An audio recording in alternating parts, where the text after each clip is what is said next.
So welcome to CA Final Advanced Auditing Marathon. This is part 2 video. So part 2 we are covering all these 22 standards where review, specialized areas, related services, assurance, everything you will find in the timestamp. Okay, along with that some standards. But very important, don't watch this part 2 directly. Whoever have not yet watched part 1 video.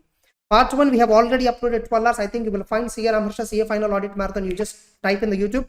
You'll find, you just type CA Final Audit Marathon, you'll find my view videos in the search results for sure. So approx 12 hours video is already uploaded. Kindly watch that. Only after watching that, continue watching this part 2. That too, right now in the part 2, there is an order, right? First you'll find 505, the timestamps 510, 710, 565, 580, same order you go. I know you are very tempted to watch directly these standards because newly added standards. Check recent MTP. Recently, there is an MTP which ICA has conducted in the March month. The weightage of all these standards is 14 marks only. Whereas entire standards weightages in the descriptive itself is 50 marks. So standards on auditing weightage is still 35 marks. Getting the point? So part 1 and part 2, in these two parts as a whole, we have covered standards only whose weightage is totally, including MCQs all put together, minimum 60 marks weightage. Examination strategy, there is a video which I have uploaded. See a final exam strategy for May 24. Getting it? So in the March month itself, March 18th or 19th, very latest video. Just watch that video. You will understand which chapters are very important. But in this video, you are going to watch all this. Then after this, you watch part 3, which is approx 5 hours. Ethics, bank audit, NBFC audit will be covered in that. That's it. So this is a basic introduction I want to give, and very important. Follow timestamp order. Don't directly skip to so and so timestamp. Watch at standard speed. Your objective is to listen and absorb some content through this class, not to finish this video. And material used in this video, I have given a clarification on this in my part 1 introduction. You can download the material which I've used in this video, PDF, from our websites, rest of us CSMA. In the same website, you can also place hard copy order also. And don't watch new standards directly. Many of you are tempted to watch directly these standards. Don't directly watch these new standards. Okay, that's it. All continue, all the very best. Continue with 505. Yes, let's begin SA 501. So the standard heading is, this is also an audit evidence standard only, but specific considerations for selected items. What specifically we need to consider for certain selected items under this standard? Generally, most of the auditing standards, if you see, they talk generally, like you have to do audit, you have to obtain sufficient appropriate evidence, and you have to take conclusions, you have to form an opinion, you have to give the opinion. This is what all the standards together commonly say. Now, they don't specifically talk about how to verify a fixed asset, how to verify an inventory, how to verify current assets. They don't specifically talk about all this. For these guidance notes we have. But there are 3 elements which are identified where probably the people felt standardization is required in these 3. So they might have felt a standardization is required. Typically speaking, this is something on which guidance note is supposed to be issued. Typically on this, a guidance note is a right procedure, right, appropriate. But somebody would have suggested standard on this so that it will be much more powerful, because guidance notes are recommendatory, standards are mandatory. Yes or no? So on that note, these 3 elements are very important. So he might have proposed a standard, and resultantly a standard has come. Internationally, the standard is not there. Only in India it is there. 501, yeah, I think so. It is. I'm not sure. Okay. So 501. So what are the selected items? So the items that were selected are inventory, litigations and claims, and third one, segment information. What is the consideration? So these are the 3 matters that are selected. And what is the consideration? For inventory, what is the special consideration that you should focus on? Existence and condition. This is the thing that you need to focus on. For litigations and claims, what you need to focus on? Whether the company has completely accounted and disclosed. Completeness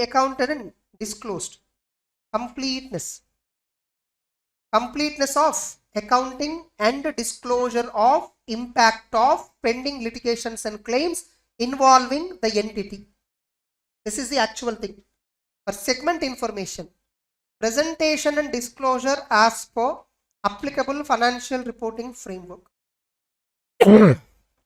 So, the three considerations for three selected items.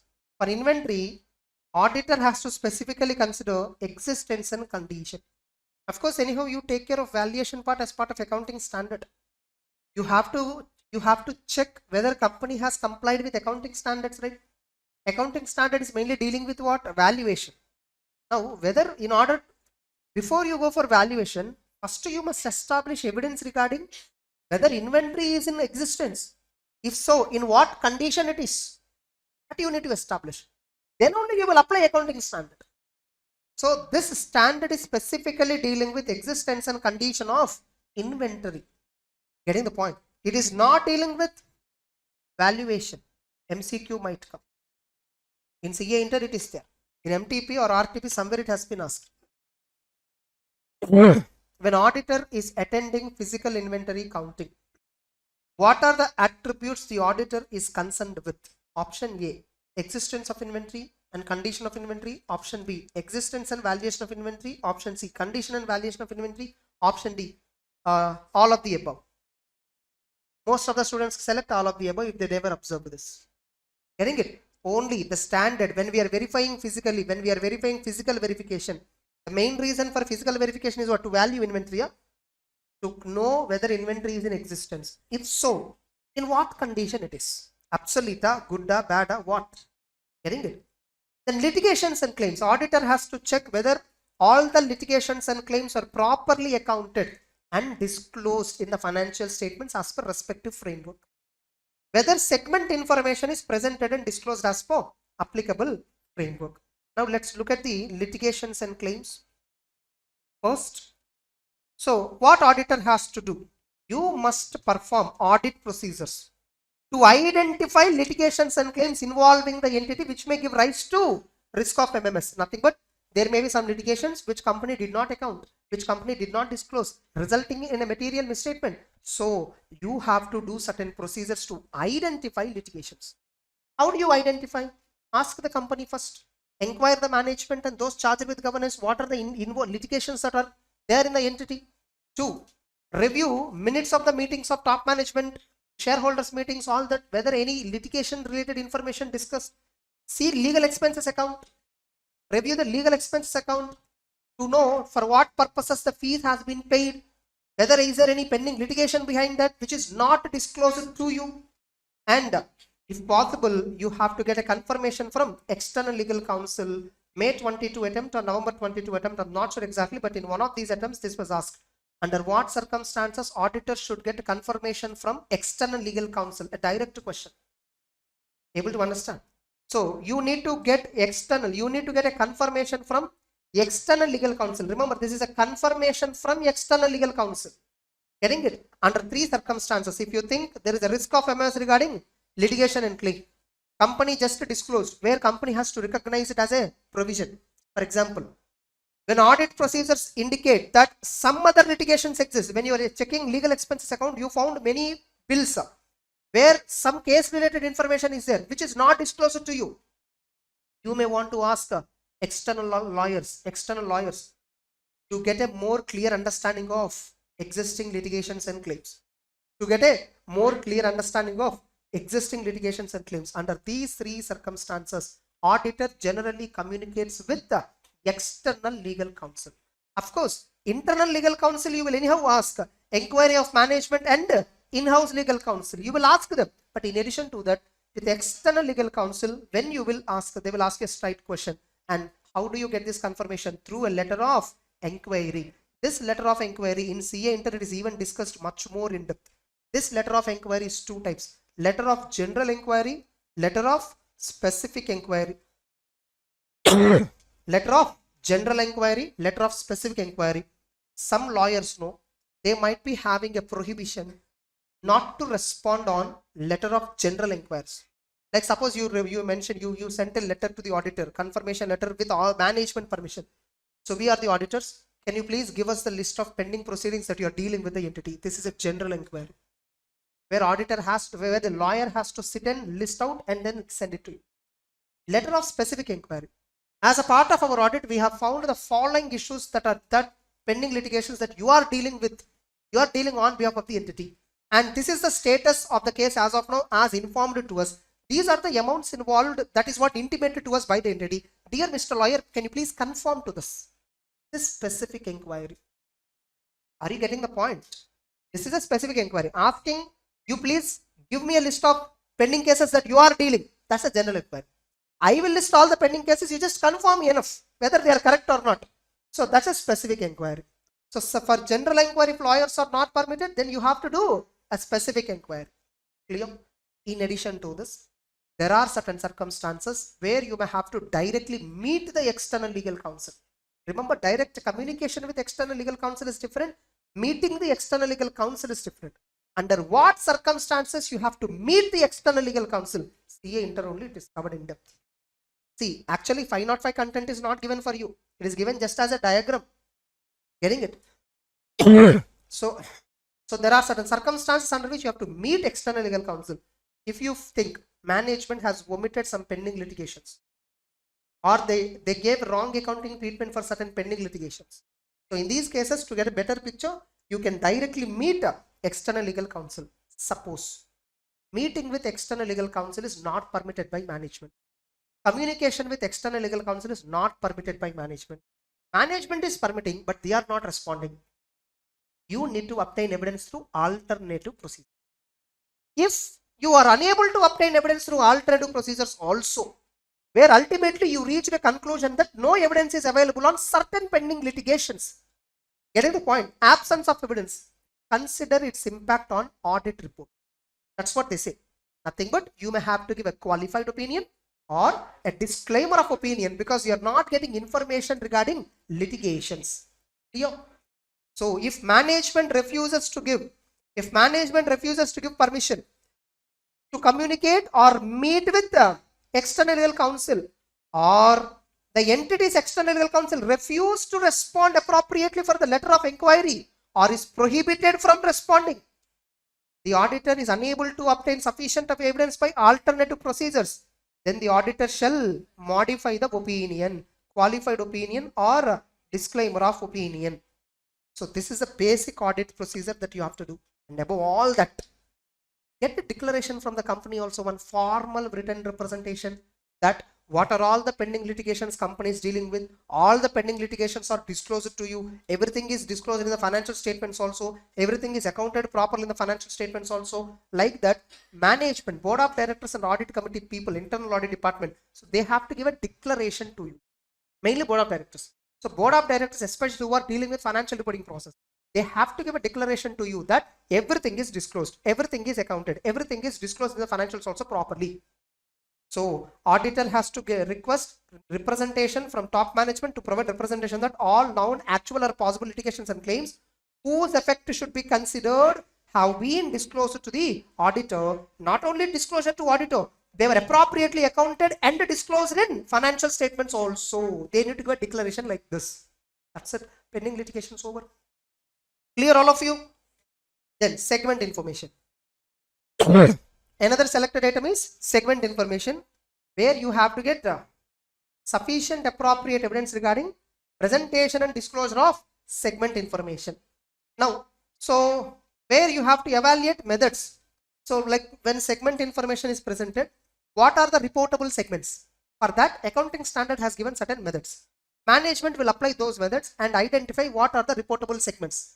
Now, what methods management used to identify reportable segments? Are they as per framework? You need to check. Getting it? So, whether the methods are likely to result in disclosure in accordance with framework, check out. Now, when you're understanding the methods used by the management, you will focus on sales transfers between segments, comparisons with budgets, allocation of assets, consistency with the prior periods, consistencies with prior periods, with respect to inconsistencies. Getting it? Adequacy of disclosures with respect to inconsistencies. Actual continuation. It by mistake came as a next point.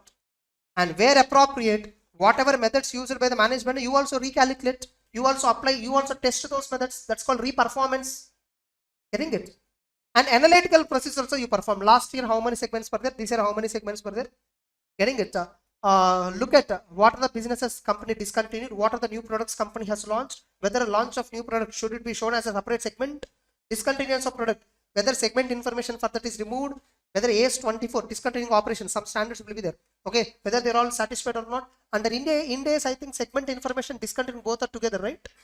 Or both are two different standards for there? Different only? Okay, fine.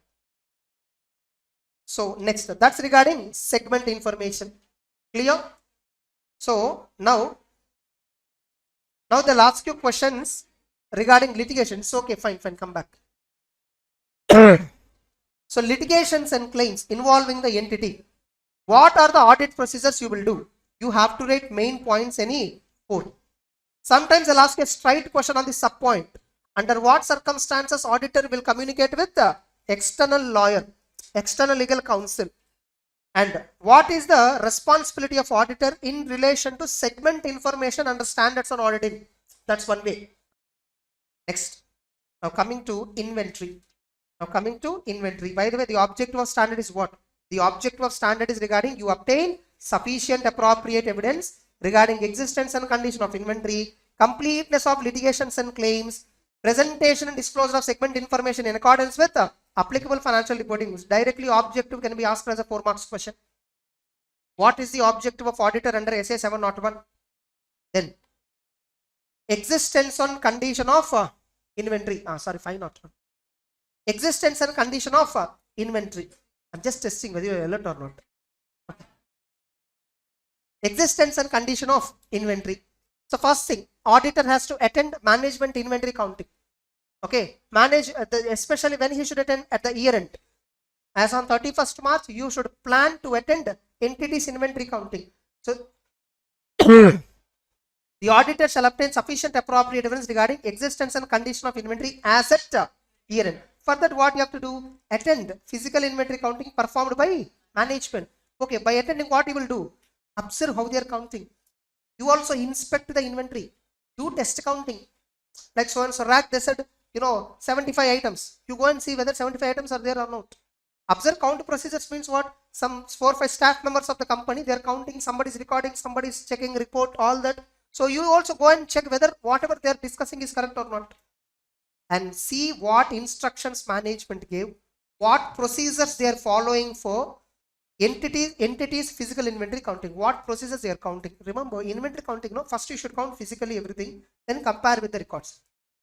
Taking the records and verifying with the physical quantity, that is not the correct approach. First you should count and then compare the records.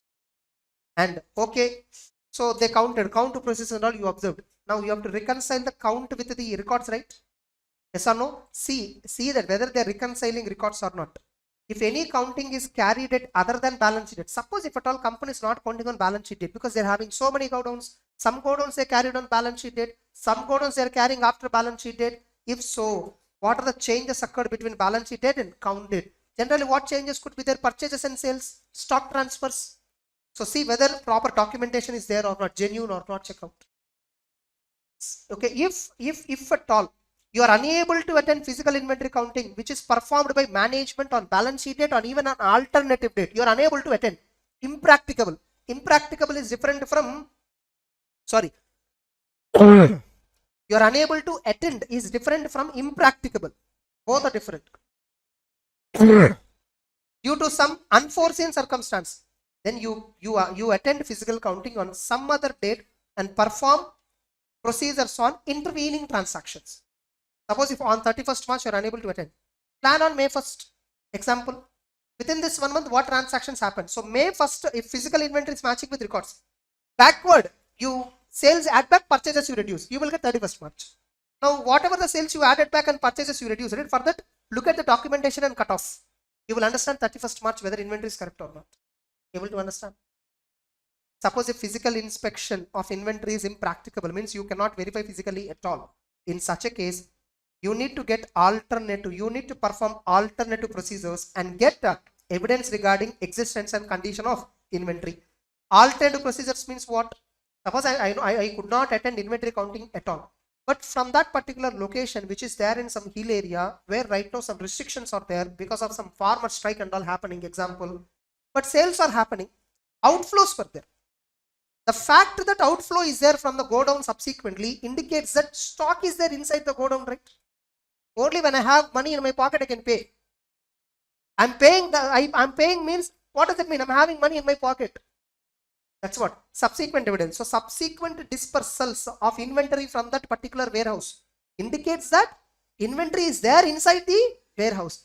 That's how alternative procedure. Suppose if alternative procedures are also not giving you sufficient appropriate evidence, ultimately inventory verification becomes impracticable. Existence, getting it? You have to give modified opinion, which may be qualified or disclaimer. No evidence, understand, by default, remember, no evidence means disclaimer or qualified. Evidence is there, mistake is proved. Inventory and all is not there, it's cheating, proved. Then adverse.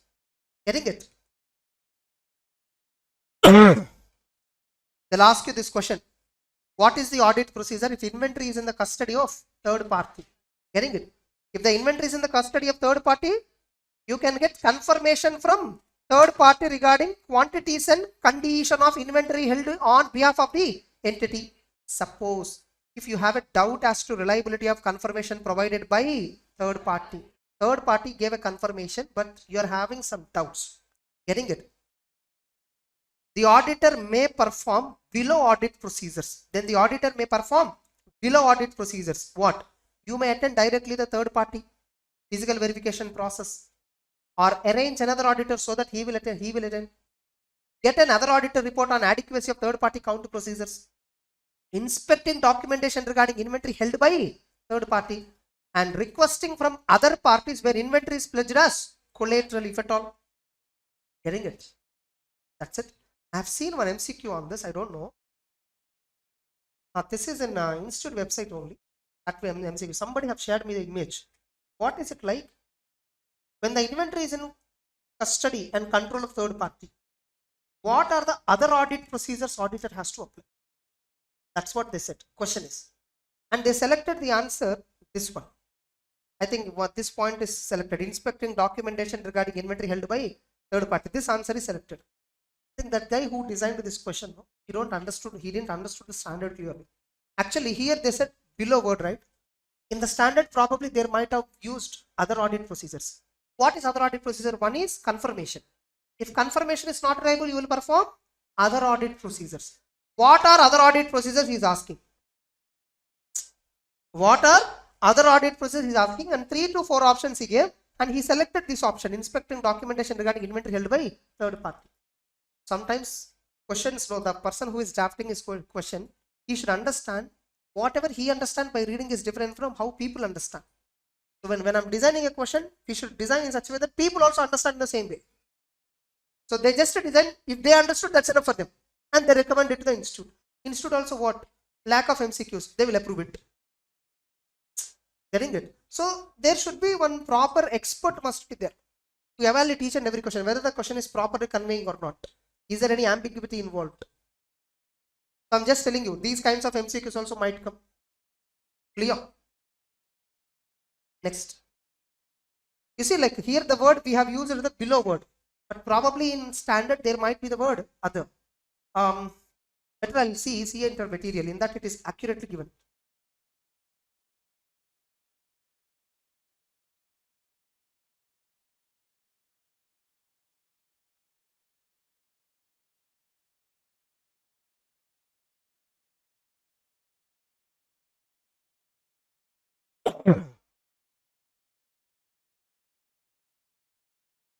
You see, meeting with external legal counsel.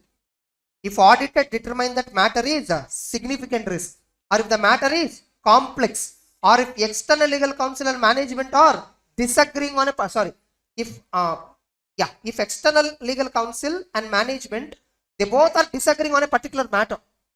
Now what exactly, why they disagreed, you may go and meet and ask them in person. So they may ask you a question on this: under what circumstances meeting external legal counsel is required under this standard. Then okay, inventory point, right? Correct. As I told, correct told. What are other audit procedures? This is what MCQ they ask. What do you mean by other audit procedures? Tell me, those who did not observe this word other audit procedure, how do they figure out this answer? In that also, you see, attending or arranging, that was gave as a last point here. This is actual original standard. This is original standard. Getting it? So, in the original standard, the first point is inspecting document regarding inventory held by third party. That is, for example, warehouse receipts. And even in the standard, they were also they have presented it as separate points only. Maybe if you see the original standard text, you will get clarity. Suppose in the original text, perform inspection or other audit processes appropriate. Other audit processes may include like this. Continuation might have been there. Inspecting documentation regarding inventory held by third party. Then C point would have been request confirmation from third party. D point regarding attend or arrange. Attend or arrange another, attend or arranging for another auditor to attend third party. Getting it? Shall we do once just, pronouncement itself, shall we check once? The actual standard. So we will get an idea how questions are being framed in MCQs. Many are asking, the MCQs we are unable to understand clearly because we didn't observe. So I'll show you right now.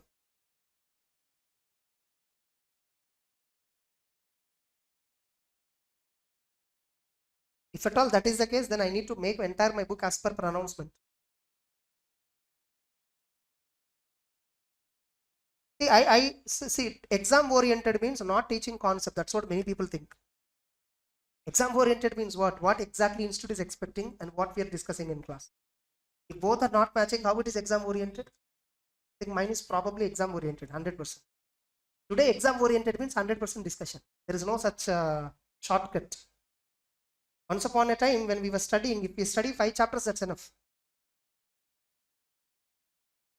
We are privileged. Honestly speaking, we are privileged. Today papers are very tough. But that time we don't have resources. That's a different thing. Now we have resources and paper is tough.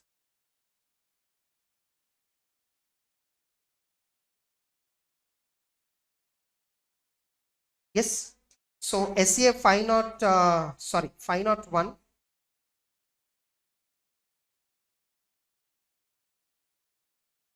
This is 501 standard. Application part, it might be there. A1 to 16. So in application part, it is there.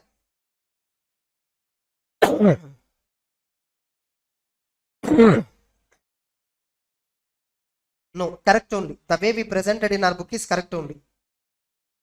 Where information with the third party, attending or arranging another auditor, obtaining another auditor report, inspecting documentation regarding inventory. So auditor may consider it appropriate to perform other audit procedures instead of confirmation with third party or in addition to confirmation with third party. So this is what they asked in MCQs. Some in the website, ICA website, there is some MCQs, right? So the student posted me that, and for sure the answer is wrong. What they gave is answer is wrong. Other audit procedures, 4 examples have given. So they'll give you a question like this. When the third party confirmation regarding inventory held is not reliable, or auditor want to verify some additional evidence regarding third party inventory, what are the other audit procedures you should perform? Give few examples. How will you write? If you never observed this. Getting the point? So nothing but the answer that we are following is absolutely right. So what are the examples of other audit procedures? So here instead of below you mention other audit. Auditor may perform other audit procedures. For example, so these are the points. Clear? That's it. Straight away this itself can be asked as a 4 marks question.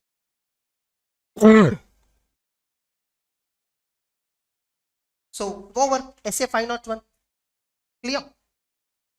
When we are studying, we don't have knowledge of any of these standards. Literally. At the time we have all 4000 series, 3000 series, 2000 series in our syllabus. But we didn't study. We also don't know that there are 40 standards like this. We don't know like this, 46. How many standards were there also? None of us are aware of. Because the faculty himself is not aware of. Whoever is teaching. In olden days, like all 10 years before, I'm telling the scenario. They are incomplete knowledge and we are zero knowledge. Incomplete is better than zero, right? That's why they taught us. Getting it? Now we are incomplete knowledge, we are with complete knowledge. That's the only difference. Okay. So that time YouTube and all is not there. And so difficult for us. Not even difficult. It's actually like in CA final audit, I studied 6 to 7 days and I got 59 marks. 6 to 7 days, mug up of 4 or 5 chapters. Even if you do, you'll get it. But now it is not possible. Now it is 10 days required test. Now it is 10 days because syllabus has increased a lot. Yes or no? That time we don't understand anything, we just mug up. So it takes 5 to 6 days or 7 days in order to get 50 plus in audit. And I attempted for 70 marks only.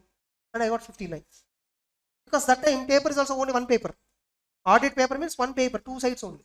Now 30 pages auditing paper. MCQ booklet is there, na? That itself is some 10-15 pages. That to the size of font, spacing institute uses, obviously it will be 20-30 pages. Entire question paper. So that's how the subject has changed. Not just audit, this is the same with every other subject. Earlier in FR we have some 14-15 pages question paper. Now it is 25-30. Correctly? I think now MCQs were there, no? Final in every paper MCQ is there, right? Definitely 40 pages FR. Question paper. And your answer sheet is 30 pages. So fine. Times have changed. So when we were writing, we have a topic called special audit in final. Now it is not there. Some 5 to 10 standards we study where we don't remember standard number itself. And honestly speaking, I never understood audit when I'm studying. I just qualified.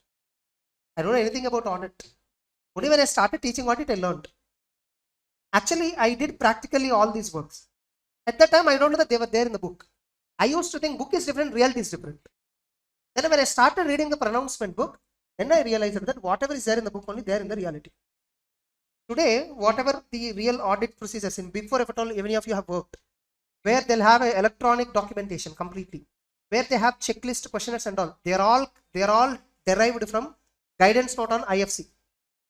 There is a guidance note on internal financial controls. Inside that, purchases, what points have to verify, sales, what points have to verify. That and all were given there. That itself copy pasted by Big Four, literally speaking. Not just Big Four, everybody else. And to that questionnaires and checklists, they'll add 4 or 5 points extra. That's it. Clear? So, paper standards have increased a lot now. Definitely, we have to appreciate that. Only quality CS are coming now. But in spite, there are some limitations. Some students who don't even know basics, they are still qualifying by just marking up the things. But it will not work today because of the content size. See how many pages we have in our book. How many pages are there in our book? 670, yeah? 600. 600 or 605 something. This is pure content only. No questions involved, no MCQs involved, nothing, only content. So that's it. When we studied, I still remember 50 pages booklet. That time we studied 50 pages, that to handwritten notes. In that notes, nothing is there. Only few points he wrote, and that only we went and wrote. That time paper valuationers have that liberty, like another, they have some liberty to add marks, reduce marks, complete discretion of the paper valuation. So we write neatly, handwriting and all. Getting it, maximum 50% mark there only we get. And we underline things which you don't understand. Since you don't understand, he'll put marks also, some sort of mercy and all. Now they are very rude, ruthless. Okay, only if it is matching with such answer, they're giving you mark. But of course, times have changed. Now you are getting quality classes, you are getting materials, flow charts, drone charts, so many. Yes or no? You are getting so many charts and all. So obviously, better than us. So resources increased, paper standard increased, levelized. It became, we both are in the same level, literally speaking. We don't have resources, papers are also easy. That's it, we are ignorant. Now we are clever, papers are clever. Okay, fine, we'll begin with the next standard. Let's begin SA 505, external confirmation. So external confirmation is nothing but a direct written response to auditor from the third party, either in physical paper format or electronic format. So that's an external confirmation. What is external confirmation procedure? First of all, what is the procedure that we follow? First, we should determine the information to be confirmed or requested. First, we should determine For what information we want? Confirmation. Getting it? Like, do we want in respect of debtors, creditors, in respect of ownership, rental properties, leased properties? You want to confirm regarding terms of agreements. You want to confirm regarding contracts. You want to confirm regarding transactions. You want to confirm regarding absence of certain conditions. Suppose the company gave a loan to so and so, and the company is not collecting interest on that, or company has taken a loan from so and so where company is not paying any interest. When we ask, interest is not applicable because it is interest free loan. We really want to confirm with the third party whether is it really an interest free loan. Of course, in agreement it is silent, but they didn't specifically mention anything that interest is not, interest is free.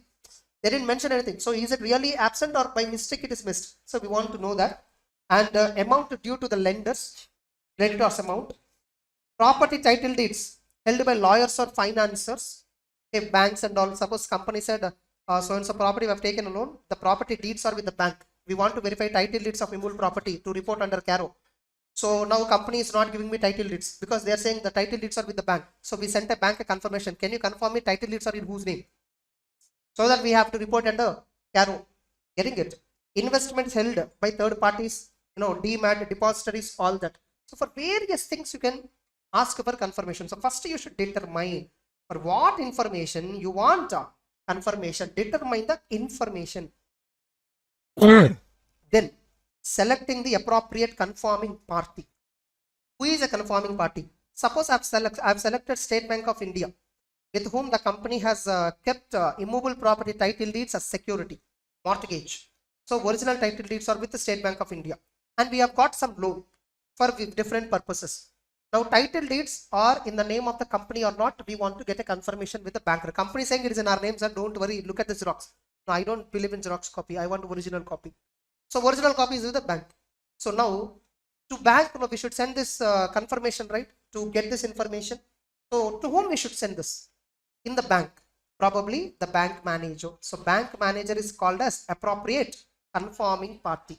Getting the point? So response to confirmation request provide more reliable evidence when confirmation requests are sent to confirming party. Auditor believes he is knowledgeable about the information to be confirmed. Getting it? So from whom you get right information, to that person the auditor has to send the confirmation. So that is what we call him as appropriate confirming party. Okay, fine. I decided regarding immovable property title deeds are in the name of whom. That is the information for which I want confirmation. Step 1. Step 2. Bank manager is the person. Step 3. I have to send a request. I have to send a confirmation request. That is final step. Sending the confirmation request is final step. If at all they are not responding, send a follow-up request, gentle reminder.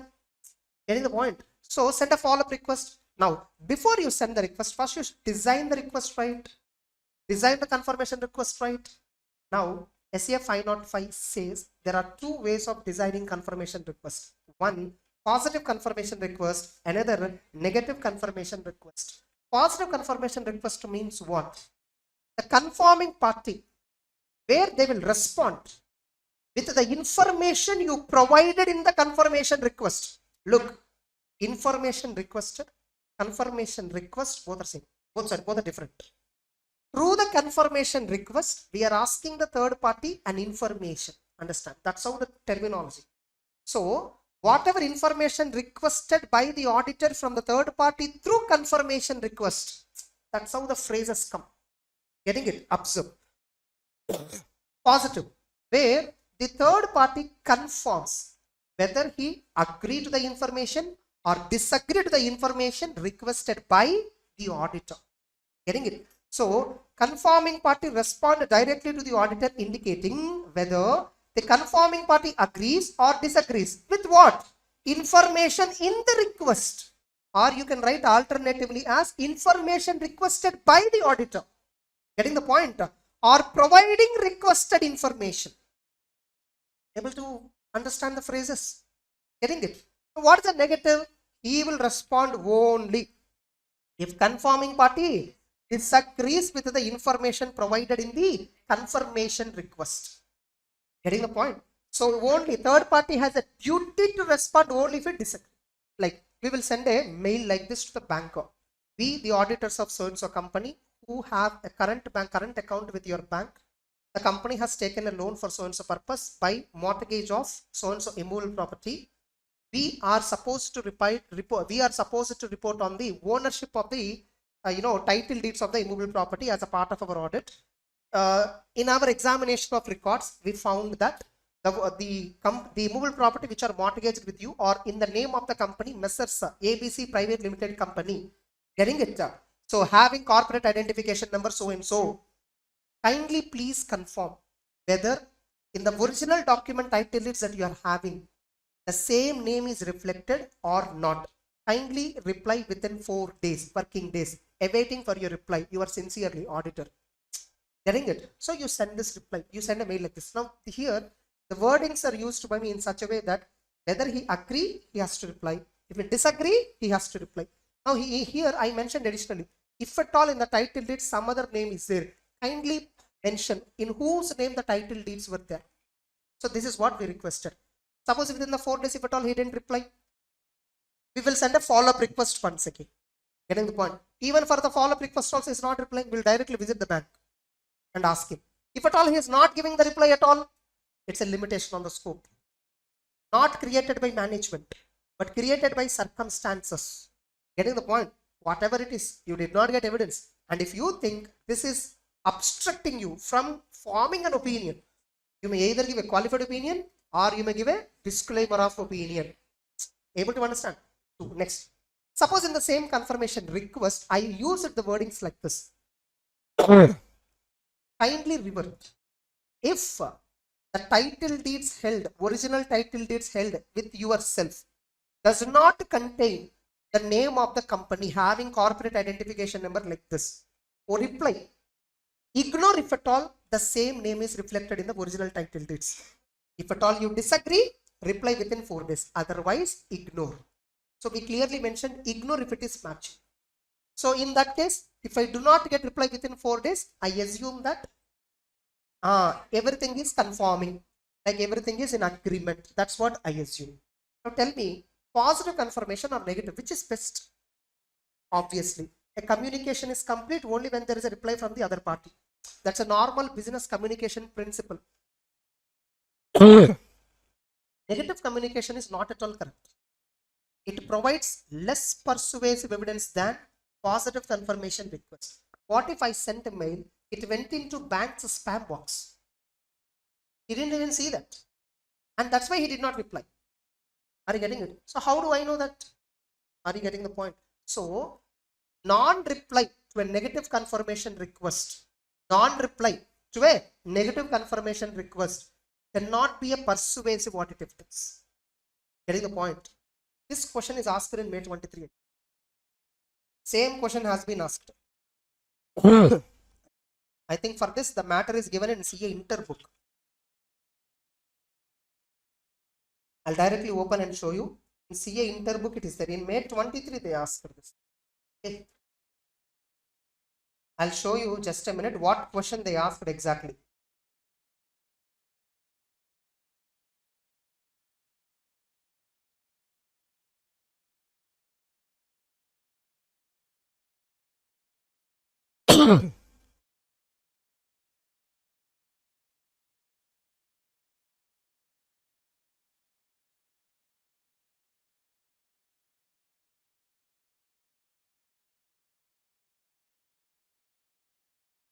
In CA final, May 23 exam, I guess, I'm sure, May 23, if not November 23. Getting it? So they asked a question on this.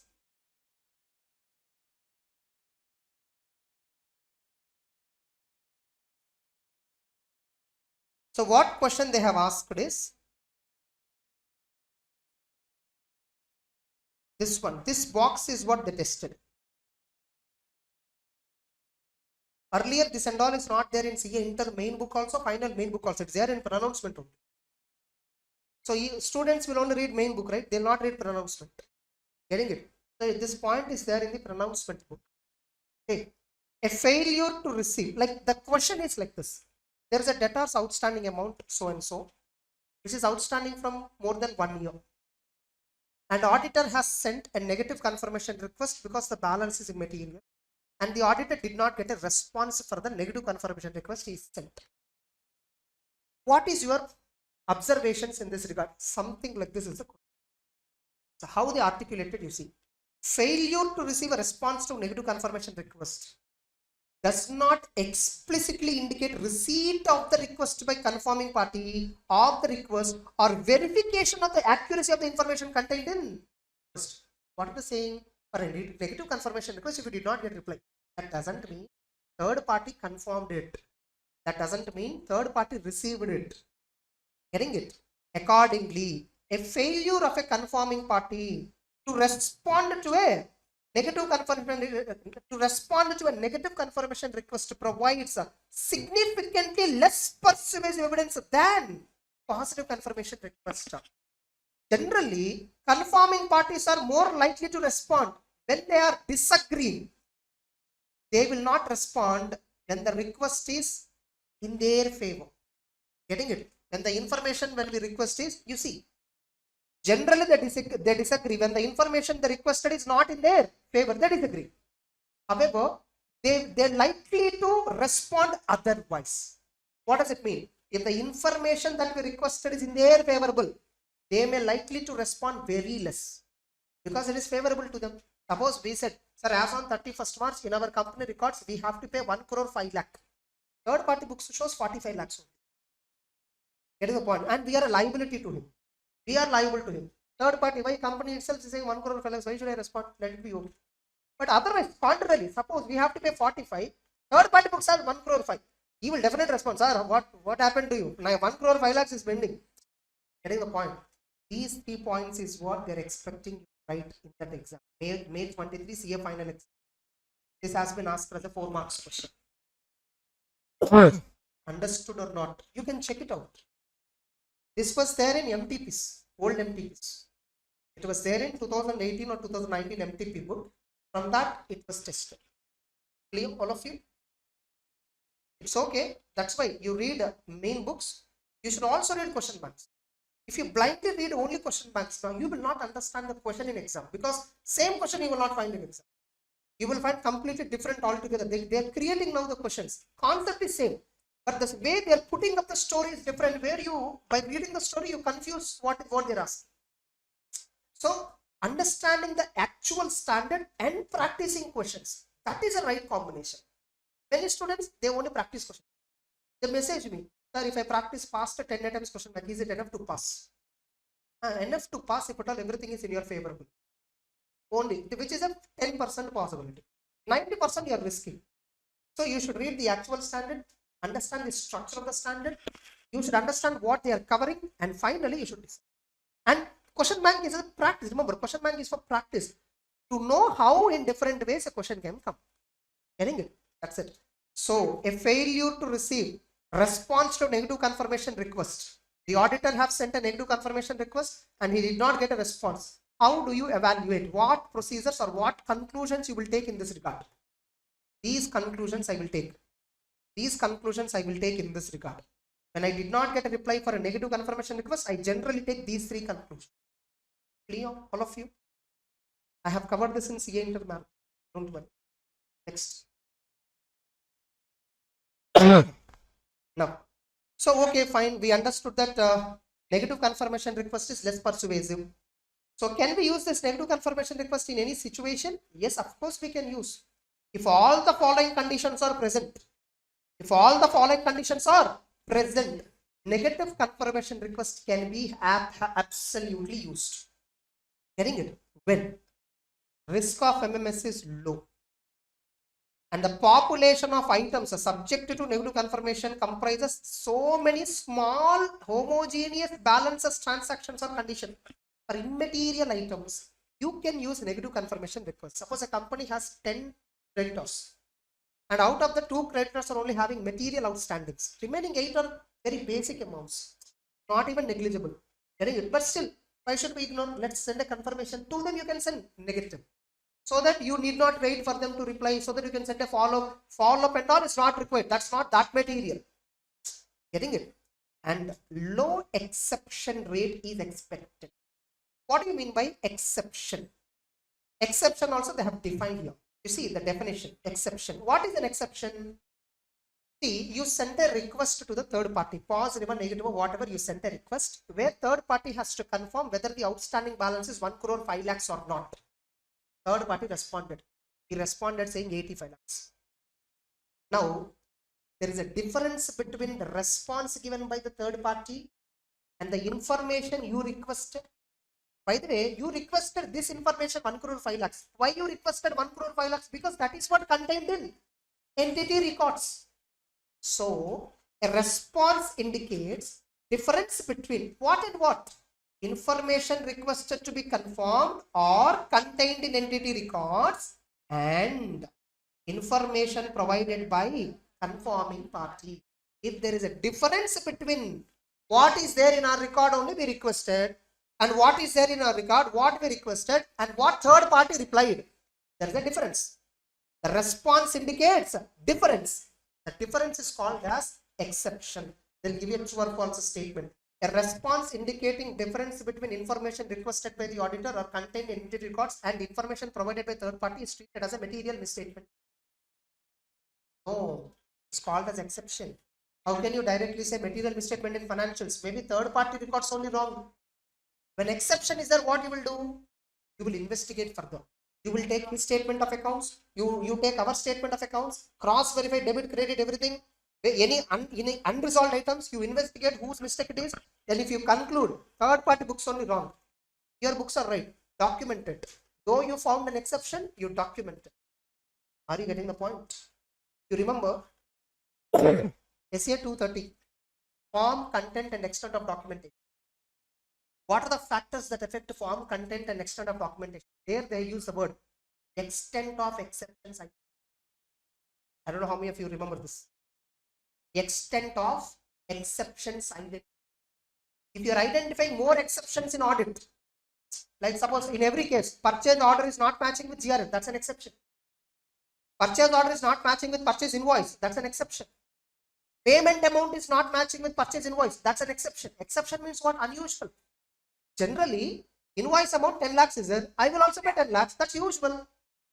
When it is unusual, if I either pay lesser amount or higher amount, that's unusual. Exception. Now, in the SA 505, they specifically defined exception in the context of external confirmation. Generally, exception meaning what in audit? Difference between multiple things. Difference between multiple evidences. Here also difference between multiple evidence only. Entity, information contained in record, what is there? Third party, what you give? Multiple information. Sources of information are two different. Inconsistency is there. That's an exception. Are you getting it? But when they are defining the exception definition in SA 505, they defined it in the context of 505 specifically. Exception natural meaning is different. Here also it is same natural meaning as it is retained here also. But they use it the wordings in the context of 505. Suppose with whom you can use negative confirmation if you are expecting low exception rate. Low exception rate means what? The possibility that his records and my records will mismatch is very low. 99.99% his records and my records will match. In that case, if you have that assurance, send negative confirmation. 4. Low chances of non-response from third party. Third party for sure response. You need not worry about it. If at all he ignored means he has seen it. It is an agreement, that's why he ignored. Otherwise, he will respond. So the chances of non-response from a particular third party is very low. Then also you can use negative confirmation. Straight question. 4 marks. Under what circumstances? You see, auditors shall not use negative confirmation request as a sole substantive audit procedure. You cannot use only negative confirmation procedure as a substantive audit procedure for an outstanding balance. I will inspect sales documents. I will inspect purchase documents. I will try to verify whether outstanding balance is correctly arrived or not. In addition to that, if you want to do negative confirmation, you can do. For an outstanding balance, only negative confirmation I want to do. You cannot. The standard says negative confirmation request alone cannot be used as a substantive audit procedure. Negative confirmation request can only be corroborative in nature. Even though, unless all the following are present. If at all the following are present, you can use negative confirmation request. That's it. Standard is over. Major content. Suppose management is refusing you to send confirmation request. Ask reasons. Why are they refusing? What is its impact on the audit? What is its impact on the risk of MMS?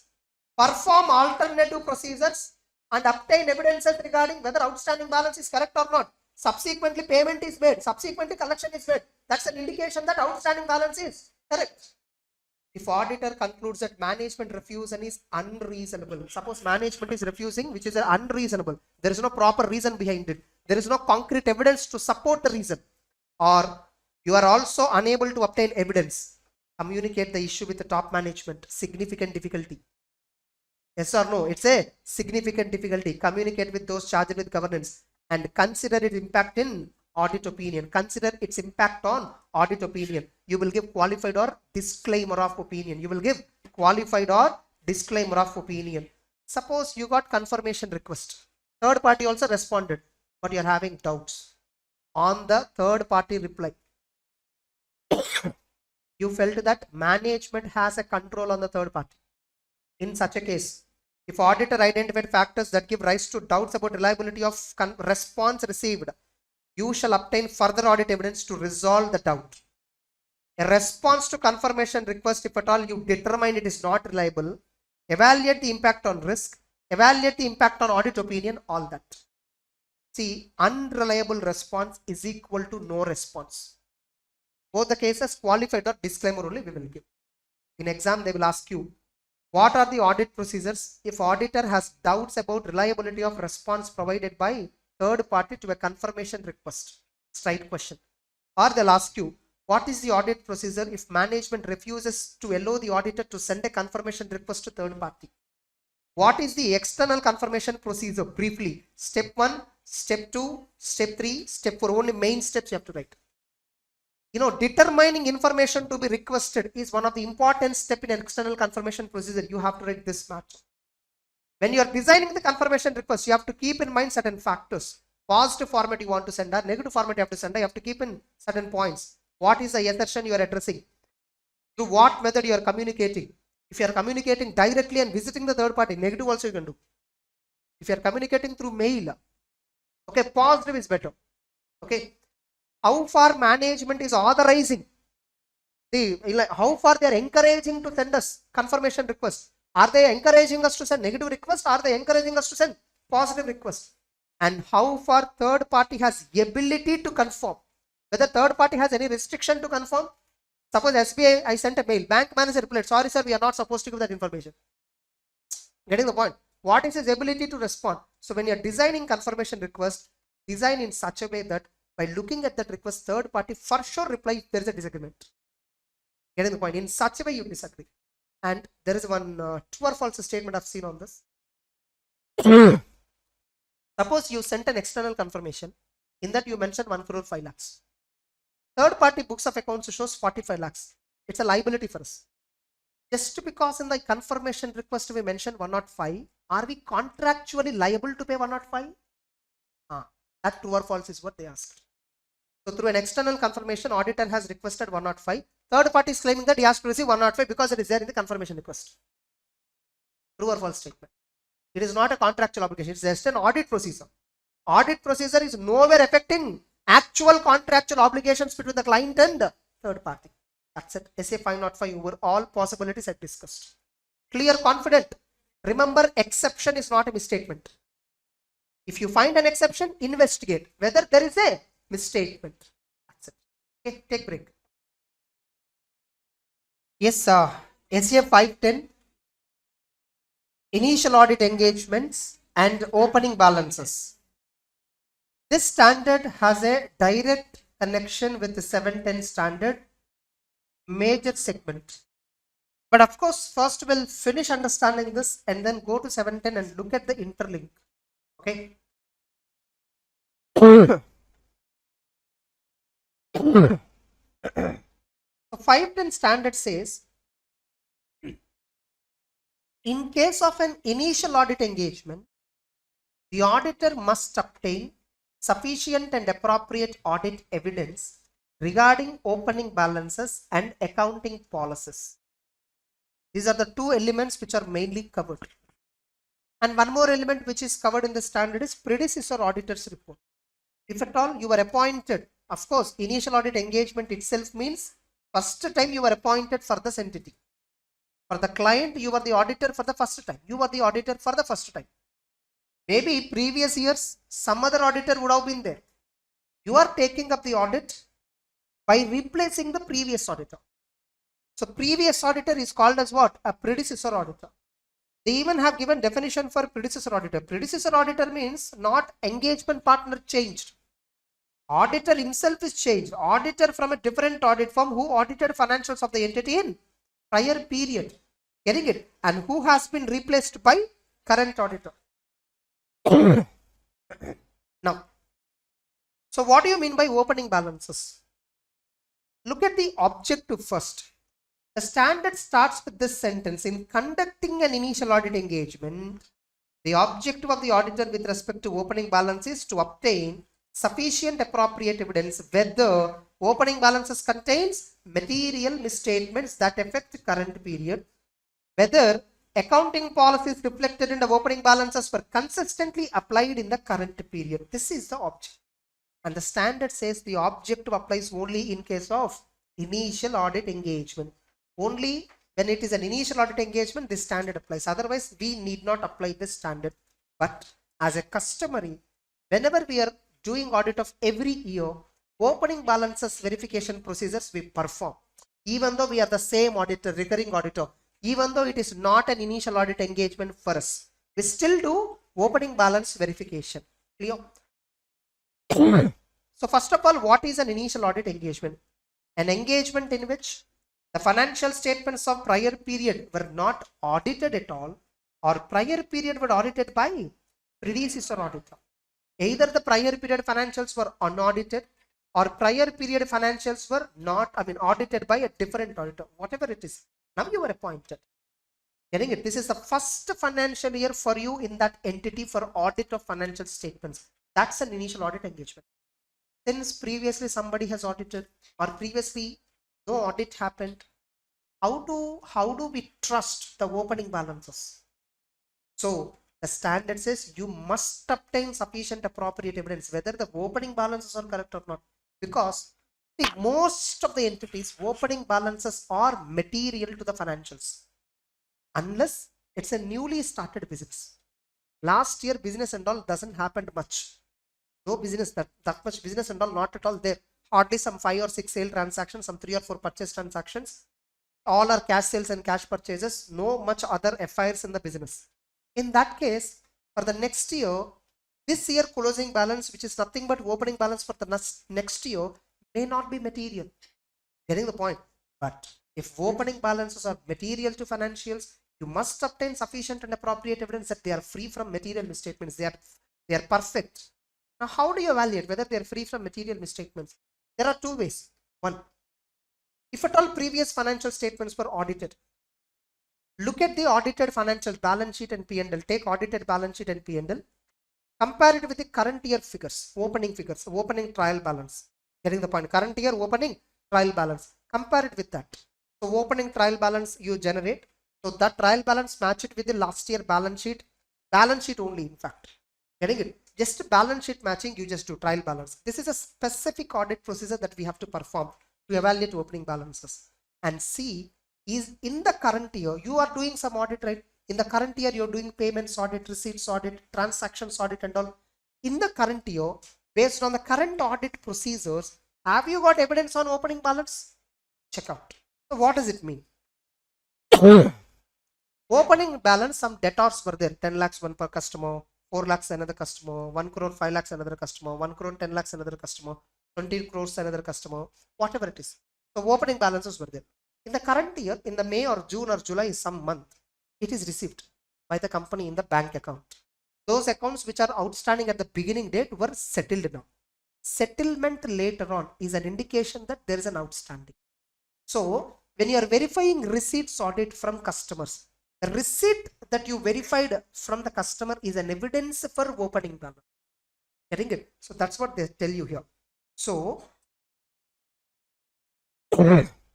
determine whether prior period, like what is the audit procedure for opening balances? Straight question they'll ask you. 4 marks. Write about audit procedure for opening. See, whenever I say straight question, doesn't mean single line question. They'll give story always. At the end, the question is, what is the audit procedure for opening balance? Okay. The auditor shall obtain evidence regarding whether opening balances are free from material misstatements or contain misstatements that affect significantly the current period financials. Now, determine whether the prior period closing balances were correctly brought forwarded. Any adjustments, if at all, made to the opening balance, it must be showed as a prior period item. And see that opening balances reflect appropriate accounting policies and the current period procedures provide evidence for opening balance. These are all various procedures we perform. One, we check whether they are brought forwarded correctly or not. How do we know whether they are brought forwarded correctly? We perform specific audit procedures to obtain evidence. Specific audit procedure means what? Opening TB comparison with the closing balance sheet of the last year. And notes to accounts also we will check. Contingencies and all are also opening balance. See, the definition of opening balance includes not only balance sheet values, account balances at the beginning of the period. Opening balances includes accounting policies. Opening balances includes contingencies and commitments that are disclosed in notes to accounts. Whatever information you show in balance sheet and notes to accounts, entire that financial statements will constitute opening balance for the current period. Getting it? So opening balances means the account balance that exists at the beginning of the period, which are based upon closing balance of the prior period, which reflect effect of transactions and events of prior period, and the accounting policies applied in prior period. Accounting policies were also defined within the definition of opening balances. Observed. And not only that, opening balances also includes matters that just require disclosures at the beginning of the period. Nothing but those disclosures that are there in the notes to accounts, they are also constitute opening balances. Getting it? Like, for example, contingencies and commitments. Very simple. What we need to do, whether the opening balances are as it is carry forwarded into, brought forward into current year books of accounts or not. Getting it? And current year you are doing audit of receipts, payments, transactions, right? Whether the current year audit procedures, are they providing, whether current year, whether audit procedures performed in current period, are they provide evidence relevant to opening balances? Check out. So what is meant by this? I told you just now. Subsequent settlements, subsequent payments, subsequent receipts, subsequent disbursement of stock, subsequent receiving the stock. All these are evidences in the current period that we got that are evidence for the opening balance. Getting it? And not only that, verify whether accounting policies, whatever we followed in the last financial year, the same were followed in the current financial year. Suppose no, if there is a change in accounting policy, accounting policies are not consistent. Let there be change of an accounting policy. But the point is, when there is a change in accounting policy, the auditor has to conclude whether changes in accounting policy are appropriately accounted, appropriately presented and disclosed in the financials.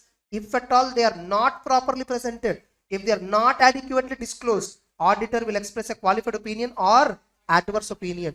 If accounting policies are changed but not accounted properly, not disclosed properly, not accounted, not disclosed, means you have an evidence.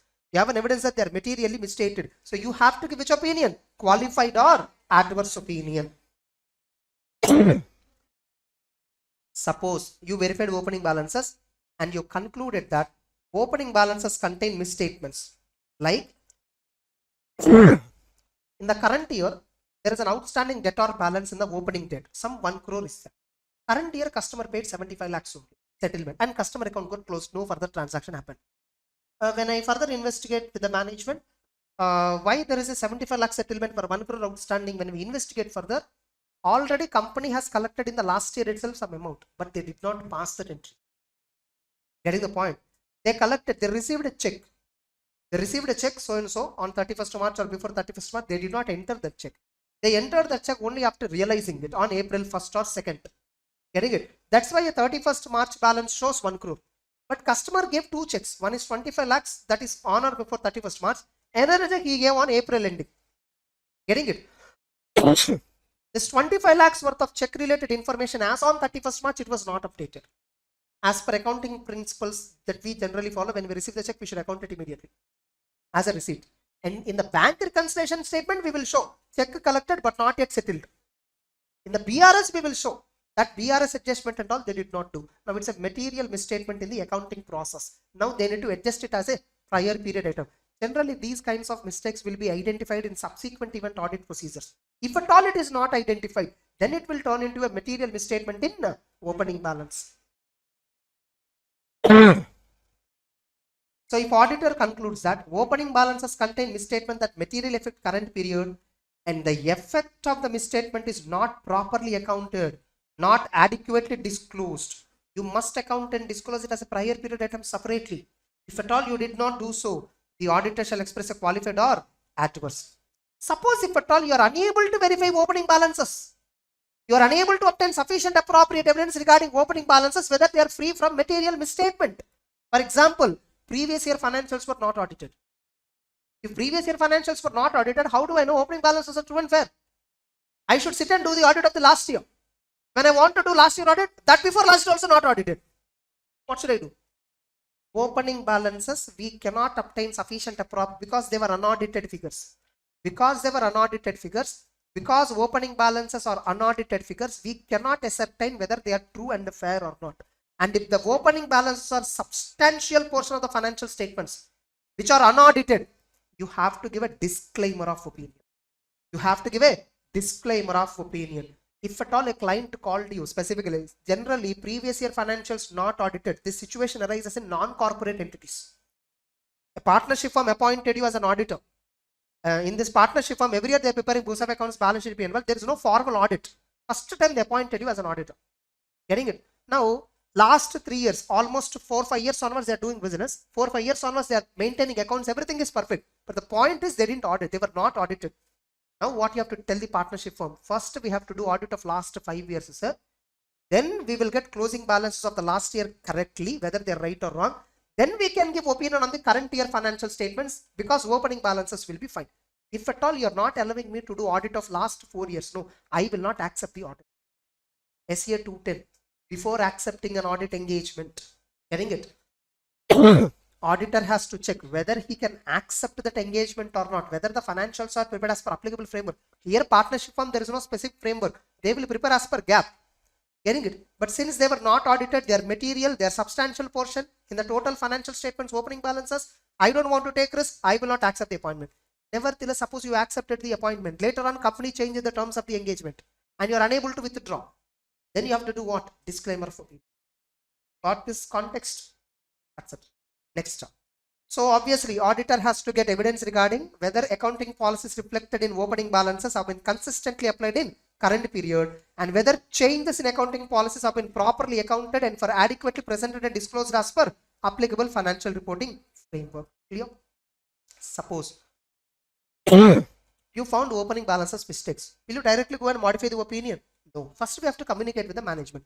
If auditor obtains evidence that opening balances contain misstatement that could materially affect the current period financial statements, the auditor shall perform such additional procedures as appropriate to determine the effect on the current period. If auditor concludes that such misstatement exists in the current year financials, please communicate with appropriate level of management and those charged with governance as per 450. Uncorrected misstatements these are. There are mistakes which are not corrected. Ask them to correct it. If they are not correcting, material but not pervasive, give a qualified opinion. Material and pervasive, give an adverse opinion. That's it. Clear. Over. The standard is very simple. Yes or no? Now in the standard, they'll ask you, the main tempting question is this only. What are the audit procedures for audit of opening balances? Or they'll ask you, what is the audit conclusions and reporting regarding opening balances? So in that case, you have to you have to write these 2 points and even these 2 points also, accounting policies also. Remember, in the standard, opening balances and accounting policies are together same. So whenever a question has been asked on opening balance, you should also write about accounting policy. Or when a question has been asked on accounting policy, you should also write opening balance. For the convenience sake, we discussed it under 2 different headings. Getting it? But both are one and same. And not only that, one more requirement under this standard. One more requirement under this standard. If there exists a modified opinion in the predecessor audit report, suppose previous year financials were audited, there is a predecessor audit report. In that audit report, he has given a modified opinion. You just have to do one thing. Have other matter paragraph right. Other matter paragraph, right? Inside that other matter paragraph, who is the predecessor auditor? What opinion he gave? What is the date of audit report? These three details you have to mention as per 710. These three details you have to mention as per 710. Fine, I'll go there. There I'll explain you how exactly all this happens. Now, okay, previous year auditor, suppose let us assume he gave a modified opinion. There is a reason, right? Basis for qualified opinion or basis for adverse opinion para, he will mention the reason, right? Look at that reason. Whether that reason is present in the current year, check out. Is that reason material in the current year also, check out. If so, you will also give a modified opinion on the current year. That's what. And if there exists a modification to the predecessor audit report and the modification is remained relevant and material to the current period financials, please modify the opinion under 705 on the current period financials. Look at the word.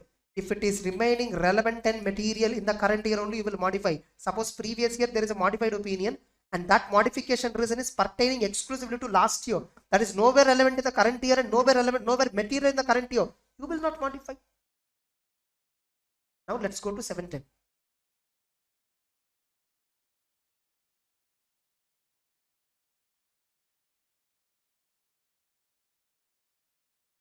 $35.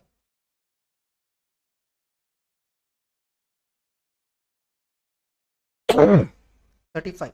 Now I will link this and that standard both. Now what is 710?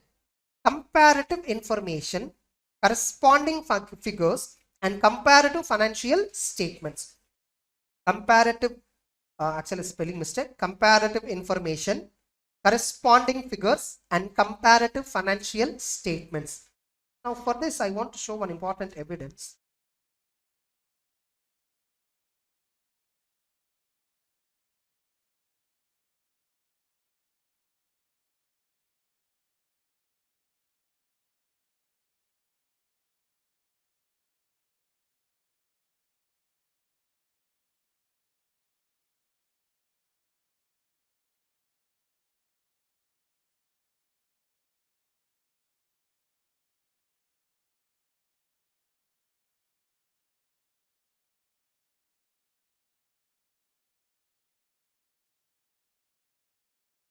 So let's look at SES 710 PDF once.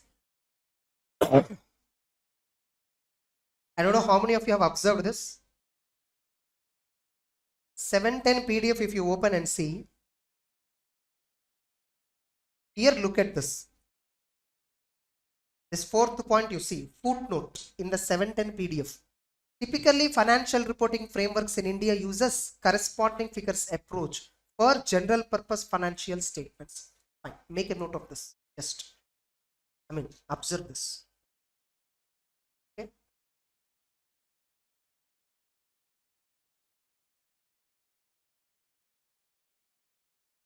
Now, if you observe, SES 710 talks about actually comparative information. This alone is enough in the heading.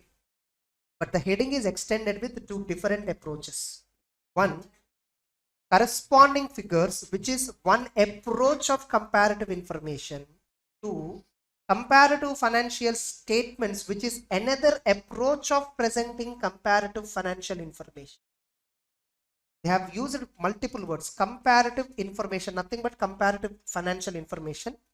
Corresponding approach, comparative financial statements. First of all, both these are nothing but corresponding information. These are two different approaches which are recommended under different financial reporting frameworks. In India, corresponding figures approach is what we follow. For that matter, in the entire world also, we follow corresponding figures approach only. We don't follow comparative financial statements approach anywhere. Probably, if the financial statements are prepared using special purpose framework, where a particular user requested our entity, please prepare last 5 years comparative financial statements and get them audited specifically for my purpose. Special purpose financial statements. There, the user also told the company, I want comparative figures for the last 3 years, last 5 years. And I want all of them to be audited. And I want them to be prepared as per cash basis of accounting. And I want them to be audited by an auditor. Auditor has to give opinion not only on the current period figures, he should give opinion on every year. In the audit report, he should refer opinion on all the 4 years that are referred in the comparative financial statements. That is called comparative financial statement. Show me one framework which says like this. No. Now, you see Tata Motors, they presented, right? They presented balance sheet, right? They presented balance sheet. So they gave current year figures and they gave comparative information. This is as a corresponding figure only they gave. Schedule 3 request, Schedule 3 mandates every company, they should present corresponding figure for every line item in the balance sheet, every line item in the P&L. Correct?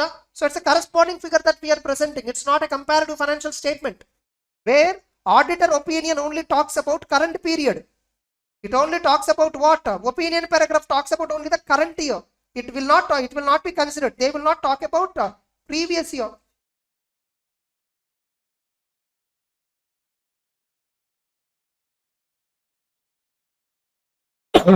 You see, they're only talking about 31st March 2023. They are not talking about corresponding figure. Able to understand? So in a corresponding figures approach of presentation of financial statements, and when the auditor is appointed to do audit of financials which are presented using corresponding figure approach, auditor opinion will only cover current period figure, which is what we regularly see. Comparative financial statements and all is not there anywhere. Probably comparative financial statement situation might come in special purpose financial statements. Remember this. Many students have confusion in this standard regarding this only. What is comparative financial statement? What is current financial or corresponding figure? Corresponding figure, they understand, they are able to relate. Comparative financial statement, why? What is it? Their own. Because it's not there at all in reality. Getting the point? It might be there in special purpose financial statements. It might be there in some regulatory frameworks. In some regulatory, in somewhere in the world, any regulatory might have given, might have required a company or an entity to prepare financials on special occasions to present comparative information where auditor also should give opinion on comparative information. And for that, I will show you this SAS 710 illustrations. You see SAS 710, generally, if it is corresponding figure, our standard audit report is what we use. So I'm not showing that. Comparative financial, not even this.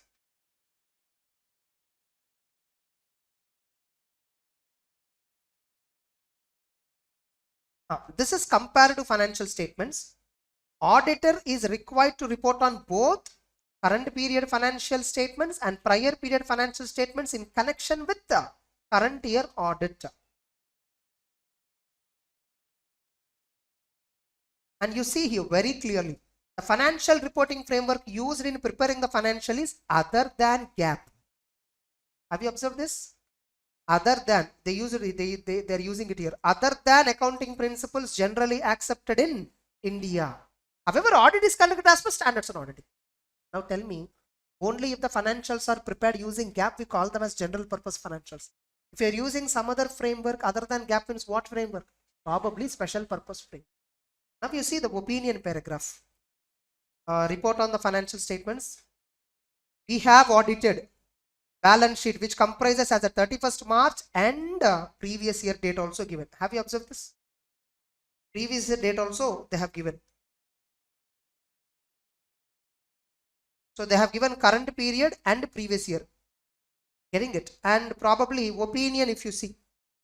Opinion paragraph where it is at the last. This is a old format of audit report, by the way. 2017 format of audit report. 2018-19 onwards, the format of audit report is first opinion, then basis for opinion, then uncertainty related to going concern, then key audit matter, then emphasis of matter, then other matter para. Understood? So that's the latest format of audit report.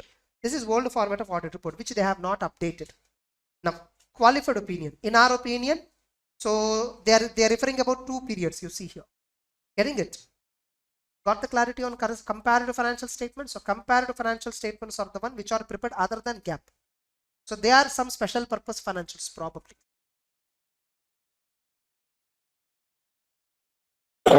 So first of all, what is a comparative information? It is nothing but amounts and disclosures included in current period financials in respect of prior period as per applicable financial reporting framework. Whatever framework you are following, as per that.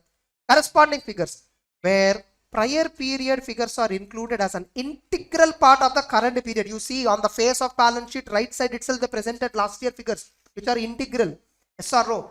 Intended to be read only in relation to current period. Corresponding figures have to be read only in relation to current period. What is comparative? That's why I told not relevant for exam. They never ask till date on this because even probably examiner might have not understood. Okay. Comparative information where amounts and other disclosures. See, I'll tell you here itself, best example.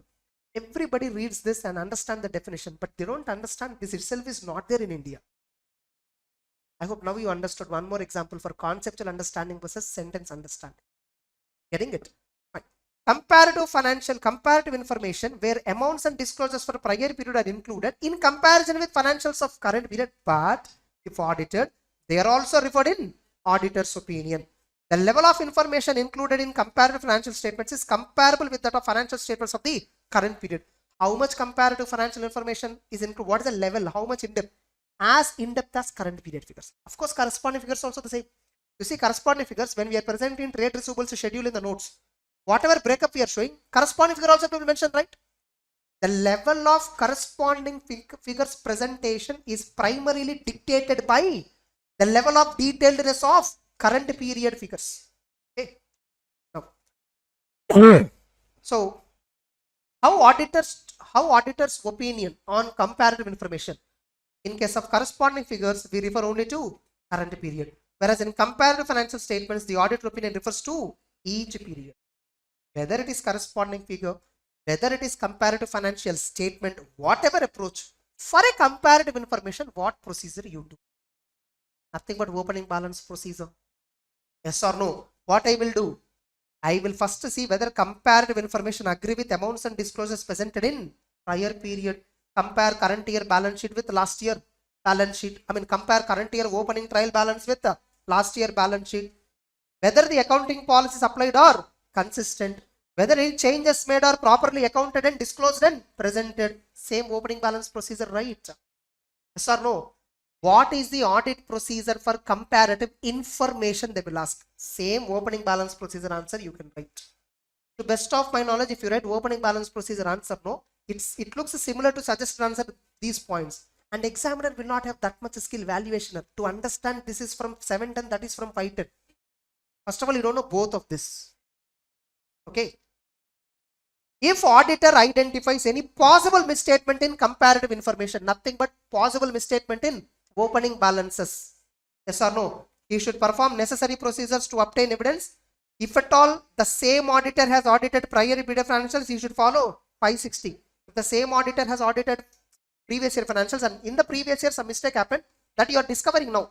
If at all you are discovering well before the audit report issued for previous year, subsequent event procedure you follow. If you discover after audit report is issued, after AGM issue, everything is over, prior period item.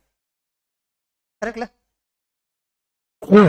And get a representation that any prior period item, if at all,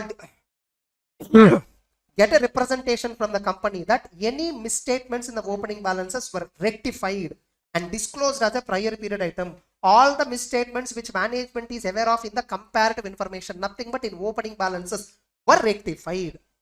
Clear? Next. Now reporting.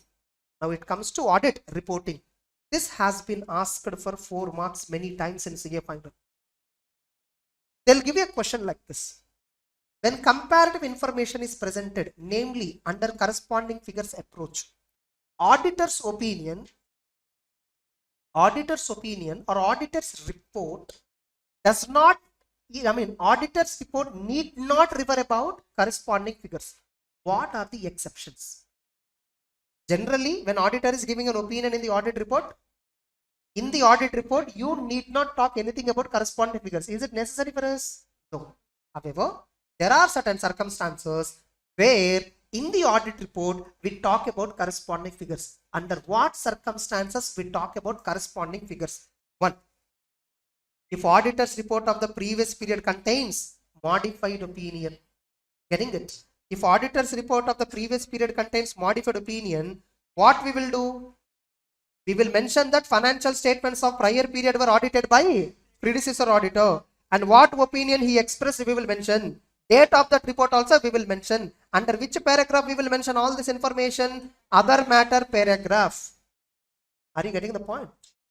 Okay, that is one situation. Two, when we will talk, if a material misstatement exists in the financial statements of prior period which was not addressed earlier, in the opening balance there is a material misstatement, then also we may has to refer about opening balances in the current period audit report. Getting it?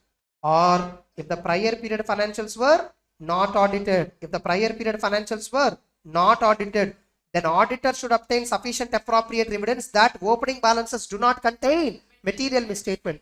And you know, when prior period financials were not audited, under other matter paragraph, you shall report the same. What you shall report? You shall report that corresponding figures or comparative financial information were not audited. Remember, just because you are disclosing that they were not audited, does it mean you are escaped from the responsibility to obtain sufficient appropriate evidence for opening balances as required under 510? However, the disclosure does not relieve the auditor from responsibility of obtaining evidence regarding opening balances that they are free from material misstatements, which is a 510 requirement. Clear? Now once again go back. So what is audit reporting? Audit reporting. When corresponding figures are presented, auditor's opinion shall not refer to corresponding figures except when the prior period financials were audited by another auditor, or we only audited and gave a modified opinion, or material misstatement exists in the prior period, or prior period financials were not audited. They were audited by another auditor and gave a modified opinion. 2. Material misstatement exists in opening balance. Or 3. Prior period financials were unaudited. In these three circumstances, we will talk about prior period, corresponding figures in the current period audit report. Same answer will be there in comparative financials also. That's why you see, with respect to the comparative financials, what is the reporting requirement? Please refer to main material because not important from exam point of view. Finally, common reporting requirement. Reporting requirement in the audit report for corresponding figures, reporting requirement for reporting requirement in audit report for comparative financials. For both of them, it is common. Mostly the point looks common. If prior period financials are audited by previous auditor, mention that they were audited by previous auditor, what opinion he gave, date, just information. It is like a comparative opinion. Last year another auditor audited and he gave this opinion. This is the date of report. Just I'm reminding you like this. Or if last year it was not audited, mention that they were not audited. However, by mentioning this note, don't think that you are exempted from the responsibility of getting evidence on opening balances. That's it. Understood the connection between 710 and 510? Corresponding figures alone you focus. Comparative financial statement you need not. Please don't get confused. Comparative information, comparative financial information, both are same. Comparative financial statements is an approach. Corresponding figures is an approach. Approach of comparative information.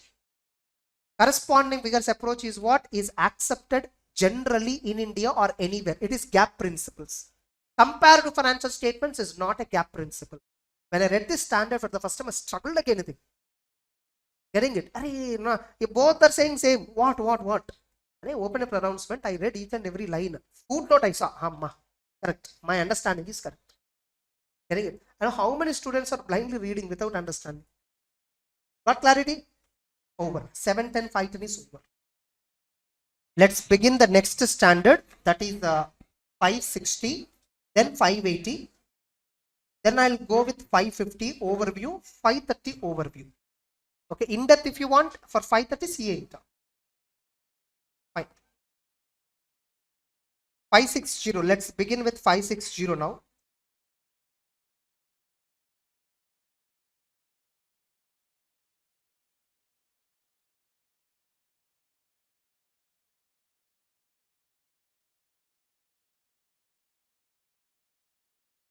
So this is regarding subsequent event. This is regarding subsequent event. Observe the entire definition of subsequent event carefully. See, what is subsequent events that we know? Some Ind AS 10, I think. Events occurring after reporting period and corresponding accounting standard 4. Events occurring after the date of balance sheet. Getting it? Because both are same technically speaking. We know that if any events that occurred after balance sheet date for which conditions that are present on the date of balance sheet, it's an adjusting event. Otherwise, if conditions are not present on the date of balance sheet, it's a non-adjusting event. Classical examples are a customer became insolvent. The standard clarifies it's always a adjusting event, because a customer generally do not become insolvent overnight. Conditions of insolvency might have been presented already on balance sheet date. Subsequently, before approval of the financial statements, additional conditions, they gave the indication that customer became insolvent and the debt is irrecoverable. So what we do, substance over form, though it became the clarity on irrecoverability, though we get only after balance sheet date, condition already there on the balance sheet date, recognize the loss earlier, prudence concept. So we recognize adjusting event.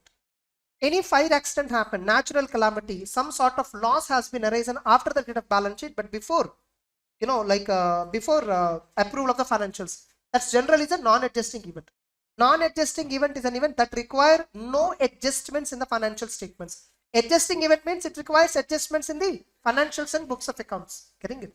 But if the non-adjusting event is so material to make the people understand the impact of the subsequent transaction or subsequent event, getting it? You have to present, you have to disclose it at least. If it's material non-adjusting, this is what the standard that we. Now, what is subsequent event? Now, anyhow, as part of our audit, we have to check whether all the subsequent events are accounted and disclosed properly. So, whether all the subsequent events that require adjustment or that require disclosure were adjusted, were disclosed by the management, we have to verify. We anyhow verify all the accounting standards, accounting standard 4, Ind AS 10, all this we will verify, and we can conclude our audit report, everything fine. Then why specifically we have an auditing standard again? Because what if, look at this example, in accounting standard, what is the subsequent event definition? Events occurring after date of balance sheet, but on or before date of approval of financial statements. In auditing standard, it is called as date of financial statement. It is called as date of auditor's report. Most of the auditors dates the audit report on the same date of approval of the financials. But remember, we cannot put the date of audit report earlier than the approval date. In SAS 700, date of audit report shall not be earlier than the date on which you obtain sufficient appropriate evidence, shall not be earlier than the date of approval of the financial statements. It can be equal to the date or later date, but we always keep the same date to avoid a conflict between accounting standard and auditing standard. To avoid conflict between accounting standard and auditing standard, that in-depth and discussion and all is there, but not required for now. Now suppose between this, actually 12 events are happened. 12 events are happened. Some of them are adjusting, some of them are non-adjusting, some of them are non-adjusting but require disclosure. We verified all the 12 events. They were all presented and disclosed properly in the balance sheet. For all this, condition exists on the balance sheet date. For some of them, condition do not exist on balance sheet date. Whatever it is, 12 subsequent events were there. All the 12 subsequent events management identified, properly accounted, properly adjusted, properly disclosed. I got evidence and I gave audit report with unqualified opinion. This is this issue happened. But after the audit report date, Tata Motors audit report date was 12th May 2023. For the financial year ending 31st March 2023. 12th May I gave audit report with unqualified opinion. But after 12th May, somewhere on 15th June 2023, I got to know about 13th event. I got to know about 13th event. That 30th event also happened when actually it happened between the same period. Between the date of financial statements and date of auditor's report. In the same period it happened, but we don't know. Management also did not identify and they did not disclose it. They disclosed only 12. We identified only 12 in our audit procedure. We did audit procedure for identifying subsequent events. So we also identified only 12. Management also said only 12 were there and all were adjusted, disclosed, everything is fine. I gave unqualified opinion. Now I found a 13th event that happened between this period. Getting it? Then I found on 15th June after the date of auditor's report. If at all I know this 13th event then time, at that time itself, I would have not given unqualified opinion without modifying the 30th event in the financials. The 13th event is an adjusting event. That too, it's a material adjusting event. If at all I know this on the date of audit report, on the date on which I'm signing the audit report, if I know, I would have not given unqualified opinion. I would have given a modified opinion, maybe adverse opinion I would have given. But what to do? I got to know about this event only on 15th June. Now regarding this 13th event, what you should do, that is what SA 560 talks about.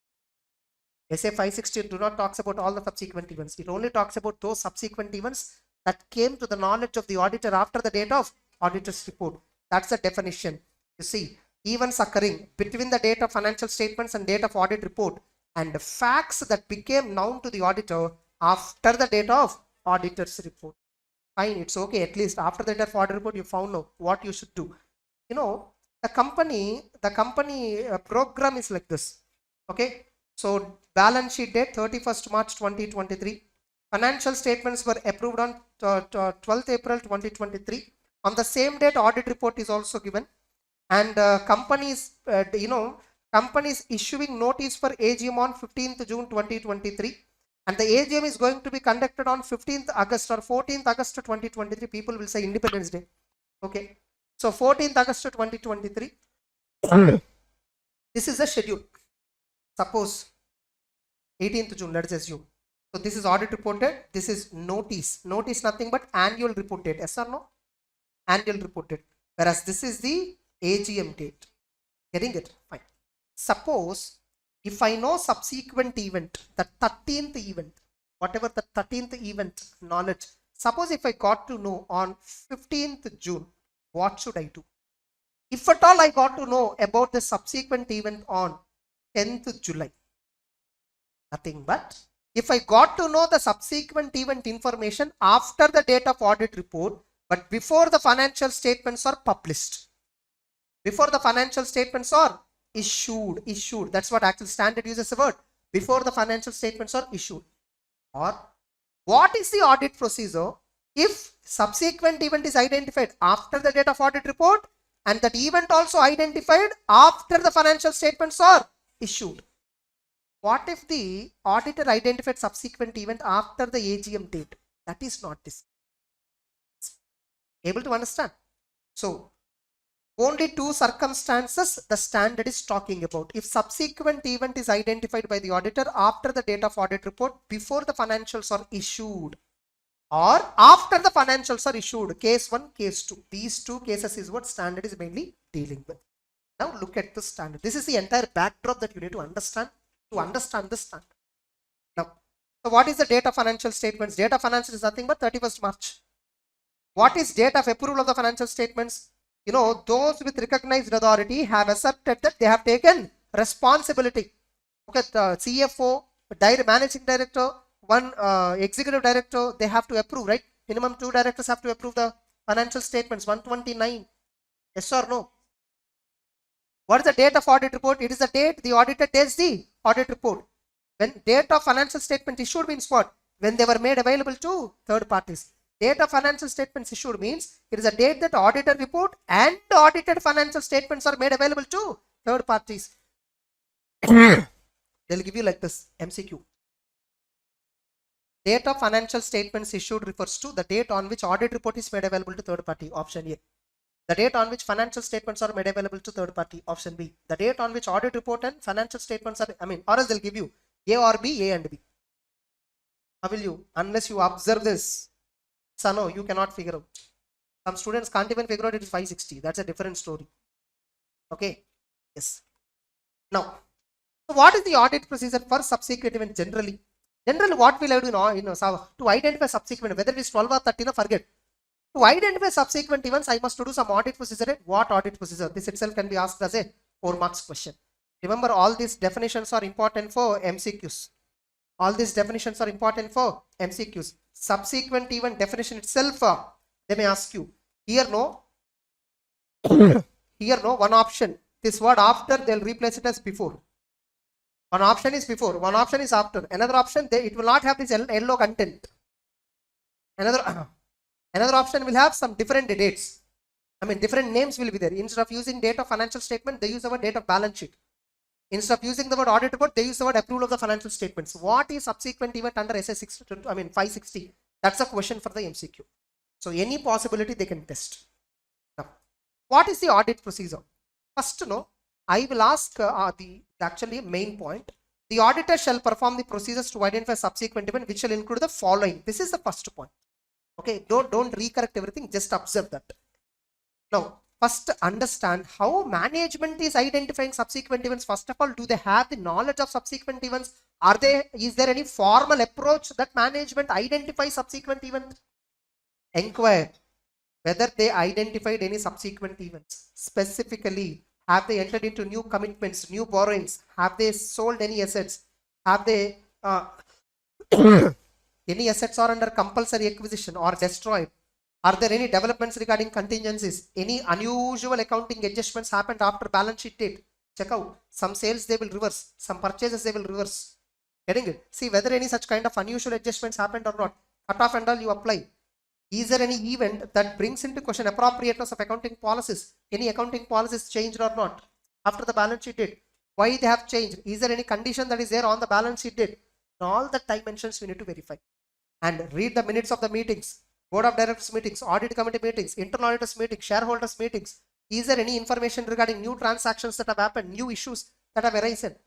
And reading the entity latest interim financial information. If any, before you give audit report, if at all any recent quarterly financials are also done, read that also. You will get to know something about some latest developments happened after 31st March. They'll give you this question, you have to write any 4 points. Getting it? Now they'll give you this third point itself as a, once again, sometimes as a separate question. Auditor has to inquire management and those charged with governance whether any subsequent events have occurred. What are the inquiries? Give any 4 examples. This was asked many times. Getting it? So any 4 points within this chapter. Or they'll give you what is the procedure. What is the audit procedure for subsequent events? You have to write the main points. So this one, inquiring management, reading the minutes, reading the entity's latest interim financial information. That's it. Suppose you have done subsequent event audit procedure, you found 12 events, all the 12 were adjusted. But you got to know a fact after the date of audit report, but before the financials, that may have caused the auditor to amend the auditor's report. A fact become known to the auditor. Had it been known to the auditor at the date of audit report, if at all I know the 13th event on the date of audit report, I would have modified my opinion. I would have not given that audit report. That would have caused me to amend the audit report. So if such a kind of material event knowledge you want to know, first discuss with the management and those charged with governance why they didn't identify 13th event. Sorry, I don't identify because I am doing a sampling basis audit. You must identify. Yes or no? 2. Whether financial requires amendments because of that event. Is it an adjusting or non-adjusting checkout? If so, financials require amendment. Is management ready to address this matter? Suppose if management is amending the financials, sir, don't worry, sir. For us, true and fair transparency is most important. We will amend. Carry out the audit procedure regarding the amendment. Obtain sufficient evidence regarding amendment of that subsequent event. So now management will amend the financials, will reapprove the financial statements, which means approval date is now different again. Revised approval date. Now you should take back the audit report, give a new audit report with a new date. Just the date alone changes because they amended the financials completely.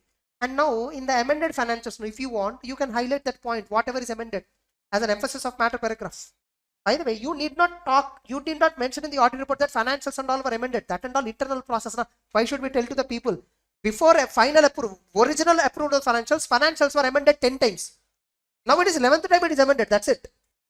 At the end of the day, did the financials went to public? No. So you need not talk about a number of times financials were amended before the audit report is given. No need. Suppose if management is not amending and if you have not yet provided the audit report to the entity, throw that audit report.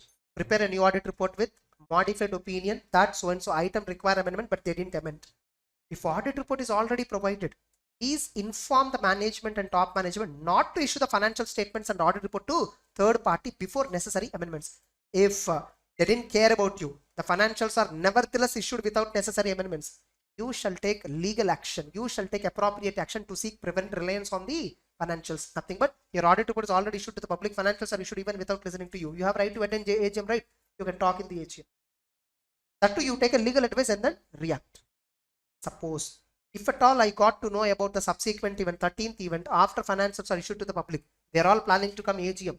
Getting it? They have taken decisions, economic decisions based on the existing financials, which are wrong, which are materially misstated, substantially misstated.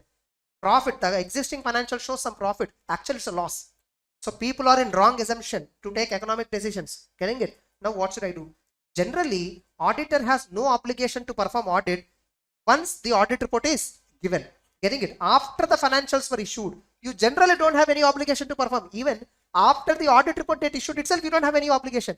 However, if at all, after the financials are issued, a fact came to the knowledge of auditor, had it been known to the auditor at the date of audit report, you may have given a different audit report, amended the audit report. In such case, same, discuss with the management.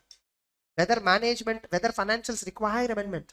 If so, how management is going to address? If the management is amending the financials, carry out the procedures, and not only this, you should check what steps management is taking so that already issued financials to the users, they are made aware of this situation. So review the steps taken by management, that anyone in receipt of previously issued financials informed of the situation, and provide a new audit report and include an emphasis of matter paragraph compulsorily here. Why? People got old financial balance sheet P&L notes. Now there is a new balance sheet P&L notes which we sent. What is the difference between old financials and new financials? You can only highlight through emphasis of matter paragraph, because we have two sets. Whereas in the previous case one, no need to specifically highlight it if it is not that important. Getting it? If management does not take necessary steps, you take necessary steps. That's it. The standard is over. Clear, all of you? Do you think all this happened in reality? No. Okay. With this, 560 is also over. Confident, all of you? Yes, let's begin. SA 580. Written representations. You know, what is a written representation? You look at the definition of representation, they clearly confirmed that written representations are nothing but statements by the management to confirm certain matters, to support other audit evidence. Only two things. Either they are confirmative in nature or they are to support other audit evidence. Written representation is never a main audit evidence. Getting the point? Suppose we started the audit. They have appointed us. We have started the audit. Management, board of directors, all of them together, they came and gave a written representation with the stamps, a seal, signature, everything. That financial statements are true and fair. They said true and fair. Nah, why should we do audit again? Written representation is not an evidence completely as a whole. Of course, it's an evidence. It's only supportive in nature. It's only confirmative in nature. It is not sufficient and appropriate audit evidence at all. Getting it? Can written representation be used as audit evidence? Written representations provide, of course, necessary information that auditor requires in connection with audit, but they do not provide sufficient appropriate audit evidence on their own. Getting it? Through written representation, suppose you are asking, sir, what are the pending litigations available? They gave a list of pending litigations. You are getting information through representation. Sir, what are the frauds identified by the company? Suspected, frauds reported or noticed by the entity, so that I can report in Caro. They gave a list of frauds they identified. It's a written representation. So, I asked, what are the pending litigations? They gave a written representation. What are the subsequent events? They gave a written representation. For everything I asked, they are giving representation. Through that, I am getting to know lots of information. But remember, only representation cannot be sufficient. Representation can be in addition to your work. First, you should try to identify what are the pending litigations. You should verify what. You should conduct procedures to identify litigations. You should conduct procedures to identify subsequent events. You should do risk assessment to identify fraud risk factors and identify frauds accordingly. After doing your best of your efforts, as a formality, we also take a representation from the management whether whatever we did, are the only things available or are there any additional stuff available? For that reason, we take a representation. Written representation is one way where you can prove that you have properly communicated with them everything. You had a proper interaction with the entity when you're doing audit. This is one evidence. If at all you don't have written representations, tomorrow if any frauds and all were discovered, you said management have not given me all that. Management may reply, auditor never consulted us on anything. If you have a written representation, you can prove that, see, I consulted, they gave a written declaration also. That everything is disclosed to the auditor honestly, which means their declarations are fake, false. Getting it? So you can file a reverse case on them on cheating. Getting it? In the course of the contract, they have to provide, they have to be honest. Clear? So written representations are informations provided by, it's a written statement by management to the auditor to confirm certain matters or to support other audit evidence. Written representations, by the way, do not include financial statements and assertions therein or supporting books and records. Just because every written statement is not a representation. Financials are also written. They are in writing. Who prepared them? Management only. Books of accounts are also in documentary form, in writing. Who prepared that? Management only. Does it mean balance sheet, P&L, books of accounts also you call it as representation? No. What is representation? Inside the financials, inside the books of accounts, any particular point is there. To confirm on that point, if I am giving an additional statement to you, which is not there in the books of accounts and financials, that's a written representation. Confident? Now, what is the objective of this particular standard? The objective is very simple. You have to obtain written representation. When auditors shall obtain written, under what circumstances written representation shall be obtained by the auditor? 1. You should obtain written representation regarding management responsibilities. Management responsibilities. You see, okay, fine, I'll list out here. What management responsibility? That they fulfilled responsibility. They fulfilled responsibility for preparation and presentation of financial statements. That they provided complete information to the auditor that is necessary for the audit of financial statements. Remember, management is responsible to provide us the information completely. Suppose with respect to purchases, what records the company is maintaining, how do I know? With respect to scrap generated in the manufacturing process, what are the records the company is maintaining, how do I know? So it is company's responsibility to give me complete information so that I can do audit much more productively. So that's why you see in SA 210, when we are entering into engagement letter, in the terms of engagement, we specifically get their acknowledgement on their responsibilities. Engagement letter is something that we get at the beginning of the audit. Written representations are something that we obtain during the audit or at the end of the audit. Getting it? Especially something that representation letter. There is something called representation letter or management representation letter. This is something we will obtain at the end of the audit, near the audit report date. In this audit report, in this particular MRLO, they will say that we have fulfilled our responsibilities for preparation and presentation of financial statements as per applicable framework. Whereas in engagement letter, they will say that we are responsible for preparation and presentation of financial statements as per applicable framework. Whereas in representation, we fulfilled that responsibility. Getting it? Now, in engagement letter, we are responsible to provide complete information and access to the records and documents maintained by the company. In representation letter, we have fulfilled our responsibility in providing complete information to the auditor.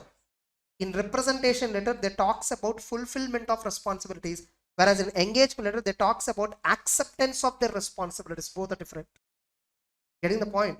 So that's why you see engagement letter is at the beginning of the audit. Representation letter is at the end of the audit, near the audit report date. You also see in the standard, they clearly mention the date of representations shall be as near as practicable to date of audit report, but not later than that. Getting the point? What is the point? See, can you get evidence after the date of audit report? Even you see, auditor shall not date the audit report earlier than the date on which you obtain sufficient appropriate evidence. Written representation is also an evidence, right, as per the standard. So before obtaining representation, how come you date the audit report? That's what they are saying indirectly. Yes or no? Now, representation shall be for all the financial statements and period referred in financial statements. Whatever the period for which you are doing audit, for that period only you should get representation. You cannot get representation for future year. You cannot get representation belonging to old years. Clear? Now, so this is one. So auditor has to get representation regarding management responsibilities fulfillment, that they have fulfilled responsibilities of preparation and presentation of financials as per applicable financial reporting framework, that they have fulfilled by providing complete information to the auditor that requires for the audit of financials. So this is one representation that you should get compulsorily under SA 580. This you get through 5A. This you get through, this declaration you get through what? Management representation letter. This is MRL. What is the format of MRL is also, I think it's given in CA Interbook only. 580 standard it is given. Getting it? In addition to that, you should also get representation when there is a requirement under, other standards on auditing. Auditor should also get written representation when there is a requirement under other standards. See, one, you must get written representation regarding fulfillment of management responsibilities, that you get through MRL. In addition to this, you also get various other representations as required under other standards on auditing. For example, SA 240 says management has to give a representation that they have disclosed to the auditor all allegations of fraud, all suspected frauds, all actual frauds that were noticed or reported during the year. Yes or no? Management has to give under 501, auditor shall obtain written representation that impact of all pending litigations and claims involving the entity were properly accounted and disclosed to the auditor. Under SA 560, management shall give a representation, auditor shall obtain a representation from the management that all the subsequent events, list of all the subsequent events were adjusted and reported properly. Management should give a representation that, I think, of course, 315, auditor should obtain a representation from the entity that the impact of risk assessment performed by the management was disclosed to the auditor. Result of risk assessment procedure by the entity, that is disclosed to the auditor. If at all, I told you, right, if the paper setter is little bit clever, getting it, he will ask this question. Auditor has to obtain written representation as required under various standards. Give few examples. So you just have to give 4 examples. Getting it? Under SA 240, auditor should obtain a written representation from the entity management that they have disclosed to the auditor all the actual frauds and allegations of frauds and suspected frauds information. 2. Auditor should obtain written representation under 501 that the impact of pending litigations and all were properly accounted and disclosed. And 560 regarding subsequent, 315 regarding result of risk assessment procedure performed by not auditor, management. Management do risk assessment regularly. For them it is more important than us. So they do business risk assessment, they do finance risk assessment, they do overall operating risk assessment.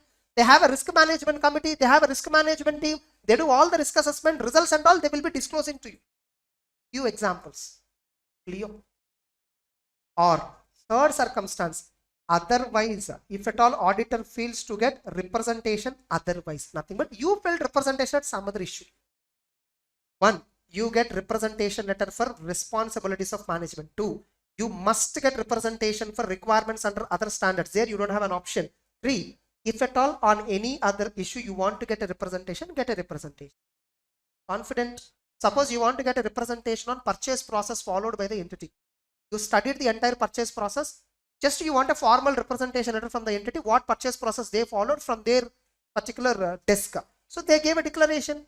So written representation, this is the process of purchases we follow. Clear?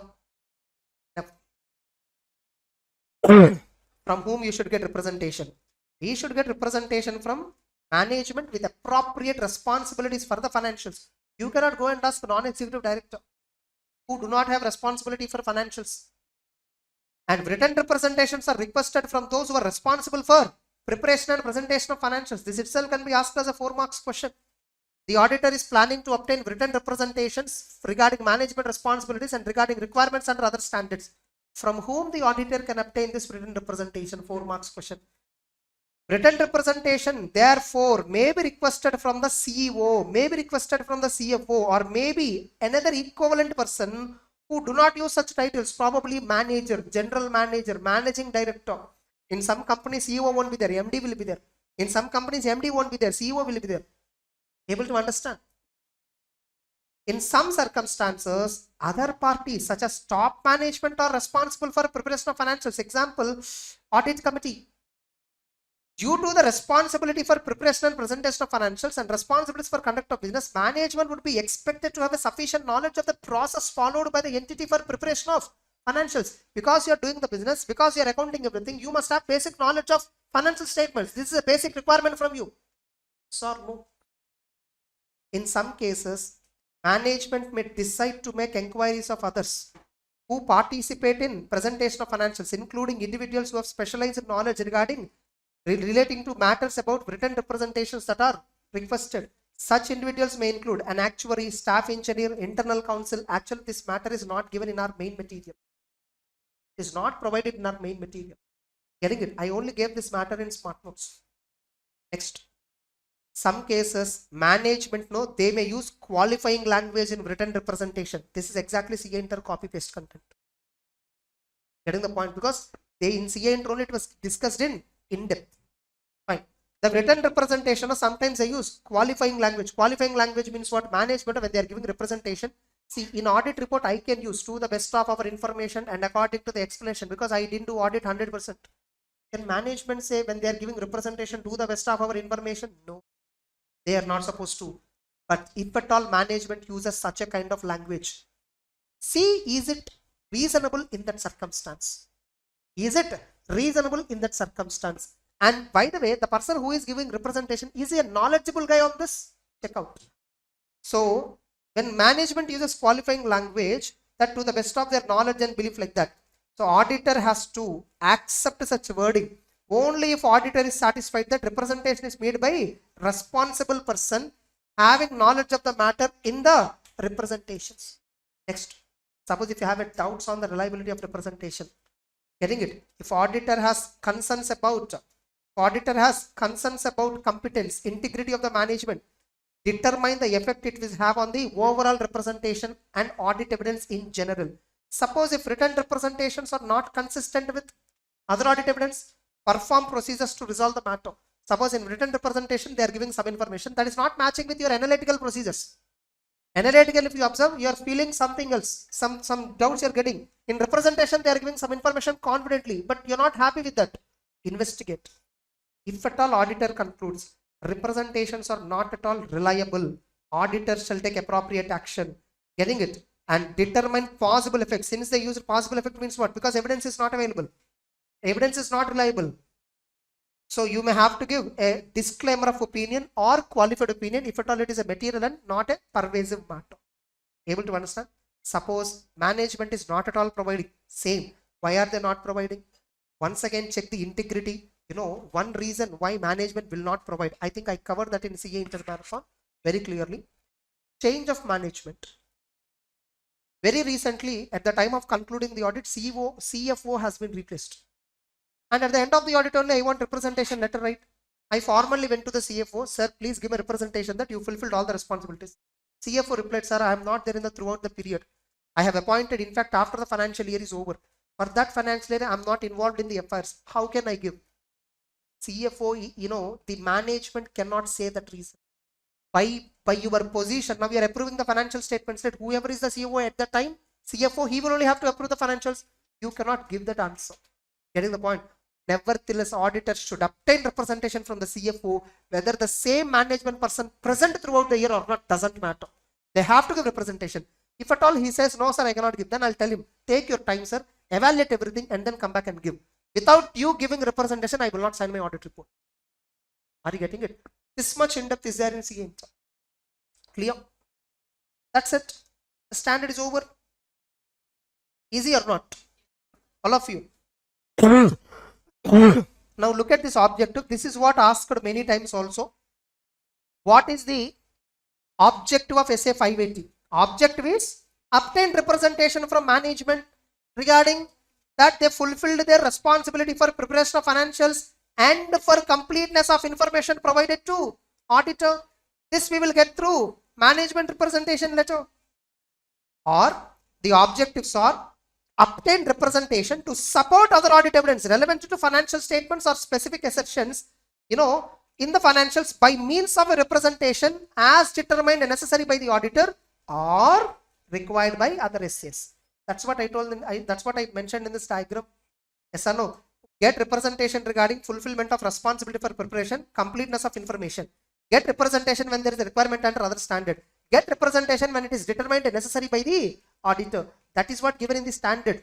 So totally 3 circumstances we get representation. 1, they fulfilled responsibility for preparation of financials. 2, they fulfilled responsibility for completeness of information given to auditor. 3, they gave representation to support other audit evidence as determined necessary by the auditor. 4, you should get representation when required under other standard or auditing. Okay, you got representation. Respond. See the representation. If everything is okay, you document it. That's one response. If at all it is not matching, you will respond in a different way. Clear? All of you? Accept. But this 580 standard is also over. Now let's once go back to the index. So we have now completed 501, 505, 510, 560, 580. Yes or no? Let's complete 550. With that will be also over. Then 320 SQC, 220, 540 I'll finish. Okay? Are you all in flow with me? That's it. So let's begin SA 550. Related parties. Many students have misunderstanding on the standard. They are thinking the auditor's responsibility for 550 is to verify whether related party transactions are properly accounted and disclosed. They are thinking it's an accounting standard requirement. No, it's much more bigger.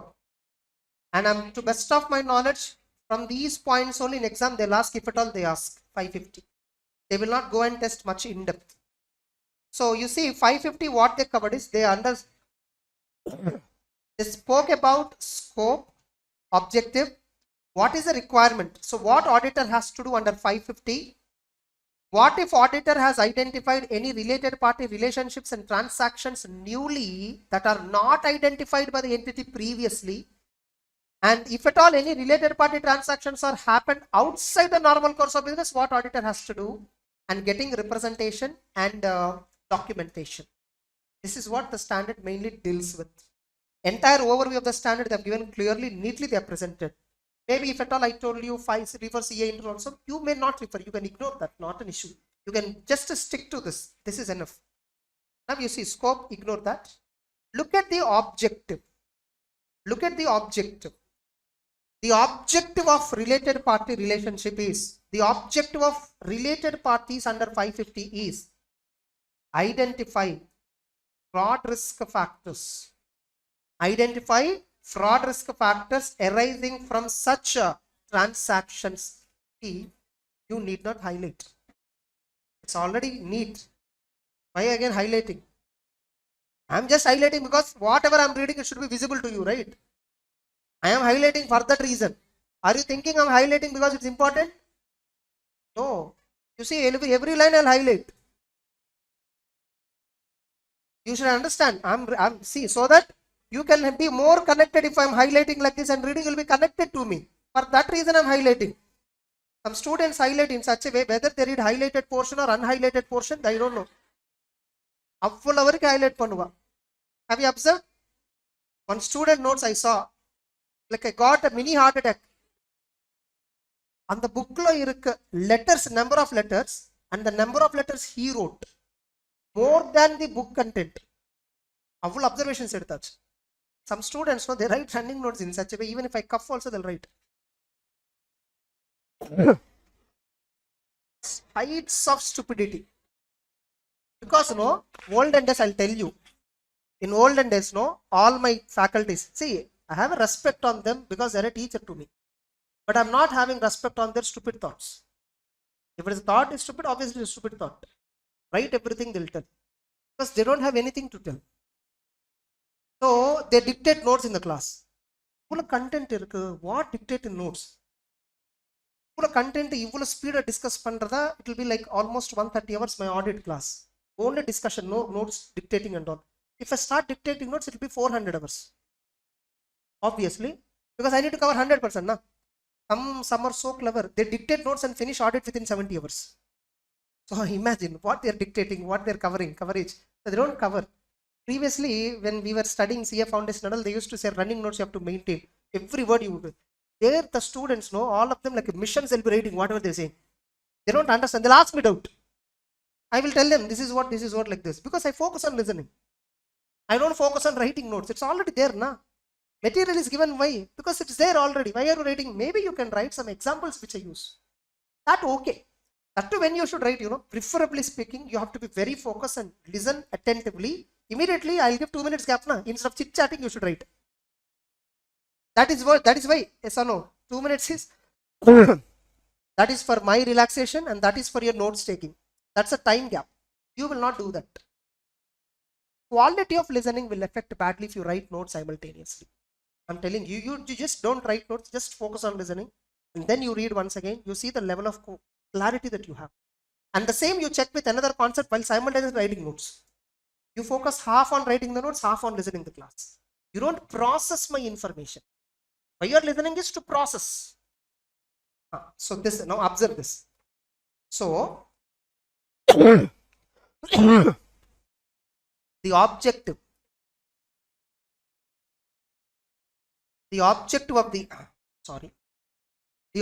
of the auditor is to obtain an understanding of related party transactions to fraud risk factors.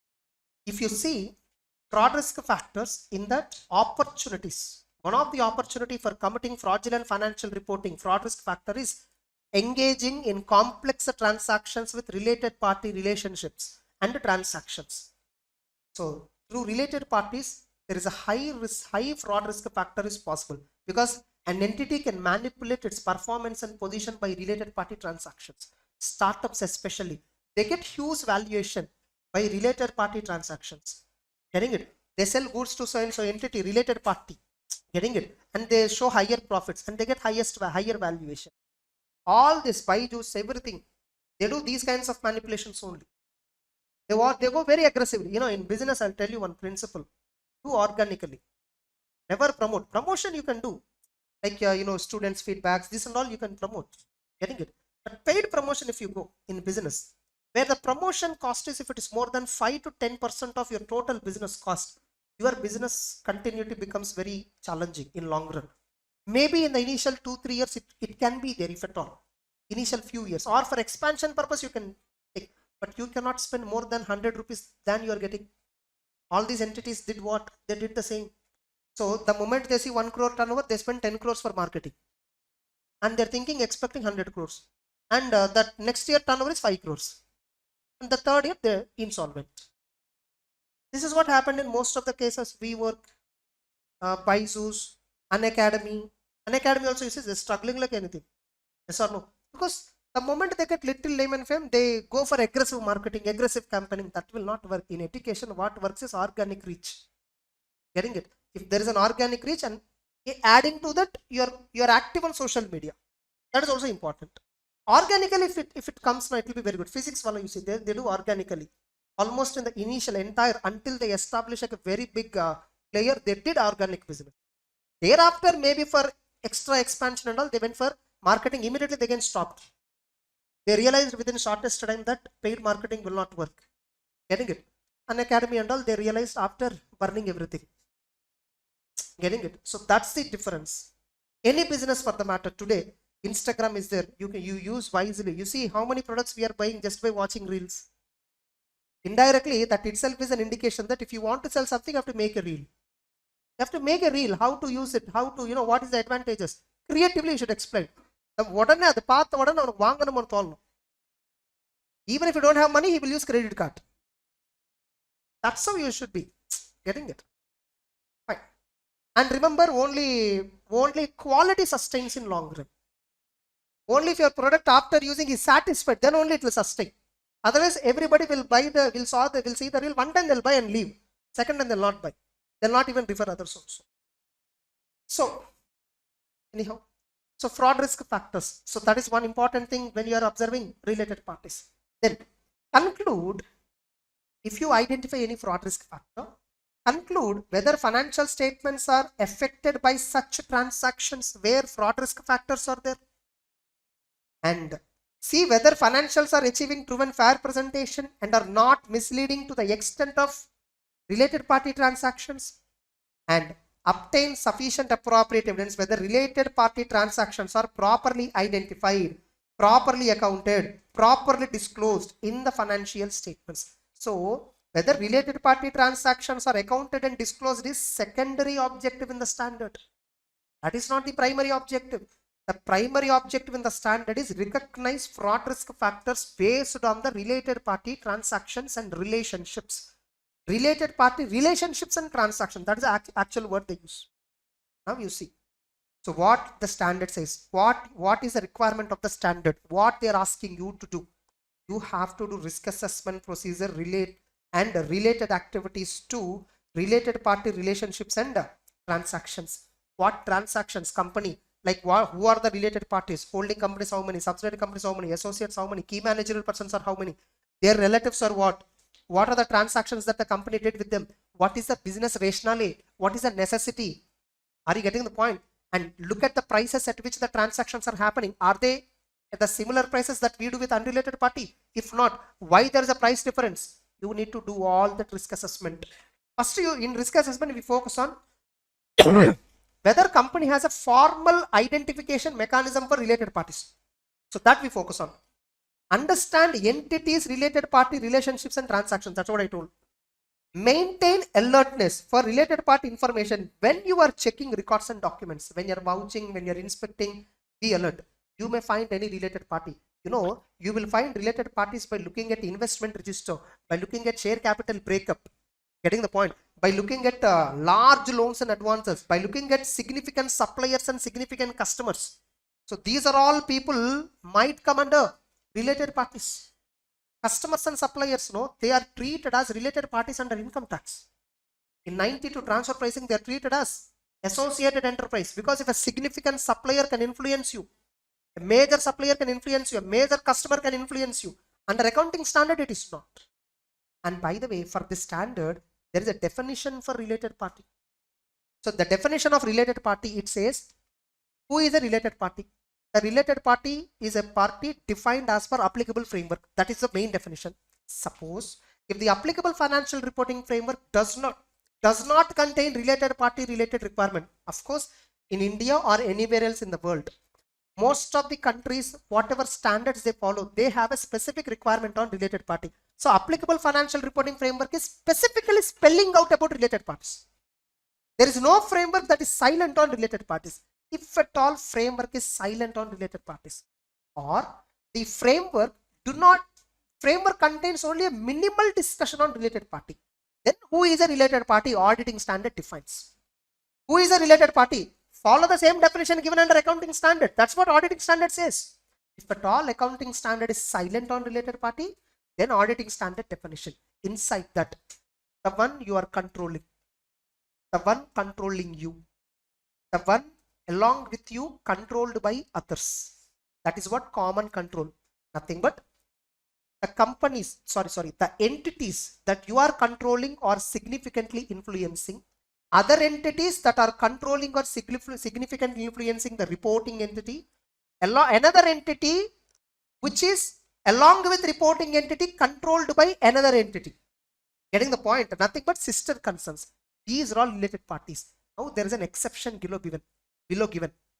Remember, entities that are under common control of a state, they are not treated as related parties unless they engage in significant share of transactions.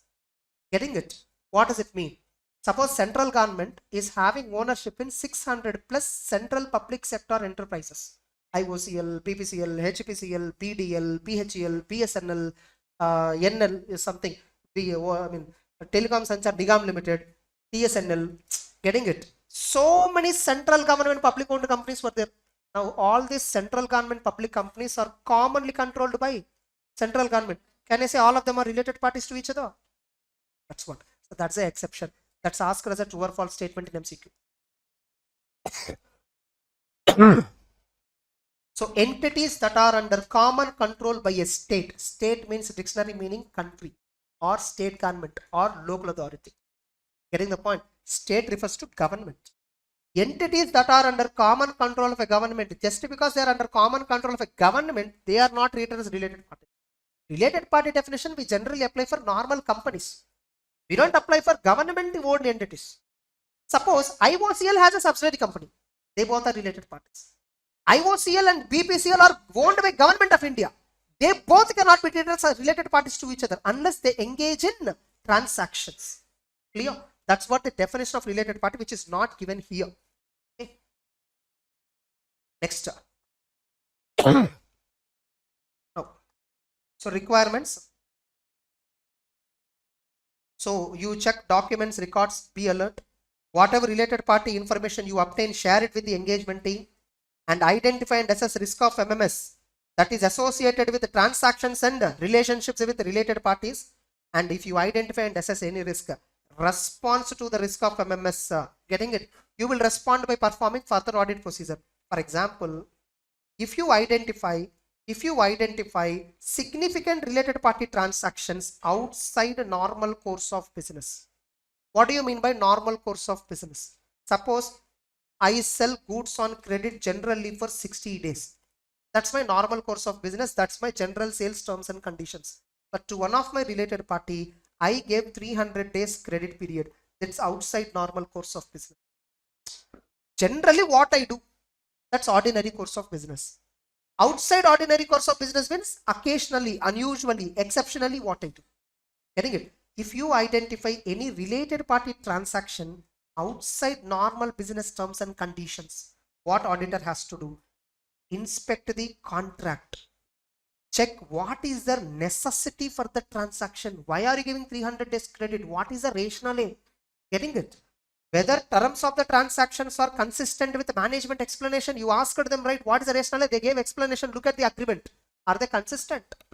Whether such transactions are properly accounted. By the way, this is an outside normal course of transaction. Okay, let it be whatever it is. Is it accounted in the right manner? Check out.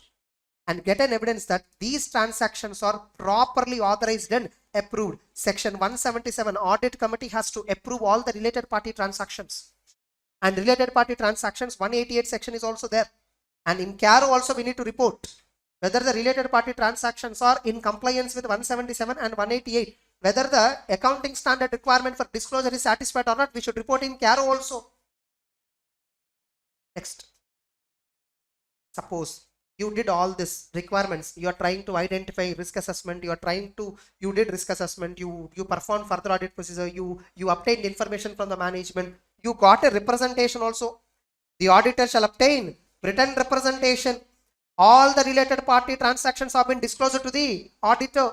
All the transactions have been properly accounted and disclosed in the financials.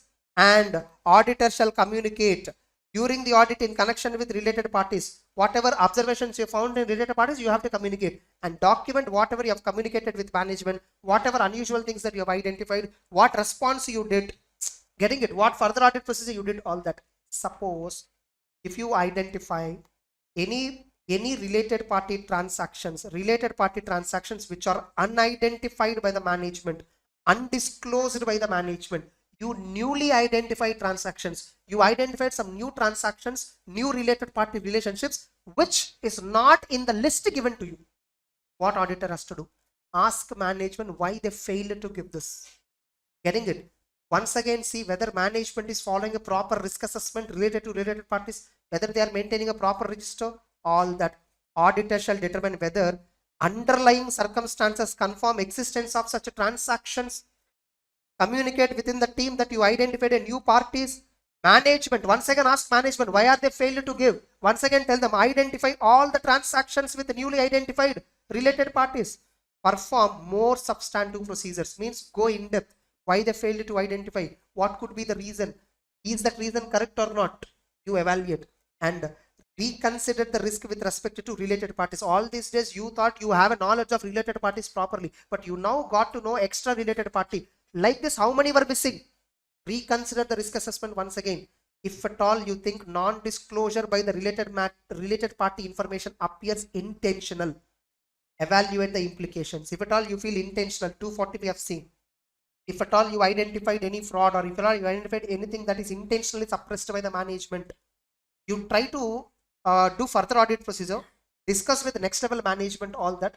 If at all you felt that there is a limitation on the scope, withdraw from the engagement, communicate with appropriate legal authorities, communicate with top management, and then withdraw. If withdrawal is not permitted, give a disclaimer of opinion. If you end up with a conclusion that you are unable to give opinion, that's it. Over 550. Easy or not? Yes. Let's proceed with essay 320. Materiality in planning and performance of an audit. Actually, the institute book says refer CA inter material for this. So just I'm covering because many do not understand this standard, though they think they understood. Okay. Now, first of all, there are some terms that you need to understand, which I briefly give you an idea. There is something called overall materiality, performance materiality, triviality level materiality. Materiality, triviality levels, we call it as trivial. Okay. Suppose the company has fixed, the auditor has determined in the circumstances, based upon the given circumstances, where auditor felt for this company, turnover is the right benchmark. Auditor felt turnover is the right benchmark. For some entities, turnover may not be the benchmark. For some entities, capital invested is benchmark. For some entities, profit is the benchmark. For some entities, something else could be the benchmark. Getting it? Suppose if the auditor felt in the company where he is doing audit, turnover is the benchmark. He applied 0.5% as some amount. That is the overall materiality level. Let us assume turnover is 100 crore or else 10,000 crore. 1% means 100. 50 crore could be the materiality. Overall materiality for the financial statement. So what do you mean by this overall materiality for financials? If at all, the aggregate of the misstatements that you identified, if at all it is exceeding this, you assume that financial statements are materially misstated. But 50 crore aggregate of the mistakes I identified means what? Within the sample I selected, these are the mistakes I identified. What about undetected mistakes? See, I do audit on a sample basis. Within the sample only I will identify mistakes, right?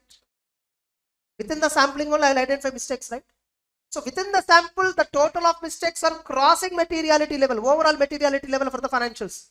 Okay, I agree it's a material misstatement, but I have not verified 90% of the population. What about the mistakes that are there in the 90% of population? So let me not compare my aggregate of misstatements with the overall materiality level. Let me decide my materiality level 30 crore. Overall materiality 50 crore. Let me fix my performance materiality at 30 crore. While performing the audit, materiality ultimate is 50 only.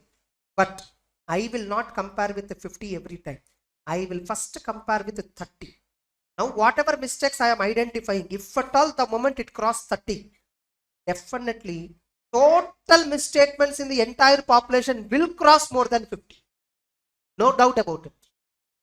If at all within the sample I have selected, based on the sample, the mistakes I identified, if at all the sample related mistakes, which are called as uncorrected misstatements,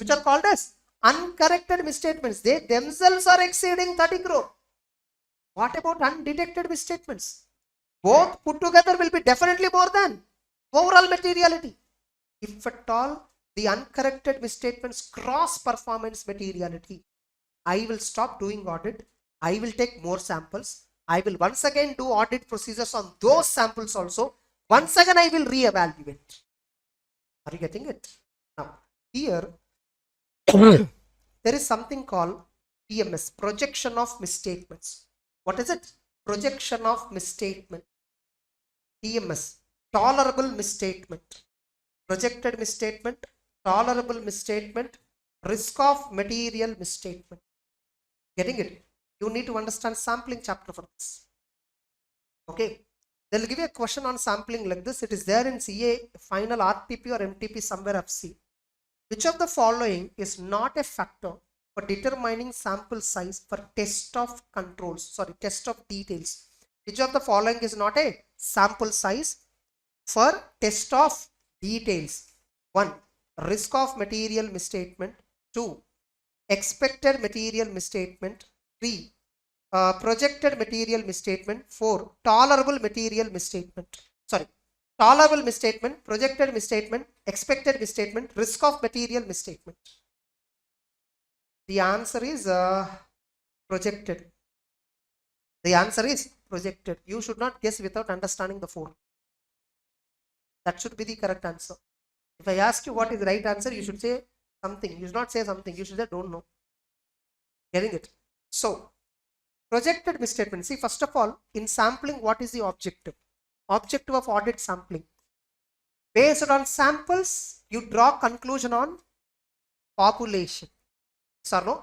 Purchases are 10,000 crore. But you verified sample whose value totally comes to 500 crore. Getting the point? Only 500 crore worth of transactions only you verified in sampling.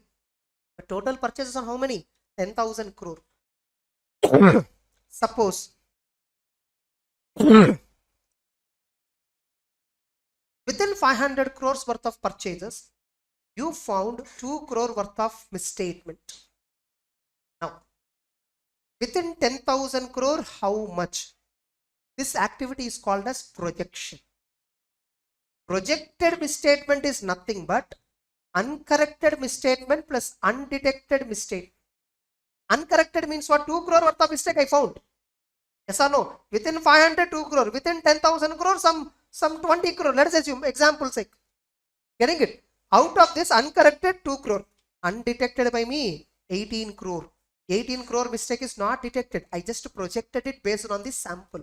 But remember, before you do this projection, you should interpret the nature of the misstatement. 2 crore misstatement you found, right? What is the nature? Is it an anomaly or is it a non-anomaly? SA 530 says you should only do non-anomalous projection. You should not do project anomaly. While projecting the misstatement, anomaly should be excluded. What is an anomaly? A misstatement or deviation that is demonstrably not representative of population. You didn't understand? Okay. So, see, that's why you have to be very good at CA inter-audit fundamentals. You qualified without learning. That's a different story. Okay. Anomaly means what? Not every mistake. Suppose 2 crore mistake is there. I will interpret what is this mistake is of. This mistake, no, the accountant very basic example I'll take. Okay, lame example. Suppose accountant, no, while passing 10 lakhs entry, he passed 1 crore. While typing, no, let's assume they are not capturing the transactions automatically, they are manually entering the transaction. By mistake, instead of 10 lakhs, he entered 1 crore. Or else by mistake, instead of 20 lakhs, he entered 2 crore. Let us assume round of mistake is 2 crore 20 lakhs he entered. Getting it? The misstatement is how much? 2 crore. That is the nature of the mistake. Now tell me, if this is a mistake, can I project it? In 500 crore, 2 crore he typed wrongly. In 10,000 crore, how much he typed wrongly? This is called anomaly, which is not representative of population. Nothing but non-repetitive misstatements. These mistakes are non-repetitive in nature. Whereas non-anomaly, in the software only, when you enter 5 zeros, it will automatically 6 0. Now tell me, wherever 5 zeros are there, 6 0 automatically acts. That's a repetitive mistake. Are you getting the point? If there is a mistake in the software, if there is a mistake in the formula of depreciation computation, interest computation, that's a non-anomaly. Suppose the interest computation in a bank went wrong, where bank, instead of the number of days divided by 365, it should be the last item in the formula of the interest computation. This itself is not there. They directly applied rate. Now tell me, in every interest calculation, mistake will be there, right? There I can project. What is the total mistake? I can project it. Remember, projected misstatement on the total population is what we evaluate for considering overall misstatement. Are you getting the point? So what is what is overall misstatement? Overall misstatement is equal to nothing but is also called as total misstatement is equal to projected misstatement plus anomalous misstatement. Anomaly you don't consider in projection. Are you getting the point? So what is the total projected misstatement plus anomalous misstatement is equal to total misstatement. If this total misstatement is crossing performance materiality, you will conclude that you have not obtained sufficient appropriate evidence. You will conclude the moment it crosses performance materiality, you have the standard indirectly says, do take more samples, take more samples. You take as many samples as possible where total misstatement comes less than performance materiality. You should do repetitively the task until you get less than performance materiality, total misstatement value. You got that's acceptable level in audit. Then you give opinion. Suppose in spite of repeatedly you are selecting samples additionally, projecting, overall material misstatement is always crossing performance. You will come to a conclusion that the financial statements are substantially misstated. You will give adverse opinion. This is what happens in Big Four. So they use all this terminology in Big Four. Exactly. Getting it? So they in the documentation, everything, triviality level, everything. Now, so this is how the materiality concept works. First of all, got clarity on this? Basic understanding how materiality 530 everything is interrelated. In 530, so now tell me. So projected misstatement is what, like the MCQ which I told, no. Which of the following is not a factor for determining sample size in case of test of details? So purchases I want to verify. How many samples I should verify? For that, what should be the factor? Projected misstatement is not a factor. Why? After selecting sample, after verified, after finding mistake, after determining anomaly, non-anomaly, then I will project the final misstatement. Projected misstatement is a result of the entire sampling process. That is not a basis for selecting the sample. So only if you know projected misstatement meaning, you will come to an understanding like this. Tolerable misstatement is called as performance materiality. In 530, it is called as tolerable misstatement. In SA 320, it is called as performance materiality. If total misstatement is less than performance materiality, it is tolerable, right? We can give unqualified opinion, right? That's why it's called as what? Tolerable misstatement. So tolerable misstatement is nothing but performance materiality. This is the understanding you must have when you are reading 530 and 320. This link you should understand. Okay. What is the concept of materiality? Remember, materiality is not always a matter of size. It may be a matter of quality. Getting it? Quantitative limits of materiality generally we will specify. For example, a company disclosing notes, additional information, any income or expenditure exceeding 1% of the revenue or 1 lakh, whichever is higher. So financial reporting framework itself gives a hint. Anything which is more than 1% is an important item. A company should disclose in notes to accounts shares held by shareholders more than 5%. Suppose in share capital, if you want to decide apply materiality, you can take that schedule 3 5% logic itself. Suppose what is materiality? If financial reporting framework do not contain any reference, if the financial reporting framework schedule 3 or accounting standard, if at all they are not talking about any percentages and all, how do you decide materiality? Misstatements are material generally if at all they influence the decisions of the user. You should think if there is a mistake in the profit and loss account 10 crore, will the user affect? If the mistake in profit and loss account is 50 crore, will the user affect? No. If the mistake in the P&L is more than 100 crore, will the user affect? Yes. Then 100 crore is a materiality. Getting it? Judgments about matters that are material are based on consideration of common financial information needs of users. The possible effect of misstatement on a specific user may vary widely and is not considered. For a particular user, some users are so aggressive. Sir, 500 crore mistake also, I'm not bothered. That and all you should not take into account. Commonly, major users, what amount they feel material, so that their decision they will change.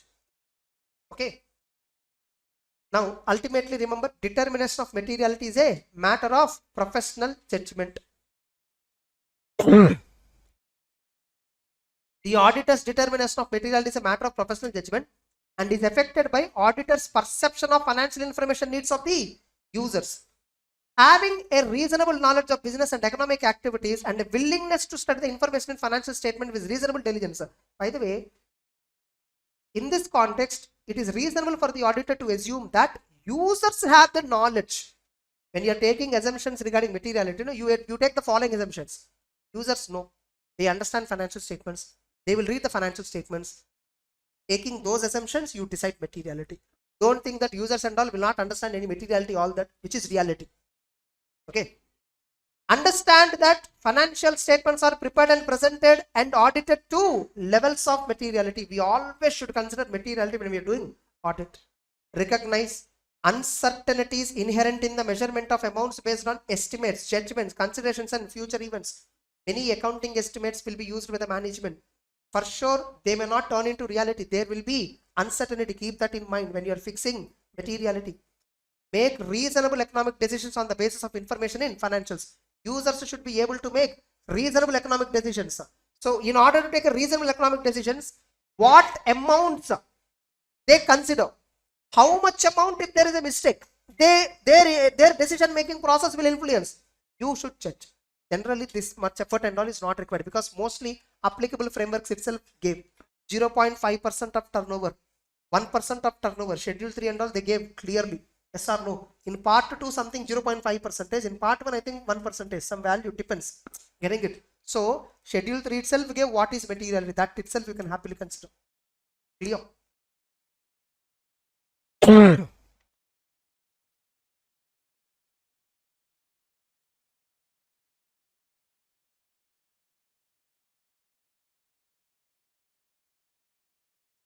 These are all generally they have discussed. So much of general content is there.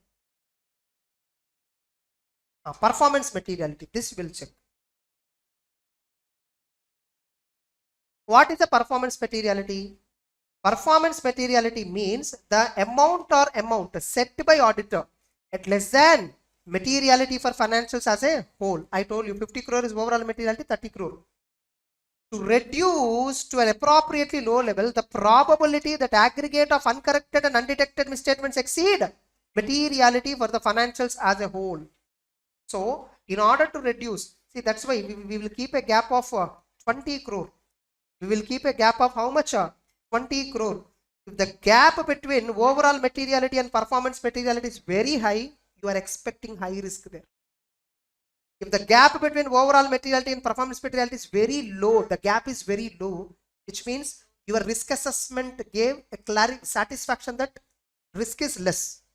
So when you expect risk is less in the financial statements audit, you generally keep performance materiality as close as possible to overall. If you think risk is very high, performance materiality, you will keep very huge gap from overall materiality. Actually, there is a Shell audit report. In that Shell audit report, UK, so they clearly presented workings on materiality. So why they choose an performance materiality at so and so level, why they have chosen overall materiality at so and so level, they have given entire the background information also. Shell, you know Shell Petroleum, yeah. So Shell, so that company UK, in that annual report, the auditor's report is very detailed, not like ours. Of course, ours is good, but that is much more detailed. How auditor decided materiality, he gave 1 page discussion. How overall materiality, last year overall materiality this much, this year this much, last year performance material this much, this year this much, what is triviality level, they clearly mentioned. Getting it? And they clearly mentioned why there is a change in the materiality, revision in the materiality. So they clearly mentioned all that. I think that if you see also, you will get much more understanding.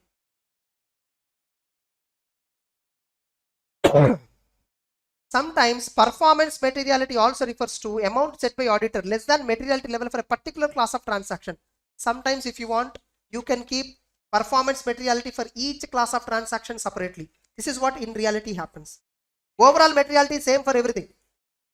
For purchases, what is performance materiality? For sales, what is performance materiality? For inventory, what is performance materiality? We can keep like that also. So they'll give you a question on this. What is performance materiality? That's it. They'll give you, probably this itself. What is performance materiality? And while determining materiality, auditor will use benchmarks. Some benchmarks we will use. One is elements of financial statements like turnover, capital, expenditure, all that. And you will consider nature of the entity and its life cycle, industry and economic environment. You may consider ownership structure, You may consider volatility of the benchmark. Suppose if you think turnover is so extremely variation, there is extreme variation in the turnover from last year, that last year and this year. Turnover may not be a right benchmark. You choose some other benchmark which is less volatile. Based on that, apply percentage and choose materiality level. In November 22 paper, I think so, they have asked a question on this. Which is right benchmark? I think in the pronouncement book, actually in the main book you will find this. Main book I have given the content with that example. That question only they asked in CA final, November 22 paper, I think so. So there they will give you some sales data they gave you and some profit before tax, some information they gave you, which is the right benchmark. And they gave you some symptoms that company profit is last year it has lost, this year it has have a profit. So company have chosen, the auditors have chosen materiality based on profit before tax. You need to answer profit before tax is highly volatile, so this is not a right benchmark. The right benchmark for the company sales are constant. Sales is a right benchmark. This answer we should reply by writing the factors affecting the benchmark. So what are the factors that affect in identification of appropriate benchmark? Getting it? This question only they asked. 4 marks question they asked. 4 marks or 2 marks, some 2 sub questions were given. In that one sub question is this. Number 22 paper, I think so. I'm strong. I think I'm very sure. Number 22 paper only. Just check out. Number 22. Every time auditing paper comes, no, people say that's the toughest paper. Now, these benchmarks like turnover, capital, profit before tax, from where you can take? You can take them in current period financials. You can take from the current period financials, period to date financial results. Or you can take from prior period statements. Or you can take benchmarks from budgets and forecasts. Whatever you feel most appropriate, that benchmark you select, based on that apply a percentage, you will get materiality amount. You decide that with the total misstatement. Total misstatement means projected misstatement plus anomalous misstatement. Projected misstatements means what I told. This is a link. Only those who understood 530 thoroughly can understand 320. Because in 320 they use entire the terminology used in 530 sampling chapter. And once you fix a benchmark, apply a percentage on it. Generally, on profit before tax, we apply higher percentage. If it is turnover benchmark, we apply lower percentage. Getting it? 5% of profit and 0.5% of turnover, both are not same. So if profit before tax is a benchmark, how to decide materiality amount? Apply a higher percentage in comparison with the turnover benchmark. So there is a relationship between percentage and chosen benchmark such that percentage applied to PBT from operations will normally be higher than a percentage applied to total revenue. Okay, these are all may be relevant for MCQs. That's not required. Materiality for class of transaction. Revision of materiality, important question for 4 marks. Revision in materiality. Will auditor revise the materiality? So of course, as audit progresses, if you got to know some additional information, a change in circumstance, availability of additional information, change in actual financial results than anticipated results. I'm continuously finding so many mistakes. I may have to decide materiality at lower. Generally, you might have seen this word, audit risk and materiality are inversely related. If you predict high risk, you keep materiality at low level. You will verify even small transactions. Getting it? Increase in estimated risk than the original prediction. Originally you predicted low risk, so you kept 50 crore materiality. Later you felt that risk is very high. You can reduce it to 20 crore. In Shell they will give all this data. Better I'll open once, okay? So you will get an idea.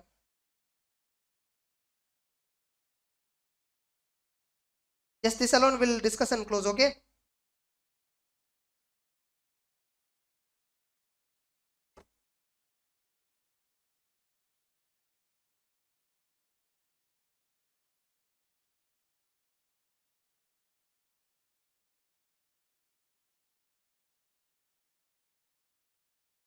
Actually, the standard takes lot of time. I just want to introduce you what is there in the standard. If at all you have time, only study, but don't neglect, because even in the old scheme 320 discussion is not there, but they asked a question. So now also 320 discussion is not there in the final material, but they'll ask a question. Possibility is there.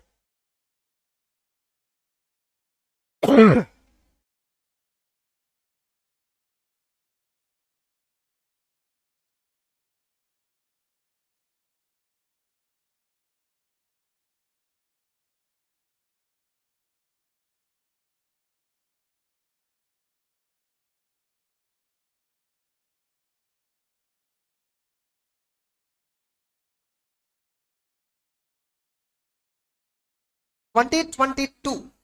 For them, the balance sheet date is December. They follow calendar year.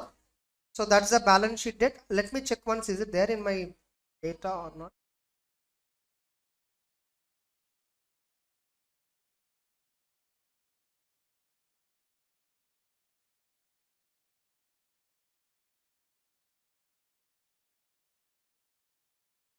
Amma, it is there.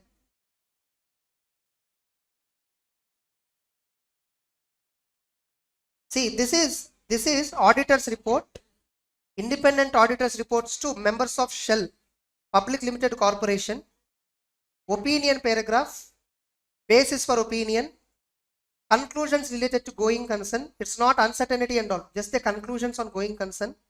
Overview for audit approach. In that, assessing materiality, planning materiality. This is also called as overall materiality, nothing but 1.2 billion. In 2021, 1 billion. And performance materiality, 0.9 billion. In 2021, 0.75. Reporting differences, nothing but triviality materially. So now when my team is working, audit team, if they find a mistake more than this much value only, they have to report it. Otherwise, they can ignore that mistakes. But they'll just keep aside all the mistakes which are less than this. They will not immediately react. Getting it? Now, they have made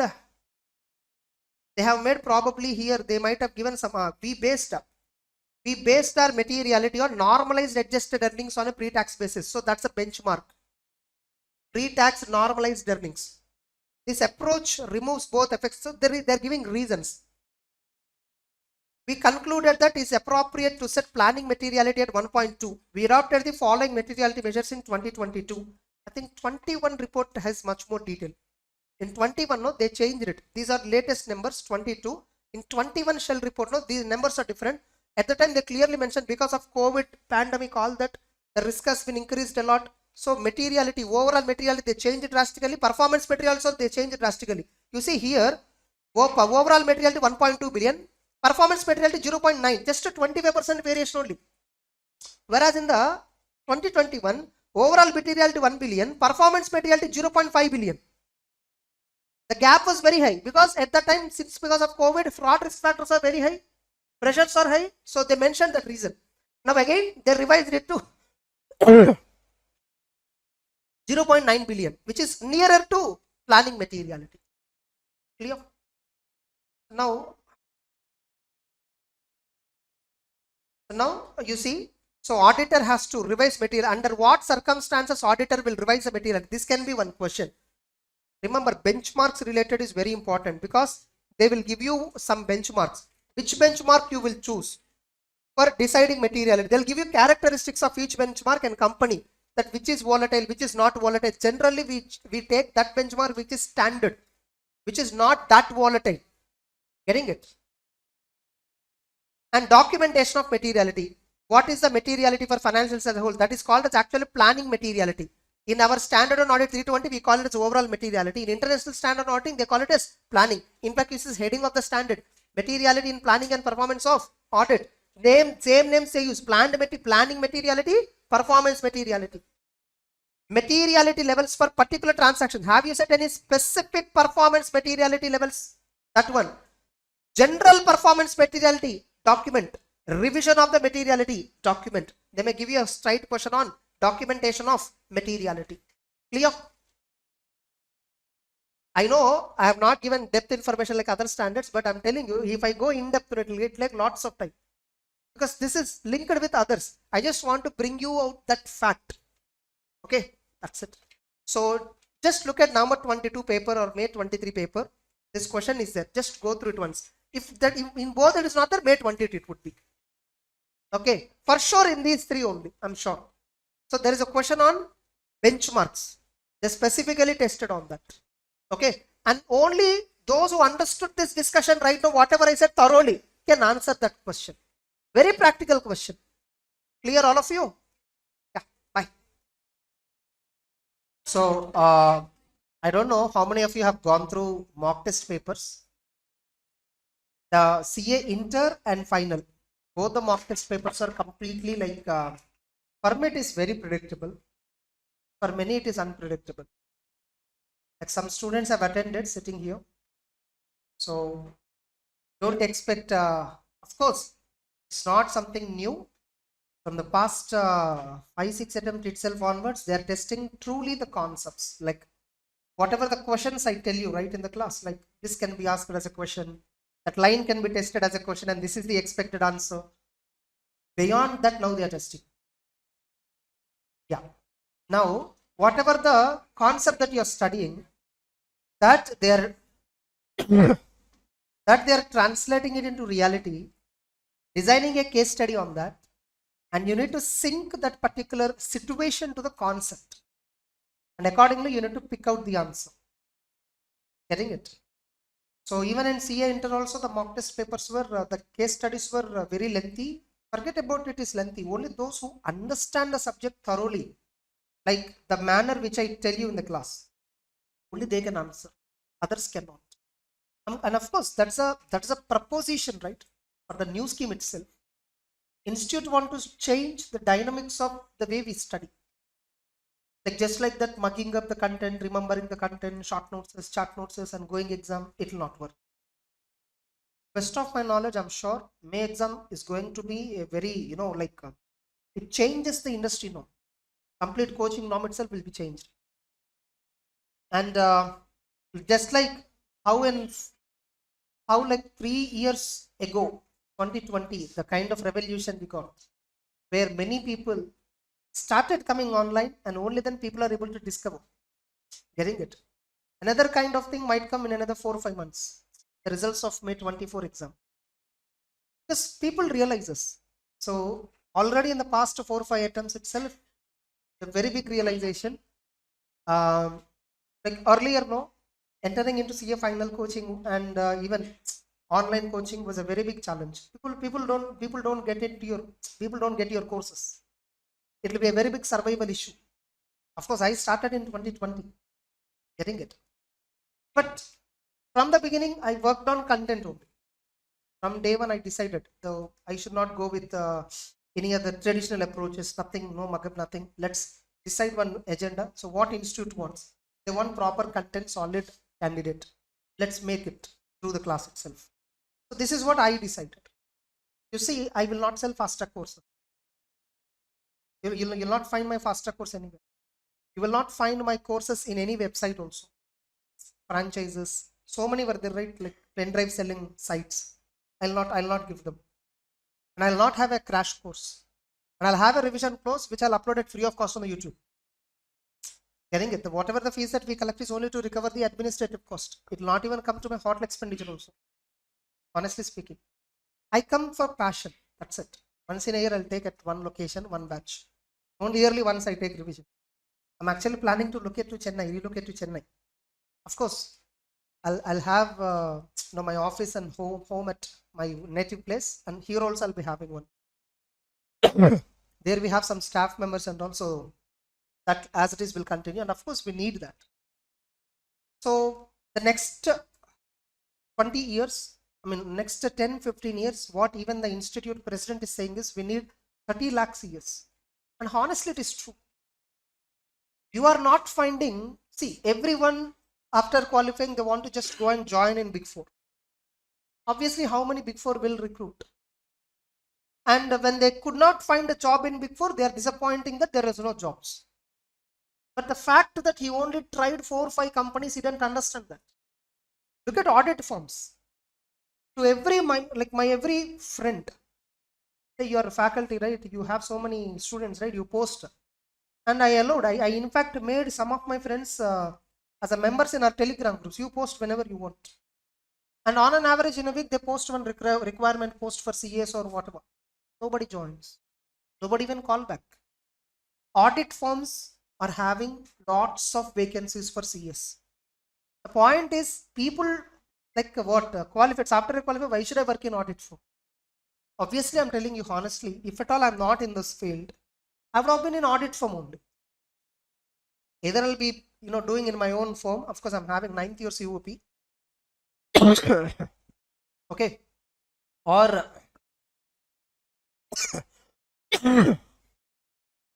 so either I'll be doing my own firm, or I'll be in some medium or small sized firm. Because the kind of work satisfaction you get there is something different in a medium firm. I am of a kind where I don't want to take much pressure personally. Okay, I'll not be ready to take that much pressures and all. First of all, if somebody scolds me and all, I can't take it. Okay, so better work work in a medium-sized firm where partner will treat me like a partner. Getting it? More than money, I want respect. So that's the kind of attitude I have. And now many audit firms in Hyderabad and Chennai and Bangalore, they're ready to pay to a right candidate even 60-70,000 per month as a starting salary. And in audit firms, they pay bonuses yearly. And especially in September, October, the due date times, if you work, they pay OT also, which is almost equal to corporate level package. And if at all you really work hard, that audit firm, and if you contribute something to them, they obviously make you as a partner and give you a better monetary reward for sure. And you will have a sustainable growth for sure. No pressure life, nothing. I'm telling you this because there is a lots of vacuum in the audit firms for CS. You know, one today article shortage is there, but it's not too heavy. It's not too like affecting their working and all. It's not like that. Okay, maybe 1 year now they might struggle because now only after qualifying both the groups you need to enter into articles. But CS, firms are not having staff to review the works of the articles. Who can review generally? Tell me. Once only if you qualify CA final, so they'll have some confidence to give you or delegate the work. That's a problem which they are facing. And in manufacturing sectors, there's a lots of vacancies. Everyone are just looking at that initial package. Am I getting 10 lakhs package, or am I getting 9 lakhs package, or 12 lakhs package? They're not ready for working 6 lakhs package. Everybody wants initial take home some 70,000, 75,000 salary. Normally, when I interact with people, this is what I know. 10,000 rupees to 15,000 rupees is the maximum variation when you work in audit firm and a company in terms of as a whole savings to you probably will affect by 10 to 15,000. But in audit firms, if you work sincerely, properly, the same efforts that you put in corporate, you will damn sure get a growth in audit firm, no doubt about it. In fact, that is one way to build network base, client base, all that. You will have time for doing other activities when you are working in audit firms generally. So consider this option too. So don't blindly go for campus interview. And if in campus you didn't get, you disappointing. No, lots of demand is there. Look, for CS and CMS, there is no alternative, understand. There's no alternative course in India or anywhere else in the world for CA, CPA, CMA, for these kinds of courses. Only guy who understands taxation, accounting, and finance, integration of all these three at a reasonable level, may not be at expert level, but at least at a reasonable level, are only chartered accountants and cost accountants. In India, these two. Outside India, maybe some other professions of same standing. Getting it? So there is no alternative for us, that you remember. So the opportunities are abundant, I'm telling you. And with that confidence only, the institute chairman is saying 30 lakh CS we need in the next 15-20 years. By 2040 something is saying nothing but 15 years hardly. So 30 lakh CS we require. Technically, how many CS are qualifying every year, you know? So 15 to 20,000. Maybe 25,000 depending upon attempt to attempt. In a particular attempt, 7,000 to 12,000 CS might qualify. Okay, very rare 15,000. So in a year, technically speaking, 30,000 CS are only qualifying. But the demand that we have is literally 30 lakhs. The demand is calculated not just based on Indian, demand, overseas demand, all put together. Today only many companies abroad, outside India, they are outsourcing their works to like the Indian firms. So we are getting foreign works and all, where we get a very good remuneration. So slowly it is expanding.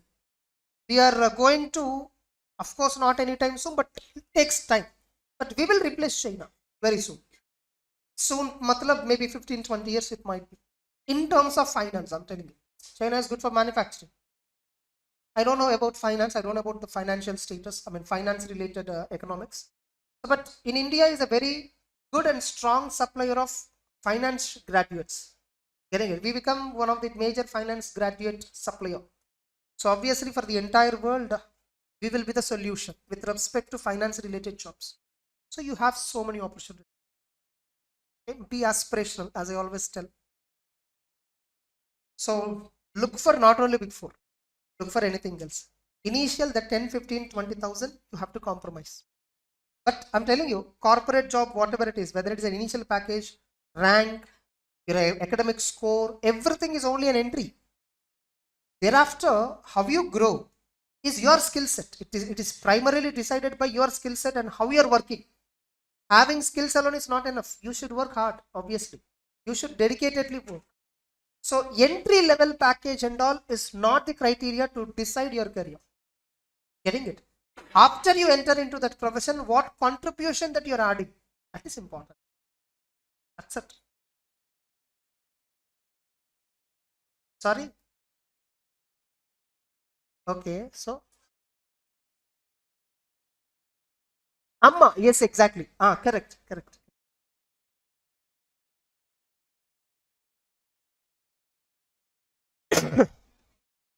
But honestly, I'm telling you, there are my friends who are CMA based. 7, 8 years ago, CMA based qualification and all was not having that recognition. You know, now he's having somewhere around 35 lakhs package right now. And my CA friend is also having the same level of package. Getting it? You don't know. It all depends on the kinds of steps you take, the kinds of decisions you take. Right time you need to shift from company to company. Opportunities. You need to be alert always. Remember, your success can only be written by you, not anybody else. Yes, we'll begin with SQC1 and SA220. By the way, we even have completed 320 is over and even 550 is also completed. And in the above, we didn't highlight this 710. 710 is also over, right? Now let's begin this SQC1 and SA220, then 540.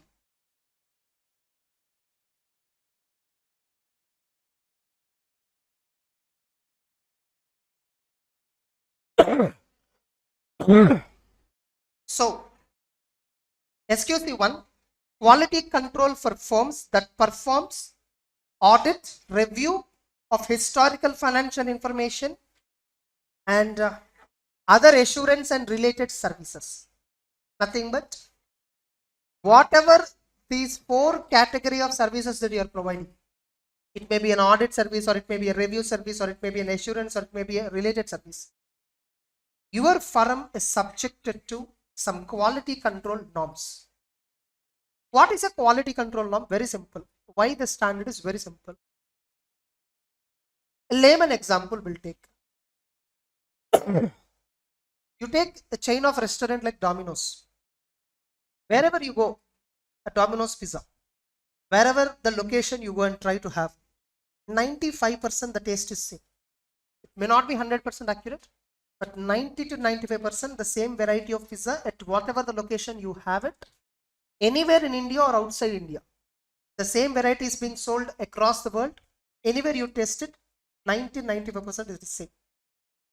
Why you are getting such a kind of quality everywhere? Because the pizza making process is standardized. The ingredients which they use, getting it, and the process of making it, the mixture ratio, almost all these are standardized. Even the way they do this pizza, the steps in making the pizza using the ingredients, that is also standardized. The chefs are trained to make pizza in the same way, even if they are making 100th pizza on the same day.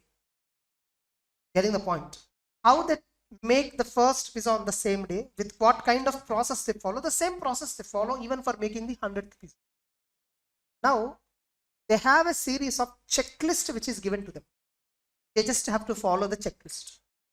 So, if the chef is suddenly left, the organization, we bring another chef, and the standardized procedure is already standardized. He need not apply his professional judgment, nothing. Just to follow the steps. Pizza will be the same. Whether you are 10 years senior most chef in pizza making or a fresher, doesn't matter. Getting the point? Both of them makes the pizza almost 95% similar. Getting the point? Now, by standardizing the process, am I achieving the same quality in the pizza or not? Every time. Same way in audit also. Suppose I trained one staff member, example, an article assistant. First year he joined, 3 years earlier we have. We trained him like anything. Third year, second year itself, he's doing audits and all super fantastic. Purchases, sales, employee benefit expenses. He know what to verify, how to verify everything. Third year he left. Another article came. Now we need to sit and train him again. We need to sit and explain him every time. So he'll come and ask, so how to do audit of purchases, how to do audit of sales, how to do audit of donations received, how to do audit of pharma company, how to do audit of so and so. He's asking me for everything. So let's do one thing. Whether a new article comes or a senior CA comes, whoever comes. In an entity, if I have to do audit of purchases, there are some things which I have to verify for sure. Whatever organization it might be, purchases will have these steps broadly, not more than this. A comprehensive list of activities I will list out. That is what we call them as what? Policies and procedures. That is what we call them as what? Policies and procedures. So let us standardize the process of verifying all the elements of financial statements. Suppose I'm a senior partner in the firm. Example. Already, suppose I attained the age of 70 and I will retire. All these days, how to recruit staff in my firm? I conduct interview, all that, and I'll ask a couple of questions. I test the candidate on certain parameters, all that fine. Suddenly I left from the firm. Another partner is taking the interview and he is selecting candidates in a wrong parameters. So what should I do? For human resources, I should design what parameters I will evaluate. I will standardize it. I will write a checklist and I'll hand over the checklist to my other partner. Look, before you hire, confirm with these checklist items. You confirm all this checklist. If a candidate has answered all this, recruit him. If the candidate has all these characteristics, recruit him. Articles of all these characteristics, recruit them. For every activity I do in the firm, for every activity, not just related to client, even my internal affairs in the firm, I will establish standardization checklist. I will establish checklist items. For every activity, how to make a coffee, I'll make a checklist. So whoever is trying to make a coffee, exact norms, mixture ratios, everything is clearly defined. These kinds of policies and procedures ensure quality is maintained. What is the main objective behind these policies? They ensure that quality is maintained. You see, entire standard on quality control, you see, it uses the word firm. SQC requires the firm to establish policies and procedures. Establish policies and procedures for ethical requirements. Establish policies and procedures for acceptance and continuation of client relationship. Establish policies and procedures for human resources. Establish policies and procedures for engagement performance. The wordings are implied here. Getting it? Actually, if you look at the original standard, everywhere it starts with the word policies and procedures. Everywhere it starts with policies and procedures. So engagement documentation, establish policies and procedures. So entire SQC is talking about what? Nothing but standardizing activities. Able to understand? So every firm has to standardize whatever work that you are doing. So typically the standard on quality control talks about these activities. A firm will be regularly encountered with these questions. One, regarding ethical requirements, while accepting a client relationship or while continuing an existing client in the next year, to cut to the next year. Human resources, while performing the engagement, monitoring activities. Monitoring means what? Nothing but whatever works that we already performed, we evaluate whether we performed rightly or not. For all this, leadership responsibilities for quality. For ensuring quality, who is responsible? What steps they should take? To ensure the quality, what steps they should take? For that also, standardization is there. Today in every business, standardization is happening. SOPs, we call them as what? Standard operating practices. Getting it? if you establish SOPs, standard operating practices, policies and procedures, checklist, list of activities, if you establish some sort of a procedure for the processes to be done, for the activities to be done, quality can be ensured irrespective of the person performing it. Today, honestly speaking, you need not even be a CA to do audit. Look at the kind of documentation Big Four maintains. Whoever it is, if he understands the context enough, he can do audit. Getting it? That's so many questions. You know, I will not check you, I will not tell you, please go and verify going concern. I will ask you, is the company having cash losses? Is the company defaulted any amount to any creditor? Is there any pending payment which is still outstanding to a bank? Is the company having, what is the total current assets and total current liabilities? What is the difference between them, positive and negative? If I ask you these questions to you, anybody can answer, right? You need not be chartered accountant. For you, I need to tell you, if you are a CA, I can tell you, please go and verify going concern obligation. But somebody, I will tell others. That's the difference between standardization and non-standardization. Getting it? So SQC objective is that. Now within this, the first and most important thing is the firm has to establish policies and procedures for acceptance and continuation of client relationship and a specific engagement.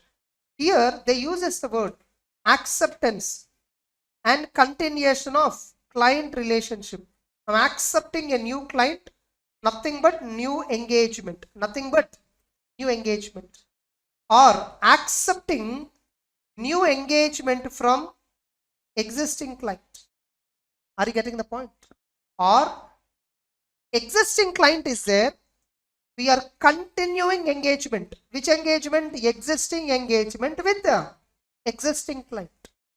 The client is already existing. I'm already the tax auditor for him. He's asking me to do tax audit for next year also. He's an existing client.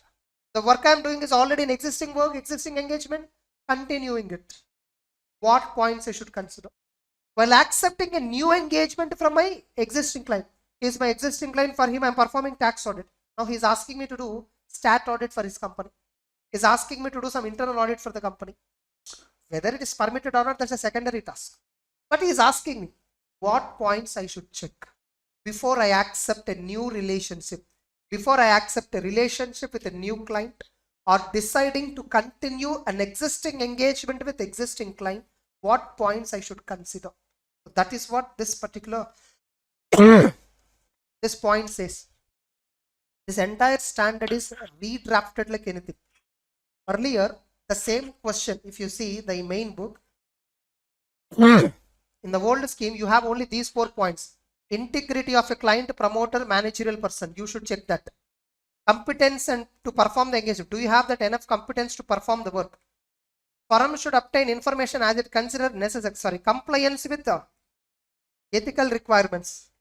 These 3 points only will be there. In case of existing client, look at the past experience with him. That's the 4th parameter. Only these 4 points were there in the answer. But now you see this entire matter is newly added. Getting it within the same point, entire matter is newly added. And earlier, the entire SQC is this much. Now only one element of SQC is equal to entire SQC in the last scheme. That's what I tell people, like when they always continue and say, sir, 800 series newly added standards are quite easy. I'll start right. You will understand how damn easy they are. Standards on auditing are always tough compared to review, assurance, all these standards. They are very easy. So they're not that difficult. Even though we discuss 100% content there. Standards are very big. And the content which is newly added in all the standards, they will test. So now look at. So what they need to do? A firm, before accepting an engagement. By the way, firm means what? They defined it. I think here it is not there. Original standard, if you look at, firm is also defined. Firm means it may be a sole proprietary firm or a partnership firm or LLP or even individual practitioner. Even if a CA is practicing in his individual name, he is treated as firm under standards. Whereas in ICA code of ethics, he is not a firm. Understand? From standards point of view, firm includes every practicing professional, every practicing accountant. Getting it? So now before accepting, suppose a client approaches you, sir, can you do audit for us? Will you blindly accept? You will check whether he is honest or not. First, second thing you should check, can you do that work or not? Do you have the knowledge of that work? Competence. Not only knowledge, do you have capability? Do you have time? Do you have resources? Once you accept, you cannot later on resign saying I'm having preoccupied works. Yes or no? Then compliance. Okay, can you, because in that particular company I'm having shares, I'm having ownership, so I cannot accept that appointment. Ethical requirements will fail. So these three parameters you should check. Now in exam, earlier they asked this question many times. What are the factors the auditor should consider before accepting and continuing client relationship? These 3 points if you write, enough. But now they can test like this also. One of the elements that auditor has to check is integrity of the client, key managerial person, promoters of the entity. What points the auditor will check to evaluate these factors?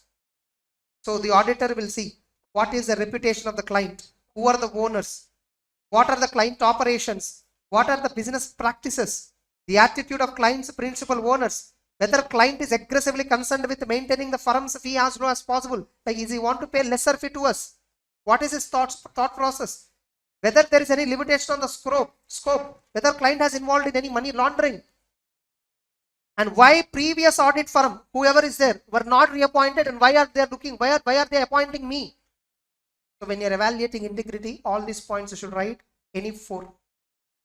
You should write these points. By the way, any 4 points are enough. So they'll ask you a question like this. A newly manufacturing established company approaches you. You are a newly qualified chartered accountant. So they're asking you to conduct a statutory audit under so and so law or whatever. Before accepting an engagement, you need to consider certain factors. One such factor is integrity of the client. What points you evaluate to evaluate the integrity of the client? You need to write these points. Clear? Next. Not only that, competence. Second thing that we should evaluate is competence. What points you check to evaluate competence? You will check whether firm has sufficient knowledge of the industry. Pharma company approached us. Can we do that audit?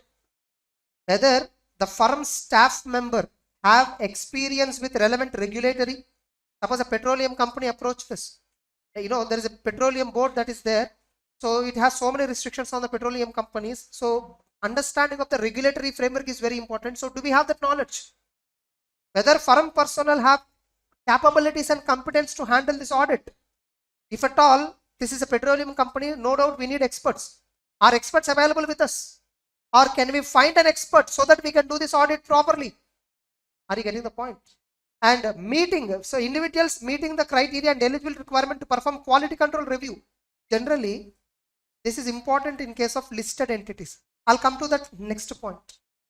In listed entities, quality control review is compulsory. Before you sign the audit report, another independent practitioner, CA, should verify your workings, should verify significant matters that have arisen, significant conclusions you have taken, should verify your audit report, and he should give a okay, no objection. Then only you can give an audit report. That kind of quality control review. So that kind of quality control review must be conducted. Whether do you have quality control availability, staff person is available or not, and whether the firm can complete the time within the reported deadline. This is a listed company where they have to file with the exchange commission. In outside India, here it is SEBI. Within 60 days from the end of the financial year, they should file annual financial statements, all that. Whether can we comply with that timeline? Because all our clients existing, we are only filing up to October. But to this client, we have to finish the audit by May end. Getting it? So see whether you can finish it or not. So 4 points in this. And finally, compliance with the ethical requirements. Compliance with ethical requirements like independent, qualifications and disqualifications, all that. Ethical requirements are completely discussed in Code of Ethics. Completely discussed in what? Code of Ethics. Then, now see, You need to verify all these points, right? For this, you need to obtain such information, right? So no, when you should obtain this? Before accepting an engagement with a new client, or to continue an existing with the existing client, or when accepting a new work with an existing client. This entire information you should consider in these three circumstances. That's common sense, obviously. If my existing client comes and gives me extra work, will I blindly accept? I will not check all this or not. Right, sir, let me check, do I have time or not? If you have time, you'll check, you'll take it. If it is permitted for you, you'll take it. If you can do it, you will take it. Correct or not? If there is any conflict of interest between the firm and client, it must be resolved before accepting it. Getting it? So where a firm obtains information that have caused it to decline an engagement, if that information has been obtained earlier, I think this wordings were asked for 4 marks question earlier. May 23 paper, I think so. May 23 paper. So a question is like one of the partner is having some old interest in the other company. So regarding that, I think they have asked for this. So when the firm obtains information where they will decline an engagement, if at all that information is obtained earlier, so whether you can continue, you should consider what are the professional legal responsibilities and see possibility of the withdrawal. And firms should have a policies and procedures on withdrawal also. You cannot just like that withdraw. When you decided to withdraw, how should you withdraw? How should you resign? There is a manner of resignation for which policies have to be developed. Discuss with the appropriate level of client management. Obviously, right? We will discuss with board of directors. What is the reason why we want to resign? We will discuss with audit committee regarding appropriate action firm might take. Like if firm want to resign from the audit, all that. If the firm decided it is appropriate to withdraw, reasons for withdrawal must be communicated with the client. Consider whether there is a professional legal requirement to remain in place so that you have to inform to regulatory authorities. So when you are withdrawing, you should first discuss with the client. You should discuss within the firm, communicate to the client, and finally check whether you have a responsibility to communicate to regulatory authorities. And whenever you are withdrawing, you have to document what are the issues, why you withdrawn, to whom you consulted, what decisions you have taken. Entire that documentation you have to maintain. Now they'll ask you this question, 4 marks question. You are appointed as an auditor of so and so entity. You encountered an exceptional circumstance to continue the engagement. So you decided you have encountered an exceptional circumstance to continue the engagement. The moment you see this exceptional circumstance, inability to continue the engagement, you will think 705 answer. But look at the last line. The question says, what are the points the firm has to consider as per the standards, as per the standard on quality control before withdrawing? Getting it? So as per quality control standards before withdrawing, what you should consider? This is what they'll ask you, which means they are asking you to write these 4 points inside this. Clear? And now I will take you to this one. You see this SCA 220. SCA 220 is for what? SCA 220 is for audit. It is for exclusively audit engagement, quality control.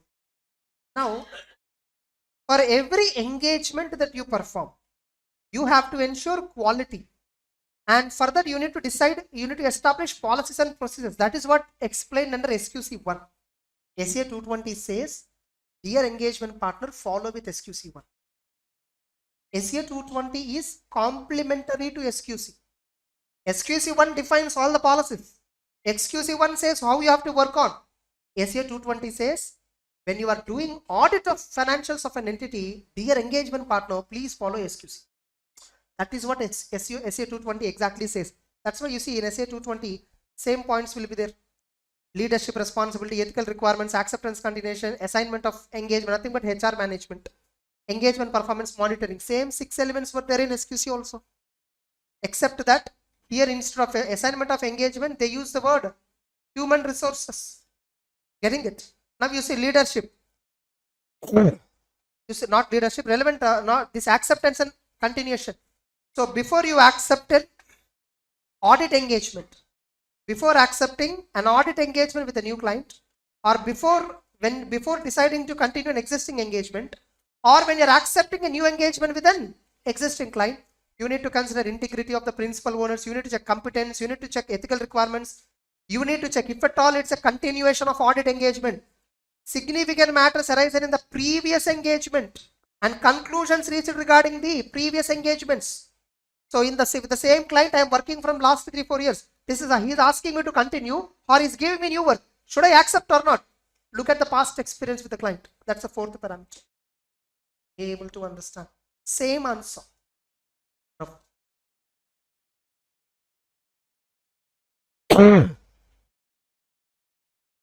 Next.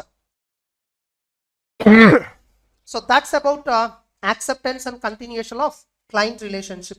Confident. Next.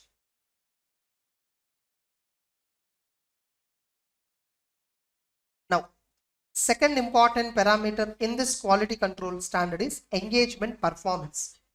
Okay, you accepted the work. Now you need to work on it, right? You need to perform the engagement properly, right? Yes or no?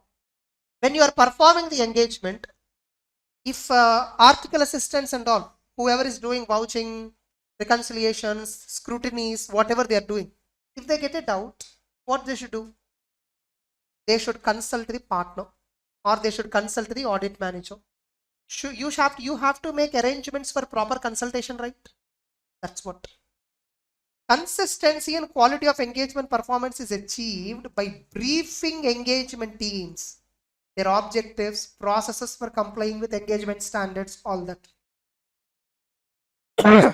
When I started my articles, no, first day I think so, first 3 days I think they gave us some 2 booklets. That time I don't know that they are quality control standards. I was just saying inside that how they, one book is dealing with the regular routine practices within the firm, like how the coffee cups and all were cleaned, how water bottles are filled, getting it. They clean with hot water daily, and the keyboards, computers and all will be another. They will clean every day, tables and all. Other book. One book is dealing with all manual manual works. Another book is dealing with what documentation you should maintain for an individual IT client. What documentation you should maintain for a company related IT written client IT. What document you should maintain for tax audit of an individual. What documentation you should maintain for a statutory audit for a company. How to do statutory audit of a company, or for some 50-60 pages is there only on that. Just gone through without understanding anything. 3 days. 4th day, they called us, the partner called us, he gave me one file. Go and do audit and come, he said, that's it. What audit? I don't know. He's overestimating me. He thinks that I understood everything, quality control books. So then, as usual, everyone, what we do, we come back and meet with the senior who also experienced the same. Yes or no? So we'll meet him, we'll ask him, he will give some vague answer because he also don't know. Yes or no? So fine, opened the file, some invoices, some bills and all were there. What is it exactly to understand itself took 1 day for me. Then second day, I sorted that information into multiple parts. Okay, these are all sales, these are all parts. This is a very small client, very small business. So purchases, sales, all that. They didn't follow this quality control standard. You need to brief your engagement team. What is their objective? What is the process of complying with engagement standards? They need to explain, right? They can't, tomorrow if you start practice, you need to tell your team. Okay, your article, whoever it is, explain him. This is what we have to do. This is a partnership firm. This is a sole proprietary firm. This is a company. We are doing audit for them. That too, it's a stat audit or a voluntary audit. You need to clearly explain them. That's what. So consultation should take place in difficult, complex matters pertaining to an engagement. So consultation means what? Discussion at professional level with individuals within the firm or outside the firm, having specialized expertise to resolve a difficult or complex matter. It helps to promote quality and improves the application of judgment. So first we do internal consultation. Getting it? We do internal consultation with the senior people, experienced people. If at all internally we are not getting clarity, then we do go for external consultation. So may take the advantage of advisory services provided by others, and whatever you're consulting, whomever you're consulting, document it. Are you getting the point? They'll give you a question on this. Write about consultation. Okay, consultation while performing an engagement. Getting it? Write about the activity of consultation and procedures related to consultation while performing an engagement under quality control. This answer you have to write. I'm telling you, this is how papers will come. It is how it is coming already. It is how in the past also they were being testing. But now since the content is newly added, this is how it might come. Next. And within the performance, when you're performing the audit, look at this, by the way. Many ask me, so what is the difference between engagement documentation and audit documentation? Some students ask me, what is the difference between engagement risk and audit risk? For every engagement, I take some risk is there. Suppose, for example, suppose I take audit. In audit, what is the risk I have? Risk of expressing inappropriate opinion when the financial statements are materially misstated. When I give adverse opinion, the risk is zero. Yes or no? When we give adverse opinion or disclaimer of opinion, the risk is literally zero. No risk at all. Because if I give adverse opinion, if somebody invested in spite of it and lost money, he's coming and blaming me. Hey, I told it is wrong. Yes or no? How come you come and blame me? So I can easily escape. The problem comes when I said unqualified opinion, when the financial statements are substantially misleading. Then people will come and question me, what you are doing? You joined hands with management, you colluded with the company, all that and all, they blame me. Yes or no? So in audit, risk of giving an inappropriate opinion is an audit risk. And by the way, audit is a type of engagement, right? So that itself is called as engagement risk. Are you getting the point? In a review, risk of expressing inappropriate conclusion. That's a review risk. That is also an engagement risk. So that's an engagement means a general word. Everything is a book. But subject name differs now. Exactly. So engagement risk means whatever engagement you are taking, it has a risk. Suppose, for example, in audit, you have a risk of expressing inappropriate opinion. So when I'm talking about risk in audit, it's audit risk. When I'm talking about risk in whatever the work you're doing, generally, that's an engagement risk. For every engagement you perform, you need to maintain documentation. For example, when you're doing audit, you should maintain audit documentation. That's how the words. In SQC, they don't refer the word audit anywhere. They generally use the word engagement. Engagement performance. In case of audit, it is audit performance. In case of review, it is review performance. In case of assurance, it is assurance performance. Related services, it related performance. Are you getting the point? Now, look at this engagement quality control review. So, what is an engagement quality control review? Whatever important judgments that were made in an engagement should be reviewed by an engagement quality control reviewer before the report is issued. You see in SA 220, they say before an audit engagement is concluded, engagement quality control reviewer must review the audit report, must review the significant judgments that are reached in the audit. Here they say significant judgments made in engagement. There they say significant judgments made in audit. Context is same. Getting it? And reviewer, now reviewer what has to, reviewer means what? He will review your work. Suppose I'm a CA and I'm the partner of the firm and I have taken one audit as a responsibility. I directed my team how to work on it. I supervised, I reviewed, and we did all the works. Getting it up. So we directed our team completely and we faced some significant issues. We took some significant decisions. All that is fine. Finally, we decided to give some opinion. We prepared audit report before dating it, before signing it. Engagement quality control reviewer. Who is my another partner of the firm? Example. Who is an engagement quality control reviewer? Who can be? He may be another partner of the firm, or he may be another partner from the network firm, or he may be suitably qualified external person. That's the actual wordings which is used. Suitably qualified external person means he should be a chartered accountant.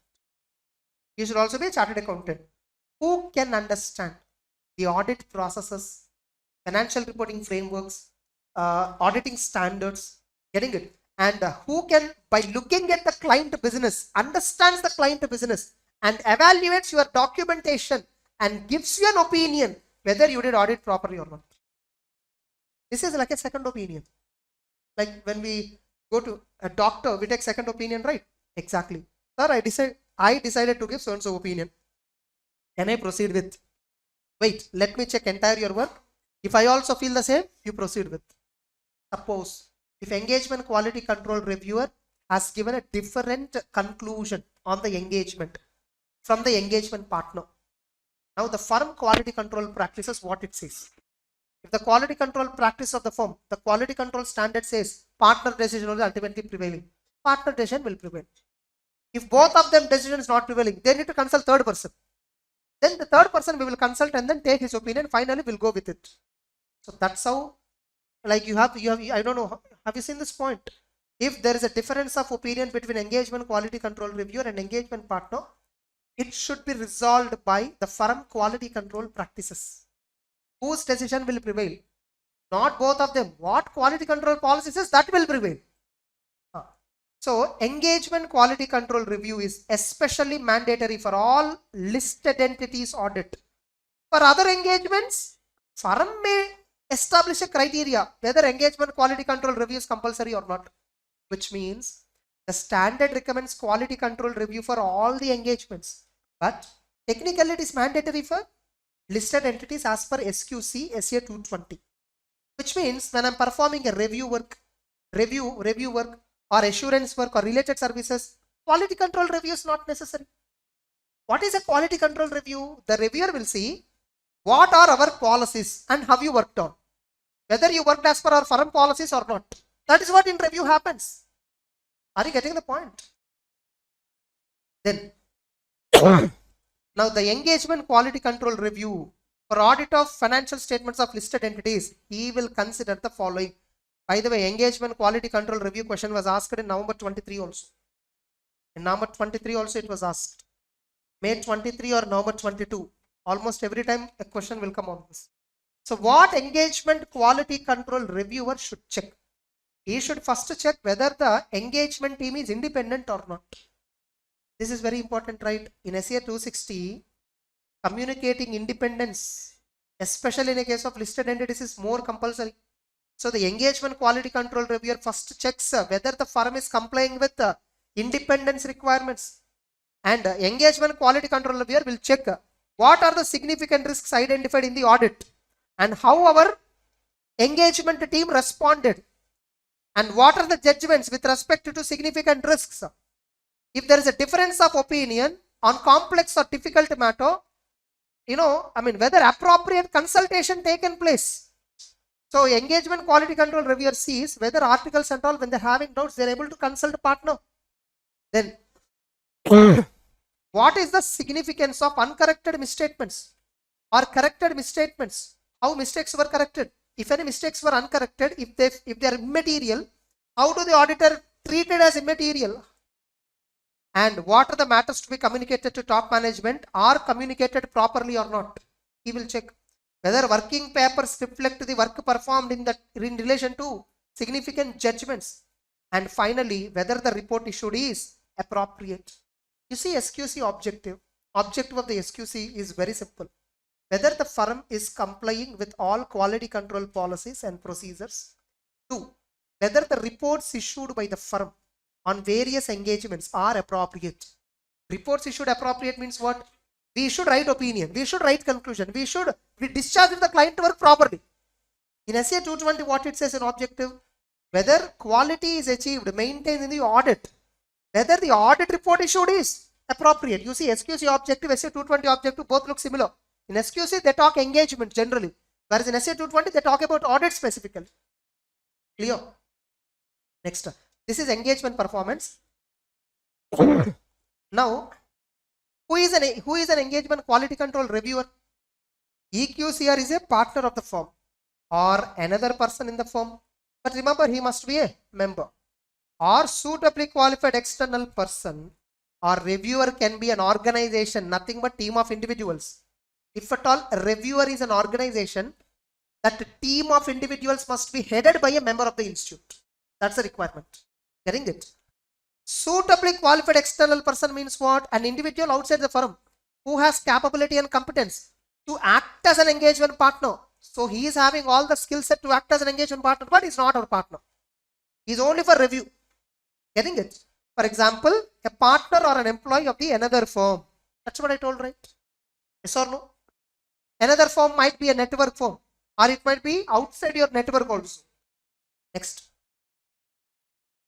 Engagement. The engagement quality control reviewer for an audit of listed entities, an individual with sufficient and experience authority to act as an engagement partner on audits of financials of listed entities, especially whenever we are doing quality control review for listed entities. Engagement quality control reviewer must also have same capabilities like an engagement partner who is eligible to act as an auditor for listed entity.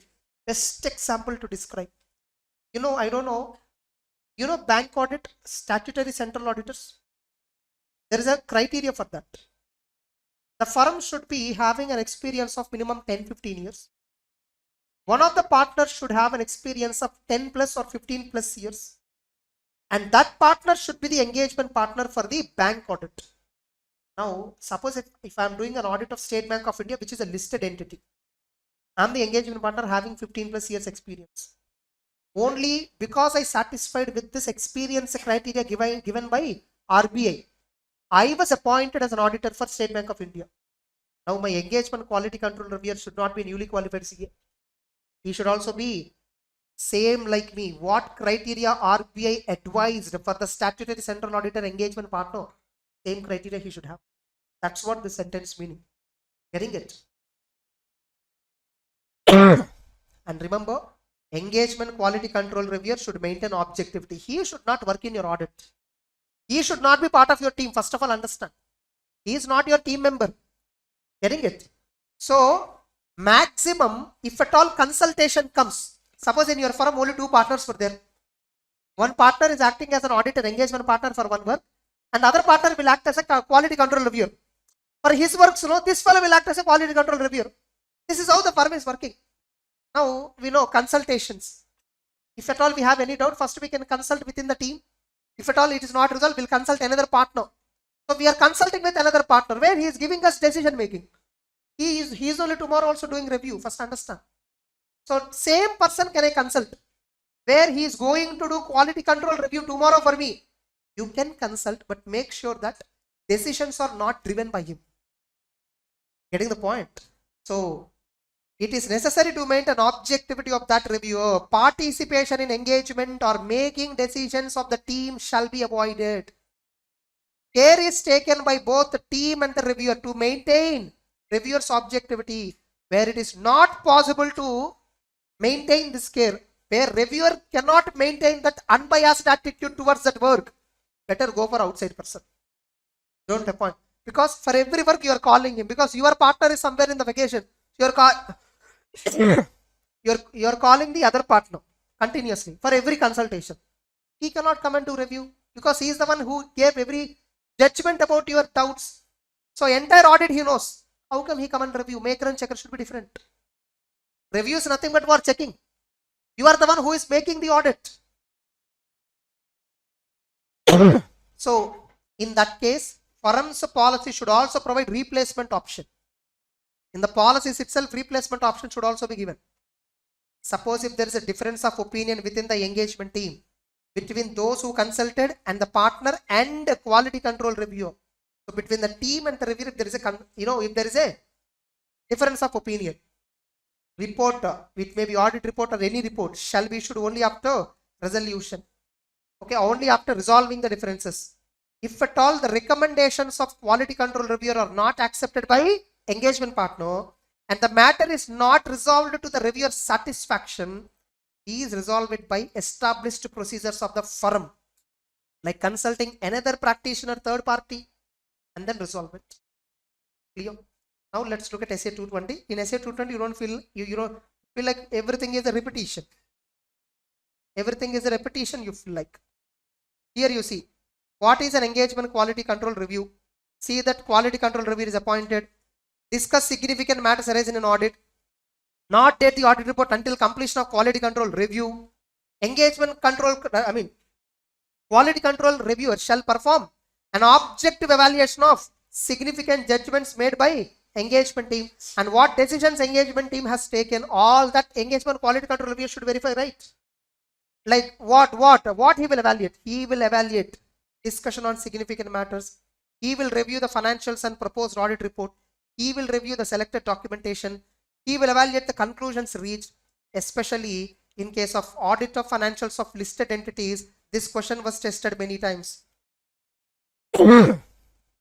What are the specific points engagement quality control reviewer evaluate, especially when audit of listed entities is happening? So he should evaluate whether the firm has complied with the independence, whether proper consultation has taken place with respect to difference of opinion and audit documentation, everything. Suppose if difference of opinion arises within the team, it shall follow firm quality controls and procedures. Is it a replica of SQC or not? In SQC, it was discussed even much more in depth. If you study SQC content thoroughly, you can answer this. Clear? But if you observe, no, there is a slight variation in what points engagement quality control reviewer shall evaluate. Inside this, they have given so many points. And for listed entities, what points you should evaluate? Only 3 points have given. There is an SQC, if you see, for listed entities audits, what points have given? They have given 7-8 points. Within that, these are also included. Getting it? If you study SQC properly, and if you write these 3 points, these 3 points are compulsory. Because when in exam they ask a question, we can't predict whether they tested this based on essay 220 or SQC, because the content is same. In SQC, they have 7-8 points, whereas here only 3 points. And coincidentally, these 3 points are repeated in SQC. Suppose if at all examiner objective is based on SQC, based on essay 220, you decided write any 4 points from SQC. But out of those 4, these 3 were not covered. Suggested answer will not match. Though your answer is right, they'll strike it off. Observe. Getting it? So, these 3 points which are given in essay 220 are must. Whenever you are writing, points to be verified in case of audit of listed entities by quality control reviewer. Are you confident, all of you? Next.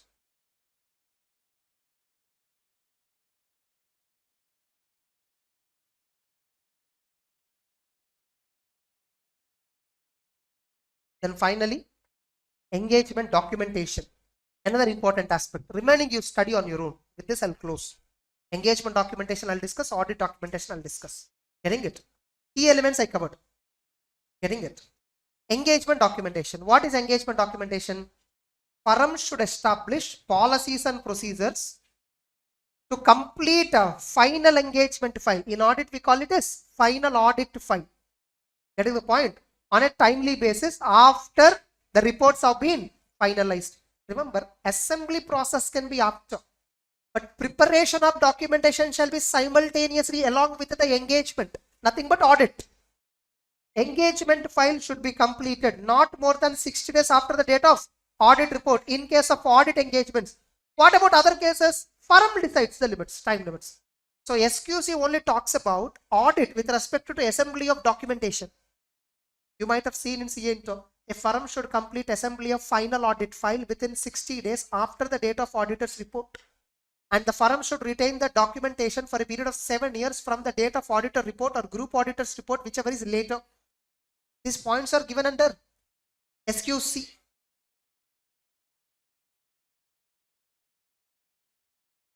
So the firm should maintain the confidentiality, safe custody, integrity, accessibility and retrievability of documentation. The firm should protect the documentation carefully. Nobody can retrieve it without authorization. You have to maintain confidentiality, right? Care should be taken that policies and processes on documentation of quality control review, documentation of engagement quality control review should require documentation that the procedures required by the firm on engagement quality control review have been performed. So whether EQC is performed properly as per the firm guidelines, this is EQC documentation. This is what documentation? Engagement quality control review documentation. The engagement quality control review has been completed before the date of report is issued, before the date of audit report. Reviewer is not aware of any unresolved matter that would cause him to believe that judgments that were taken were not appropriate. Nothing but this is like a negative assurance. To the best of the knowledge and belief of the reviewer, he verified everything. Nothing has come to his attention that review is not, the engagement is not appropriate. Like this, he should document a declaration. So this is engagement, this is documentation of reviewer, EQC documentation. EQC documentation, engagement quality control, reviewers documentation, what he should document. I will show you in 220, that they will ask.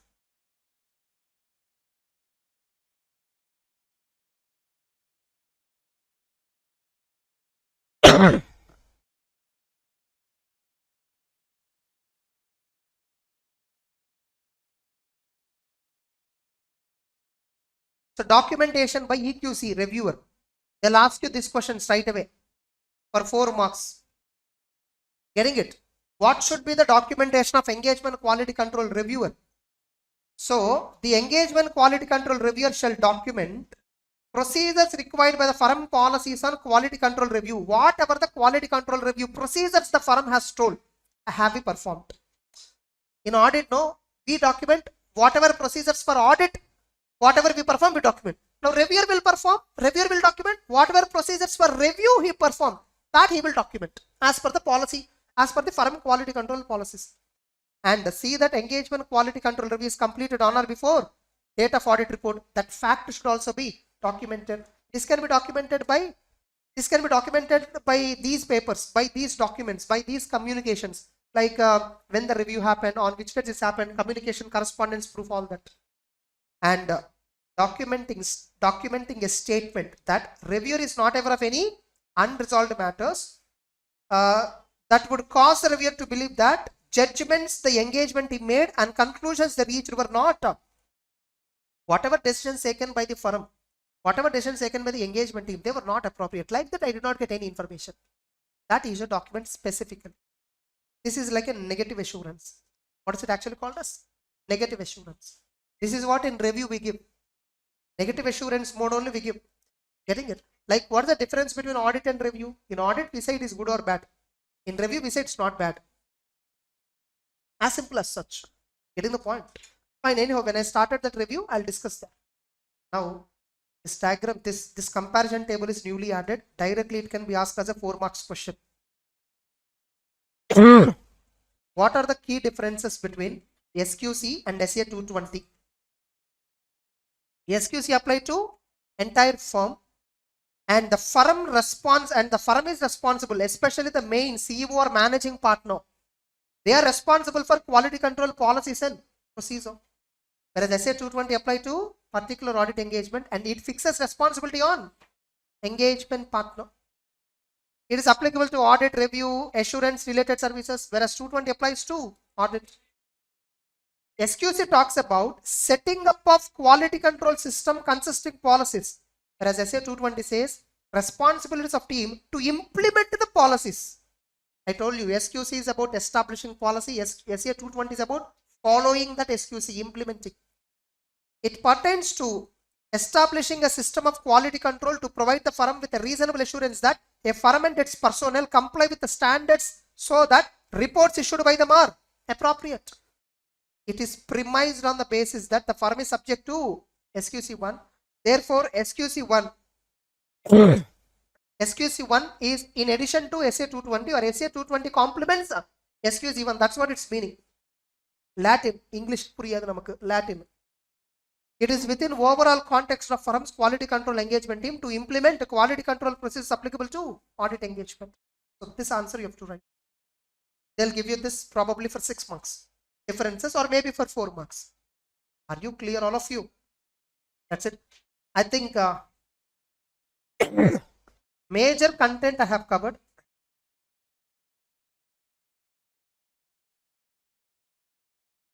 And in case of audit, engagement partner has responsibility for direction, supervision and performance of audit. He is responsible that audit report is appropriate. Review of documentation before the issue. The engagement quality control reviewer should be appointed. Review should be done. Who should ensure that this review and all properly done? Engagement partner. Remember, this can be tested as an MCQ. The review of documentation before the issue of report is engagement partner responsibility. Engagement partner has to ensure that sufficient appropriate evidence has been obtained to support the conclusions reached and for issuance of audit report. He is also responsible for ensuring appropriate consultation on difficult and complex matters by team, not only within the team but also with others at appropriate level inside or outside the. That's it. Then assignment. Engagement partner role should ensure that engagement team and any other experts who are not part of the team have appropriate competence and capabilities to perform. So engagement team members should have proper competence. That should be ensured by whom?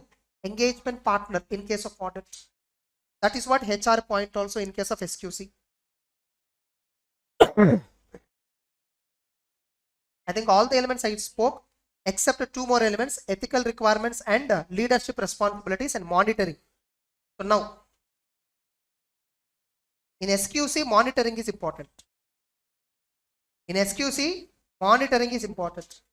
Write about monitoring of policies and procedures in case of a system of quality control or as per SQC, they'll give you.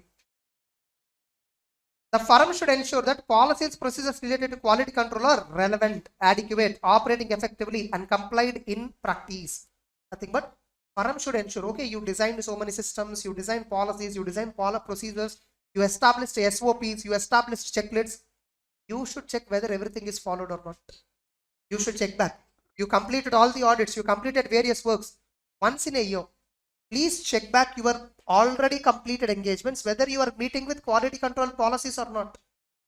Such policies include an ongoing consideration and evaluation of firm's quality control, including a periodic inspection of completed engagements. Whatever works already you completed, take them back. Verify whether they are all properly done or not. Next. Quality control of engagements has to be monitored, taking into account following factors. Whether first of all quality control system has been designed and effectively implemented, check out. So in monitoring, what points you will verify? First, whether firm has established policies, whether they implemented policies, check out. Any new developments in the professional standards, legal standards, so that the policies has to be updated. See, establishing policy alone is not enough. It has to be updated time to time. Conducting monitoring by entrusting responsibility of monitoring process to a particular partner or other persons with the proper expertise. Monitoring activity should be delegated to somebody so that whenever an audit is completed, whether all the policies and procedures of the firm are they followed or not, they will be checking. You see, before you give the audit report, review is there. Once you completed audit, assembly, everything is done. Once again, they're checking whether all the firm quality control policies are complied or not. That is called monitoring activity. In monitoring activity, we do something called inspection. Inspection, what they do is actually inspection.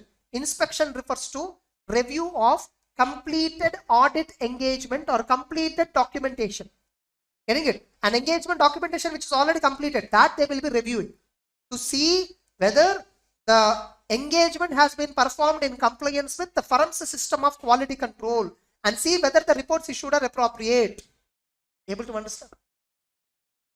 And see complaints and allegations against the firm, any employee, non-compliance with professional standards, like any complaints received. In monitoring, we should see that also, how the complaints are being resolved. Taking appropriate remedial actions against personnel who did not conform with the quality control policies. And taking appropriate action when you identify deficiency in quality control policies. Some policies and procedures, no, you saw in audit, it was outdated. They have not updated. For example, February 2024 month, they have released new standards 800, 805, 810. Don't worry, they're not applicable to you. Getting it? Whereas in the ICA book that we have, right, review standards, that is based upon old. So 800, 805, 810 for November it will change. Yes. Not substantially changed, concept and all is same. But one of the important topic in 800, 805, 810 is elements of review report. Sorry, elements of the practitioner's report, auditor's report. That format has been changed. Just day before that came only I recorded. I completed my recording for my final regular. That time only I told in the class, the format of audit report is not updated here. And students shared me this on February 20 or 21st, I don't know exactly. Sir, then only the student completed watching the class. So in the institute, he got a notification. Okay, 800, 805, 810, new standards were issued, revised standards were issued. Right now, whatever 800, 805, 810 that we are studying in this for May attempt, they were designed in 2019. Now in 2024, they were amended. I have not actually gone through the standard, but I'm sure elements of audit report is, elements of review report is, elements of audit report on special purpose frameworks has been changed. So I will show you in the class anyhow 800, 805, 810 when I'm discussing. So now, if a firm has completed review just now, and they don't know this 800, 805, 810 newly issued, they completed a special purpose framework audit and gave a review, gave an audit report as per the old format of audit report, which is given in 800 format. In 800, illustrations of audit reports were given. They were as per old format. That's the point. So they have not been updated as per 700 format. They were not updated as per in line with the 700 format. So if at all we are giving as per 800 format old, now it is updated. So you need to figure out the deficiency and report. Able to understand? You don't have idea, right? I'll show you.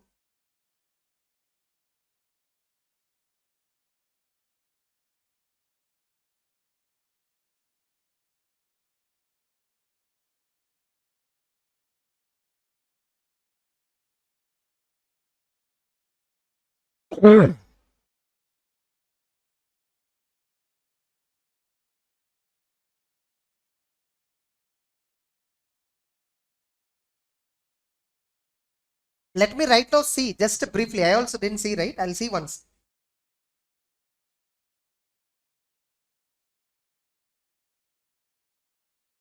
So, you see, 7th February, revised 800, revised 805, revised 810 is issued. Revised 805, I'll see once. I think what revision they did, I think they didn't explain. This is effective from 1st April 2024. November attempt is applicable.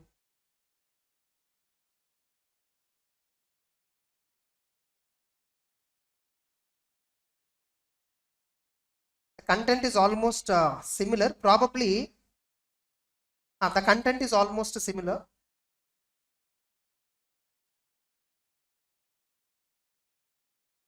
And they are saying follow SA 700 format only. So probably illustrations alone, exactly, illustrations were changed.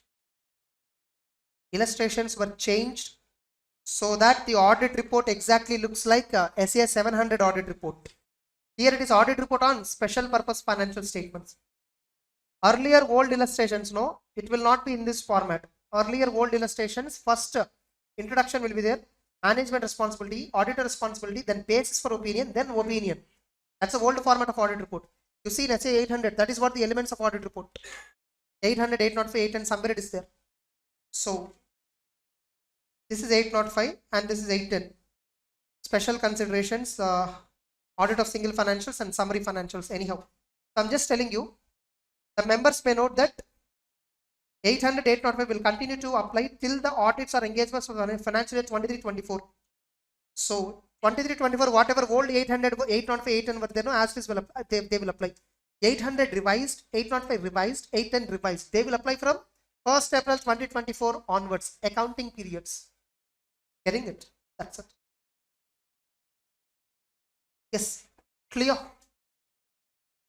So, in SA 220 also monitoring point is there. It's a very small point. I'll just briefly cover it. Oh, it's not there.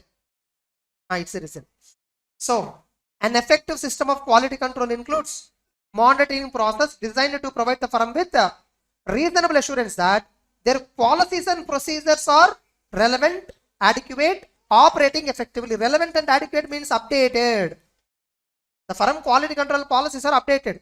Suppose you saw for quality control policy 805 format of audit report, it is not updated. You need to tell the firm, you please update it. In monitoring, we will see all this. Whether our policies and procedures are properly updated, that is monitoring. Policies and procedures are to monitor how you are performing. Monitoring activity is to monitor the policies and procedures. Understood?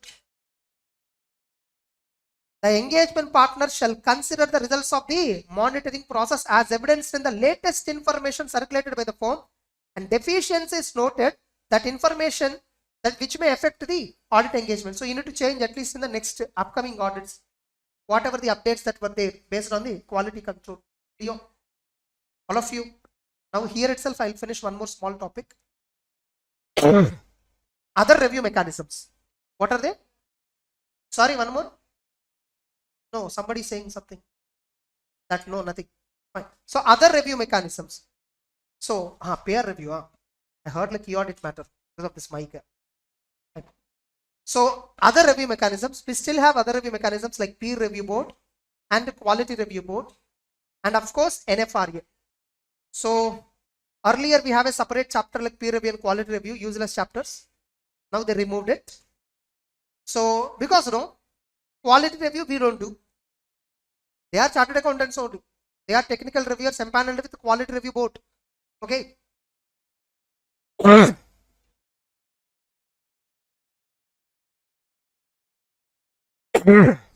Sorry.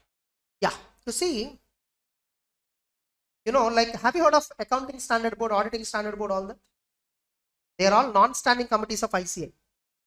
They are all what? Non-standing committees of ICI. One of the committee in ICI is peer review board. One of the committee in ICI is accounting standard board. One of the committee in ICI is auditing and assurance standard board.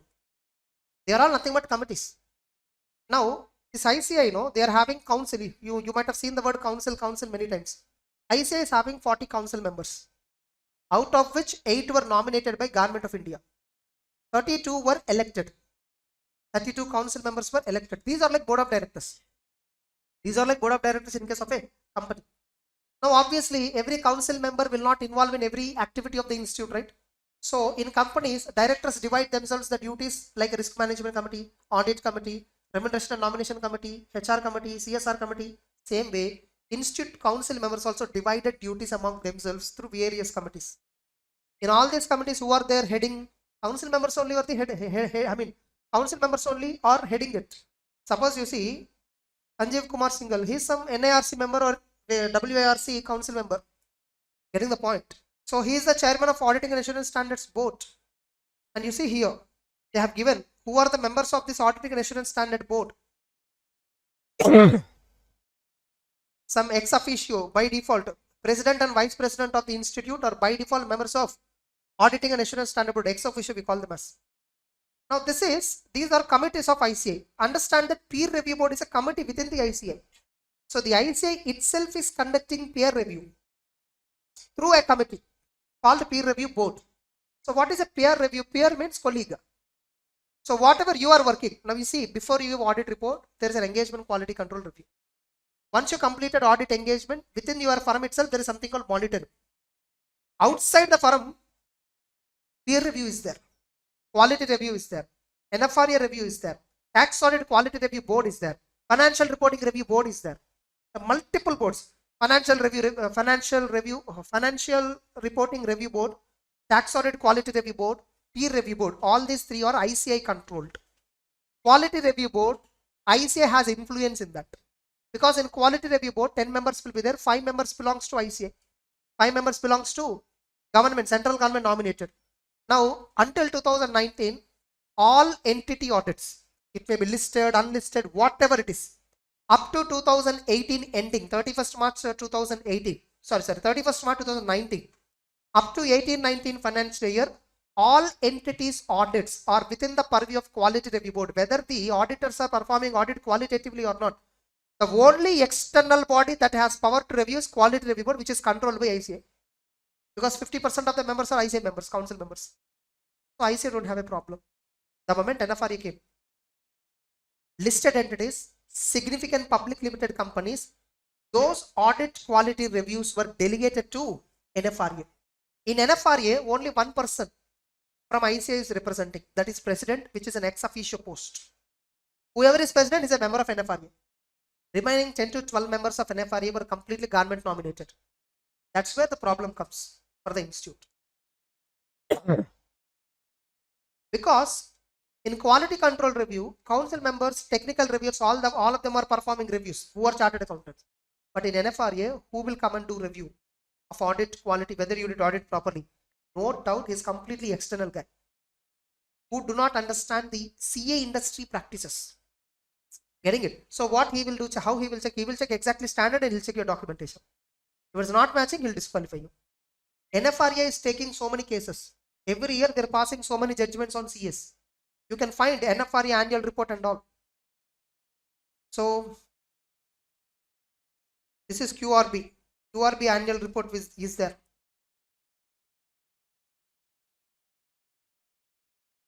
NFRA annual report. So this is NFRA. So inside this annual report, they are giving all, whatever punishments. 2021. This is 2021 related annual report. So half will be in Hindi, I think. Half will be in English. So here they have given what are all the activities they did. So findings, what findings they did. You see one of the major findings, the appointment of BSR, nothing but a KPMG firm, as stat auditor of ILFS was illegal. Since BSR was not eligible to be appointed as such auditor due to violation of 141 subsection 3 clause E, disqualifications having business relationship on the date of appointment, and they're providing non-audit services under the Companies Act, which are providing nothing but prohibited services. So some findings. AQ are nothing but audit quality review. So in NFRA itself, in the site itself, you can find what are the orders NFRA. NFRA orders, you can see so many were there. Against CA Pankaj Kumar, 9th January there's an order. Issued to CA Vaman Kamath, 7th February it was ordered. And CA Ratan Lakshmi Narayan Radhi on 22nd February is the latest order. March month is yet to come probably. Getting it? So this is related to which years? 14-15 to 16-17. So almost past 10 years they're opening the cases. So be careful when you're doing audits. There is a saying, no, like even now in like suburban areas and all, they think like CS, you will sign and get money, no? That's what they'll ask. You'll get money by signing and all. You'll also get handcuffs also along with that. Because audit profession is becoming very serious and regulatories are awakening now. So that's NFRA. So what NFRA is responsible for? Monitor and enforce compliance with accounting standards and auditing standards. So they can enforce accounting standards and auditing standards. We know that until NFRA releases standards on auditing and standards on accounting, central government issued standards will prevail. Something, yes or no? And NFRA has power to oversee quality of service of professionals, ensuring compliance with the standards. It has power to monitor and enforce compliance with accounting and auditing standards and oversee quality of services. And overseeing quality of audit services of listed companies falls within the purview of NFRA. QRB can review audit of other entities other than those specified under NFRA. So they'll give you this question. What is the role of NFRA? Straight question they'll give you. So these are the answers. These are the points. This is newly added content only. Earlier, we don't have NFRA content this much. Of course, in Quality Review Board chapter, we have a brief content, but now they have given clearly this. Quality Review Board, what is their duty? The functions of QRB are, they have to recommend it to the council regarding quality of services provided by the members, review quality of audit services provided by the members, so that they can guide improvements to the services. The statutory audit of in respect of companies are identified for audit quality review based on risk-based approach. In Quality Review Board, they select firms for quality review under risk-based approach. You just go through Quality Review Board annual report, latest is there. You just go through that. In that review report, they will give you list of number of firms that are failed to comply with SQC1, number of firms that are failed to comply with SA210, number of firms failed to comply with 220 standard wise, number of companies failed to comply with accounting standard Ind AS wise. They'll give you breakup. Getting it? Of course, that is within the sample itself. They select some 100 cases in a year. Within that itself, how many non-compliance they'll report. And peer review. Peer review is constituted by Council of ICI. I showed you right now. The main objective is ensure that in carrying out assurance engagements, peer reviewer will check whether technical, professional, ethical standards are complied by members. Technical means guidance note, professional means standards on auditing, ethical standards means code of ethics that is established by ICI. Whether proper systems are in place, including documentation which amply demonstrate quality of assurance services. Peer reviewer will come and check whether you established quality control policies and procedures as per SQC. The peer review is meant for the purpose of enhancing quality.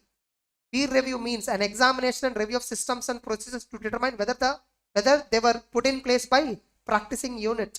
In peer review, they call it as practicing unit.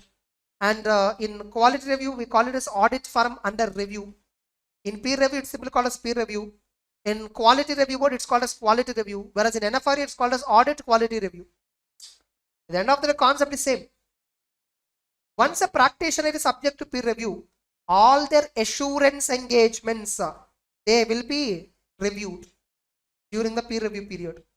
On completion of the peer review process, peer review certificate is issued with an unqualified opinion if the firm has established quality control policies, they are genuinely providing the services properly as per policies, they give unqualified. If at all there are any objections, they'll give modified report. That's it. Clear? With this quality control standard SA 220, other review boards discussion is also over.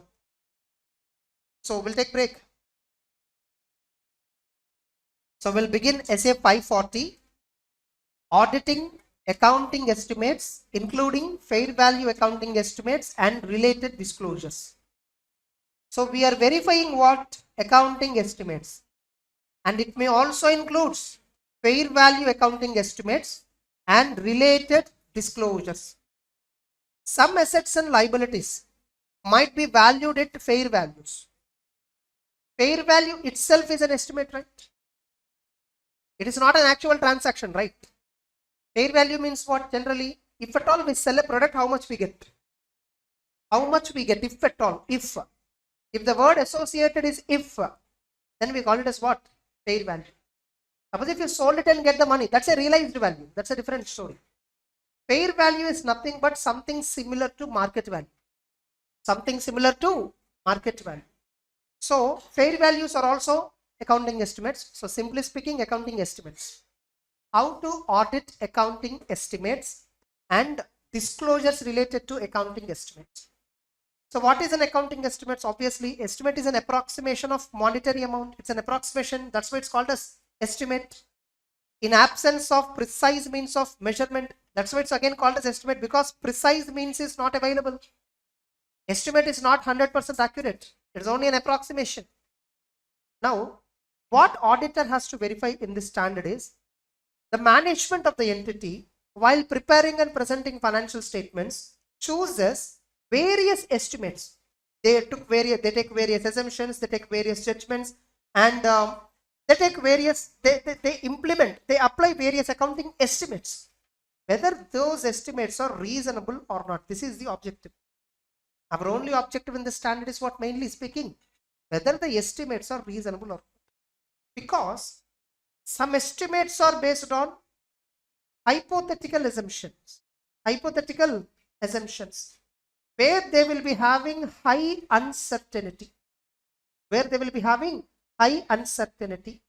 That is what we call it as, in accounting estimates, we call it as estimation uncertainty. What is it called as?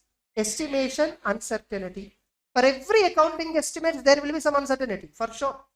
When I say useful life of a furniture is 10 years, we are not sure whether it really works for 10 years or not, whether it is really useful for 10 years or not, we are not sure. But there is some degree of uncertainty associated with every estimate. If the estimation uncertainty is very significant, then we call it as significant risk in the accounting estimate. Significant risk, what we should do, that is also discussed in this standard. Getting it? Now, how do we check whether estimates are correct or not by the management? So management will take so many estimates, right? Whatever management have applied estimates, we call them as management points estimate. What do we call them as? Management's point. Nothing but company for furniture, they have adopted 7 years useful life. For building, they have adopted 5 years useful life, 10 years useful life, 20 years useful life. They are all assumptions, estimates decided by whom? Management. We call them as what? Management point estimate. Now, whether these management accounting estimates are they correct or not, sometimes one way is verify what are their workings, how they calculated 10 years life, how they calculated 7 years life, what is the background data they have used, what data analytics they have used, all that I verify. That is one way. Two, I will develop my estimate based on my knowledge of understanding of the entity and its environment, based on my exposure on these business. I will develop my estimate. I will compare my estimate with a management estimate to check whether management estimate is also reasonable or close to the estimate which I calculated. If I calculate an estimate for comparison purpose, that estimate is called as what? Auditor's point estimate. Sometimes estimate may not be a single static number, it may be a range. Sometimes estimate may be a range. In that case, we call it as auditor's range, management's range. Getting the point? So, so that is auditor's point estimate management. So you see auditor's point estimate, it is an amount, a range of amount derived from information for use in evaluating management's point estimate. Whatever information you are using to check whether management estimate is correct or not, that information is also called as what? Auditor's point estimate or auditor's range. Nothing but by using that information, you calculate some estimate, and that estimate you compare with what actual management estimate they have chosen and see whether it is reasonable or not. Now, when you are verifying accounting estimates, you will come across something called management bias. You may find management bias means management is not estimating, not choosing accounting estimates in the right manner. They are biased. Either they are inclined towards profits or they are inclined towards showing losses or showing lesser profits. Some reason would be there. You know, in fraud risk factor, accounting estimates is one big opportunity for fraud risk factor.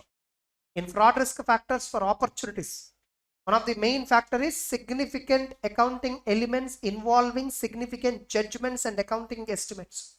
Getting it? So any accounting element that is based upon estimates, that's an opportunity for the management to manipulate the results.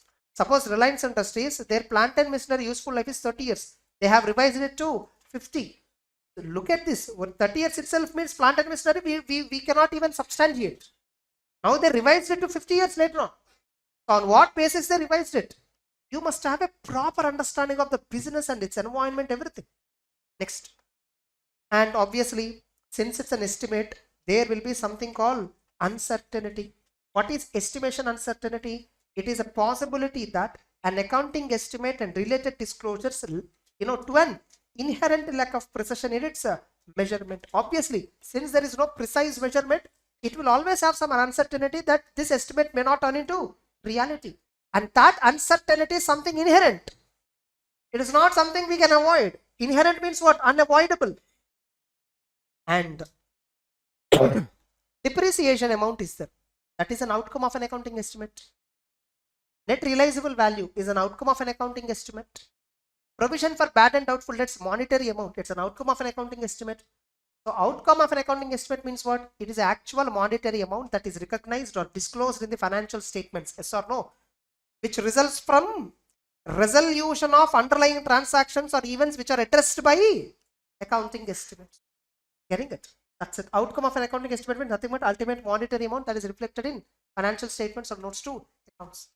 Now what auditor has to do? First, auditor has to do risk assessment procedure and related activities for accounting estimates. See what framework says. As per applicable financial reporting framework, under what are the accounting standards that I am liable to choose an accounting estimate. So what framework says. Then I will see how management identifying transactions, how management is identifying events, how management is identifying conditions where accounting estimates are required. So is there a formal mechanism which management is following exclusively for accounting estimates identification? Ask them. An auditor shall inquire, are there any changes in these circumstances so that there is a need for revising accounting estimates? First thing, look at the framework. Look at accounting standards. Under which accounting standards we require estimation? Suppose some Ind AS 16 PPE. We need depreciation calculation which is based on estimate. And some provisions related, contingency related standard is there that requires estimates. So by looking at the applicable financial reporting framework, we understand where and all estimates requirement is there. Not only that, ask management also. Where and all, for what transaction, for what events and all, you need estimates. How are you establishing processes to identify? Getting it? Warranty provisions, all that. And auditor shall also inquire, is there any changes in the circumstances? For example, changes in the warranty terms and conditions, so that estimates will revise. Changes in terms and conditions with customers, so estimates related to provision might change. Are you getting it? So one, you need to do risk assessment procedure and related activities relating to accounting estimates. Then first do risk assessment. Ask all this. How management is identifying need for estimates? Specifically, how management has established policies and procedures so that all the transactions and events that require estimation were estimated. A company, especially you see Tata Motors, they should have a knowledge of what are all, future obligations they are entering into right now when they are selling the products. For example, they are giving warranty. They are giving warranty on cars. They are giving warranty on spare parts they are selling. They are giving warranty on the services that they provide. Getting it? So the moment you are giving warranty, so you are entering into a present obligation. Yes or no? For a future event. Getting it? You are selling the customers warranties. 5 years warranty you are giving. 3 years warranty you are giving. Example. So tomorrow, whenever and remember, this entire warranty cost is included as part of the selling price. And you are collecting now itself. Getting it? Matching concept. You need to create a matching provision. So you are collecting money for warranty as a part of selling price, which you are going to use it later on. So you need to create a provisions for warranties, all that. So the entity has to identify what transactions makes their necessity for an accounting estimate. So that entity has to make. So obtain an understanding of how management is identifying transactions that require estimates and how management is ultimately making it. Okay, they found so-and-so transactions, warranty related, one transaction is there. So for that, management has to make an estimate. What is the established standards for warranty related estimates? How estimates for warranties are claimed? Past experience, how it is considered? Just one example I'm telling. So how management is making the estimate? Look at the estimate making process. Are they considering all the information or not in that context? First, let's look at the overview and then we'll go each and every point. How they're making. And generally when they're making estimates, there will be something called uncertainty. How this estimation uncertainty is addressed. Have they considered this uncertainty? Getting it? Now, and if at all any significant risk is there while making estimates, significant risk means high estimation uncertainty. If estimation uncertainty is very high, we call it as what? Significant risk. Now, if at all significant risk is there, how they are recognizing that estimate and measuring that. And finally, whether the estimates are reasonable or not. Evaluate whether the estimates made by them are reasonable so that financials are free from material misstatements. You see, so cleverly drafted the points. What is the risk assessment process they are following? How they are identifying the transactions that require estimates and how they are making estimates. Are they considering uncertainty? Are they considering significant risk? And finally, whatever the estimates they calculated, are they reasonable or not? Once all this is done, see whether they are disclosing the estimates properly. They have to disclose all the accounting estimates as per applicable financial reporting framework. Not only disclosure, wherever estimation uncertainty is there, and that too wherever high estimation uncertainty is there, they need to specifically disclose it and get a written representation that all the accounting estimates and assumptions behind them are reasonable, and document the entire work. So on what basis you concluded estimates are reasonable? On what basis you concluded disclosures are proper? On what basis you concluded significant risks are answered by the company? And indicators of possible bias. If at all any bias is indicated, this is something related to qualitative aspects of entities' accounting practices. If you identify any bias, you see what is it? Generally, when auditor identifies management bias on significant portion of the financial statements, we generally withdraw from the engagement. We don't conduct the audit. Got clarity on the overview of the standard? Okay, now. So what auditor has to verify? So first you need to understand how companies identifying the need. The management is primarily responsible to identify a transaction, to identify an event that requires an accounting estimate. Now what auditor risk assessment will do? So auditor has to do risk assessment where estimates required. That will help the auditor in identifying the circumstances or change in circumstances that may indicate a requirement of accounting estimate. So management knows, first of all, for what transactions, for what events, for what conditions they need to make an estimate. You also try to evaluate under what circumstances company require estimate. Inquiring about changes in circumstances. This was asked in the previous attempt or that previous attempt, 4 marks question. Write about evaluating accounting estimates when there is a change in circumstances. This question only is what exactly is. First question, compulsory 5 marks question, the last attempt, November 23. November 23 only, May 23. Okay, fine. So it was asked as a first question directly. Okay. So inquiries of the management about changes in circumstances that give rise for an accounting estimate or revising the accounting estimate. For example, whether the entity has entered into any new transactions. Like suppose until last year, company used to provide up to 2 years warranty, but now company have increased it to 5 years warranty on the cars which they are selling. So obviously there is a change in terms of sale contract. Estimates also requires. Terms of the transactions changed. Accounting policies relating to estimates have been changed. Earlier they used to estimate using so and so methods. Now they are estimating using so and so different methods. Regulatory and other changes outside the control of management. Regulatory changes. For example, AGR dues, adjusted gross revenue dues by Vodafone Idea. Getting it? Like, there is an issue which went on, like Vodafone has to pay 60,000 crore to telecom regulatory for AGR due, a percentage of spectrum.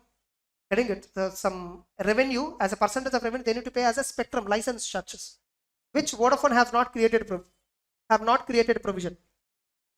Idea has not created provision on this. In the past 10 years, they know there is an obligation that they have to pay AGR due, but since there is no demand from TRAI, they didn't create. Suddenly in 2020 or 2021, telecom regulatory passed an order that they have to pay immediately the due, 60,000 crore. Finally, they went and resolved with the telecom regulatory to pay in installments method. So, sudden regulatory reactions might give necessity to rise for accounting estimates. Any new conditions or events that have occurred. Best example for this event is this telecom regulatory order.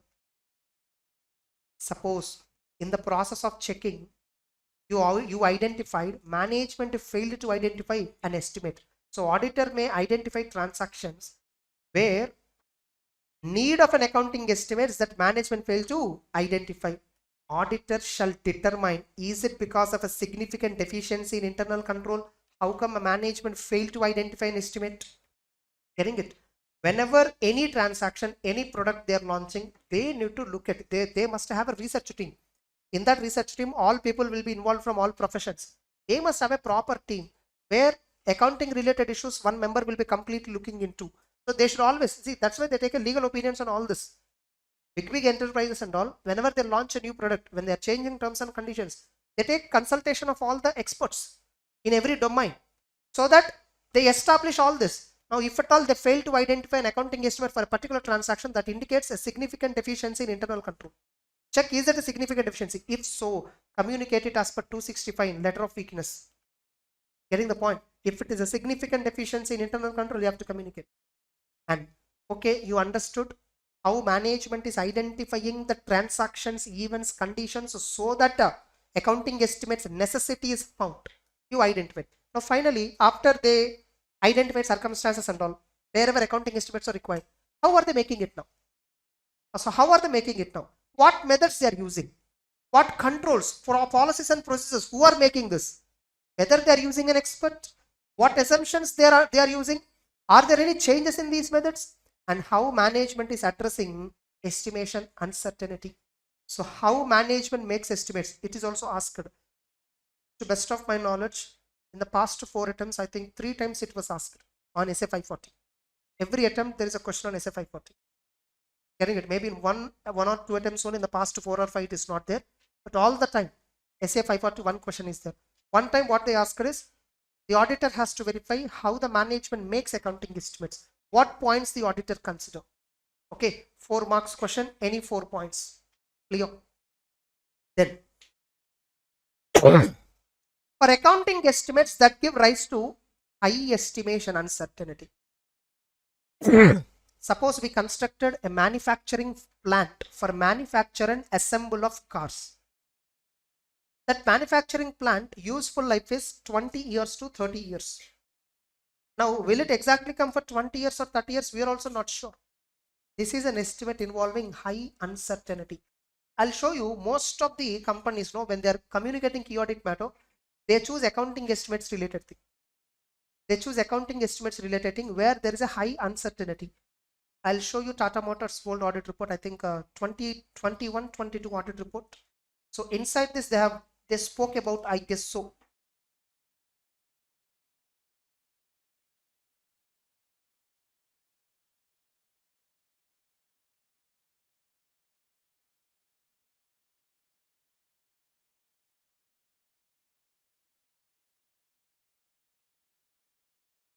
So they have chosen some accounting estimate. See, high degree of estimation uncertainty. This is selected as a key audit matter. So what happened here? There is a risk that carrying value of PPE may be higher than the recoverable value, where a review of impairment, a reversal of impairment is conducted. The recoverable amount is determined based on higher of value in use or fair value less cost of disposal. The JLR group holds a significant amount of PPA. There are execution risk associated with JLR group regarding battery electric. Some JLR is not properly implementing battery related or EV related things. And all this is because of COVID lockdowns, inflationary pressures, so many shortage of semiconductor technology, all that. The effect of these matters as a part of our risk assessment, the component auditor determined that. So here key audit matter, they are communicating regarding component auditor. The calculation of the value in the use of PPE, intangibles, right to use, has a high degree of estimation uncertainty. Just example, you calculate recoverable value, right? Recoverable value for fixed assets, PPE, that is nothing but an accounting estimate. So what are they saying? The recoverable value is having a high degree of estimation uncertainty. The possibility that recoverable value is less than carrying value. There is a possibility of impairment loss miscalculation. So they told this. So what auditors have done this here? What auditors have done here? that we will see here. So how for accounting estimates where high risk is involved, we verify how management has considered alternative assumptions and outcomes. See, like it may be successful or it may fail also. Both management has to consider whether significant assumptions used are reasonable. What assumptions management has used so that impairment loss is not there. Getting it? And whether those assumptions are reasonable or not. Suppose JLR is saying, sir, we are very popular in luxury cars. Till date, we have not implemented EV. We are slowly implementing EV, electronic vehicles. Not the entire battery system, complete battery system and all, they are trying to bring it slowly. So they have made a plan of action clearly. See whether the entire plan of action is feasible in the scenario, how are their sales or how the market is responding to them. Getting the point? The appropriate application of financial reporting framework. So as per the framework, as per the accounting standard, what it says, when high estimation uncertainty involved, what it says. And how far management is carrying out specific course of action. So they are saying plans for battery manufacturing. So EV revolution, all that they are trying. How far management is strong in that? Look at their present actions. So when there is a high estimation uncertainty, we check whether alternative assumptions are considered, whether the significant assumptions used are reasonable, whether application of accounting policies by applicable framework are proper, and how far management is carrying out specific course of action. This is what they verified here.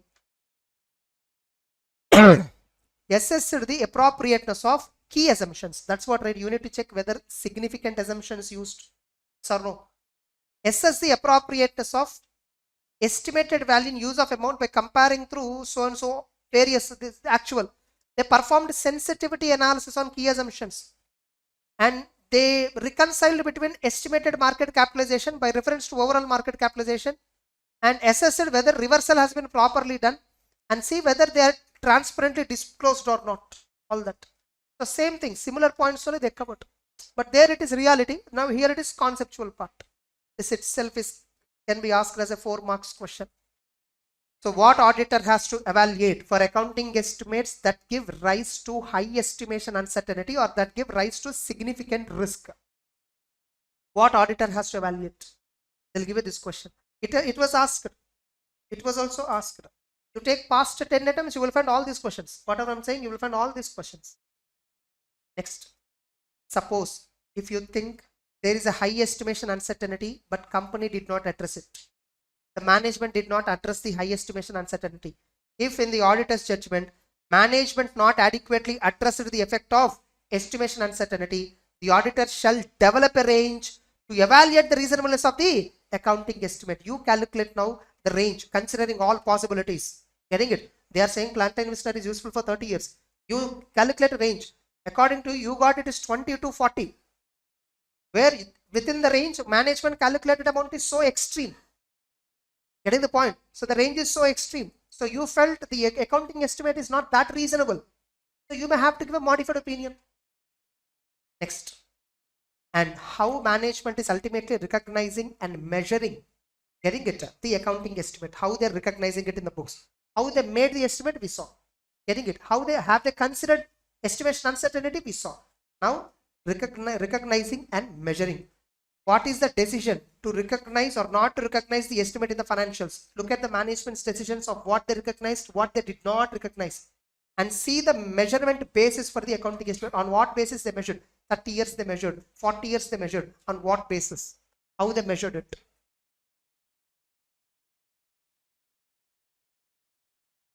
So that is what indirectly. So when you assess risk of MMS in an accounting estimate, how auditor will respond?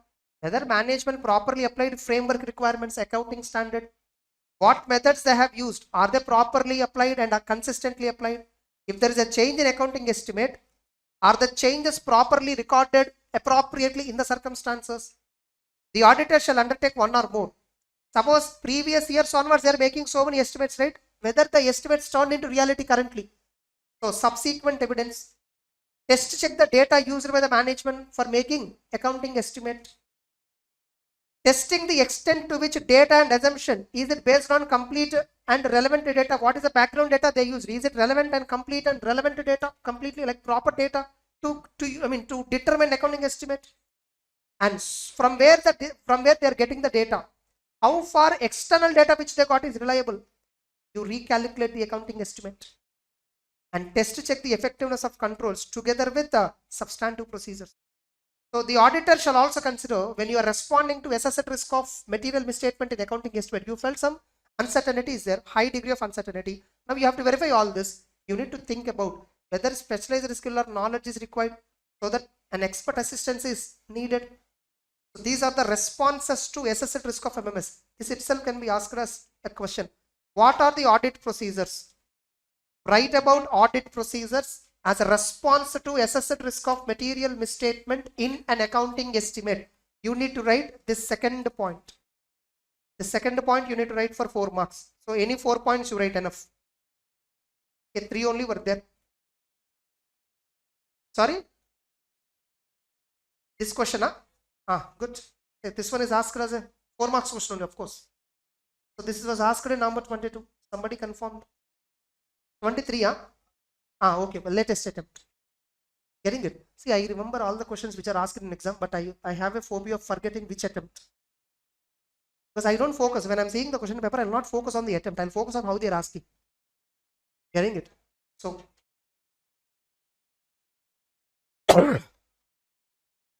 until now, whatever I have covered, everything is asked in one or the other attempt in the past 10. So now tell me, any important questions list? Everything is important. That's why I always tell, if you want to ignore any content, ignore some 3 chapters, 3-4 chapters itself you ignore, no problem. Within a chapter, you don't ignore part of it. Suppose essay 540 you are studying, study entirely. Don't ignore, some 3-4 paragraphs, because that only will come. Getting it?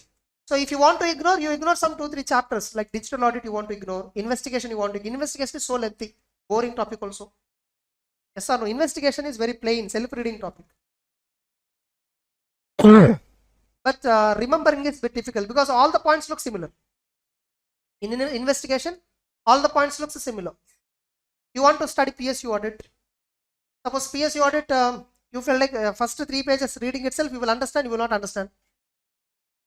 PSU audit, first 3 pages itself is challenging in the entire subject. Like there is a discussion on Public Accountants Committee, Committee of Public Undertakings, Finance Committee. Yes or no? Sorry, these are all finance committees. So you need to understand how Parliament works on this. It's actually parliamentary committees. They are called as what? Parliamentary committees. You can find my PSU audit revision video in YouTube. You watch that, that's enough. I'm telling you, the introduction itself I gave clearly so that you understand committee functions, estimates committee, all that. Getting it? Then in the PSU audit, there is something called performance audit question. Some 8 steps or 7 steps, something is there. We don't understand what is that steps. Because C&AG, performance audit, we don't perform. C&AG will perform. That entire introduction I gave. In PSU audit introduction, I clearly explained something that we never do is there as part of our syllabus. Because we don't do the PSU audits. Government, in entire PSU audit chapter, what I feel only some 2 or 3 topics relevant for us is supplementary audit, test audit, government company audit provisions were there, right? Only that is relevant for chartered accountants. Rest entire syllabus that is covered in PSU audit, no. We never do in our lifetime unless you join in C&AG department.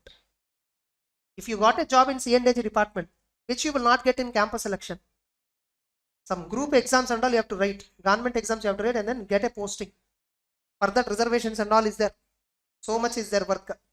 Getting it? So you need to select there. They have some committees inside that. Some teams will be there. So inside that team you will be joined and you will be given one particular local authority or state government related department or some central public sector enterprise, some department they'll give you and they'll give you guidelines how to do audit and all. That and all we don't do. Performance audit, compliance audit. One more audit is there. What is it? Propriety audit. Propriety audit is not a type of audit. In PSU audit, when I'm discussing in class, I take all these audit reports. Compliance audit report. You open C&AG website. You will find C&AG website. You open that C&AG website. You will find performance audit report. You try to read. You will not understand anything. Of course, you understand, but you will not. You cannot sync it with the subject that you are learning. Getting it? They take one hospital. We have seen one Uttarakhand hospital related performance audit report. Uttarakhand related performance audit report we have seen in our class. That is a live example which I took. Okay, we saw that and we tried to link it with the performance audit. Some points we are able to link, for some points we are unable to link. Okay, compliance audit report will be there. A combination, compliance and performance audit will be there. Proprietary audit is not a type. It is not a type. There are only 2 audits, I think. Performance audit, compliance audit. One more is that I'm not getting exactly. Comprehensive audit. Of course, comprehensive audit also we don't find in reality. If you open C&AG website, you will find compliance audit reports, performance audit reports. There's one more audit report. I think you just find it. C&AG website, it will be there. A proprietary audit is a type which is involved in every type of audit. Proprietary in essence, we will check whether it is reasonable or not. So PSU audit is one tough topic. Even though you try your level best, in exam, you just have to reproduce the content. Straight questions only. In PSU audit, no complications. Straight questions they'll ask. Simple questions they'll ask. But that simple question itself is complex. Getting it? Estimates committees, what are they? What are their functions? Public accounting committees, what are their functions? Committee on public undertakings, what are their functions? First, you need to understand what are they, how they are relevant in overall parliamentary. Getting it? Just like we have audit committee, right? We have nomination committee, we have CSR committee, we have corporate governance committee. Like that, in Parliament, 540 MPs will be there, 542 whatever. Okay, MPs. Few MPs will form into finance committee. Few MPs will form into public accountants committee. Few MPs will be there as part of estimates committee. Few MPs will be there as part of committee on public undertakings. These are all finance committees of parliament. In addition to finance, there are many other committees in the parliament. So That is what actual those committee refers to. I showed right, auditing and accounting standard board is a committee of ICA. Same way there also. First you understand the parliamentary structure. When I'm discussing PSU audit, I first don't enter into the chapter. I discuss constitution at first. I don't discuss completely how Indian government works. I briefly discuss. We have something called legislative wing, we have something called executive wing, all that. Only those who understand that subject in that context, they at least try to remember some extent. Without understanding, closing areas, mugging up, you'll forget. Immediately, unless 5 minutes before 2 o'clock you read that, you can't write the answer. And once you write the answer, you'll never recollect it. Yes or no, PSU audit? Is it the same or not? So there are some chapters like this you can keep aside. See, target attempting 80 marks. Okay. All India first rankers attempt 85 and you are attempting 110 marks. You ask all India rankers interviews and all, you see. On an average, they attempted for 85, 90. When the question, I saw some interviews where interviewer asked, why you couldn't attempt 100? Because I don't know. How, within what time you finish the exam? 2.5 hours it is over. Auditing exam, 2.5 hours it is over. But our students write 3 or 15 minutes. And get 22. Okay, so the point is, believe in perfection. We are worried about leaving the content rather than worrying about being perfect in the remaining content. What I worry a lot is, I have to, so when I'm covering marathon also, I take 7 days into 4, almost 25, 27, 28 hours. I saw some, somebody taking within 1 day audit marathon. How it is possible? 1-2 days, how it is possible audit marathons? They just come, read, do all the banda and then go. Yes or no, whoever it is. I've seen this, Kerala and all, somewhere I have seen this. 1 day. Some people have called me, sir, can you come for 2 days and take marathon 12 hours? Sorry, sir, I cannot take. I don't take, first of all, I'll take only yearly at one place. Already committed at Chennai, over. So I will not take anywhere else. Because if I take 7 days proper content. So it's not possible. The syllabus is used. You have to restrict yourself from 3 to 4 chapters. Don't worry about them. Worry about remaining. You worry about everything and leave everything. Okay? 80 marks if you attempt, I'm telling you, believe me, you will get exemption. If you attempt 100 marks, whether you will get exemption or not, I'm not sure. But those who are preparing for 80 marks and attempting 80 marks, they damn sure get exemption. Some students here immediately ask this question, sir, what if question comes in compulsory question? Let it be. You have to attempt for 80, that's what I'm saying. Your target is to attempt 80 marks of the paper. Getting it? Compulsory question means still some people did not understand the definition. Compulsory question means you do not have choice. That's the meaning. It is not that you should compulsorily write. Okay, please be clear. And finally, yeah, auditor has to evaluate reasonableness of the accounting estimates and see whether there is a material misstatement. Hey, what happened? Come back. Okay, fine. Finally, reporting and disclosure. The auditor has to check whether disclosure in financial statements are in accordance with applicable framework. And if at all any estimation uncertainty is there, company must and should disclose. In Tata Motors notes to accounts, in every company notes to accounts, estimation uncertainty is discussed. Annual report, you take financials, notes to accounts. For sure, estimation uncertainty point they'll discuss. You will find lots of examples for estimation uncertainties of various companies. For accounting estimates that give rise to significant risk, the auditor shall also evaluate adequacy of disclosure of their estimation uncertainty. So they clearly mention estimating useful life of so and so type of plant and machinery involves significant risk, high estimation uncertainty. The company has chosen so and so estimate based on the following assumptions. They will disclose the data and get a written representation that whether they believe all the assumptions, the significant assumptions, the key assumptions used in making estimates are the reasonable, whether the assumptions are reasonable or not. In fact, this is what we do in 3400 audit. Okay, when we are doing assurance on prospective financial information, we do check assumptions are reasonable or not. Okay, fine, I'll come there soon. Finally, documentation. What is the basis? On what basis you concluded that estimates are reasonable? On what basis you concluded that their disclosure? their disclosures are proper regarding significant risks, high estimation, uncertainty, all that. And have you found any management bias? If so, document it. 540 is over. You need to read later on. Okay, that's it. Few minutes, we'll begin the next 800 series. So we have completed all the standards on auditing and quality control. Right?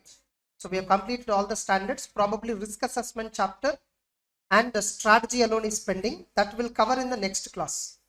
Risk assessment and internal control and strategy chapter. Okay. So then we need to start with the upcoming topics. That is specialized areas, related services, and review and prospective financial information.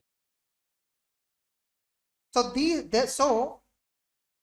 specialized areas, related services, review, and prospective, all together, we are having 10 standards. Within these 10 standards, first let me discuss on review of financial information. Review.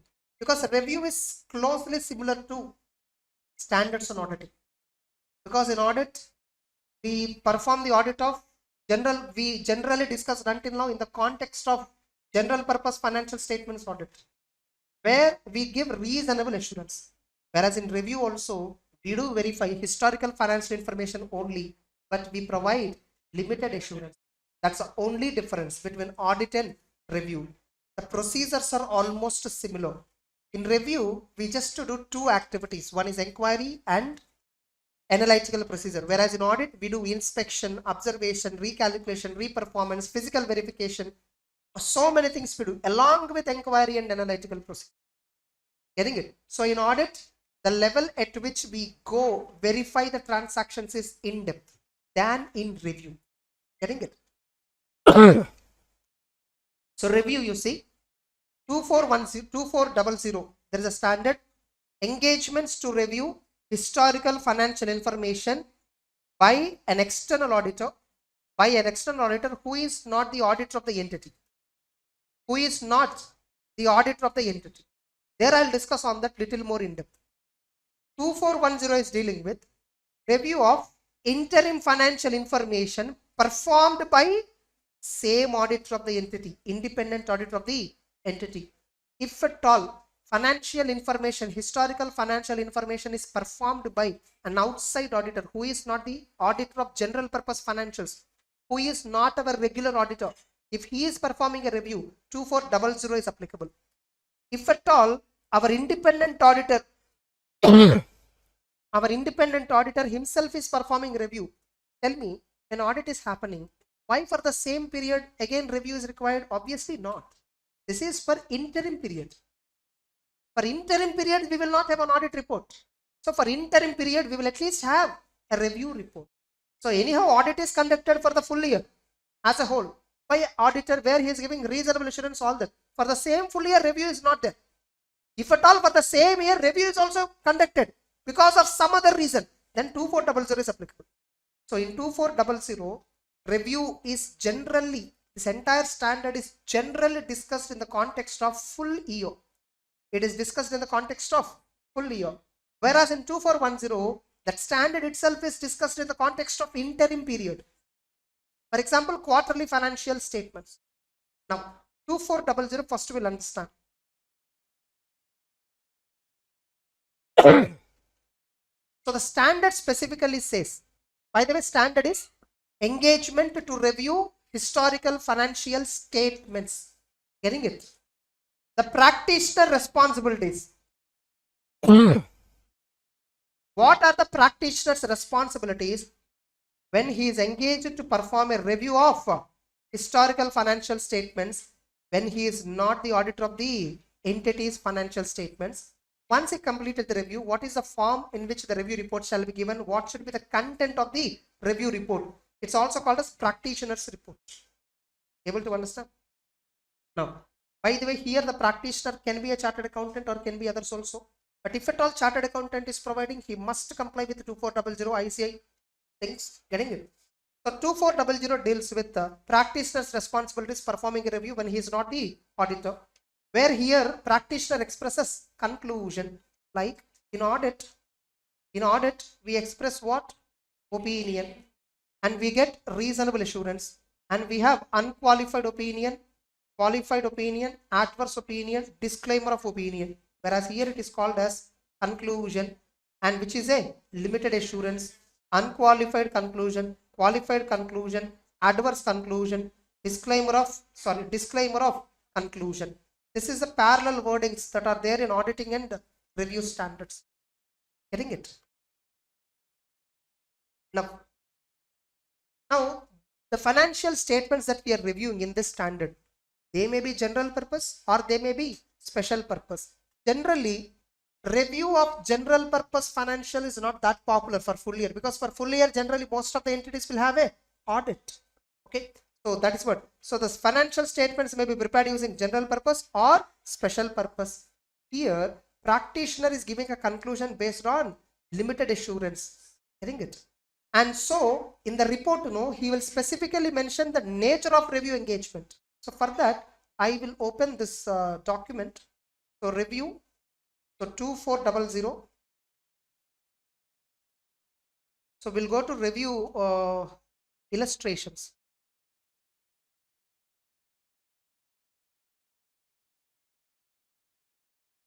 So this is one review report. This is one review report. In this, you see conclusion is at the last. Of course, these review reports are not yet modified. They will issue revised, I think so mostly. They will issue revised very soon. You see, this is issued somewhere in 2009 or 10, some at that time, probably at that time they might have issued. Okay, 2016 it was issued.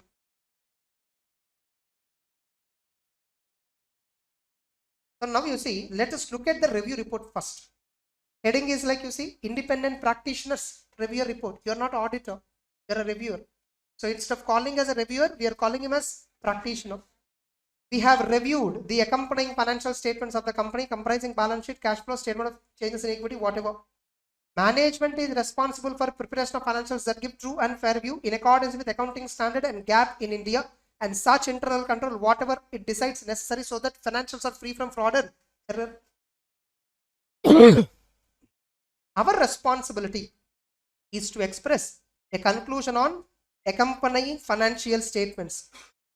We conducted our review in accordance with SRE 2400, and SRE 2400 requires us to conclude whether anything has come to our attention that causes us to believe that financial statements taken as a whole are not prepared in all material aspects in accordance with applicable financial reporting framework.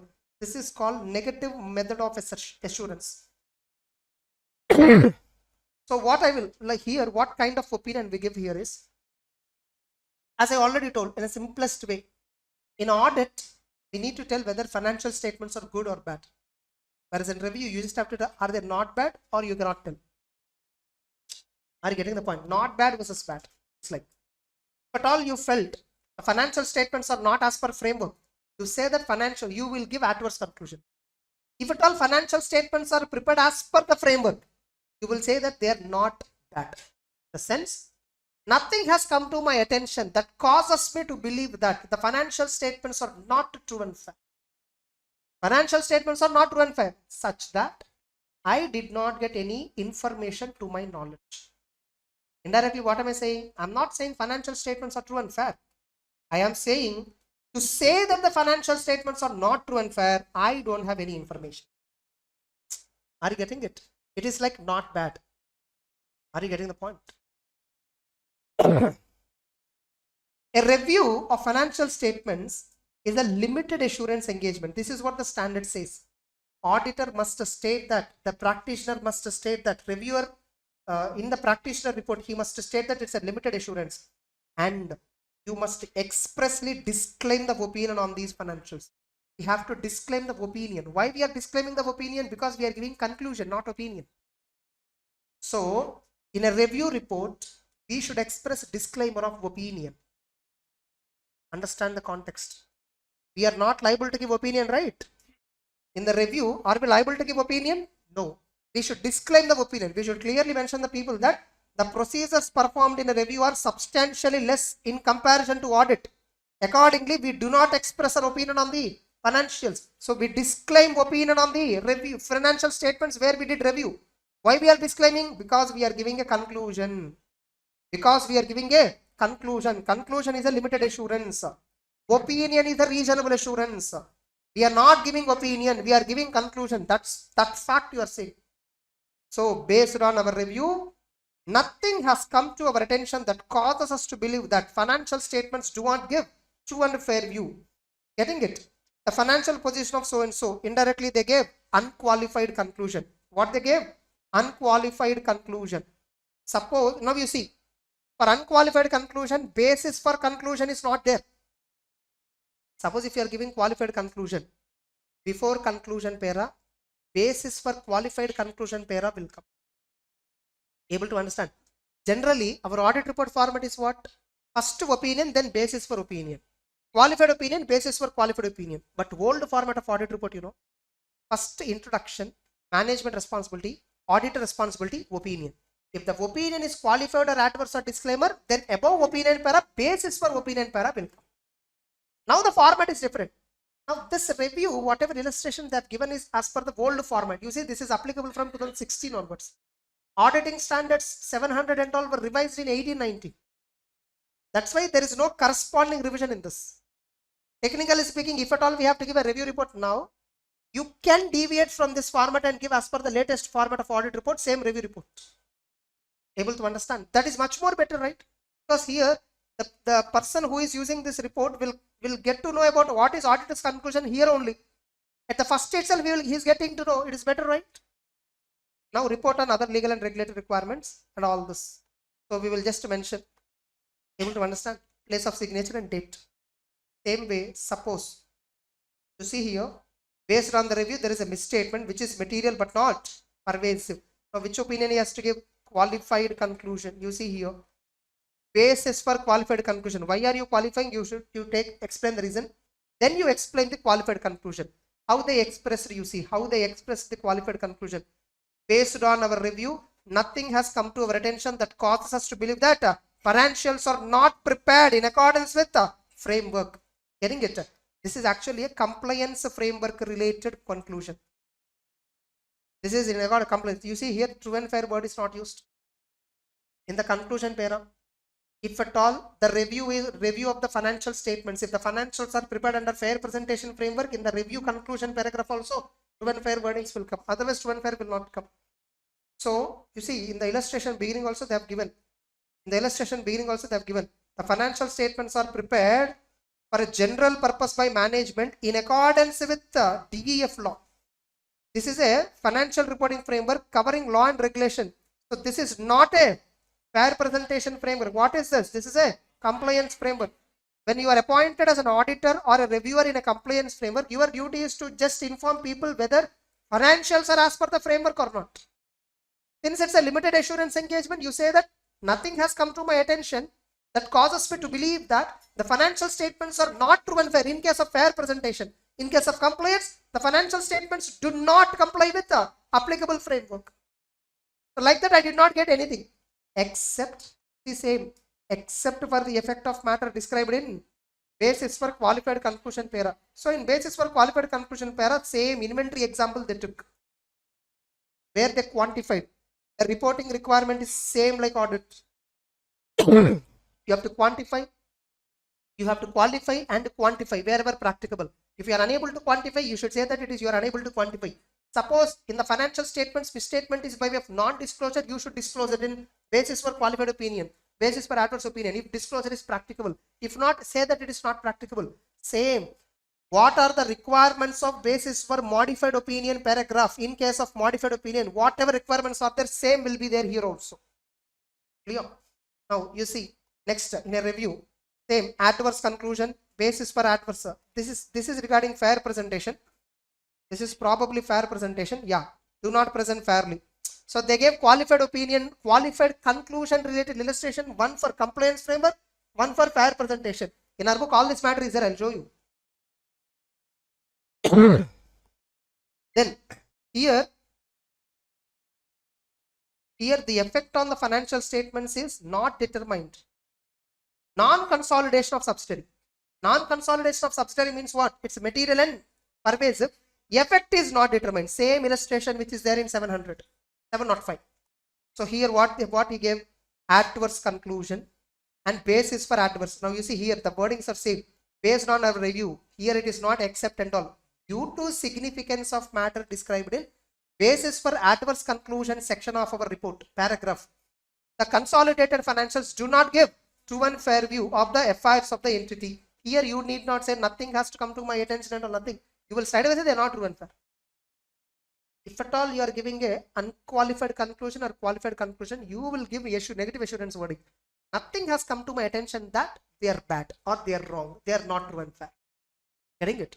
I'm not saying that they are not true and fair. I'm saying to say that they are not true and fair, I did not get any information. Getting it? So that's a kind of assurance. Are you getting it? It is like suppose movie reviews. Movie, if it is very good, you'll say, you'll reply, reviewers, movie is fantastic, go and watch. Yes or no? The movie is okay, kind of. They say not bad. So okay, fine. So they're not giving any positive assurance there. When you see this kind of assurance, will you feel like watching the movie? Obviously not. Reviews like that. Getting it? The review is conducted on a review is conducted on the principle that something is better than nothing. Review is like something is better than nothing. In review, what auditor primarily focuses on? Whether financial reporting framework in financial statements is compliant or not. Whether the format of balance sheet, P&L disclosure requirements properly or not. Inquiries he will perform. He'll inquire all the management, how they followed, what is the methods they used, what estimates they followed. All the things he'll inquire. Whatever we inquire in audit, all the things we inquire.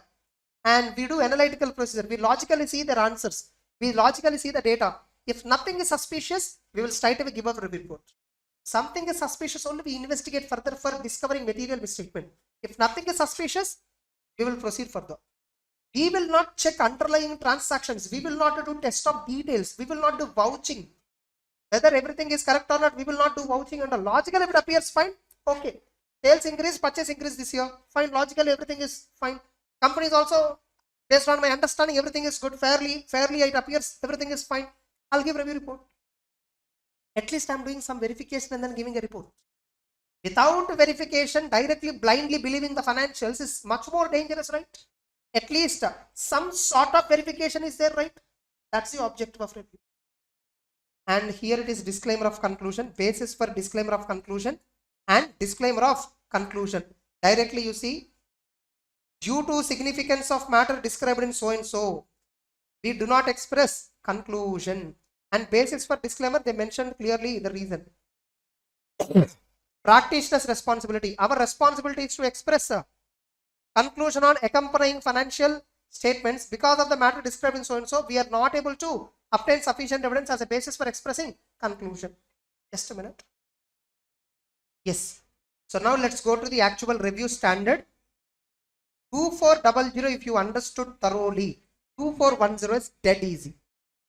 Because 2410 content is almost copy pasted from 2400. Getting it? Now.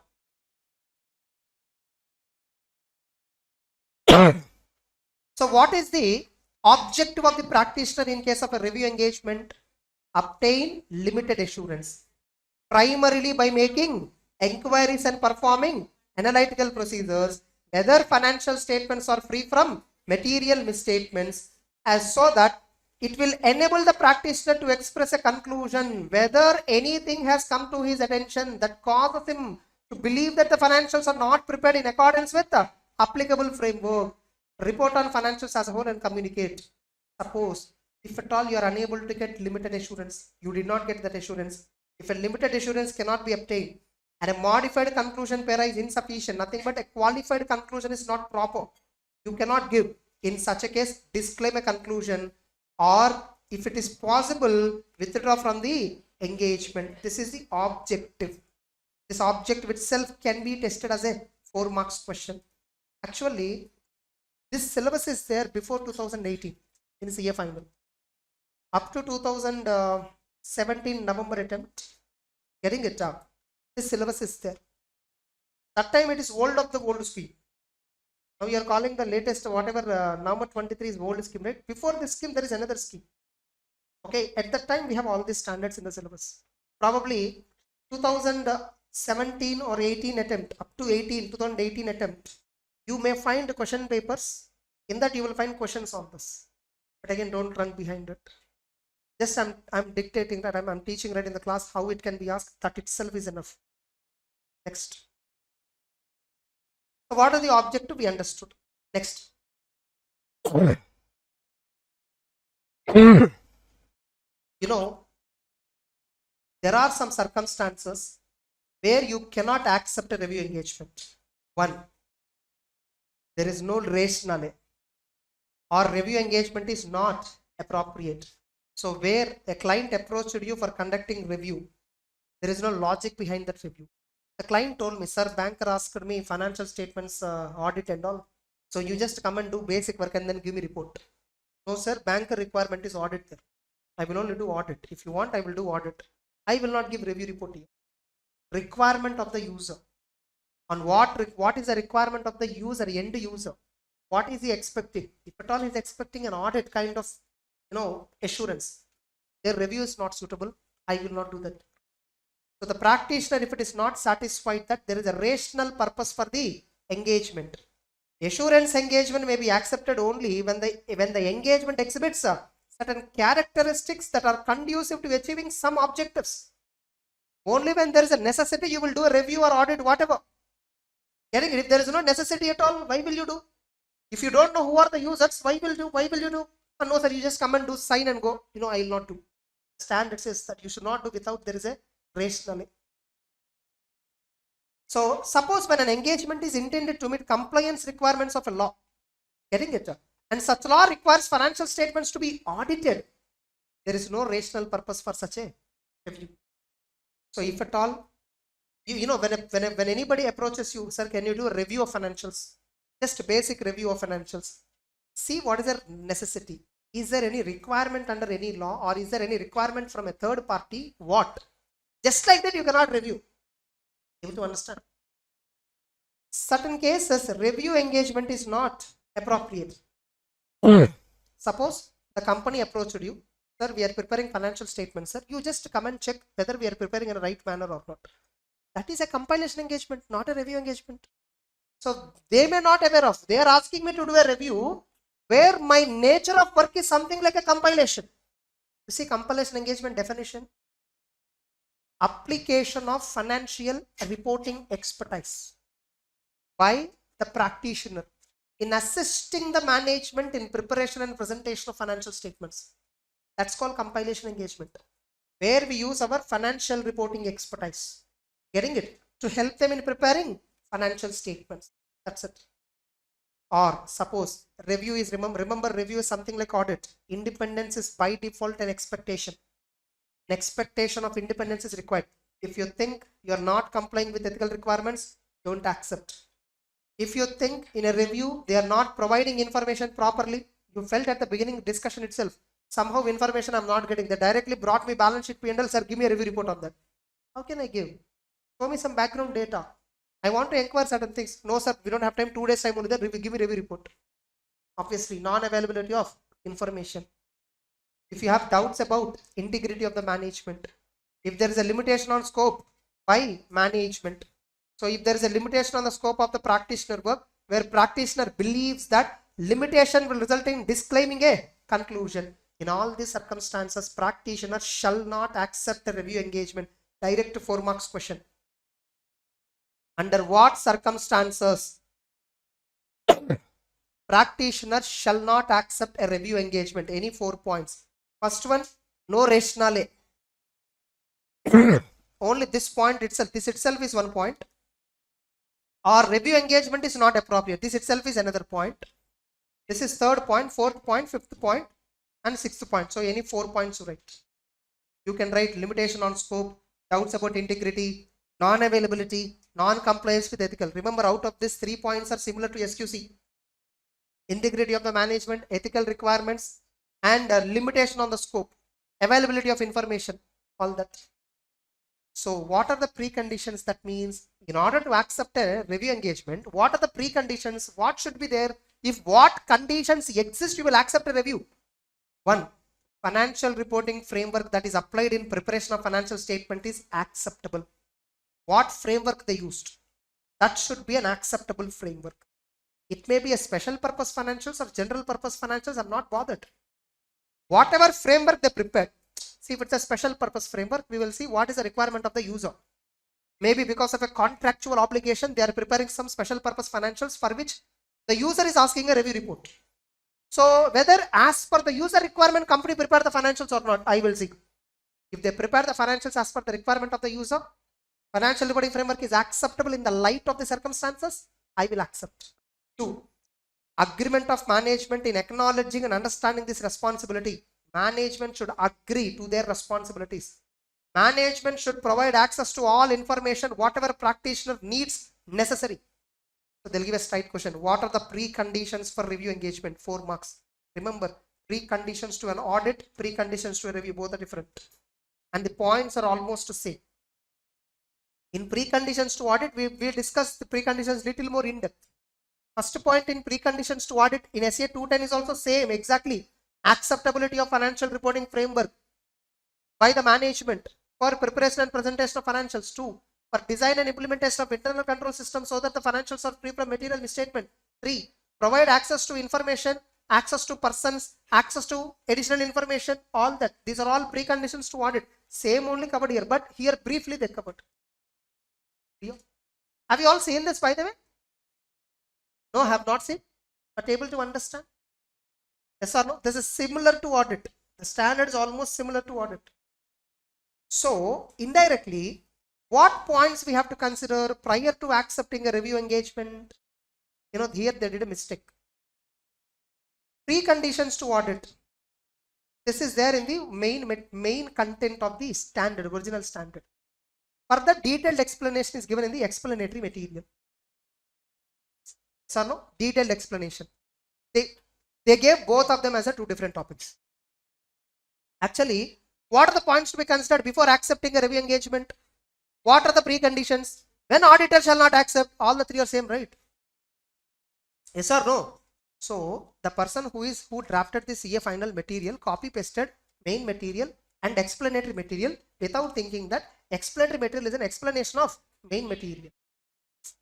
Getting it? Very simple. In the same material, I give you fast track material at first.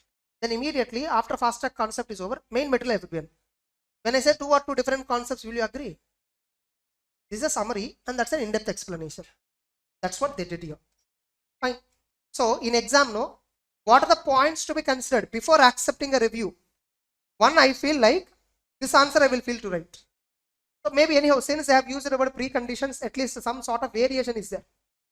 Yes or no? Since they use our preconditions, okay, small answer I'll remember. Suppose if the question is like points to be considered or factors to be considered, issues to be considered prior to accepting a review engagement, long answer. Getting it? So what are they? Same, acceptability of financial reporting framework, obtain the agreement of management that acknowledges preparation of financials for internal controls, same preconditions, detailed question they gave here. Getting it? So for preparation of financials in accordance with framework, for internal control as management decides necessary so that financials are free from material misstatement, management is responsible for providing the practitioner with access to all information, additional information, unrestricted access to persons within the entity from whom auditor can obtain information. Suppose if the practitioner is not satisfied regarding above preconditions for accepting a review, he shall discuss the matter with the top management and get an acknowledgement. Suppose if changes cannot be made to satisfy whether the and if at all management is not agreeing for the above preconditions, you shall not accept the proposed engagement unless it is mandatory under law. There is no such law in India. Clear? If at all under law you conducted such an engagement which is not as per SRU, in the review report you should not refer about SRU 2400. If at all you accepted a review engagement because there is a requirement in law, generally as per standard on review engagement you will not accept. Getting it? Because management is not agreeing to the terms. But It is compulsory as per the law that you have to do. You are appointed in a statutory position. Whether management agree or not doesn't matter. You have to do review. That is the case. You did review even though standard requirement is not complied. In that case, you are giving a review report, right? In that review report, do not refer about SRU. Because you conducted the review engagement as per the law, not as per the SRU 2400. If after the engagement has been accepted, if you discover that preconditions are not present, see whether matter can be resolved. Check whether you can continue. See whether you are still having unrestricted access to persons from whom you can get the information. If at all this is not possible, withdraw from the engagement. Clear? So this is an in-depth answer. That's a brief answer. So this is actually given in the standard main content paragraph. These points are given in the explanatory content. That's it. So if they give you for 4 marks question where the wordings used are, what are the points to be considered prior to accepting a review engagement? This answer you have to write. What are the preconditions for accepting a review engagement? These 3 points enough. Clear? Now, okay, preconditions are present.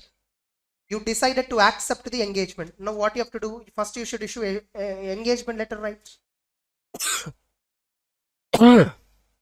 So first you have to issue engagement letter. You see, in auditing, for all these elements we have separate standards. For review we have everything in one standard. Everything is discussed briefly.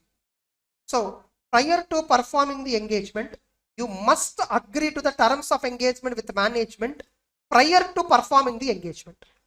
Agree to the terms of engagement. Obviously, even in audit also we have seen SA 210.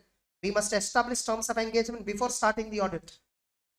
And by the way, this terms of engagement must be in writing. That's called letter of engagement or engagement letter. So the agreed terms shall be recorded in an engagement letter or some other suitable form of written agreement. What about recurring audits? What about recurring reviews? Suppose I am being reviewed, as like last year I have reviewed the financial statements. This year also company is asking. It's a recurring review. Now should you once again issue an engagement letter? It depends upon see whether any terms have been revised or whether there is any need to remind the management. Suppose last year the management who appointed me for review are different. This year the management is different. So it is better for me to issue once again engagement letter to remind them what are their responsibilities, what are my responsibilities. As a customary practice, every year we issue engagement letter. Whether it's a recurring audit or initial audit doesn't matter. Whether it is an initial engagement or recurring engagement doesn't matter. I'm getting audit words in between. Sorry. Whether it's an initial engagement or recurring engagement, we have to issue engagement letter every year in reality. Whereas as per the standard, recurring engagements, you need not issue engagement letter again and again. If at all there is no necessity or if there is no changes in the terms or management also not changed, getting it. In these cases, you need not. This is something you studied in SA 210. Yes or no? Suppose you issued engagement letter. Management is asking for changes in the terms. Sir, you said unrestricted access to persons and all, but this is a review, sir. How come you go and talk? Please kindly remove that term. Okay, we will give you access to information, additional information. We will not provide access to unrestricted access to persons. External lawyers and all, you can't communicate. Internal lawyers and all, you can't communicate. Without that only you have to do review. Management is asking me to change the terms. Look at the reason. If there is a reasonable justification, you will accept the revised terms and agree the new terms and conditions on a new engagement letter. Suppose if there is a reasonable justification, you will write new terms in writing. Suppose if there is no reasonable justification, you will not accept the changes. They may give you this 4 marks question. Changes in terms of engagement in case of review engagement, reasonable justification, and once if it is reasonably justified, you will accept and record that the terms of engagement are changed during the course. So auditor shall agree on record new terms in a new engagement letter. That's it. This is again similar to 210.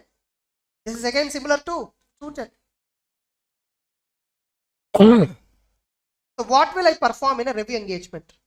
We decide materiality. We check whether financial reporting framework is proper or not. So obtaining the understanding of the entity, what is the financial reporting framework they used. We will do risk assessment to identify possibilities of misstatement.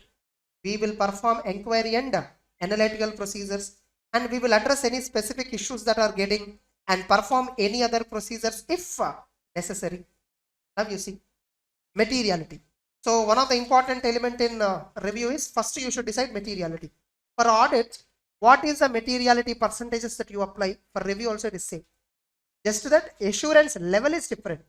But whatever we do in audit, whatever judgments and assumptions we use in audit, same judgments and assumptions we do here also. Just that here we don't go in depth in verification of financial statements, whereas in audit we do verify in depth. Just 2 minutes gap. So,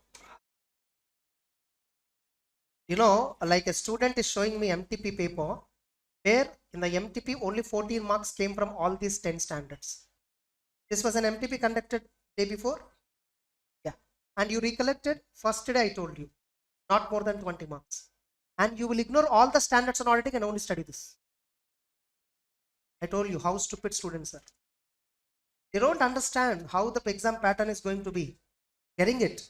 Everyone, what I noticed, no, some students know what I noticed, I'll tell you.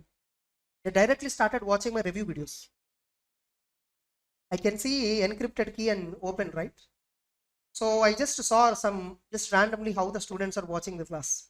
Getting it? I'll just go and see in my backend whether they're watching which class, which chapter they're watching it first. When I open and see, he didn't watch anything. He directly opened the specialized areas and review standards, thinking that major marks will come. So that's why I'm clarifying in revision in the first day itself. You will not get more than 20. I bet, mark my word. Getting it? In the entire 60 marks. That is a minimum marks for the entire engagement and quality control standards. 20% to 30% is the weightage for these 10 standards. See, simple as such, proportionate. We have 46 standards. From 10 standards, how many marks it will come? Proportionate. If at all 46 standards for 70 marks, 10 standards proportionate is how much? Exactly it will be. Just because it is newly added, for you it is newly added. From the paper setter, for him it is not newly added. For him, he will see 46 standards. This he will test from this. First 11 chapters he will test. From each chapter he want to test. Simple. For him it is not like 3 chapters newly added and all. So be clear. So the maximum weightage as per MTP is 14 marks. On a worst note, I am telling 20 marks. Not more than that. Okay, just allow me 2 minutes. Yes. So the overall procedure under the review is, first auditor has to perform. First auditor has to decide materiality, which is same like in audit. And he shall obtain the understanding of the entity and its environment, which is even more important, especially when you are not the one who is doing audit of general purpose financials. You are not the regular auditor of the company. So you have to do a thorough understanding of the entity and its environment. Nothing but risk assessment procedure as per 315 you do. And you will design and perform procedures through inquiry and analytical procedures. So especially you have to address all material items and focus on addressing areas where material misstatements are likely to arise. You do risk assessment, right? You will understand what are the important items, and you will also understand what are the areas where misstatements likely to arise. Nothing but risk factors you will identify. It may be fraud risk factors or error risk factors, nothing but misstatements related areas. Then the auditor, that is not required. Only this designing and performing procedures to inquiry analytical. So auditor, the reviewer has to review accounting records with a view to identify unusual transactions. Identifying unusual is nothing but analytical procedures. Through analytical procedures, you just scrutinize the data. By looking at the data, you will find something unusual. Just you need to try to identify unusual and investigate further. So mainly inquiry. This itself can be asked as a direct question. Inquiry is one of the important review procedure while performing a review of historical financial statements. What are the matters that auditor will inquire or the practitioner will inquire? This B point will ask 4 marks question. So where you have to write the first point, meaning of the inquiry. Inquiry means what? Seeking information from management and others within the entity, whatever practitioner considers appropriate Whatever information you feel important, you will ask information. What you will ask? You will ask about related parties. You will ask about accounting estimates. You will inquire about complex, unusual transaction. You will inquire about frauds. You will inquire about subsequent events. You will inquire about whether management is performing a going concern assessment. You will inquire about contingencies. You will inquire sometimes about non-financial information. This itself can be asked as a 3 marks question. The practitioner, while performing a review, may do inquiries of various financial and non-financial information.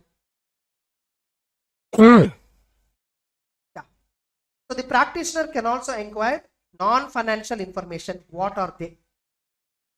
So they specifically ask you a question on this 3 marks question. Okay. So like what they can ask. The practitioner may also extend inquiries to obtain non-financial data. What is the non-financial data? Nothing but board meetings when happened, AGM, general meetings, what all happened, discussions happened with vendors, discussions happened with the customer, nothing but, you remember audit evidence means accounting records and other information. You can inquire other information. Other information is nothing but non-financial. So what are the decisions taken at meetings of the owners, proceedings at other meetings, communications the entity received or expect to receive from regulatory agencies, matters arising in the course of applying other procedures. When you are performing some other procedures like analytical, you can inquire that also. And now, when you are inquiring, what will you get? You will get response. Evaluate the response. And when performing further inquiries in relation to inconsistencies, practitioner considers reasonableness and consistency of management response in result of evidence obtained in other procedures. Nothing but, generally, when you are inquiring, you will get some information. When you are when you are applying analytical procedure, you will get some conclusion. If some inconsistency is there, what will you do? Generally, we do further inquiry. Generally, we call it as further investigation to resolve the inconsistency. Analytical procedure. Whether data from the entity accounting system, accounting records, are they adequate for the purpose of performing analytical? First check whether they are adequate and then do. Now, why we do inquiry? See, what we do in inquiry, we discussed. That can be asked as a question.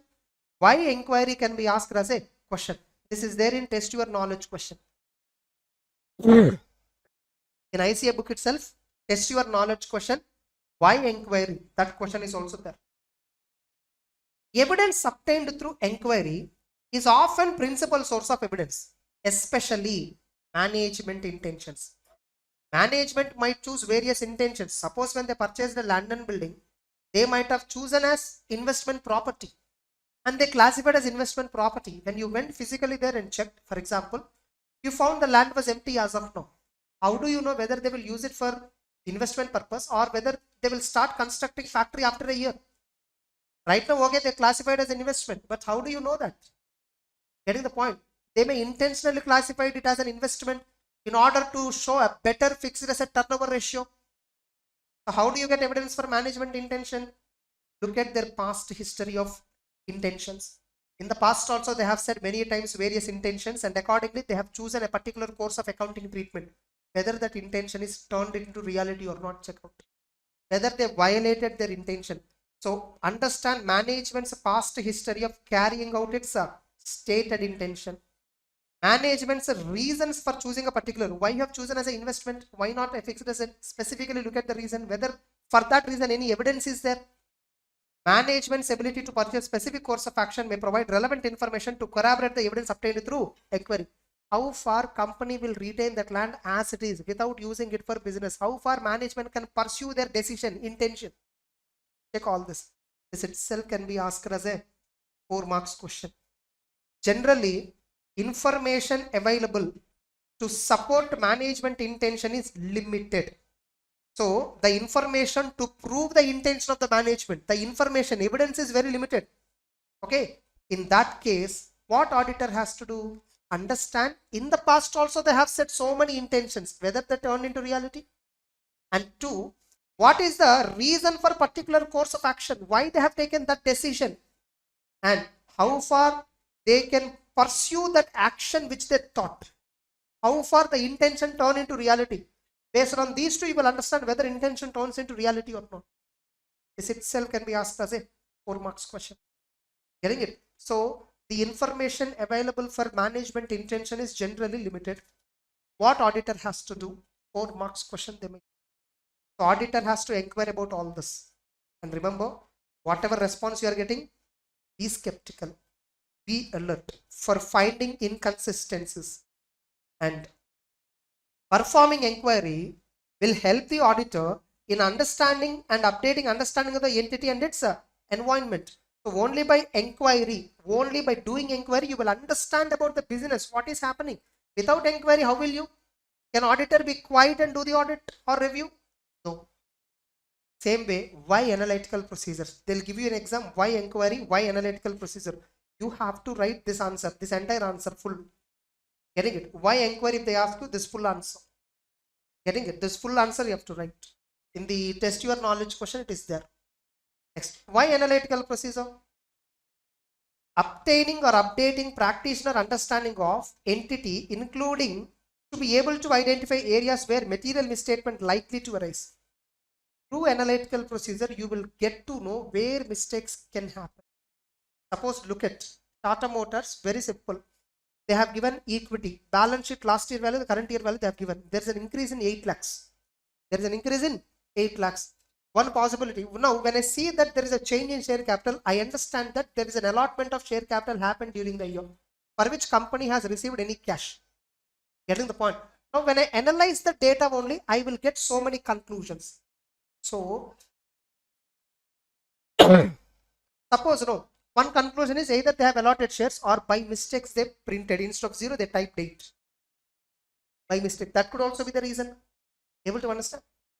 Now, by analytical procedure, you will identify inconsistencies. You will identify variations from expected trends. Company has, as per budget in the last year, this year turnover is 8 lakh crore, but in the real turnover is 6 lakh crore. Why? Generally, most of the times budgets will match by 95% because company has a real data. They do forecast. Getting it? It is not just a projection.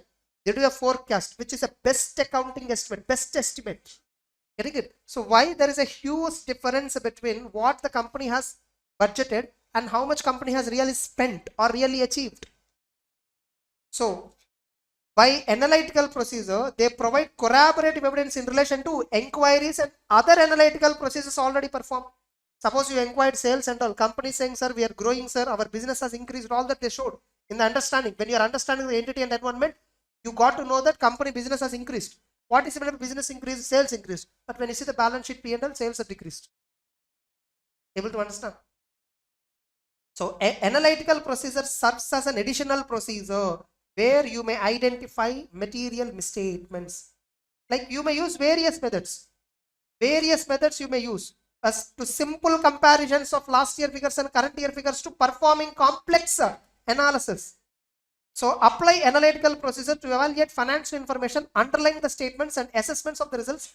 Expectation may be developed by practitioner on the information obtained from relevant sources. For example, expectation means nothing but in a bank, no, I have to verify interest expenditure cost. Last year deposits were 10 lakh crore and at that time interest expenditure is 80,000 crore. This year deposit are 20 lakh crore. So interest expenditure should be approximately 1.62, 2 lakh crore. Something around this would be there, right? But real interest expenditure is 3 lakh crore. Actual interest expenditure is different from my expectation. That will give me a suspiciousness. I will investigate further. That's why we do analytical procedure. Why we do analytical procedure? This is actually there in 520 also. But content is slightly different compared to this. Here they see, look, in SER 2400, I will tell you almost 20 standards on auditing related content they'll discuss. But they will only discuss in one pair. Why analytical procedure? You see, SA 520 entire standard is of 10 pages. Here they discussed only in 2 to 3 paragraphs. Getting it? Now, further, we need to address specific issues in a review. Specific issues means what? One is related parties. Another one is regarding fraud and non-compliances with laws and regulations. Going concern.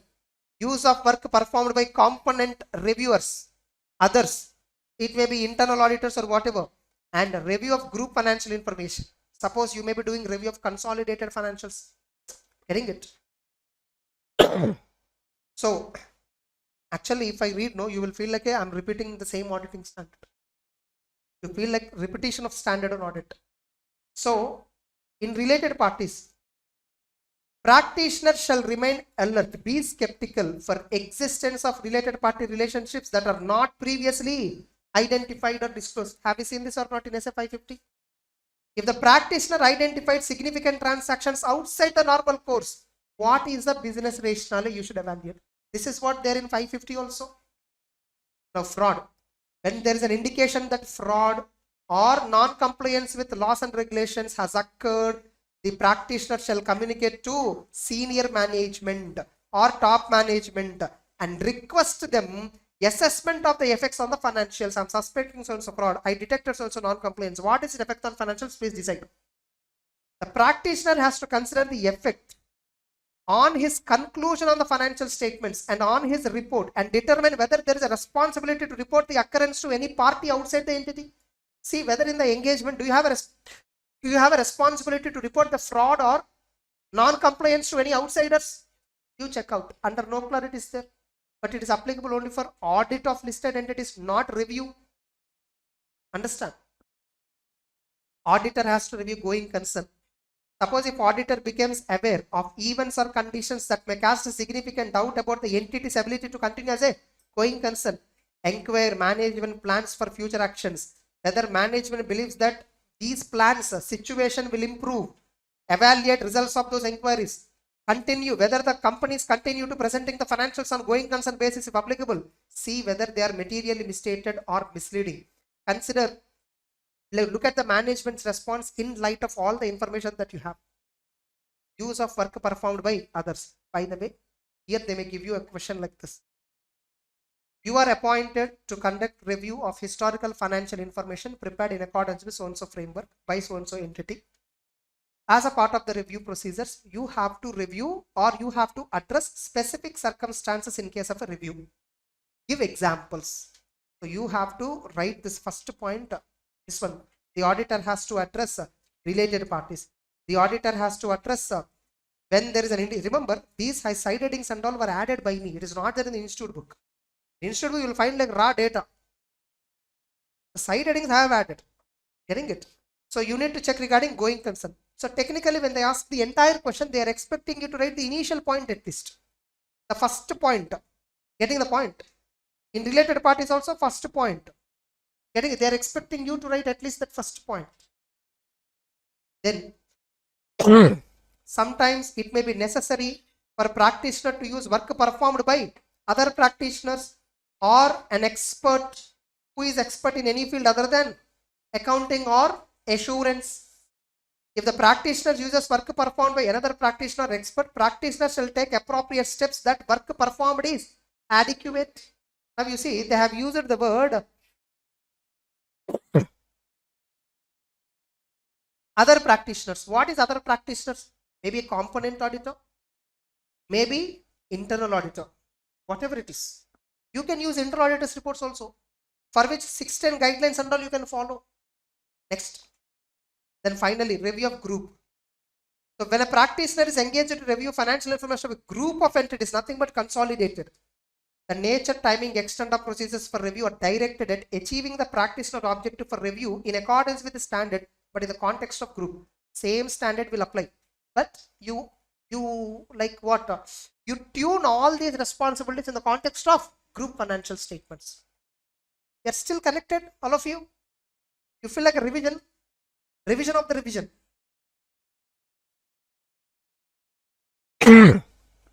Now from here it is important. Of course, previous thing also, by the way. The moment I said this is more important, people start, okay, I can ignore previous one. This is even more important. Within this, most important from here. From here, it is a reporting part. Because in exam, no, to best of my knowledge, from these standards, they test reporting questions only. To best of my knowledge. For example, you saw, somebody showed me that MTP, right? Show me once. Review question, what they asked just now, we'll see.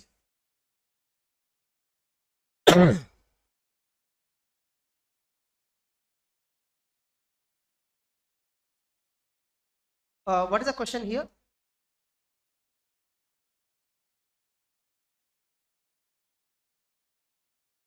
It all right. There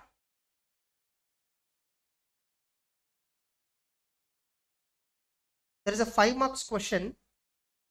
In a review engagement performed under 2400, practitioner relies mainly on certain procedures. Naming such procedures. Discuss importance of these procedures in a review. What procedures? Inquiry and analytical. Why inquiry? Why analytical? Three points you have to write. To best of my knowledge, that answer only will be given. 5 marks question. And another one.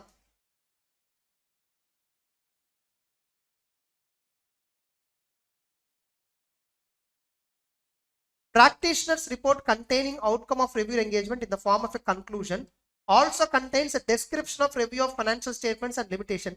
Which statements in this respect are to be included in practitioner's report? Reporting question. So that I will discuss now. I showed you review report, right? Once I need to just sync with that. Summary financial statements. They have given one question.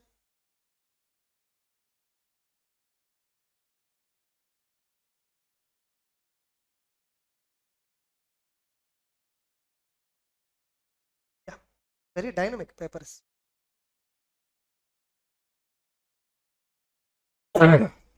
So, what are the additional procedures? If practitioner becomes that aware that financial statements may be materially misstated, if you think financial statements are maybe, you have not decided materially misstated. If at all you expect some misstatements, you have to conclude two things. Either they are not materially misstated or yes, they are materially misstated. If at all you are unable to conclude, you have to do further inquiries, further procedures to come until you come into any of these two conclusions. If at all you are unable to conclude even further procedures, all that, there is an indication that limitation of scope. When there is a limitation of scope, you are unable to form conclusion, qualified conclusion or disclaimer of conclusion. That's what will be given in the next.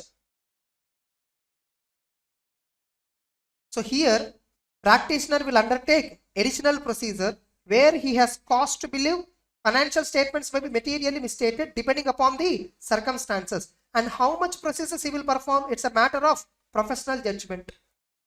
What are additional procedures? Additional procedures focus on obtaining evidence to enable the practitioner to form a conclusion on a matter, like additional inquiry, additional analytical procedure, or some other types of procedure. When you find the symptoms of misstatements, you will do substantive test or external confirmation. Generally, by default, you will not do. But if you find any symptoms of material misstatements, risk of material misstatement, you will do further work. They'll give you this question itself straight away. So when practitioner performs additional procedures, getting it? Under what circumstances practitioner performs additional procedures? See, practitioner has to conclude whether the financial statements are either materially misstated or not materially misstated. If at all he is unable to conclude any of this, he has to perform additional inquiry and analytical procedures and other procedures until he gets that conclusion. Yes, they are misstated or not they are misstated. Now, you must also do review of subsequent events after the date of financial statements, but on or before the review report. If any events occurred for which conditions present on the date of financial statements, whether they are adjusting or non-adjusting, requiring disclosure, check. See whether the financial statements are reflecting that or not, you have to check. I'm not reading this. This is exactly like 560 which I covered. Okay. Same, you see, management amending the financials, not amending the financials, take appropriate action, exact copy paste. Getting it? Then you should also get written representation, and we know written representation is not a substitute for audit evidence. Okay, and you must get representation regarding responsibilities of management, that they fulfilled the responsibility, that they provided with all the information, and all transactions are recorded and reflected in financials. They'll give you what are the responsibilities of management that are to be included in a review. Related written representation. You are conducting a review. As a part of review, you have duty to obtain written representation. What are the points that are considered, or what are the points to be included in the written representation regarding management responsibilities? Here there are 3 points they have covered. So 3 points. These are all depth not required now. Representation related to disclosures. Some written representations are also required where practitioner may consider it necessary to request other representation about financial statements. For example, to complete the practitioner's evidence with respect to certain items or disclosure reflected in financials, where practitioner considers such representation is important in forming a conclusion. You may get a representation on disclosures made in the financial statements. And you may get a representation on additional matters. Additional matters means what? This itself can be asked as a 4 marks question. The auditor has to get, the practitioner has to get a written representation on various additional matters. What are they? One is related party. One is relating to fraud. Another is relating to non-compliances, going concern, subsequent events, material contracts, non-monetary transactions. Any 4 points. So here the keyword is additional matters. Representation on additional matters. One representation is regarding management responsibilities. Another representation is regarding additional matters. Another representation is regarding disclosure in the financial statements. Summarize like this. Suppose if management is not providing it, discuss why are they not providing. Check whether they are honest or not. Take appropriate action. Either you disclaim or withdraw. If the representation is not reliable, you will either withdraw from the engagement or give a disclaimer of conclusion. Even if the representation is not provided, same action.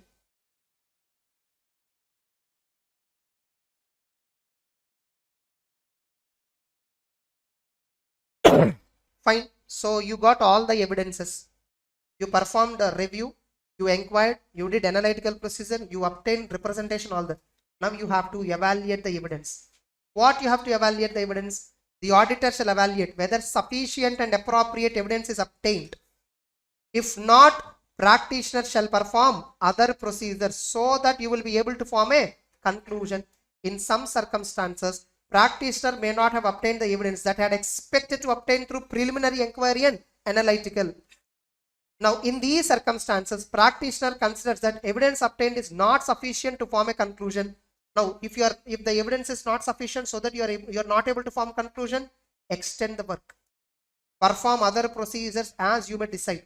Suppose neither of these is practicable. Suppose you are unable to perform additional procedures, all that. Determine the effect on the practitioner's report.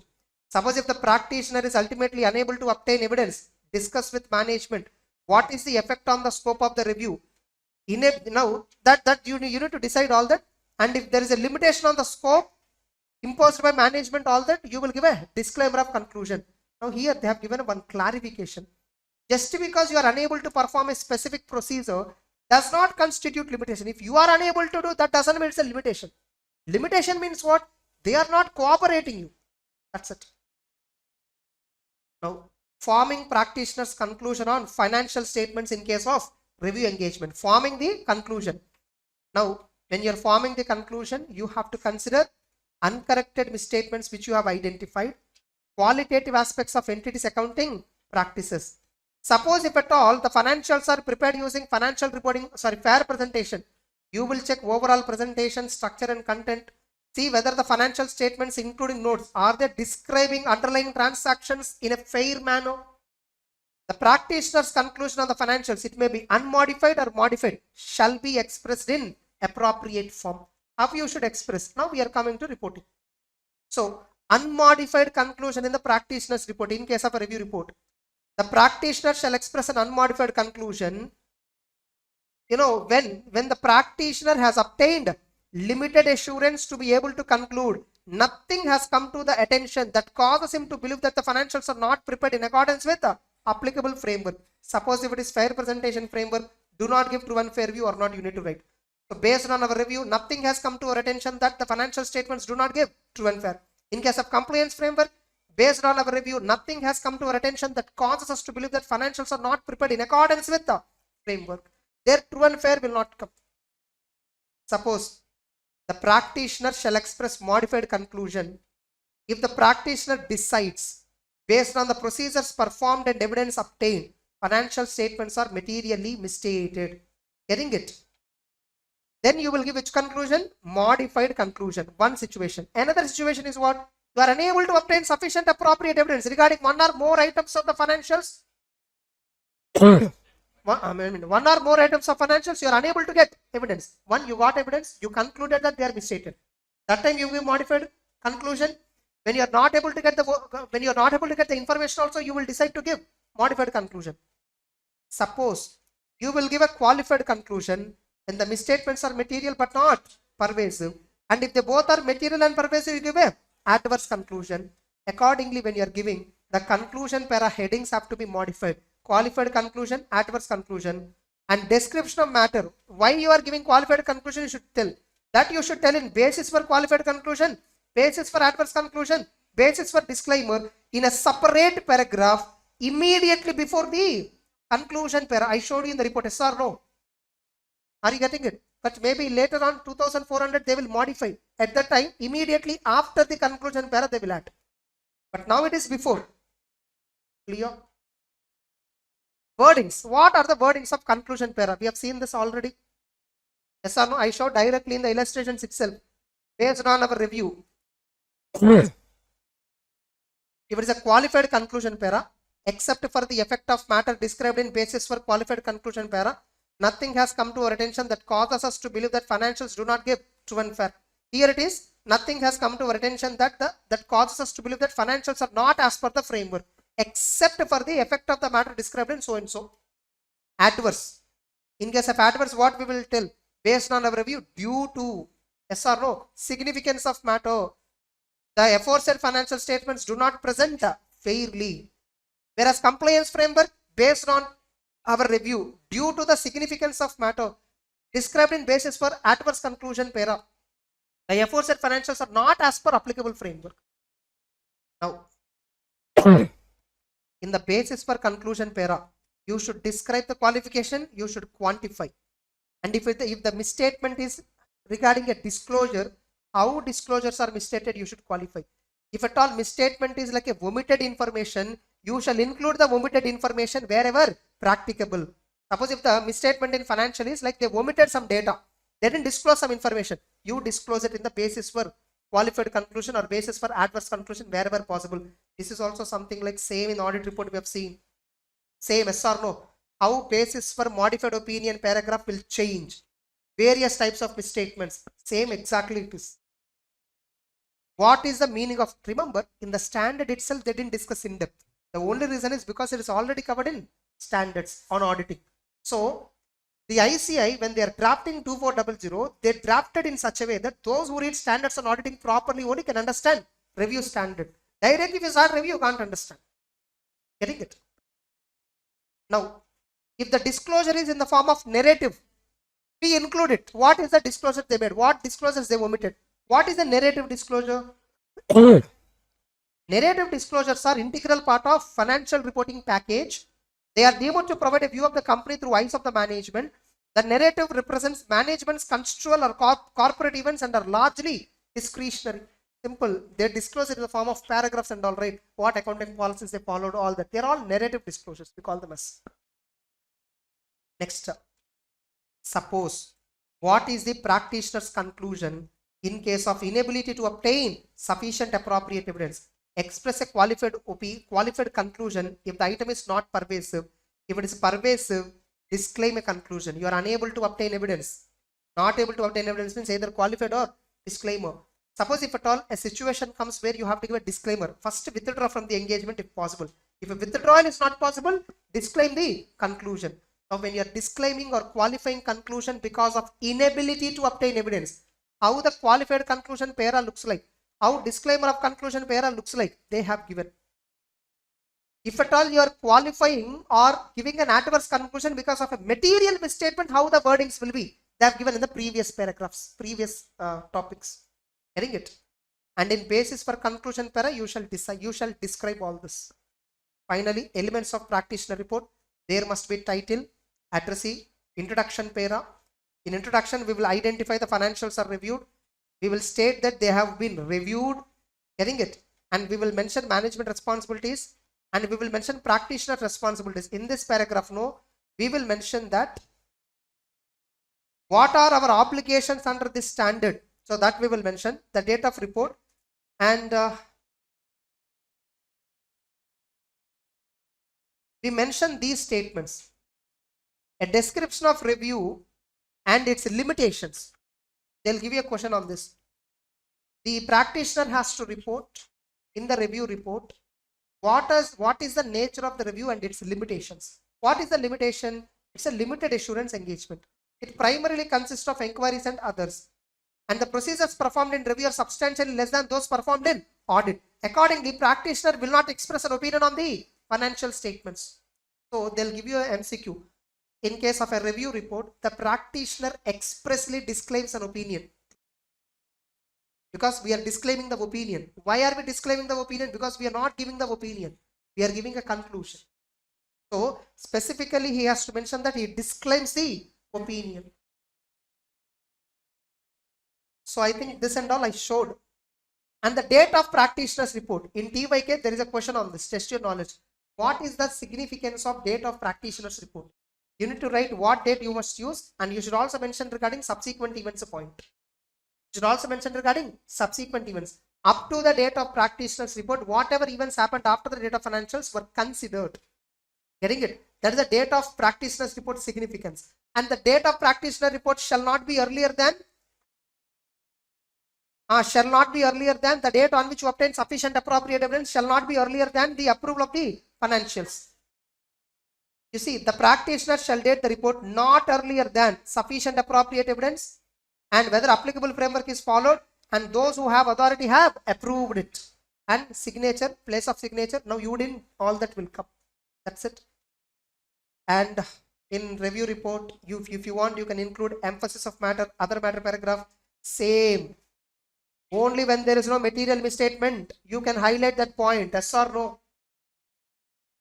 Where you will place the emphasis of matter paragraph? Immediately after the paragraph that contains conclusion.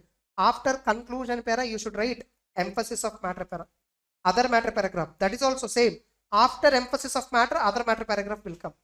The definitions are exactly same. Other than those presented or disclosed in financials, exactly same.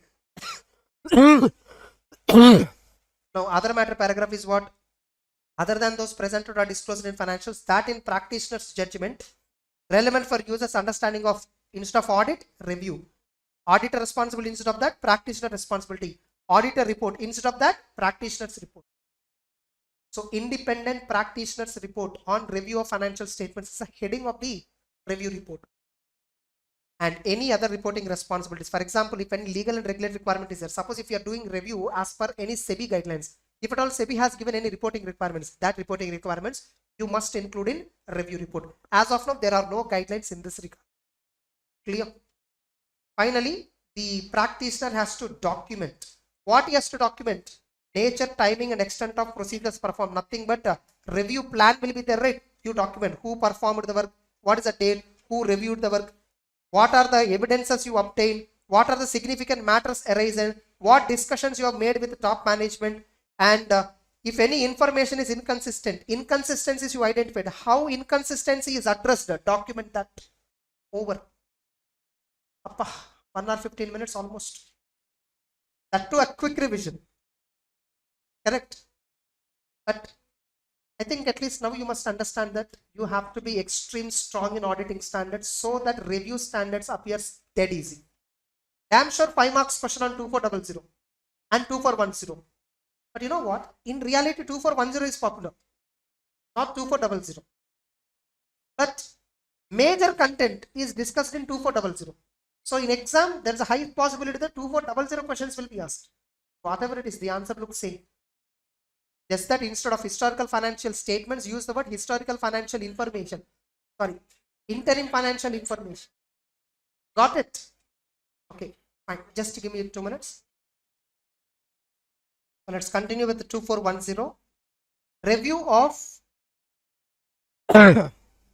Review of interim financial information performed by independent auditor of the entity. So if the review is performed by independent auditor of the entity, then we apply 2410, that too for interim financial information. What is interim financial information?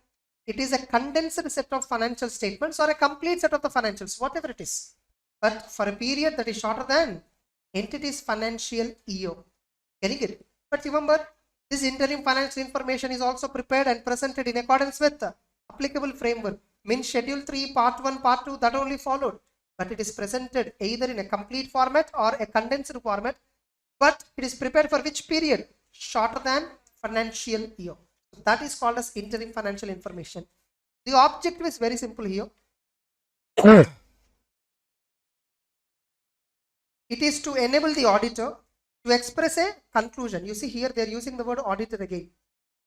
In 2400 they have not used the word auditor. They use the word practitioner. Why? Because it's not auditor of the entity. It's only a reviewer. Whereas here the review is performed by audits of the entity. So it is to enable the auditor to express a conclusion whether anything has come to his attention that causes the auditor to believe that interim financial is not prepared in accordance with the applicable framework. Suppose if it is fair presentation framework, so nothing has come to my attention that causes me to believe that the financial statements are not showing true and fair view in accordance with the applicable financial reporting framework. The true and fair view will remove if it is compliance framework. Now here also the auditor makes inquiries and perform to reduce to a moderate level of risk of expressing inappropriate conclusion. So reduce the risk of expressing inappropriate conclusion, review risk. Remember, the objective of review significantly differs from audit. A review does not provide basis for expressing an opinion. Getting it? A review is not designed to obtain reasonable assurance. They'll give you what is the objective of engagement. 4 marks question they'll give you. You need to write all these points. A review primarily consists of inquiries like from the persons responsible for financial and accounting matters. A review will bring significant matters affecting the interim, but it does not provide all the information that would be required in audit. Just like in 2400, here also when we are performing 2410, we should consider it as a separate engagement from audit. For this 2410 engagement also, we should agree the terms of engagement. What is the nature? What is the objective and scope? What are their responsibilities? What are your responsibilities? What is the nature and form of review report that you're going to give? Now, just like in 2400, here also we have to understand the entity and its environment. But here there is a slight variation. There you are not doing audit, you are doing only review. But here you are doing audit also. While doing audit, you might have already got understanding of the entity and environment. Suppose last year you did audit. You already understood the entity and its environment. Now, evidence obtained in earlier audits, can you use it? Yes, absolutely. Whatever evidence you obtained in earlier audits regarding the client, entity and environment, that you can use it. Suppose if any updates are there, just update it. Remember, the control system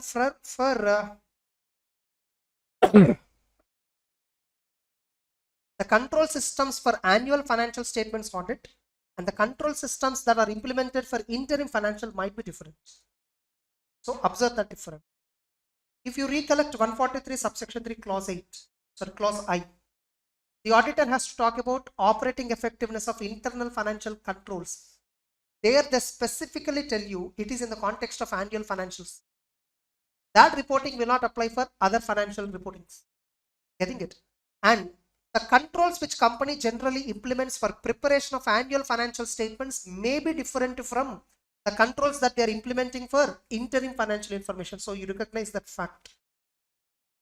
So what procedures you will do to obtain an understanding, to update an understanding of the entity and environment? Remember, this itself they'll ask as a 4 marks question. What are the procedures the auditor will perform to update the understanding of the entity and environment? What points he will? He will read the latest documentation regarding previous year audit, review of prior interim periods, review reports, audit reports. He will consider any significant risk, any risk of management overriding controls that were identified in the audit of prior periods, reading the most recent annual reports, comparable prior period reports, considering materiality with reference to applicable framework. But remember, normally when you are doing a review of historical financial statements for full year, materiality concept is same. But when you are doing review for interim financial information, materiality level will be lower.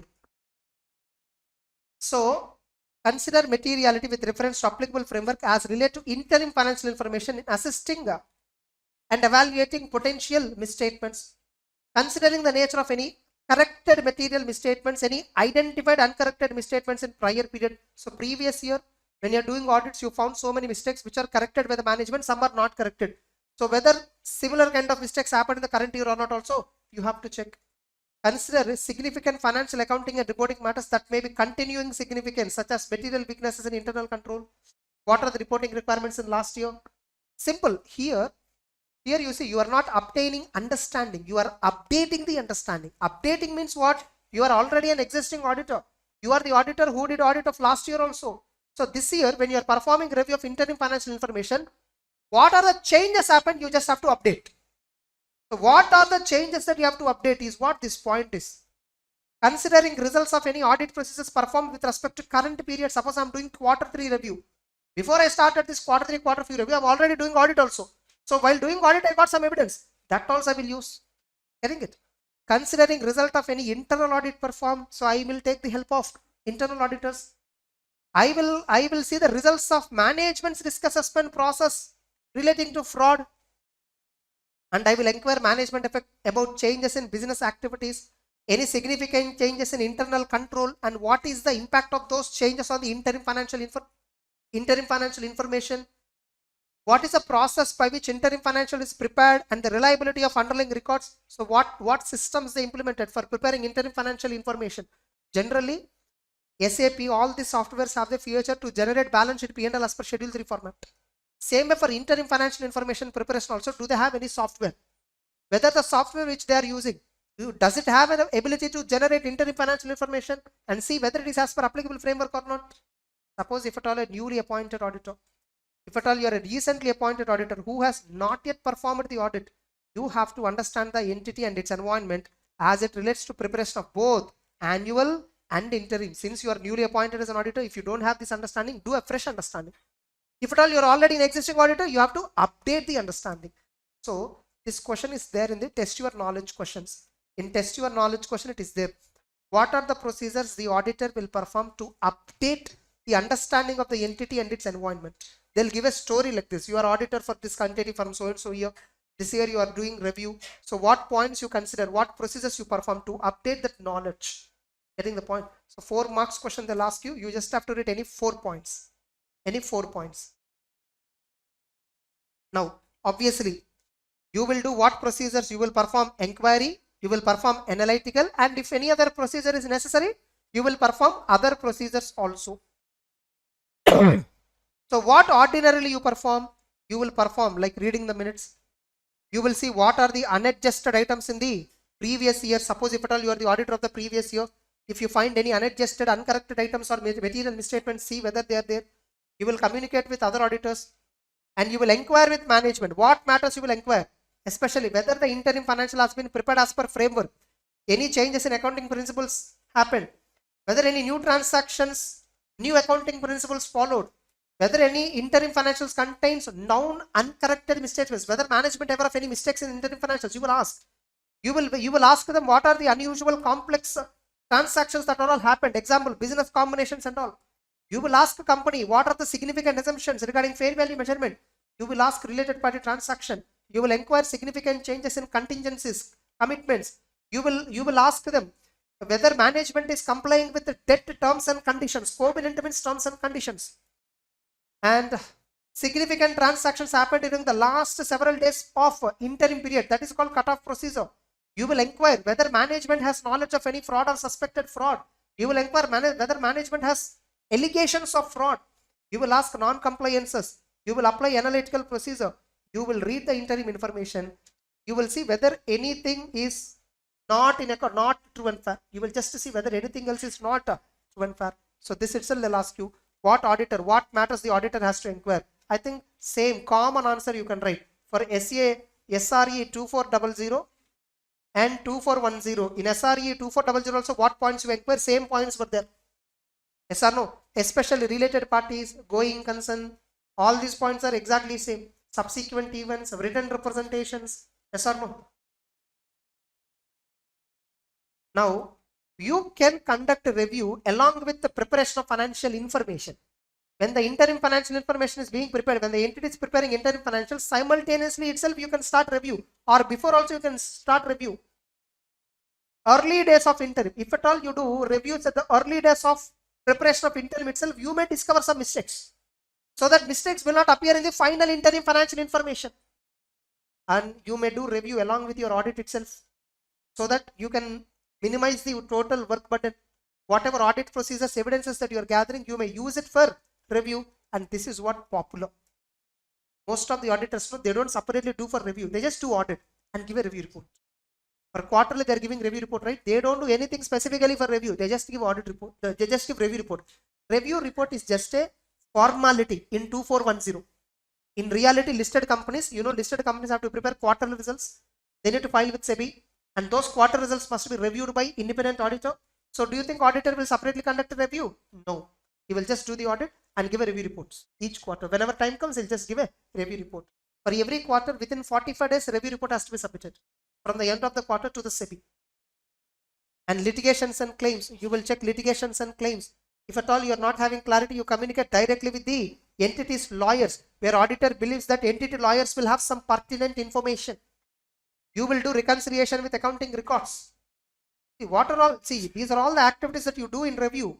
What you will do in review, you read the minutes, you see unadjusted items the previous year, you communicate with other auditors, you inquire management, you check litigations and claims. you do review along with audit. You will reconcile with accounting records, supporting data and all you will check. And you will inquire about subsequent events. You will inquire about going concern. Same point is there here also.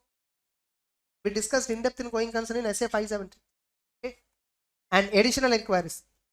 If any other, when any other matter came to auditor's attention, that leads the auditor to question whether a material adjustment is made. Like if you think any adjustment is required in interim financial information, if you get to know any such symptom, the auditor should make additional inquiries to enable the auditor to express a conclusion. Example not required. Suppose when you are performing review, you identified misstatements. How should you evaluate? Suppose if the auditor should evaluate whether uncorrected misstatements have came to auditor's attention or material. If it is material, see whether an adjustment is required to be made in the interim financial information. Now, when you are deciding the materiality, you need to exercise professional judgment. And when you are performing 2410 review, you have to obtain management representation letter that management is responsible for design and implementation of internal control to prevent and detect fraud. Management is responsible for preparing interim financial information as per applicable framework. Management, they should give a representation. Sir, if any uncorrected misstatements are there, they are immaterial. Don't worry. But all any uncorrected misstatements are there, they are immaterial. Getting it? And the auditor has to get a representation that all facts relating to fraud were disclosed to the auditor. And risk assessment by management and the results they got has been disclosed to auditor. Non-compliances are disclosed to auditor. Disclosed to the auditor all significant events occurred after the date of, not balance sheet actually taken, maybe balance sheet, because interim financial information also will have a balance sheet. That's it. So these are the representations. Now, what is auditor's responsibility for accompanying information? Suppose along with interim financial information, other information is also presented. Same, read the other information, see if inconsistency there. Material misstatement, if at all in interim financials, give a modified conclusion, ask them to rectify. If they don't rectify, modified conclusion. Suppose if material misstatement in other information, by an additional paragraph in the review report, you clearly mention what is the inconsistency that is there in other information. First, before you mentioning it, discuss with the management and ask them to correct the other information. Suppose other information is something else, is there not related to financial, but it is something about facts. Company, they are saying they are going for expansion, they are going to start a factory, or they have started so and so factory at so and so location, but in fact it is not started. In that case also, you must mention in other information section within the review report that so and so fact is not correct. That is called misstatement of fact, apparent material misstatement of fact. If there is any apparent material misstatement of fact in other information, I'll show you like how interim financial information company presents.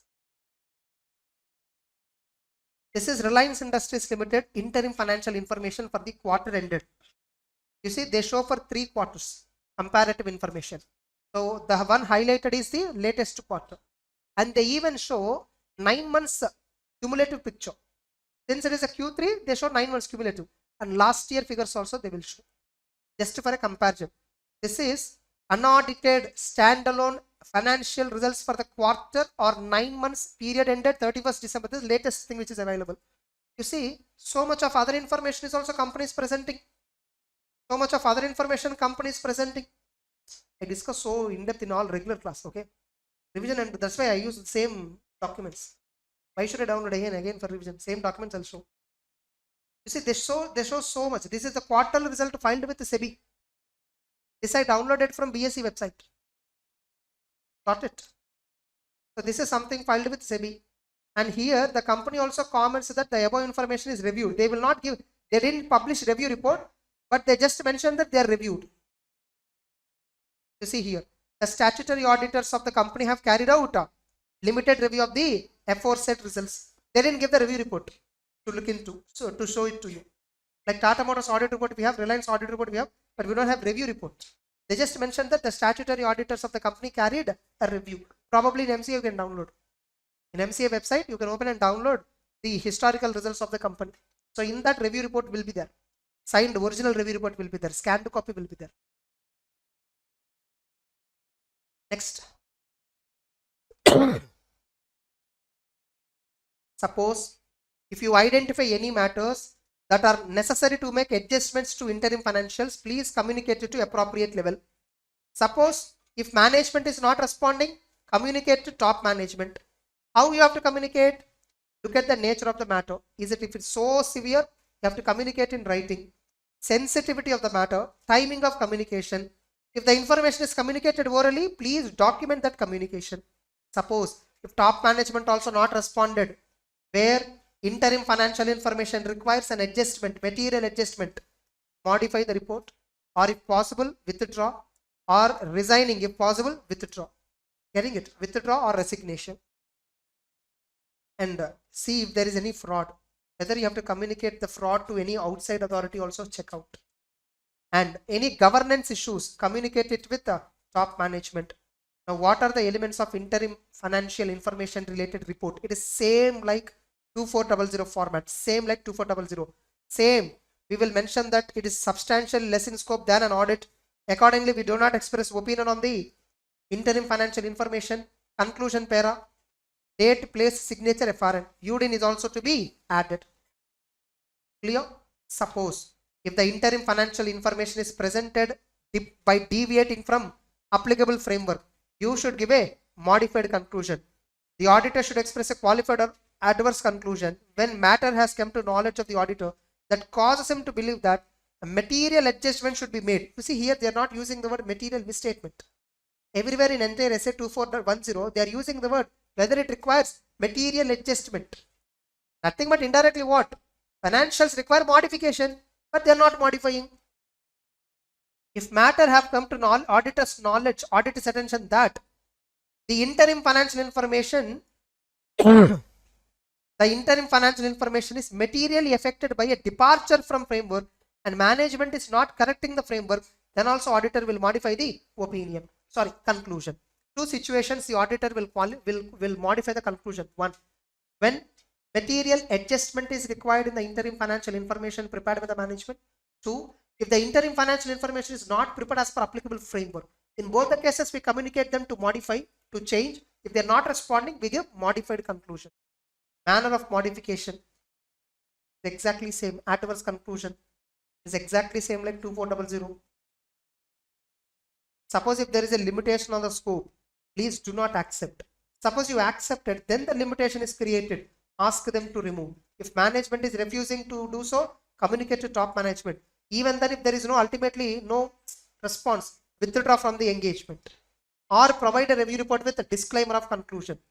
If any other limitation are there, not limitation by the management, but limitation because of circumstances and all, try to get evidence through alternative procedures. If you are not getting through alternative procedures, the evidences, give modified opinion. Sorry, give modified conclusion. And you have to consider going concern, significant uncertainties, all that.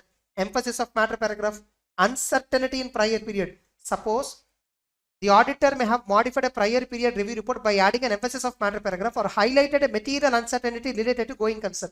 See whether that situation continue to exist in the current year review.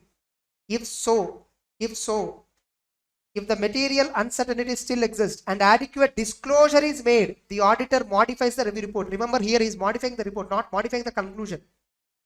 To include emphasis of to include a material uncertainty related to going concern para in the review report. He still give unmodified conclusion only. However, if at all it is not adequately disclosed, the auditor should express qualified or adverse conclusion. And other considerations. When we are doing a review, other considerations, what we need to check. See whether review report is published along with the interim financial information. You need to ensure that both are published together. Actually, you see the quarter results which they showed, they just said that the above are reviewed. But in the same document, review report is not there. Which is actually not correct. Probably when they filed, they might have filed it as a separate document which is not uploaded in public domain, probably. Getting the point. Here there is a requirement. The terms of engagement shall include management agreement that whenever any document containing interim financials indicates that such information is reviewed, review report will also be included in the document. Wherever you said review, the above information is reviewed, review report should also be there in the document. In that document which we downloaded from BSc, it is not there. Getting it? If management has not included the review report, the auditor must take legal advice.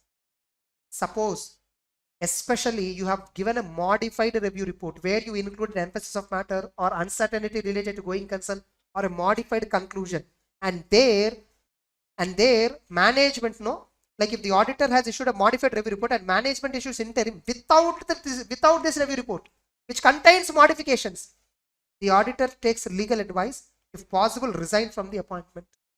And interim read in conjunction with latest audited financials. We should alert people that whatever latest financials or their audited financials of last year, along with that, please read this interim information. Only interim information you should not read. That's why in interim financial information we give comparatives. Interim financials information is consisting of condensed financials. So they do not include all the information that is required in a complete set. Detailed accounting policies, accounting methods, accounting estimates, so much of disclosure and all were not there. If you want to see if at all any changes are there, we will mention the changes. But if any changes were not there, we will briefly mention what the company followed. So if the users want to know detailed information, please read the latest audited financials. The same principles are followed. Interim financial information is prepared in consistent with the same framework which is used for latest audited financials. Any changes to the methods of accounting principles policies be disclosed. Remaining we might have not disclosed because in interim financial are presented in condensed format. And documentation finally. That's it, over. And see, brief revision. You might have felt that so fast I discussed. Fast itself means 1 hour 15 minutes for that standard, half an hour for this standard. Are you getting it? So it takes time. So since this review is similar to auditing standards which we already discussed, I went little quicker. Getting it? Normal I discuss 6-7 hours. These two standards put together maybe 5 to 6 hours I'll be discussing. Where we discuss in depth. In spite we have covered in depth in standards. Getting it? Suppose SQC1 SA 220, I still remember I spent 5.5 hours. 5 to 5.5 hours I discussed those standards. See, that's a different regular. Remember, whenever you think I'm going fast, you are in a fast track class. I'm not going fast. Okay. Your mindset is not yet prepared that it is a fast track. Revision class is a fast track class, right? So I'm genuine to my duty. In fact, more than genuine. Yes. So that's it. 2410 is also completed. In the entire 800 series, 3000 series, 4000 series, 2000 series only lengthy. Getting it? The lengthiest discussion is over. Technically speaking, 2400 and 2410. These two occupy 50% of the entire 10 standards. Content size. Getting it? Remaining standards content is very less. Compared to this, it is less. And discussion is more. Okay, review, no discussion. I thought of telling my regular students, say, discuss on your own. Then they will again complain me saying, you're not covering full syllabus. So I discussed. What can I do? Yes or no? Fine. Okay. So in the previous session, we have completed review of financial statements and interim financial information. So one, engagement to review historical financial statements we did, and review of interim financial information performed by independent auditor of an entity, that we completed. Now we'll focus on specialized areas. In the specialized areas, like I'll directly go to that concerned page.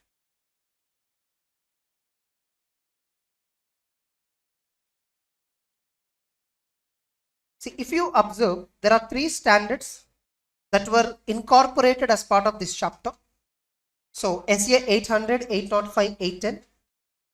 810 is dealing with audit of summary financial statements. Audit of summary financial statements are nothing but engagements to report on summary financial statements. Whereas 805 dealing with audits of single financial statement, specific element, account or item of the financial statement.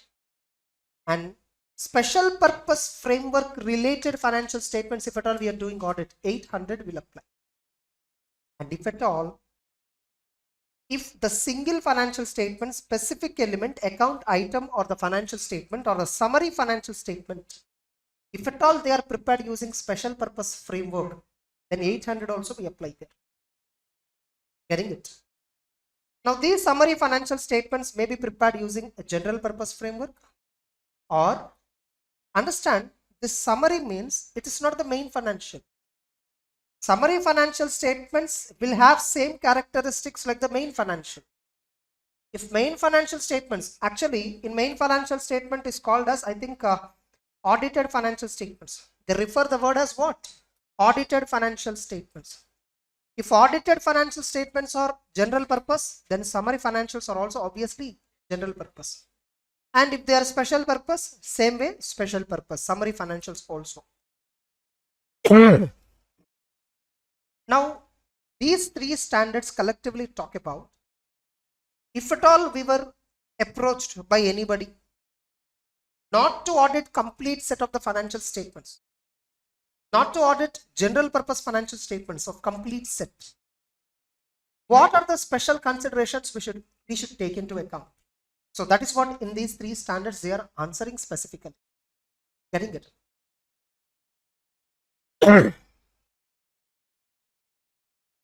So first in this note, let's begin with 810. First we'll begin with 810. Now there are certain terms that you need to understand before we begin 810. What is 810 is dealing with engagements to report on summary financial statements. So here they refer this word summary financial statements, date of auditor's report on summary financial statements. So summary financial statements, date of audit report on summary financial statements. Just a minute. Yeah. Summary financials and date of audit report on summary financial statements. And we have audited financial statements, which can also be referred as complete set of financial statements, which can also be referred as complete set of the financials. See the word complete set of financial statements, CSFS. Complete set of financial statements. This word is mainly referred. This word is mainly referred in the context of 805. Because in 805 only we are talking about single financial statement. We are not talking about complete set. So there, wherever they are using the word single financial statements to compare with the main financials, they use the word complete set of the financial statements. Whereas here, in the context of summary financial statements, how the complete set is referred as actually audited financials. In 810, the same general purpose financial statements or complete set of the financial statements are called as what? AFS. Whereas in 805, the same is referred as what? Complete set of the financial statements. Clear? Now this audited financials or complete set financials may be a general purpose framework or may be prepared using special purpose framework. If at all the complete set or audited financial statements that we are talking about in 805 and 810, if at all they are used, if at all they are prepared using special purpose financial statements, then 800 is also applied. So that's a basic overview. That's a basic overview. Now let's begin this 810 before I go to remaining.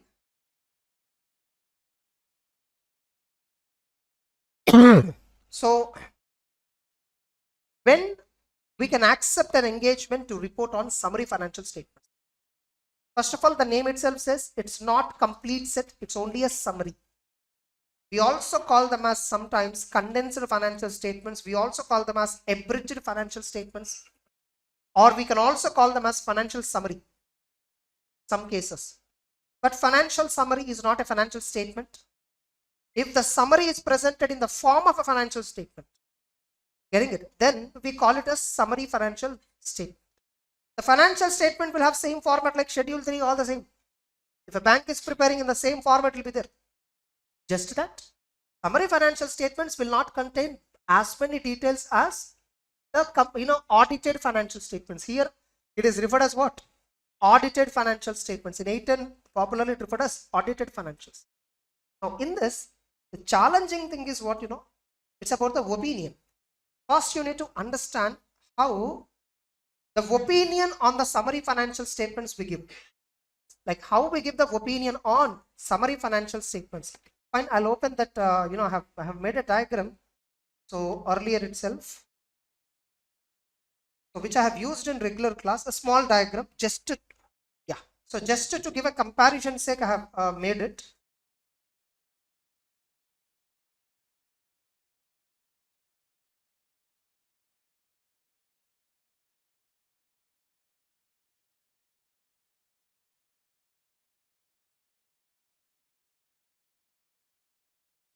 This is the reporting overview. Just a minute.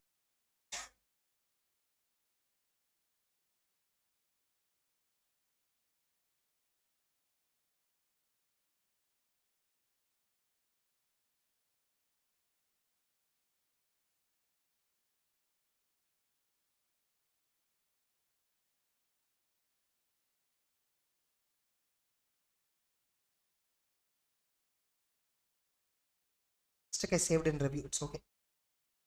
So reporting in audit report on summary financial statements. In 810, this is the point which many don't understand. Now first of all, understand on summary financial statements how we should give opinion. What opinion we should give, that is the important thing. In summary financial statements, we don't do a separate audit. We can only do, you see the heading itself, there is no specific point called audit of summary financials. They just use the word report on summary financial statements. Engagements to report on summary financials means we don't do audit. Whereas you see in 800, 805, they use the word exclusively audit. Audit of special purpose financial statements prepared in accordance with special purpose framework.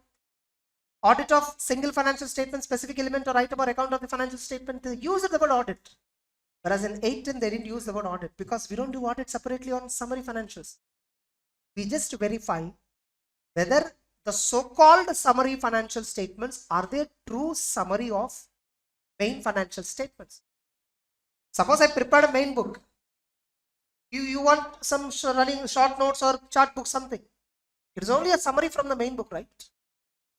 Now, if you have to give whether the summary short notes is correct or not, what you will do? Will you verify short book, on its own, or you compare it with the main book? This is what we do in audit. The summary financial statements, when we have to report on, we compare with the audited financial statements, which is actually the complete set, which may be general purpose or which may be special purpose, whatever it is. From that, we took a summary. Whether they are consistent or not, we should report. The objective of reporting is what? Whether they are consistent or not. Consistent, whether summary financial statements are consistent with audited financials. Suppose if summary financial statements are consistent.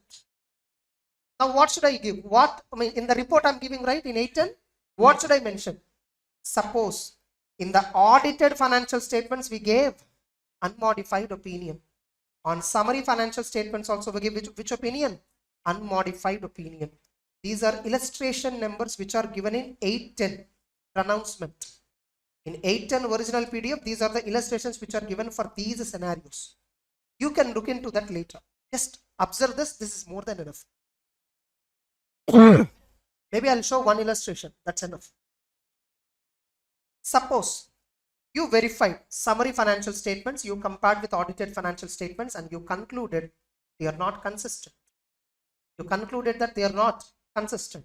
You directly give adverse opinion in the audit report on summary financials. We directly mention summary financial statements are not a fair summary. They are not a fair summary of audited financial statements. Suppose if summary financial statements are consistent in all parameters with the audited financials, just that it gives summarized nature of information. For example, it will give trade receivables of how much, secured how much, unsecured how much. Example, loans in advance, secured how much, unsecured, aging analysis and all you don't give. Because it's summary, not a detailed financials. You want to know detailed, go with audited financials. So if they are consistent with audited financials, in the audit report, we mention unmodified opinion. We give straight away in the opinion section. The summary financial statements are a fair summary of audited financial statements. Suppose on audited financial statements, we modified the report actually. They actually talk about modified report. If the auditor has expressed, if the auditor has reported other than an unmodified report, or if auditor has reported a modified opinion in audited financials, like how it is modified, either qualified opinion is given or highlighted with emphasis of matter or other matter paragraph. On summary financials, you will say that they are a fair summary. You will give unqualified only, but we will describe whatever qualification, emphasis, other matter paragraph given in the main audit report, right? The same as it is, we will mention it in the opinion section in the audit report on summary financials. You don't modify the opinion. Here we give only two opinions. Are they consistent or are they not consistent? That's it. Are they consistent or not consistent? If they are consistent, you say that they are a fair summary. If they are not consistent, you say that they are not a fair summary. Are you getting it? And when you are saying they are consistent, they are a fair summary, you can rely on summary financial statements and take a decisions. If you don't have time to read complete set, so you can rely on this because they are consistent with the main financial statement. We are saying consistent, but remember, in the main financials, we have given qualified opinion, we have given emphasis of matter paragraph, other matter paragraph. So just make a note of it. Such a kind of observation we are giving in where? Summary financial statements related audit report. Suppose the crux is in this. Suppose on the main financial statements, or we call the actual term is audited financial statements, if auditor has given an adverse opinion or disclaimer of opinion in the audit report on audited financial statements, we deny our opinion on summary financial statements. If the audited financial, but remember, by the way, summary financials are consistent with audited. They're exactly matching with audited. The point is, audited financials itself is not true and fair. On audited financials itself, you didn't give opinion. Then I have not given opinion. When the main financials itself is bad, you are asking me whether it is consistent or not. Why should I tell you whether it's consistent? First, I will say that it's bad. Yes or no? So when main financial statements, we gave an adverse opinion or disclaimer of opinion, we deny the opinion on summary financial statements. We don't give an opinion on summary. Remember, if I say that summary financials are a fair summary of main financial statements, you may not understand that. Main financials are absolutely wrong.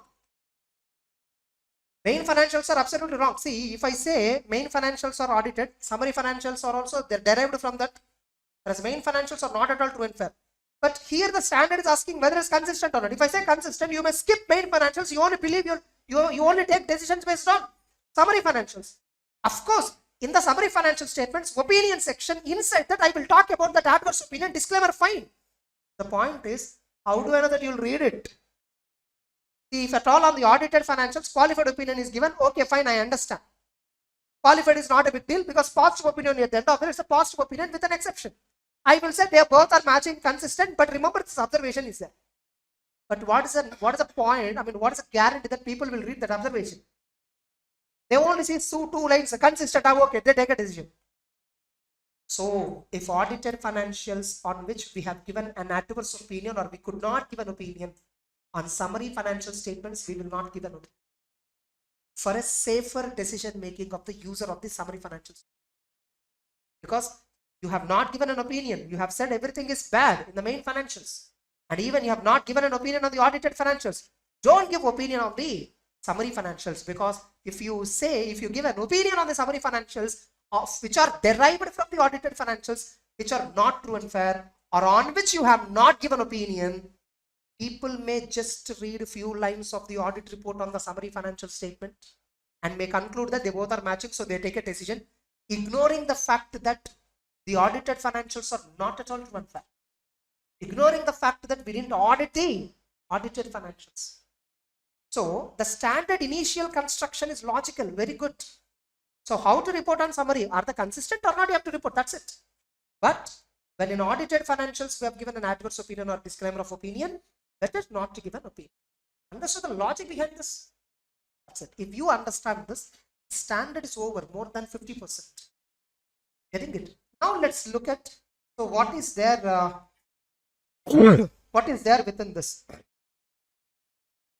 The summary financial statements are what? They reflect historical financial information, and you are deriving it from financial statements that contains less detail than the financial statements, while still providing a structured representation consistent with that provided by financials of the entity's economic resources or obligations at a point in time, or changes therein over a period of time.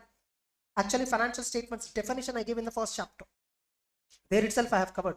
Financial statements means, financial statements refers to a structured representation of historical financial information of an entity, including related notes, intended to communicate entity's economic resources or obligations at a point in time or over a period of time, which are prepared in accordance with applicable financial reporting framework. This is the definition for the financial statements, meaning of the financial statements. So what they said very simple. They said very simple. What is financials are communicating? They communicate resources, nothing but incomes and assets, obligations, nothing but expense and liabilities at a point in time as at 31st March, or changes therein for a period of time for the period ended 31st March. So they are talking about P&L, balance sheet, all these items. Next. Now, can an auditor accept a report? Can an auditor accept an engagement to report on summary? Yes, absolutely you can accept, provided you are the one who audited the audited financial statements. The audited financials are audited by you. Only you can report on summary financial statements. If you have not audited the main financial statements, you cannot report on the summary financials, because reporting on summary financial statements requires you to compare whether is it consistent with audited financial statements, and you need to give opinions, all that. Without you audited, without you being audited, how it is possible? Getting the point? So the logic is very simple. If the auditor has not audited the financials from which the summary financials are derived, the auditor shall not have necessary knowledge to discharge responsibilities in relation to this engagement, and hence you shall not accept this. So before accepting an engagement to report on summary, you need to check on what basis the summary financial statements are prepared. Just a minute. So fine. Determining acceptability of applied criteria. So on what basis they prepared summary financial statements? What criteria they have used? Criteria here, matlab, it's not financial reporting frame. You are giving less details, right? For giving less details, to what extent you are giving lesser details? Is there any criteria on that given by law or regulator or any standard setting organization? That we need to see. Getting the point? And management is responsible for the criteria, right? On what basis summary financials have to be prepared? Who is responsible for? Management is responsible, absolutely. Correct? So management is responsible for the criteria. And remember, because summary financials contains only a basic summary, you should ensure that they are not misleading by omitting important information. In complete set of the financial statements, you are giving a detailed information. People can take a proper decision by interpreting that complete information. But summary, by their nature, contains less detailed information. So you need to check whether they are not misleading or not. Especially the risk that summary financial statements will be misleading increases where there is no framework, where there is no established criteria for the financial statement, summary financials. Now in India, there is no framework for summary financials. There is no established framework. Is there any section that says regarding summary financials? Probably in Companies Act, I think a holding company has to give information about material subsidiaries within the consolidated financials, some information where they give what is the net capital, what is the share capital, what is the net owned funds, like nothing but net worth, which includes reserves and surplus, all that. Fixed assets are how much, current assets are how much, investments how much, obligations how much, borrowings, and you need that the company has to disclose income, turnover how much, all operating expenses how much, and PBT, PAT how much. This is a summary of subsidiary companies' financial statements. You know this? You know this? In Companies Act, holding company has to present this much information within the consolidated financial statements about subsidiaries. Basic information. So maybe that is giving a little idea about subsidiary. And of course, in the notes to accounts, we'll mention detailed interpretation about subsidiary company results. For that purpose, you have to watch subsidiary financial, you have to read subsidiary financial statements. That's what they'll mention. Next. Now, whether, okay, fine, if there is no established criteria, management only designed a criteria and prepared a summary financial statements for some particular purpose. The summary financials are prepared for, of course, anybody, investors' purpose, or companies planning to go with merger. Company is being acquired by another entity. So many reasons. So the user wants the summary financial statements for quicker interpretation. So look at the user requirement. What is the requirement of the user? What is the information need of the user? You check it. Depending upon that, you can decide what are the factors affecting applied criteria.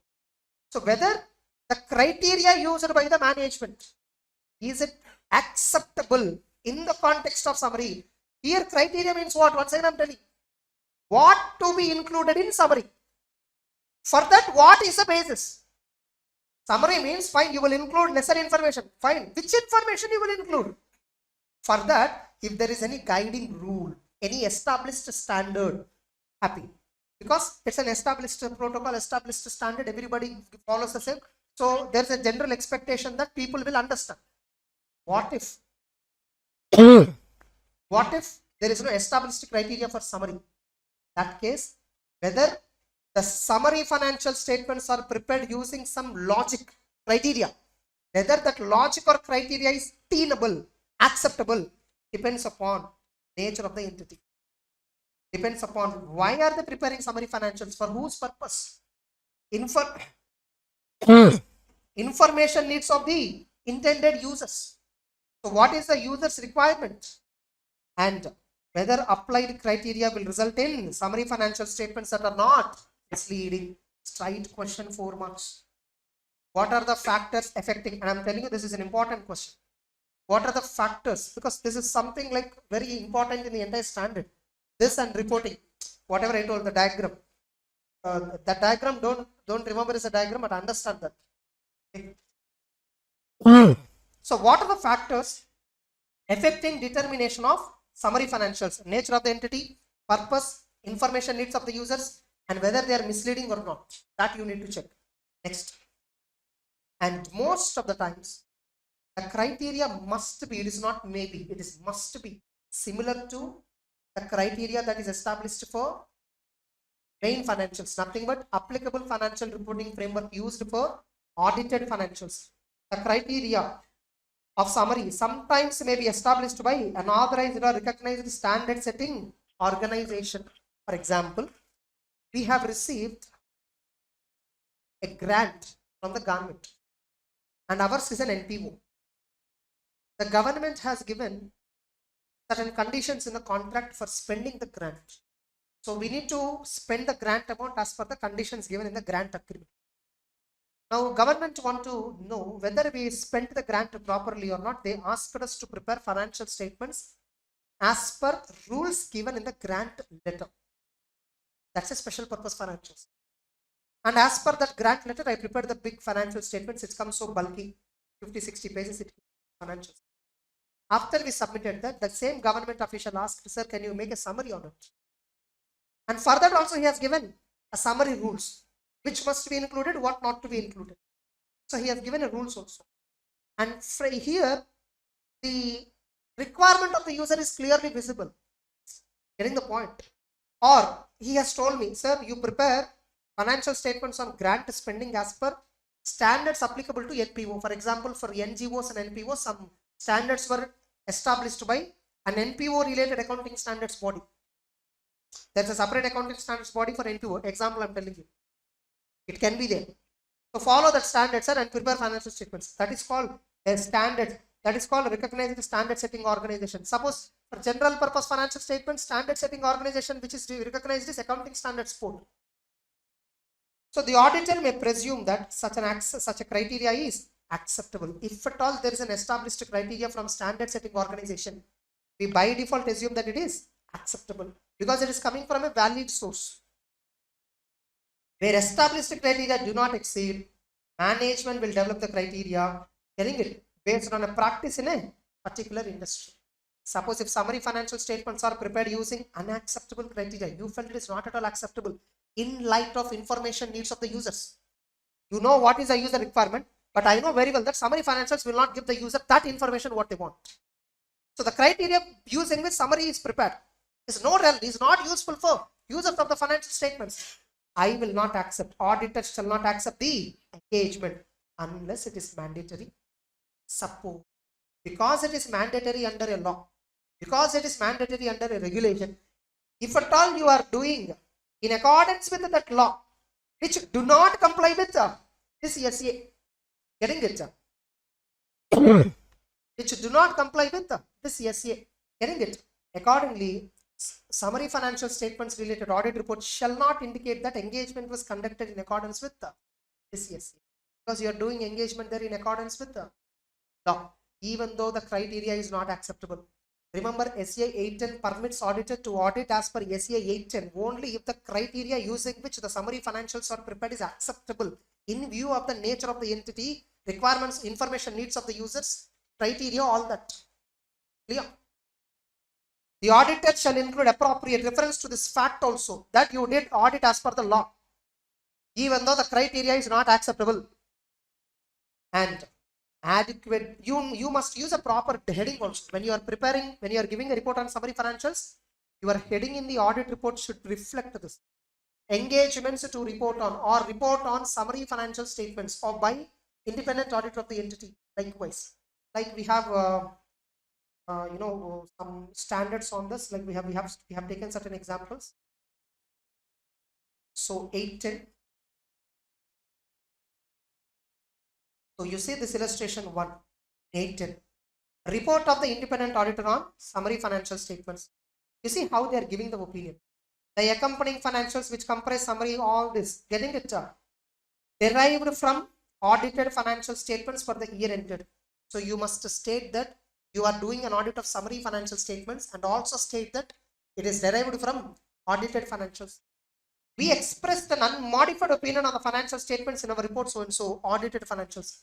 Those financials do not reflect events occurred subsequent to the date of our audit report. Now here, you are giving audit report on summary financials. You have originally given audit report on audited financials. Now obviously you have given audit report first on the audited financials. Let us assume it is on 12th May. Tata Motors. Suppose Tata Motors has asked you to give a report on summary financials also, for which you have given an audit report up to 10th June, on 10th June. Now tell me, when you are giving audit report on summary financial statements where you are dating audit report 10th June, will you consider events up to 10th June? Or will you consider events only up to 12th May? Exactly. Remember, it's only a report I am giving. But audit is completed on 12th May itself. The financials are prepared, which are of 31st March. Summary financials are derived from that only. Just that the report I am giving it on 10th June. So we need to mention in the audit report that no additional procedures were performed after the audit report date on the audited financial statements. So don't get confused by the date given in the report on the summary financials. That date is the date to confirm that on this date we gave a report. That's it. That date do not have any relevance. The relevant date of audit report, whether it is summary financials or audited financials, to interpret the results is main audit report. In main audit report, what is the date we use? That's the main relevant factor. And we also mentioned that in the audit report, the summary financial statements do not contain all the disclosures required by accounting standards. And we always expect reading the summary financial statements is not a substitute for reading audited. We mentioned this in the face of the audit report. And management is responsible for preparation of summary financial statements so that they are consistent with audited financial statements. Auditor responsibility is just to express an opinion on the summary, whether they were consistent or not. Using opinion. In our opinion, the summary financial statements derived from audited financial statements are a fair summary of those financials. We are not saying summary financials are true and fair. We are not saying summary financials are not true and fair because we didn't audit summary. We only have to tell whether summary financials are a fair summary of the audited, means are they proper summary of the audited. Whether the revision notes, is it derived from the main notes or not? That's it. Is revision notes correct or not? It's not. We are checking. Is it covering everything that is there in the main notes? Are you getting it? That's how the kind of opinion. Suppose you see illustration 4. Illustration 4. In illustration 4, denial of opinion. What they mentioned, in our audit report dated so and so, we expressed an adverse opinion. The basis for adverse opinion was described in so and so. Our adverse opinion is stated as so and so. You just mentioned why you have adverse, basis for adverse, all that in the same. And you will mention below, because of this matter, it is inappropriate to express an opinion on summary financials. Because I said everything is wrong. I'm not giving opinion on the audited financials. It is not correct for me to give opinion on summary. Getting it? So we are denying the opinion on the summary financial statement. Then on the audited financials, you have given an adverse opinion or disclaimer of opinion.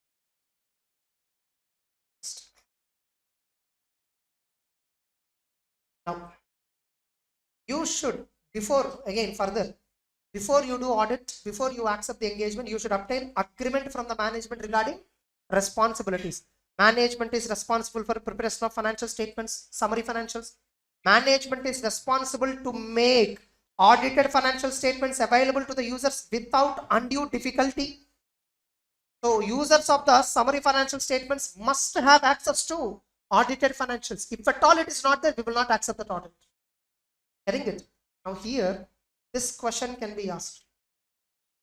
Like the auditor's evaluation, whether audited financials are available to intended users without difficulty is affected by following factors. Nothing but I need to check whether management takes steps so that the audited financials are available to the users without any undue difficulty. What points I will check? I will check the following. Whether summary financial statements clearly describe where the audited financials are available. So in the summary financials, they should mention audited financials are available on the website of the company. And the audited financial statements are on a public record. Just by Googling, they must get. Example. Management has established a process by which users of summary financials can obtain ready access to audited financials. How far management made the things ready so that users can easily get audited financials. So these 3 factors we have to consider. 4 marks question. What are the factors the auditor considers regarding the steps taken by the management so that the users of summary financial statements will have access to audited financial statements? Able to understand, by the way? Have you all read it once at least? And auditor has to include in the auditor report on the summary any document that contains summary financials that indicates that auditor has reported on them. We need to get an agreement management like this. Look, management, wherever you are including summary financial statements and wherever you are saying that they were audited, you must and should add my audit report also on the summary. Suppose you published in a document summary financials, and you said that they are audited, but you're not attaching my audit report. That's absolutely wrong. Getting it? The same requirement is there in review also. SA 2410. If auditor who has given a review report on the interim financial information, that review report is not included in a document published by the company which includes the interim financial information, and they are making a statement that they were audited. So they made a statement that they reviewed. So in such a case, that is not permitted. Form of opinion. Agree with the management on the form of opinion to be expressed on interim financials. You just have to tell them in what form you will give an opinion. You will say that, sir, if at all they are consistent, we say that they are consistent. If they are not consistent, we say that they are not consistent. Now what I should do? Okay, fine, I have accepted the audit. I understood summary financial statements are prepared using proper criteria. It's acceptable criteria. Management also agreed for every terms and conditions. Everything is fine. Now I have to just start the audit procedure on the summary. What will I do? What procedures I will perform? You see here anywhere, they don't use the word audit procedure at all. They use the word simple procedures. Procedures on summary. First we will see whether summary financial statements disclose their nature of summarization. Are they disclosing clearly that there is summary?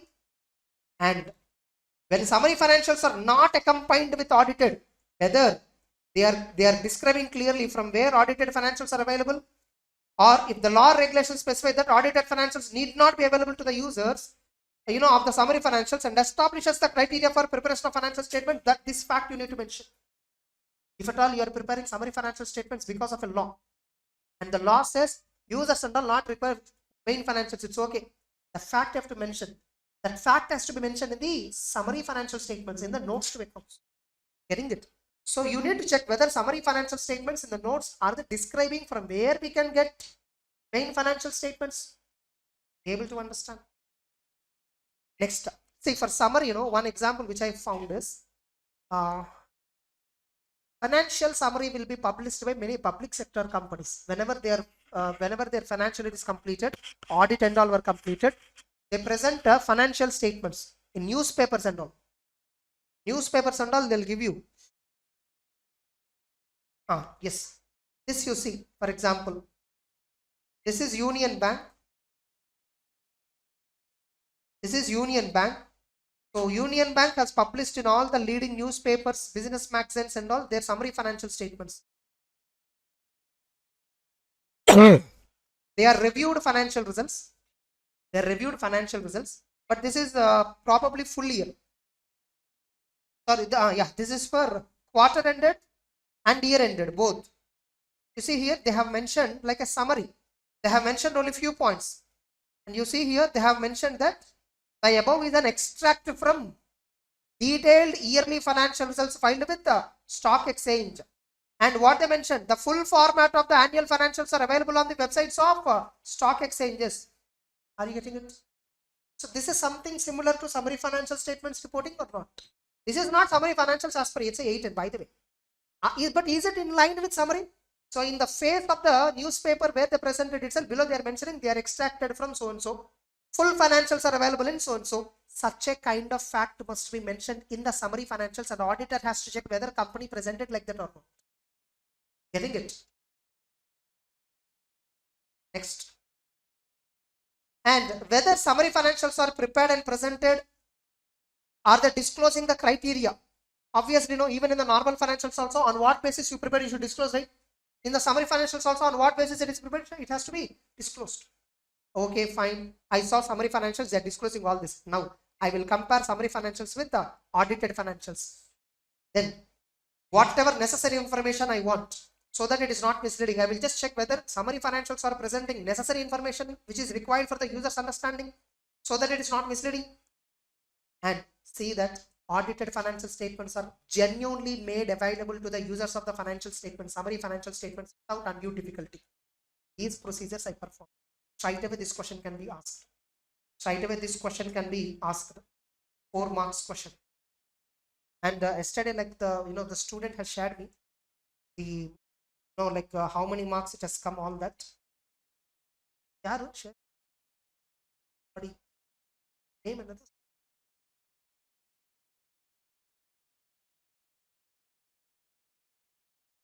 48 marks in the descriptive questions only from standard. As I told, 60%. 70 into 6, how much? In fact, not 60, more than that. Getting it? 48 marks are only from the standards, and these are the one which are tested. 501, 505. Both are there in CA intern. And both of them are asked in compulsory question. No choice. In the CA final audit material, they have not given 501, 505 text itself. They just gave a diagram. Getting it? And 701, 705. 402. SQC 1. 540. 560, 706. 705, one question. 720, one question. On audit reporting itself, 1, 2, 3, 4, 5. Almost like 4 to 5 questions came from audit report, MTP. And SA 810, SRE 2400. I told already 810 I started, by the way, coincidental. I have not seen this fully. Now only I'm seeing, okay. So, clear. 48 marks only in descriptive. Probably in MCQs also some 10-12 marks might have come. So, easily 60 marks. Easily 60 marks. 50% weightage of the 120 marks. Okay. But if you study standards perfectly, ethics perfectly, and 2-3 chapters extra perfectly, damn sure you'll get 60%. Okay. You know, like now, like I don't know. See, like I feel very stupid about many students. In auditing, CA intern, what happened is in MTP, true or false questions are not there. Earlier, we have 14 marks true or false questions. If it is not there, tell me what's going to happen. Nothing, right? Just that to that extent, descriptive question will be there. Does it change our study approach? Students are messaging me. Sir, what should I do now?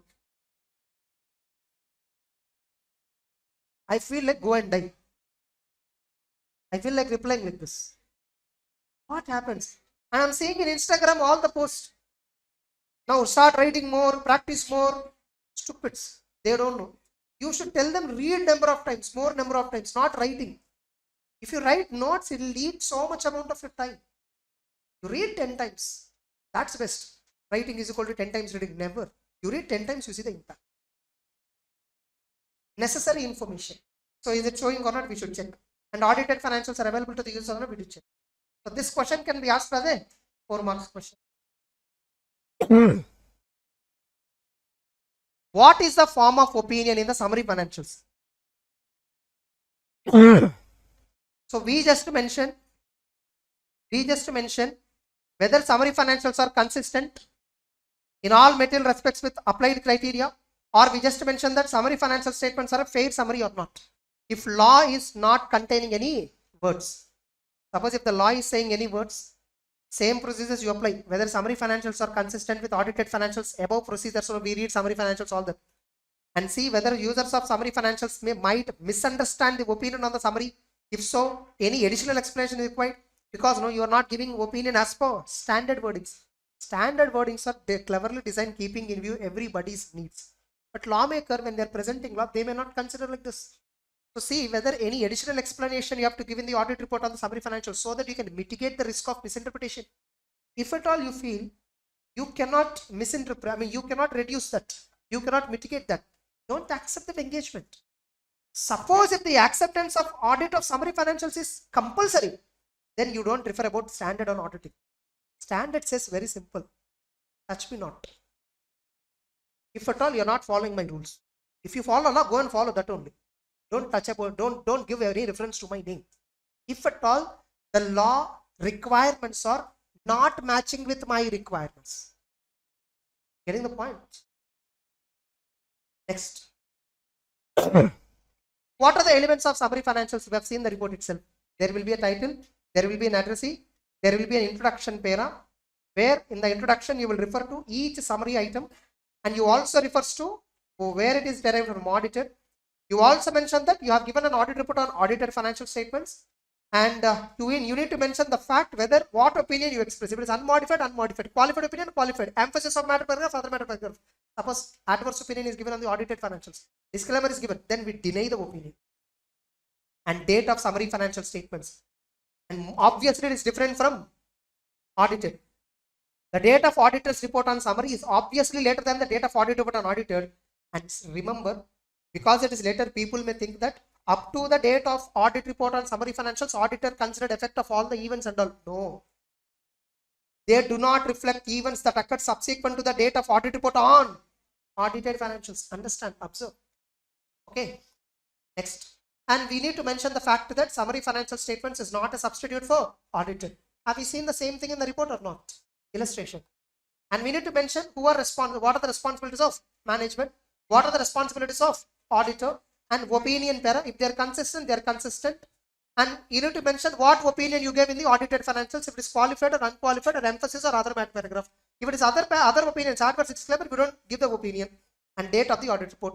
The date, the auditor shall date the auditor report on summary financials not earlier than the date on which he has obtained sufficient appropriate evidence on which he based the opinion that summary financials are prepared by recognized authority that they have taken responsibility, and the date of auditor's report on audited financials. Obviously, right? Can I complete audit of summary financial statements before audit of main financials? Obviously not. Yes or no? Because I don't do summary financials audit specifically. I just compare them with the main financials. If main financials are unfair and I give opinion of that, then from that only our summary financials related audit report. This can be tested as an MCQ. And place of the signature. Modifications to the opinion, emphasis of matter, other matter paragraph in the audit report on audited financials. Suppose in audited financials, no, they gave a qualified opinion or they included emphasis of matter, other matter paragraph. In the summary financials, you say that they are consistent. If they are consistent, you say that they are consistent. But all summary financials are not at all consistent. In audited financials, we give unqualified opinion. Everything is good. But summary is not properly derived from audited. In such a case, what we do? We will give adverse opinion on the summary. They are not a fair summary. Suppose they are matching. In that case, we say that they are matching with the main financials. But observe, on that main financials, I have provided audit report. I gave unmodified report. This is my date of audit report. On the main financials, I gave qualified opinion. This is the reason I qualified. This is what I did. And this is the date of audit report mentioned. If it is emphasis of matter or other matter paragraph, key audit matter, material uncertainty related to going concern, all that, just mention it. Suppose if the main financial statements contain adverse opinion or disclaimer, mention that you cannot give opinion because of this fact. It is inappropriate for you to give opinion. Can you read this on your own? For sure you can understand. Because I spent initially itself depth. Okay. This content absolutely you can read. Now, in this, the fifth point I have not covered. Now, remember, summary financial statements are not a public document. Audited financial statements which are prepared using general purpose framework could be a public document. Again, audited financial statements prepared using special purpose framework and from which summary is derived. In that case, both are private documents. Special purpose financial statements are confidential, understand? They are not for other users. Now, when summary financial statements are such that they are not meant for others, company must have procedures to restrict the distribution. They cannot distribute just like that the audited financials. In that case, when distribution or use of audit report on audited financials is restricted, if audited financials itself is restricted, the auditor shall include a similar restriction or alert in the summary financials. Generally, audited financial statements use and distribution is restricted for which financials? Special purpose financials. Suppose if audited financials are general purpose financials, there is no such restriction. General purpose financials, anybody can take and anybody can use and take a decision. But remember, special purpose financials are prepared for special purpose user, special user. Only he will understand the information given in the special purpose financials properly. Others cannot. Next, comparatives. Just like in audited financials also, in summary financials, comparative information can be presented. So audit report on summary financial statement shall also contain matters required by 710. So when you are giving audit report on audited financials, you are talking about comparative rate, prior period financial statements are audited by other auditor. Prior period financials are not audited. You are giving reporting requirement. Remember, corresponding figures. Same points you should also report. You should also mention in the audit report given on summary financial statements. Suppose along with summary, some supplementary information is presented. You just have to see whether it is integral to summary or not. If it is integral to summary, your opinion on the summary will also cover that supplement. If it is not integral, see whether it is presented separately, clearly distinct from this. If not, highlight it. Ask management to do it, to rectify it. Same way, suppose I am publishing a document, a big report I am filing with some SEBI or somebody. Inside that, summary financials are also there. You should clearly mention in the audit report on summary financials that you have not audited other information. Same other information, 720 responsibility. Understood or not?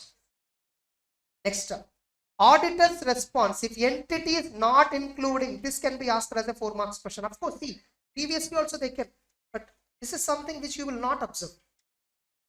Auditor's response, if the entity is not including, report on summary financial statements in a document containing such financial statements, or auditor has not audited summary financials. Suppose you have not audited summary, but they are presenting the summary financials in a report, in a document they are publishing. In that they are mentioning that it is audited, or they are mentioning that it is audited. Good, I have audited, and they are also mentioning that it is audited, but I have given audit report right on the summary. They are not including.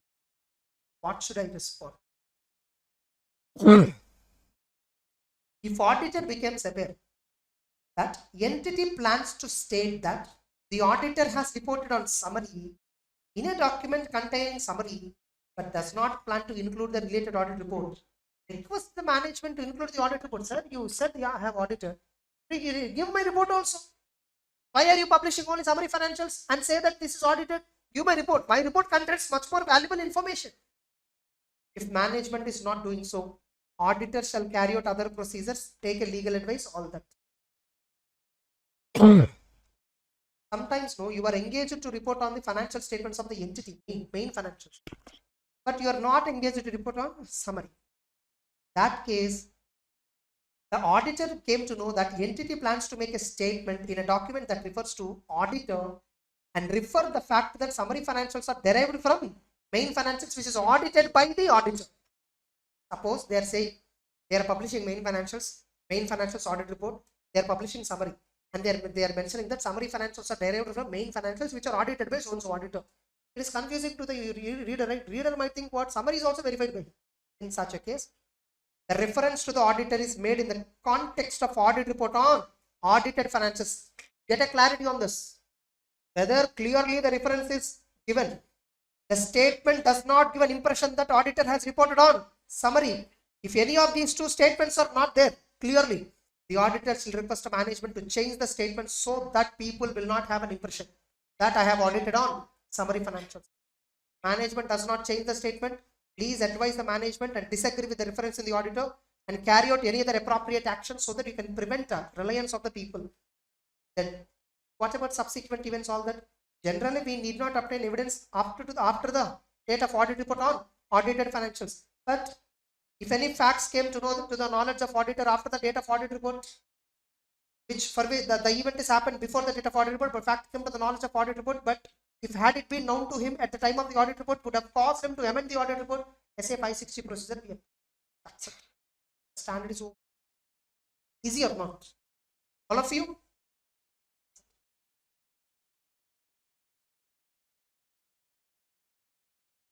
Yes. You see, in the summary financial statements, if they are like, if at all on the audited financial statement, suppose we give adverse opinion or disclaimer, why we don't give opinion on summary financial statements? So that's a doubt. Very simple. Suppose you brought me one chart book example or revision notes, something which is prepared from very old material which is not at all relevant under the new scheme. Now you are coming and asking me whether can I follow this chart book which is prepared from so and so. First of all, the main source itself is wrong. Tell me, what should I tell you on the chart book now? I should directly say don't follow. If I have to say don't follow, what is the best option for me? Let me not give opinion. I will say that I'll not give opinion. Why we deny opinion on the summary financial statements derived from the audited financials on which we have given adverse opinion or disclaimer? Because we want them not to use it. Because we want them not to use it. Now, okay, I want them not to use it. Can I say they are not consistent? They are consistent. The notes which you prepared, chart notes, is 100% matching with the main material, but the main material itself is irrelevant. So they are consistent. I cannot give adverse opinion on this. So tell me, I cannot give adverse opinion and I cannot give a proper opinion that they are consistent. What should I do? That's why denial of opinion. Clear? Fine. 805 will begin.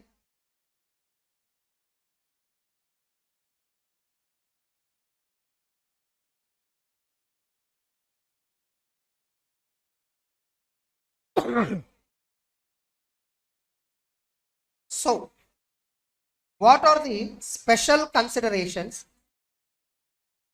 Audit of single financial statements, specific element, account or item of financial statements. Somebody has asked me, can we take stock audit as an example here? Yes, you may take. The stock audit is what? Audit of a specific element or item of the financial statement. Suppose if that stock statements are prepared using special purpose framework, then 800 also apply. Now, when you're doing audit of single financial statement or specific element or item of the financial statements, what are the special things that you should consider? See, if it is complete set of the financial statements, there are many standards that are addressing the issue.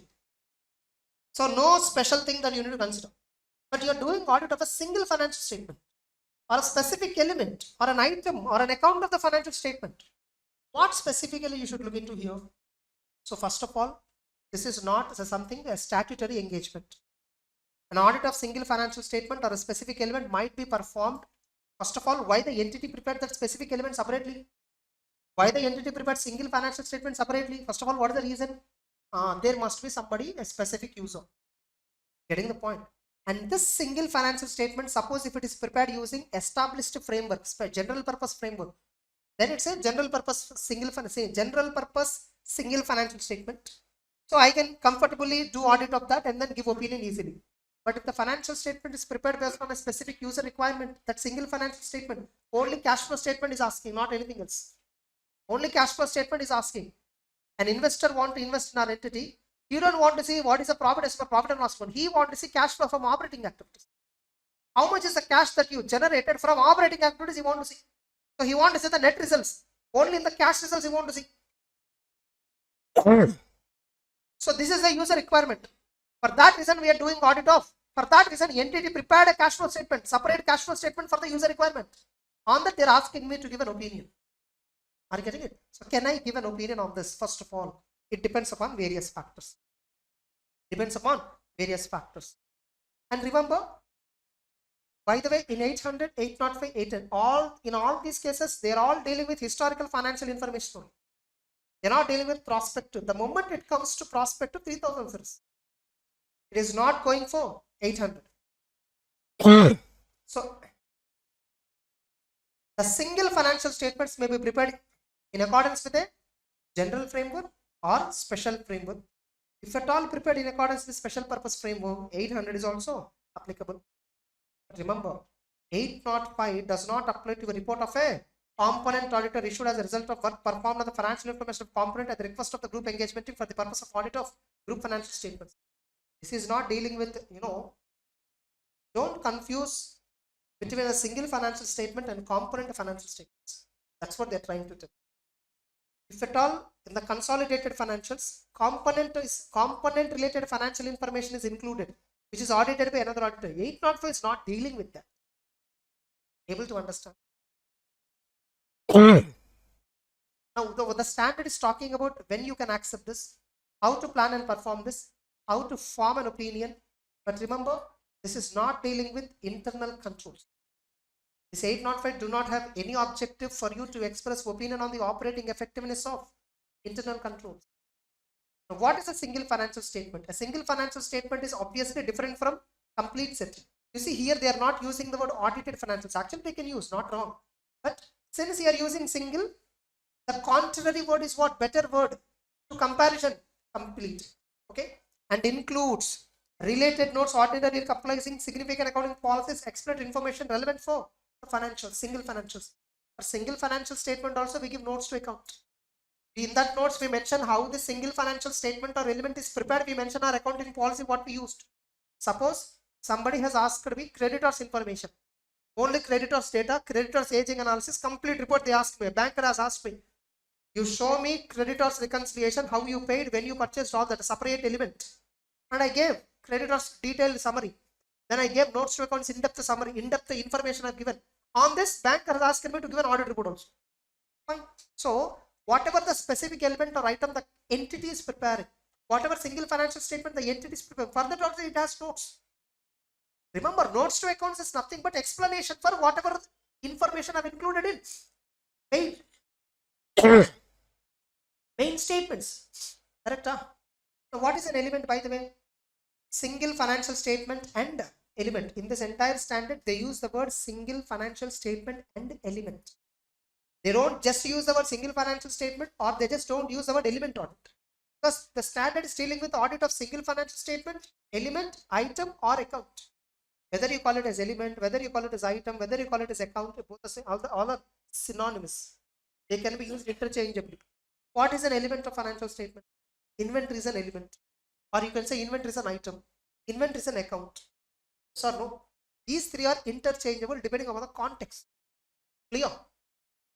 So what is an element? Element of financial statement means an element, account, or item of a financials and includes related notes which ordinarily contains explanation to the element. Now when you are accepting the engagement, you just have to see, is it practicable for you to audit of single financial statement or element? Is it practicable or not? If it is not practicable, you will not. Sometimes no. Suppose company asks me, sir, you just come and do balance sheet audit alone. That's it. P&L and all don't touch. Hello, how can I do balance sheet audit without verifying P&L? Are you getting the point? Suppose no company asks me, sir, just to do reserves and surplus audit. Whether our reserves and surplus are true and fair or not, you tell me. The reserves and surplus profit and loss account balance is there. Whether it is true and fair or not, I need to check P&L audit. If I have to check P&L, I need to do all the transactions audit. And all the balance sheet, complete things will be involved, interrelated. Is it practicable? Check. And see whether you can comply with ethical requirements, all the standards, and it also requires an auditor to comply with each requirement of SCA unless that SCA is completely irrelevant. So when you are doing audit of single financial statement or element, whatever it is, you have to comply with all standards on auditing. If at all, sometimes you may judge it is necessary to depart from a standard. In such a case, how alternative audit procedure you performed achieves the aim of the standard. This is something there in the preface of the standard itself. Preface of EQC, engagement and quality control standard pronouncement, introduction itself, it is there. The same thing they copied here. Especially, if at all you are not the one complete set financial statements are audited. Somebody have audited, or complete set of the financial statements were not at all audited. In that case, single financial statement audit becomes much more challenging. So, compliance with requirement of standards of a specific element of the financial statements may not be practicable, or a single financial statement may not be practicable when auditor is not engaged to audit the complete set. The auditor often does not have same understanding of the entity and its environment. When you are doing audit of complete set, you will not have that much understanding when you are doing audit of single financials. The auditor does not have evidence about general quality of accounting records, qualitative practices, entities accounting practices, how far they are qualitative. You will not have an understanding. In some cases, specific element audit, no, they require audit work that is disproportionate to the element. You are asking me to do audit of reserves and surplus, where you are giving me 1 day, 2 days time. Just reserves and surplus, one item only, no. But you don't know the fact that in reserves and surplus, P&L balance is there. If I have to say that P&L balance is right or wrong, I have to verify all the revenue items and all expense items. The auditor concludes that compliance with the standards on auditing may not be practicable when discharging audit on single financial statement or specific element. Discuss with management another type of engagement. Nothing but discuss with management. Say that, sir, this single financial element, single financial statement or specific element audit is not practicable for me because I will be failing to comply with the many standards on auditing if you insist me to do it in 3-4 days. Not possible for me. Management, so what is the alternative? Do one thing, I'll do complete set audit. You appoint me for complete set audit, I'll do. If I have audited complete set, then I can give single financial statement or specific element opinion also if you want. These are all just additional reports. If at all I have audited complete set, these are all just reporting requirements for me. No special work is required. This itself can be asked as a question. What are the considerations when accepting audit of single financial statement, especially when auditor has not audited complete set of the financial statements? They will give you a question like this. What are the considerations the auditor has to consider when he is appointed to do audit of single financial statement? When he is not audited, completes it. You need to write these sub-points. 4 points you have to write. Able to understand. Next. Not only that, the next thing that you need to consider before accepting an audit of single financial statement or specific element. By using which framework? By using what rules and regulations they prepared the single financial statement? They prepared specific element. What framework they used? Whether the framework used will result in presentation that provides adequate disclosure so that users can understand the information conveyed in the single financial statement. A single financial statement or specific element which is prepared in accordance with applicable framework which is established by authorized standard setting organization. Suppose if at all a single financial statement or specific element is prepared as per Schedule 3. Though it's a single cash flow, but we still followed Schedule 3 requirement. We followed accounting standard requirement. Though we presented trade receivables, trade payable data, we presented same data as per Schedule 3. If at all single financial statement or specific element is prepared as per recognized framework, the risk that the single financial statement or specific element will be misleading will reduce. Correct? Expressions you've seen it earlier. Fine, right? Considerations when planning and performing the audit of single financials, especially. So what you will consider when you are planning to perform the single financial statement audit? You need to comply with all standards on auditing. But you have been doing audit of complete set or previous year audits or something, you can use evidence obtained in previous years. You just have to update the evidence. And with respect to the single financial statement or element, obtain sufficient appropriate evidence. And sometimes when you are doing audit of the specific element, it is interrelated with, suppose company asked me to comment genuinity of trade receivables. It is linked with sales. Sales are properly accounted, trade receivables will be fine. So interrelated items also I should verify. Any interrelated item is there, I must verify that interrelated item. And materiality and evaluation. Remember, materiality will change you. Generally, the materiality which will apply for complete set of the financial statements is different from specific element. Look at the requirement of the user. Based upon that, you can decide materiality. Fine. All these points, whatever I have told, incorporate in the terms of engagement. Incorporate in the terms of engagement. And in case of fair presentation framework, you will just mention that. Sorry, here they just have given. They just see SA 210 requires that the agreed terms of audit engagement include expected form of any reports to be issued.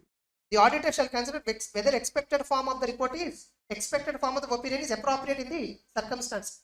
Whether on the single financial statement or specific element, you will be giving opinion ultimately. In which format you will give opinion? You will give something similar to SA 700 format only. In SA 700 format only, you will give format in the sense not structure, opinion wording sometimes. Suppose if there is no specific framework for single financial statement or element, if there is no explicit, suppose a single financial statement or specific financial statement, the applicable framework not explicitly address the presentation of that statement or element, where applicable financial reporting framework is mainly dealing with the complete set of the financials. Suppose if our Schedule 3 accounting standard, you see, all of them are mainly dealing with complete set only. They are not dealing with single financial statement or specific element. Therefore, auditor considered whether expected form of opinion is fine in light of applicable framework. Suppose if the company prepared single financial statement as per Schedule 3 only. Specific element they prepared as per Schedule 3 only. But Schedule 3 is not drafted in that manner. Auditor has to consider, okay, is it not misleading? Auditor has to consider. So here, wordings, this is not that required.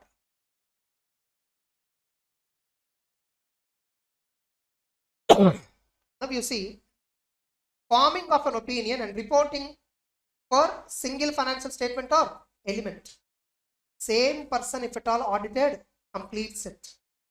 If the auditor undertakes the engagement to report on single financial statements in conjunction with the complete set of the financial statements, the auditor must express a separate opinion for each engagement. They both are treated as two engagements. So you will give a separate audit report on single financial statements or element You will give a separate audit report on complete set of the financial statements. Both are two different engagements. That is the first requirement.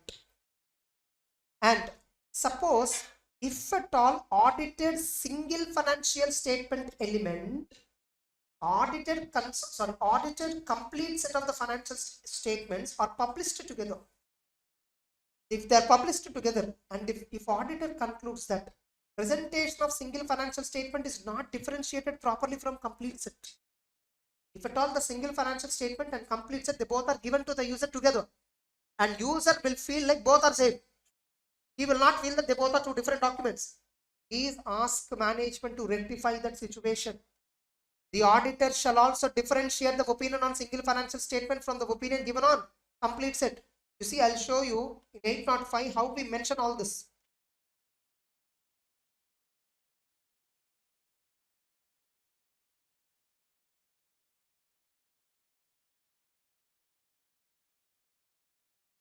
See here, we mentioned that we have audited accompanying only balance sheet and summary of significant accounting policies that are dealing with the balance sheet. Together, we call here as financial statements. Management is responsible for presentation and fair presentation in accordance with so and so.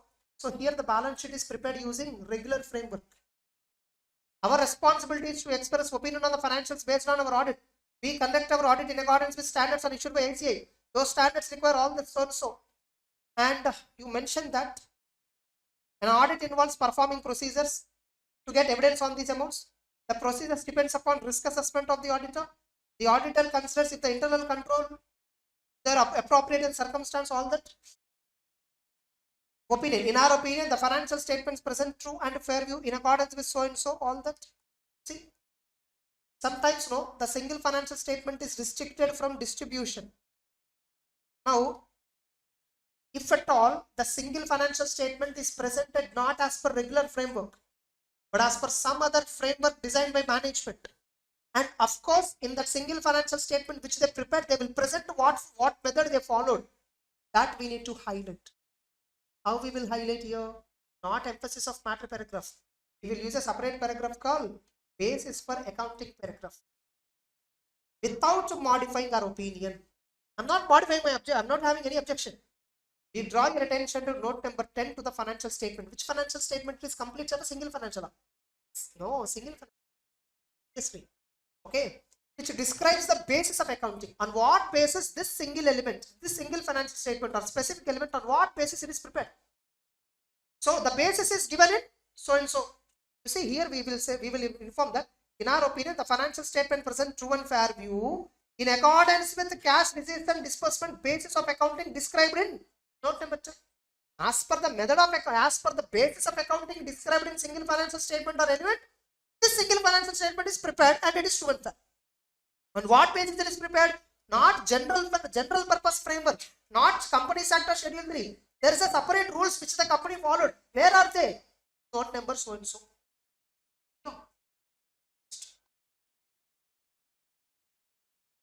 Now sometimes these single financial statements, no, they are restricted for distribution also.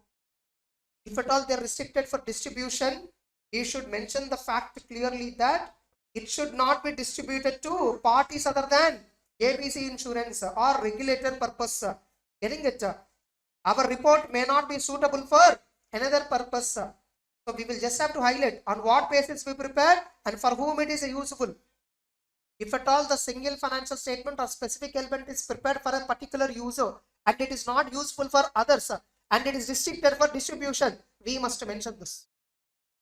Most of the audit of single financial statements will have this in reality. Look, single financial statement, specific elements, special purpose financial statements, review, all these are mostly confidential. Review is not, of course.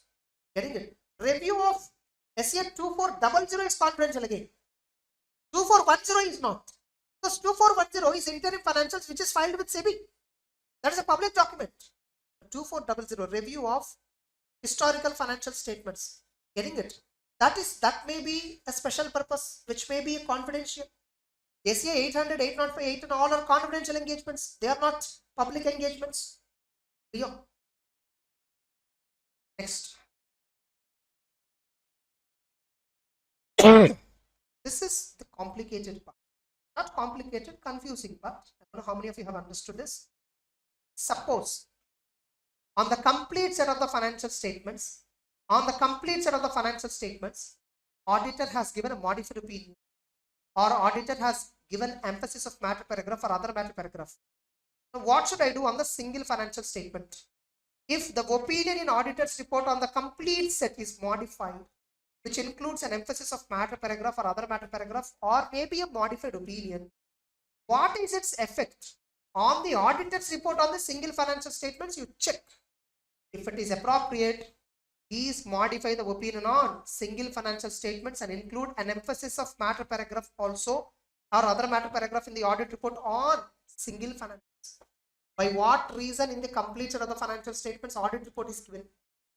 So modified opinion is given. If a similar reason is also present, the specific element, suppose in the complete set of the financial statements inventory is misstated, and the company prepared a separate inventory statement for the purpose of banker's purpose. On that inventory quarterly statement, we have to give an audit report. If the inventory value is materially misstated in the complete set, the same inventory is what they presented here also, it's relevant. I will also give modified opinion on single financial statement element. Got it? Suppose, okay, if it is qualified opinion, emphasis or all that, it is fine. What if I give an adverse opinion on complete set? What should I do? If at all I have given adverse opinion on complete set, and we know that in 705 we have seen this point. If we have expressed an adverse opinion or disclaimer of opinion on the complete set of the financial statements, we should not give an unmodified opinion on a single financial statement or a specific element or item in the financials in the same audit report. The same audit report where we said every financial, as a whole, financials are not true and fair. When we say as a whole, the financials are not true and fair, with respect to a single item, you should not give unmodified opinion. That's why you see, you don't give opinion separately on balance sheet, separately on P&L, separately on cash flow. We say as a whole, pervasively, substantial mistake is there in P&L. We say that entire financials are bad. We don't say that cash flow is right, balance sheet is right, or P&L is right. That's a requirement in 705. Okay. Suppose on the complete set of the financial statements, we only audited or somebody have audited, whatever it is. We have given an adverse opinion. But the company has prepared an inventory statement separately for the purpose of filing with a banker, for which company appointed me separately for audit of inventory again. Now I felt inventory is not a major item. Moreover, in the complete set of the financial statements, we gave adverse opinion, right? That adverse opinion is in relation to debtors value. That adverse opinion is in relation to loans value, where there is a substantial material misstatement. On inventory, the auditor has obtained everything, genuine opinion, genuine evidence and all he obtained. But since substantially these two are pervasive, auditor gave an adverse opinion. Technically speaking, on inventory, he don't have objection. But what he can do? Pervasively mistake is there. He should say that don't believe this balance sheet, don't take a decision. So he gave the opinion. Now company asked, sir, inventory no mistake, right? You can give an unmodified opinion. I will do that. It's explicitly true. The item, specific element is not a major item in the fund. Getting it?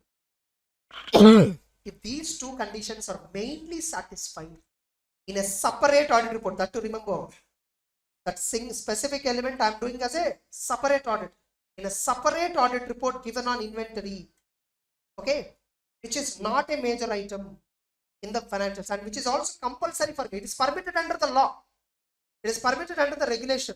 There is no prohibition in the law or regulation. Getting it? Then I will give a separate opinion where unqualified opinion. Able to understand? Suppose no company asked me, sir, inventory is correct. No, why separate audit on that? You put emphasis of matter paragraph and say that inventory is not materially misstated. Say same audit report. Why to take, sir? This itself I will give it to the banker. Same audit report. I know you gave adverse opinion on the overall financials. In the same audit report, emphasis you mention about inventory and say that our opinion is not modified. I will prove this to the banker so that I will not have to pay a separate fee. Sorry, sir, we are not permitted. Under 705, the same audit report, we are not supposed to use a contradictory wordings. If you want, I will do a separate audit for inventory and I'll give a separate audit report because it is not a major item and no prohibition in law. I will give an unqualified opinion on a separate inventory, for which I will charge a separate fee. Getting the point? Next. So, especially if single financial statement element is a major item in complete set, you cannot do so. On the single financial statement and element also, you must give adverse opinion only. If complete set of the financial statements you have given, adverse opinion. If complete set of the financial statements we give disclaimer, on single finance also we should give disclaimer.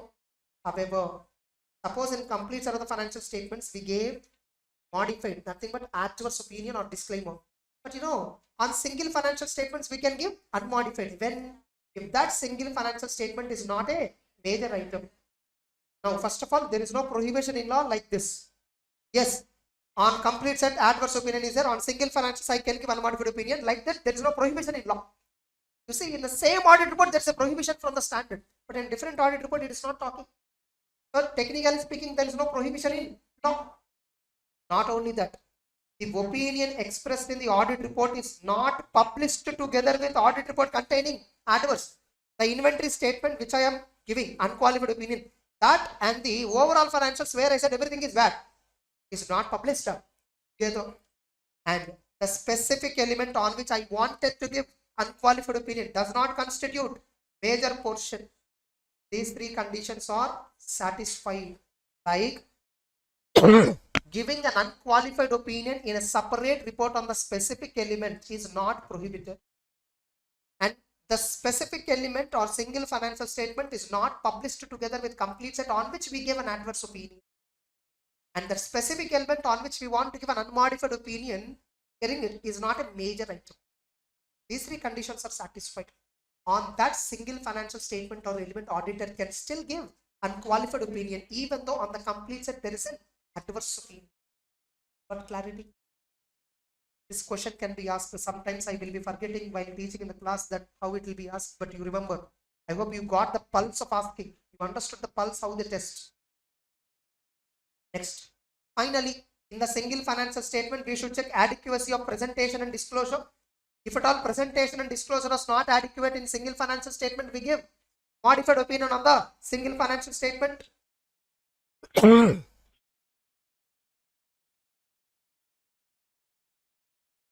When modified opinion on the entity complete set does not relate to audited financials or audited element. Suppose in complete set, no qualified opinion or something is, but that is not in this complete set. Modified opinion is given, qualified opinion or adverse, whatever. On the specific element, we are giving unqualified opinion. We should mention this fact in audit report also, that we gave unqualified opinion on the specific element, but remember in the complete set, qualification and all were there, but that is not related to this item. You should highlight it.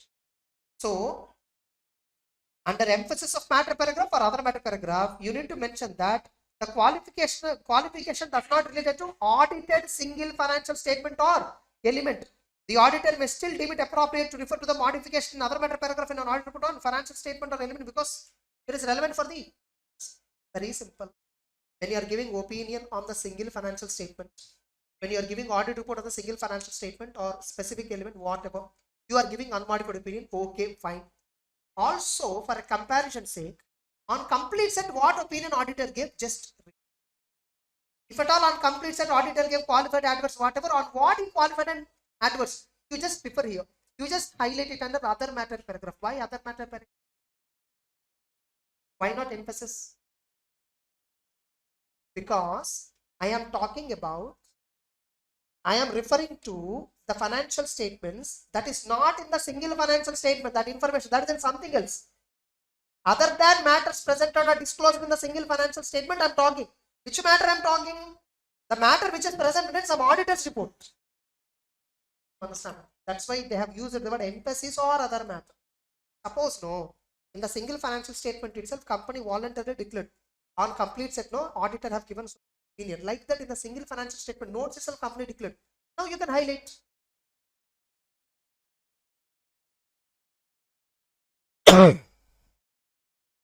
This is not permitted. Itemized opinion on complete set of the financials. Can we give a separate opinion on cash flow and balance sheet and a separate opinion on P&L? There is no permission for that in India. We have to just give as a whole opinion. That's it. The entire standard is over. And they have given one more thing, 800, 805 do not override the requirement of other SES, nor they do purport to deal with all special considerations that may be relevant for the engagement. So generally in 800, 805, what are the special things you focus on? That is only. They are not overriding other standards on auditing. You have to do audit as per other standards only. You can use them. See, when you are doing audit of single financials or specific element, whatever, you can use risk assessment procedure and all as given under 315. No. That's it. The chapter is over. 800 we'll discuss after break. Confident. Now you see 800 becomes damn easy. Okay. All of you just read MTP once. MTP question paper. Just go through it. Generally MTP papers are very similar to the main exam pattern. RTPs will never be. RTPs, if you observe, they will be having too much complicated question which you can't interpret also. Even the only person who can interpret it, the person who drafted it. Nobody else, correct? Generally RTP questions are like that. So of course examination paper will not be of that RTP standard for sure. But this time MTP itself is like RTP. The characteristic of RTP is present in MTP. So probably what institute trying to convey is maybe they will be asking the same pattern in the main exam. Only those who truly learn the subject can understand the question paper. Forget about qualifying. Only those truly learn can understand the question paper, and only those who understand the question paper can qualify. Getting it? Those who mug up, 8 and nothing.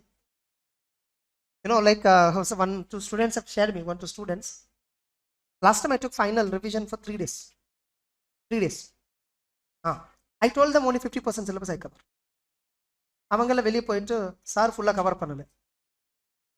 நான் சொன்னது தானே. I myself told you that I will not cover 100%. Many students அவங்களோட attitude எப்படி தெரியுமா? சும்மா நான் chapter பேர் சொன்னேன், சும்மா ஏதாச்சும் ஒரு அதுல வார்த்தை சொன்னா போதும். They feel like it is coverage. Many fact. Because அவங்களோட knowledge also அப்படிதான் இருக்கும். அவங்களுக்கு ஒண்ணு தெரியாது. நான் சொல்றதே கொஞ்சம் தெரியும் அட்லீஸ்ட். அவனுக்கு சிலபஸ்ல என்ன இருக்கு தெரியாது, அதுல என்னென்ன காம்ப்ளிகேஷன்ஸ் இருக்கு தெரியாது, புரியாது, ஏதோ சும்மா படிச்சுட்டே போயிட்டே இருப்பா. 90% of them are like this only. 90% of them are like this. And if what they expect, அவங்களுக்கு எந்த மாதிரி கிளாரிட்டி தேவையோ நானும் அந்த மாதிரி கிளாரிட்டி கொடுத்தா போதும் அவனுக்கு. They don't bother about examination standard. எக்ஸாம்ல போயிட்டு அப்போ ரியலைஸ் ஆயிடுவான். They realize only after they writing the exam. They prepare with uncertainty, they write with uncertainty, they wait for the results with uncertainty, pass ஆகிறது with uncertainty. They just qualify என்றது like they just feel happy that they passed. அவ்வளவுதான். They'll not have that satisfaction that I learned something அப்படிலாம் இருக்காது. புரியுதா? And இன்டர்வியூல மாட்டிடுவா. நிறைய பேர் பாருங்க, I'll bet they fail in interviews. Campus selectionsல பாருங்க. Why many were rejected in campus? ஒண்ணுமே தெரியாது இவனுக்கு. பாஸ் ஆயதா மட்டும் ஆயிடுச்சு. So then they'll come and search for all these things, or 6 months again they'll get a job somehow. Okay, they'll finally get a job somehow and within 6 months. When they have this எப்படி promotions வரும். Promotions வரும்போ how far do you have understanding of things under they'll test. Generally பெரிய promotion வரும்போல அப்போ they will look at your comprehension level, like what is the comprehending skills you have on various things. That time this learning will be useful. But இது once upon a time story. இப்போ எப்படி? Now if you are able to have a good comprehending skills on the entire subject only, first of all you can qualify. That's what the aim behind the new scheme, you see. Why they did not change the syllabus much? Why new scheme has been brought without changing syllabus much? Okay, papers are around it like they kept in self-paced module, but they didn't remove any syllabus. In fact, they added. Yes or no? Then what is the purpose behind new scheme? to make our course competitive to the world. In CP and all, they ask questions like how it is asked in MTP now. Getting it?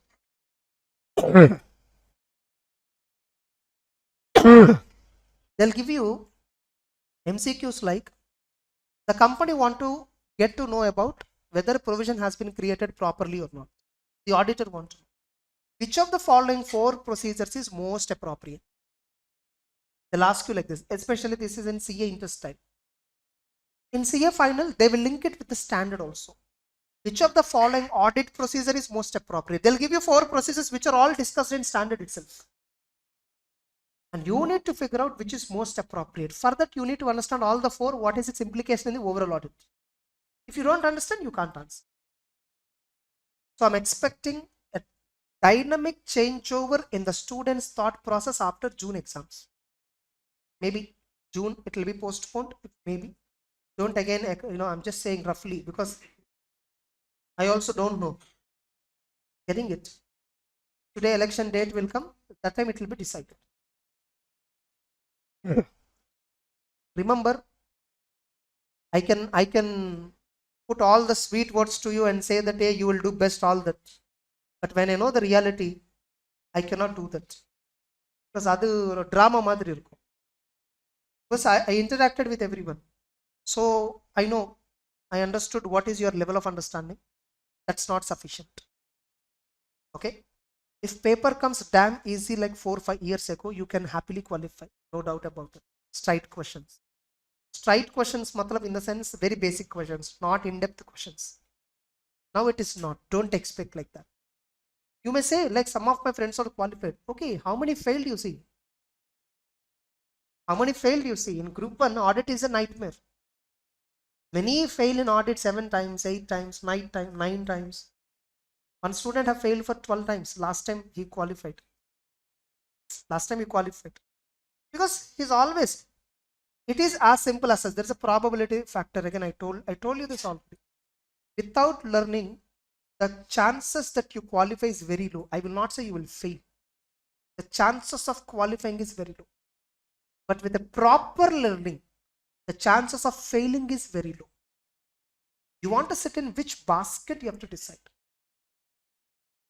Getting it?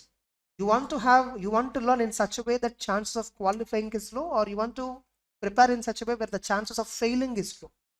That is what your thing is.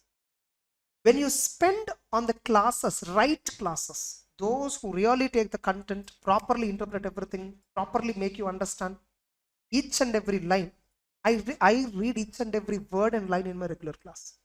By the way, I'm not promoting my regular class, and now it is not right time also for you. Getting it? So there is no point of that. But the way I deal, I'm telling you. First, I give comprehensively entire that standard, why that standard, what is it dealing with, how this is interlinked with other standards. Then I will give entire discussion. Then I will read line by line and sync it with what I discussed. This is my approach. 805, 810 itself, I will take 3.5 to 4 hours. Here I spend 1 hour 15. See, obviously it's a faster class where we spend 1/4 the time. Not more than that. இதுவே சில students ஃபாஸ்ட்டாக போயிட்டு இருக்கான்னு feel ஆகிடுவா. Yes or no? இப்போ 3 daysல நான் ஃபாஸ்ட்டாக கிளாஸ் பிடிச்சணும்னா எப்படி? It's highly impossible. ஸோ அதான். So are you satiating your self just that அந்த பேர் வந்துருச்சு போதும் கவர் ஆயிடுச்சு? இல்லை, அந்த பேருக்கு இம்ப்ளிகேஷன்ஸ் என்ன, அந்த வேர்டுக்கு இம்ப்ளிகேஷன்ஸ் என்ன, அது புரிஞ்சதுதான் இந்த எம்டிபி நீ எடுக்க முடியும். ஜென்ரலாக எப்பவுமே எம்டிபி இவ்வளோ காம்ப்ளிகேட்டடாக எப்போ வரல. It never came like this MTP. It is above average or okay. At normal MTP itself, many are unable to write, students, because they are unable to understand what they are asking. First point. At least if you understand what they asked, you can make changes to your preparation in the next attempt. If at all we fail in one attempt, but if you are unable to understand how, at what level they are testing, you will be in the same old cassette, repeating the same. People are repeating the same mistake and they're failing multiple times. Because adhe fast track. To best of my knowledge, people will realize after June exams, fast track materials will not be useful at all. Color notes will not be useful at all. They will realize for sure. Getting it? Within another 1-2 attempts, and I mark my word, May 22 itself, I told this in my YouTube. You can search my old videos on paper reviews. Getting it? I told this in May 22 attempt itself. Papers will change much more. Papers will change much more because people are questioning institutes' integrity. Outside India, you know, many CPAs, ACCA, all this, those who qualified CA, they themselves study for 1 month to qualify them. Those who are directly doing ACCA, they spend 3 to 5 months for preparing ACCA, which have some 4 to 5 papers or something, and relatively lesser syllabus than us. Relatively more practical questions given in those materials. By practicing so many, they are going. And நம்ம students எப்படி பண்ணிட்டு இருக்கா? ஏதாவது சும்மா ஒரு fast track course எடுத்தது, அதில் அவன் கவர் பண்ணிட்டா இல்லை இவங்க ஃபர்ஸ்ட் இன்டர்பிரேட் பண்ண மாட்டான், சும்மா பார்த்துட்டே இருப்பா. அது 1.5 ஸ்பீடு, அது ஆல்ரெடி ஃபாஸ்ட் ட்ராக்கு, இவன் வேற 1.5 ஸ்பீடு. அப்படியா? அதே ஸ்பீடில் எக்ஸாம் போயிடுவா. பெரிய ஸ்பீட் பிரேக்கர், அவ்வளோதான். Then they'll come back. They again, what do you think they'll change? இல்லை, again திருப்பி அதே மாதிரி இன்னொரு ஃபாஸ்ட் ட்ராக் எடுப்பேன். How many times will take coaching? How many places you take coaching? The point is because they're looking for shortcuts. And the total of all their shortcuts, if you sum up, it will be more than the regular. The many students, they watched, one student, no, he watched 6 faculties audit marathons. And he didn't understand anything. He didn't understand anything. So he messaged me, sir, I saw your class. Now only I understood audit subject. What you understood, tell me, ask. What you will understand based on a revision class. Getting it? Because that to my class, that time was only 12 hours, 14 hours something. I didn't upload beyond that. So, they, எப்படினா, like, அவங்களுக்கு அது புரியுதுனா, okay, fine, happy. But they don't realize the subject. Look at the institute material, look at the material, read the content first. People don't even, half the students would have never even read the full standard. What is given in the book only. This is the problem. Patience. People are lacking patience. Instagram reel பார்க்கிறதுக்கு நல்ல time இருக்கும், ஏன்னா இது படிக்கிறதுக்கு time இருக்கு. I'm not saying you should ban everything. You should balance everything. I also spend 2 hours on Instagram every day, but I'm not leaving my job, right? Whatever my job is, I'm doing it. So sincere இருங்க. If you take struggle now too much, like if you take more struggle now, your revision becomes very easy, qualifying becomes easy. If you relax too much now, revision becomes complicated and qualifying becomes also complicated. First attempt is best attempt, I'm telling you. And the first attempt lo nee endha madri effort kuduthe padikkumbo, that decides your idu. Once you start failing, adu eppadi irukumna thirupi nee adhe mistakes pannite irpe, you will not come out of that. Getting it?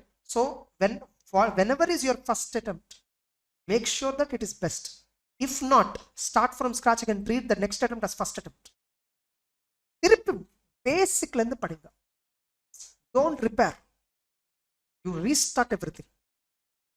Start as if you don't know anything and see the result. It will work. I have made an interview with one student who qualified in 18th attempt in CA intergroup. There's an interview, 17 attempts he failed. In my YouTube channel, it will be there. They finally approached me. Before 17 times fail ஆயிருக்க, so நான் உங்களோட வீடியோஸில் பார்த்துருக்கேன், what should I do no? I told him like, I will not tell what you should do all that. First tell me, are you ready to do what I will do? No, I will not tell you to do 14 hours you study, don't sleep. You sleep happily whatever time you want. Rest of the time, are you ready to do what I'm saying? ஒன்றுமே இல்லை. Start from scratch. உங்களுக்கு subject புரியல, இதுதான் reason. Exam fail ஆகிறதுக்கு reason subject புரியல, question படித்தா நமக்கு புரியல, அவ்வளோதான். It is not that writing practice இல்லை, அவ்வளோலாம் தேவையில்லை. நம்ம என்ன கவித்துவமாக எடுக்க போகிறோம்? இல்லைல்ல. நிறைய பேர் எப்படி என்ன இவ்வளோ ஃபூல் எக்ஸாம்லோ you are not writing. Is it because you don't have writing practice? Is it because you don't know what to write? Second point, நிறைய பேர் எடுத்துருக்கல எக்ஸாமில். Most of the students, I can say more than 50% of the students, especially in papers like FRSF, first question mistake irukkum. First question will stop. Because in the paper reading also, how they do, you know, paper reading, robo 15 minutes or 30 pages படிப்பா. அவ்வளோ skill set எனக்கு இல்லை. I am not that skilled. You saw people in FR especially, they behave like a paper பாதுமா 145 உட்காந்து இப்படி படிப்பேப்பா, என்ன அப்படி இப்படி இருக்கா, and they select one question thinking that they can answer better. and they'll start writing without reading the entire question first. They read half the question and they understand that they know it. And the படிக்க solve பண்ணும்போ ஒரு adjustment correct வரும், which he never seen in his life. And what he will do, 2 pages of space, start second question. Let me come back to this. அப்போதைக்கு half an hour ஆயிடும், ஒரு bell அடிப்பாங்க. He'll get tension. Second question he started. Subconscious mind thinking about first question. He'll not focus on second question. I'm telling you, your result on that paper is decided within first 1 hour itself. You need not even wait for 3 hours of that paper. First 1 hour what you did, that's your result on that paper.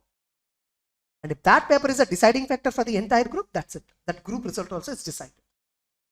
So what I do, in my 15 minutes, I don't know how I'm lucky. I always say lucky enough myself that I'm having clarity right from my beginning. I also don't know how I got the clarity. I only felt one thing. Let me read one question in the entire 15 minutes. Let me develop the entire answer for that one question during the 15 minutes. If at all I'm not able to understand the question, I'll directly skip that and go to the next question, which I can understand and solve better. Within 15 to 20 minutes, I'll not hurry up because my target is 70 marks only. Because I want to just qualify. I don't have aim to get rank like you all.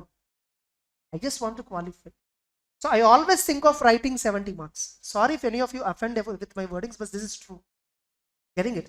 I always wanted to write 70, 65. Most of the papers, Google Maps, I would have shown history timeline. And when I went exam hall, when I came out also, I will show. Most of the exams I will finish by 3:45, 4 o'clock. 1 hour முன்னாடி முடியும். இன்விசிட்டர் சொல்ல ஏதாச்சும் எடுக்கலாம்ல, ஒன்றும் தெரியாது madam, அது மட்டும் தான் தெரியும். Honestly, no, believe it or not, I'm genuinely sounding. Auditing paper I finished in 1.5 hours. 65 to 70 marks only I attempted. ஏதோ ஒரு 5-4 மார்க் அதிகமாக எடுத்திருக்கோம். அது 2 lines மொக்கே எடுத்தேன். அது கேவலமா அவன் கொடுத்ததே ஆக்டிவ் வாய்ஸ் பாசிவ் வாய்ஸ் எடுத்து அவ்வளோதான். புரியுதா? That time we have that flexibility of okay, ஏதாச்சும் ஒரு half mark கொடுப்பாங்களே அப்படி ஒரு சின்ன ஆசை. Okay, but rest 30-40 marks I don't even understand what they're asking because I didn't study at all. Getting it? So 2 hours ஒரே ஒரு paper நான் 3 hours utilise பண்ணது மட்டும் அது FR தான். ஆனால் அதில் 40 தான் வந்துருச்சு. அதில் ஒரு கொஸ்டின்லே 45 minutes 1 hour போயிடுச்சு அங்கேவே. But anyhow, my target is to attempt 65-70 because I prepared only to that extent, every subject. So I'm very having clarity. Now, whatever thing I'm doing, I'm having clarity. And by the way, I'm self-preparation candidate for entire final. I didn't go for coaching that time. I paid for 4 subjects. It's morning, early morning class, which I couldn't get up. 5-6 days I went there because I need to get up at 5 o'clock and go there. உடனே ஆஃபீஸ்க்கு வரணும். எங்கள் office 7 வரைக்கும் விடவே மாட்டேன். Okay, 7க்கு they leave. When my class is at 5:30 in the evening. அப்போதைக்கு half போயிடுது அந்த கிளாஸில். நாங்கள் போகிறதுக்கு இன்னொரு half an hour ஆகுங்க. So 1 week somehow I tried my level best to attend and I attended and realized that it is not possible for me. Okay, fine. Once I'll get leave, அப்போ பார்த்துக்கலாம் என்ன ஆகிடும். So once we got the leave, அப்போல்லாம் fast track batches ஒன்றுமே இல்லை. Struggle, with lots of struggle, we studied daily 10 hours. We made a schedule of 10 hours. Okay, let us take some. Appalla institute book is not so dynamic. Good, content is good. We never try that, no. We basically just without reading it. So we also did the same. Institute book because we never tried it. Other book neat first chapter line 1 by line படிச்சிட்டு ஸ்லோவா. அப்போ 1 GB plan internet. ஏதாச்சும் doubt இருந்தா அப்போதான் data on பண்ணி open பண்ணி search பண்ணிட்டு உடனே டேட்டா ஆஃப் பண்ணுறது. ஓகே, தென் அப்போ 2 GB பிளான் ஏதோ ஒரு ஆஃபரில் 2 GB பிளான் போட்டிருக்கேன் நான்.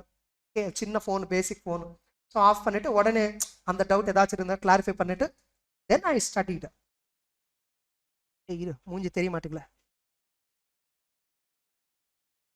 Okay, fine. So this is it. I'm telling the reason why I qualified without understanding much of the subject is because I'm very calm. When I'm preparing, when I'm writing, when I'm waiting for result also, I'm conscious. I know I'll fail in second group, I'll pass in first group in my first attempt. In my office now, when I came back, the partner asked me, how many marks you will get? First group, you know how much expected mark I told? 205. And I got 201. Expected. My expected marks always matches. because I value so strongly my result. If I write 100% correct answer, I'll put full mark. If I write 75% correct answer, I'll put only half to it. Suppose if 8 marks question, 6 marks are correct. I'll ensure that 3 and 4 da ilvarum.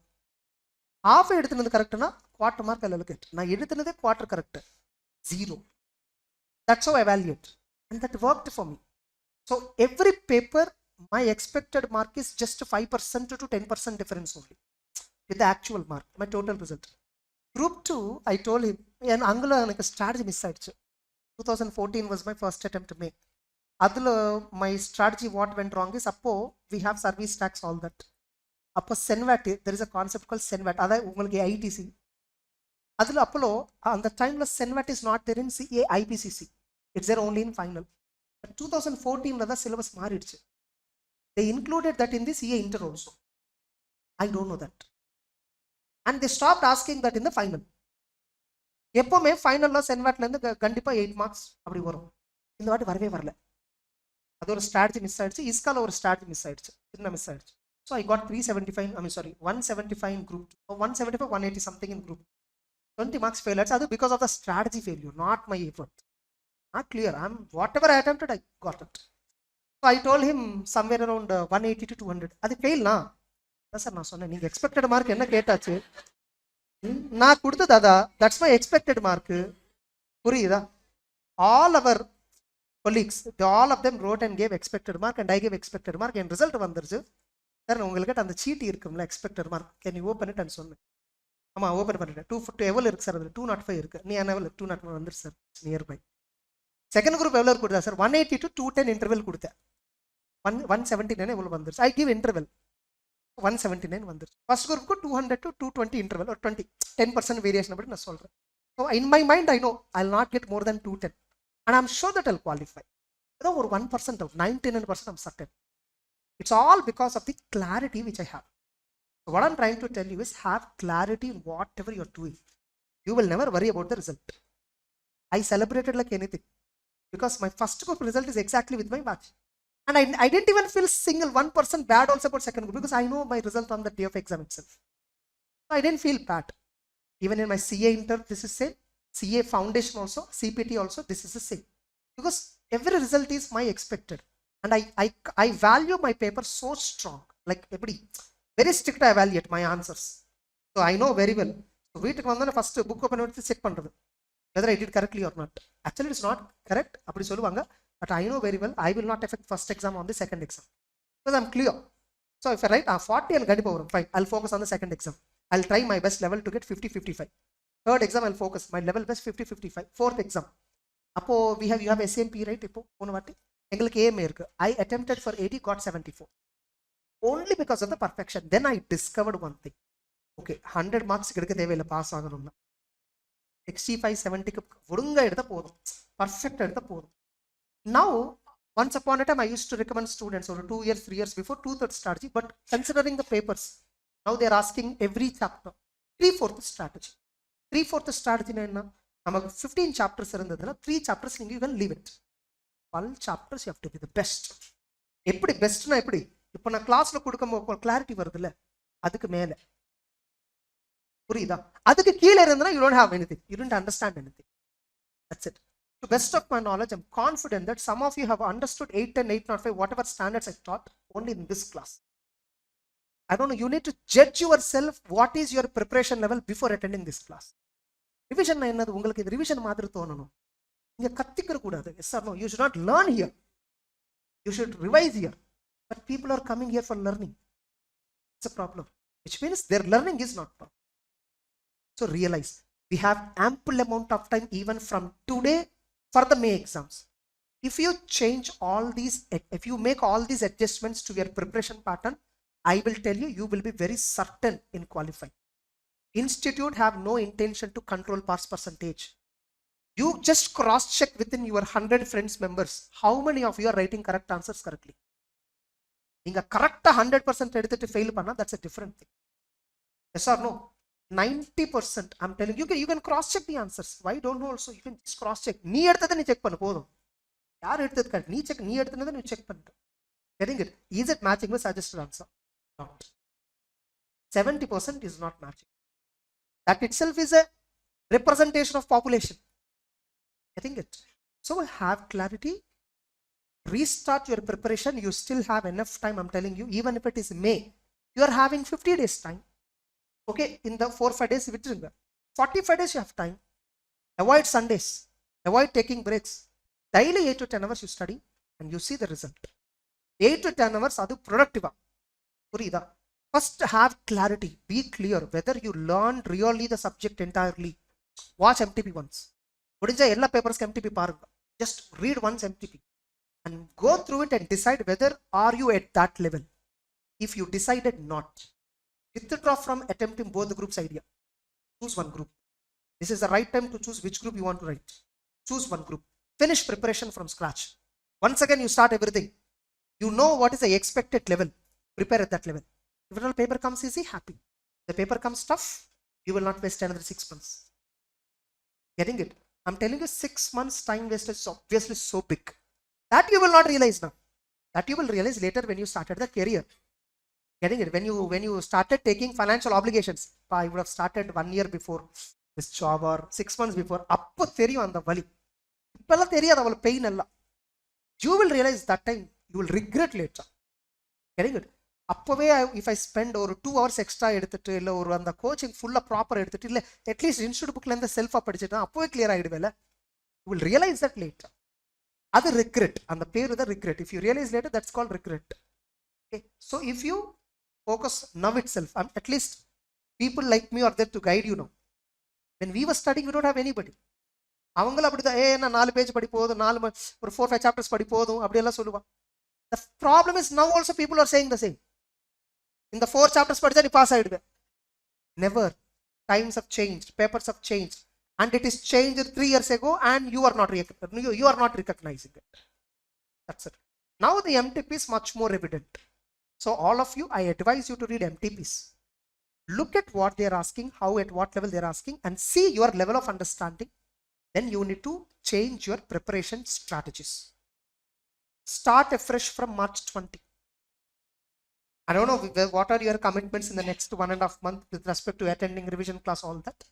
But if you start from scratch now, even if the exams are going to be conducted in May first week itself on a worst note, still you can crack. Provided you make up your mind with this 45 days, 10 hours a day you sit. Not more than that. 10 hours enough. For every 1 hour, 15 minutes break you take. That's enough. Afternoon time or 1 or 2 hours you sleep. That's enough. No problem. Inga thoongana exam thookam varad. No problem. Afternoon time sleep panna ஒன்னும் ஆகாது. Getting it? So exam time la உனக்கு ஒரே ஒரு இடத்துல தூக்கம் வரும். If you don't understand anything, then only you feel sleepy. Otherwise you will not. If at all அந்த பேப்பர்ல question இருக்கு, எனக்கு தெரியும் அந்த ஆன்சர் இருக்கு, blood எல்லாம் பாயில் ஆயிட்டே இருக்கு, you will write like anything. புரியுதா? You will not feel sleepy. ஏதாச்சும் ஒரு ஃபங்க்ஷன் இருக்கும், நம்ம ஸ்லீப் வருமா நைட்ல?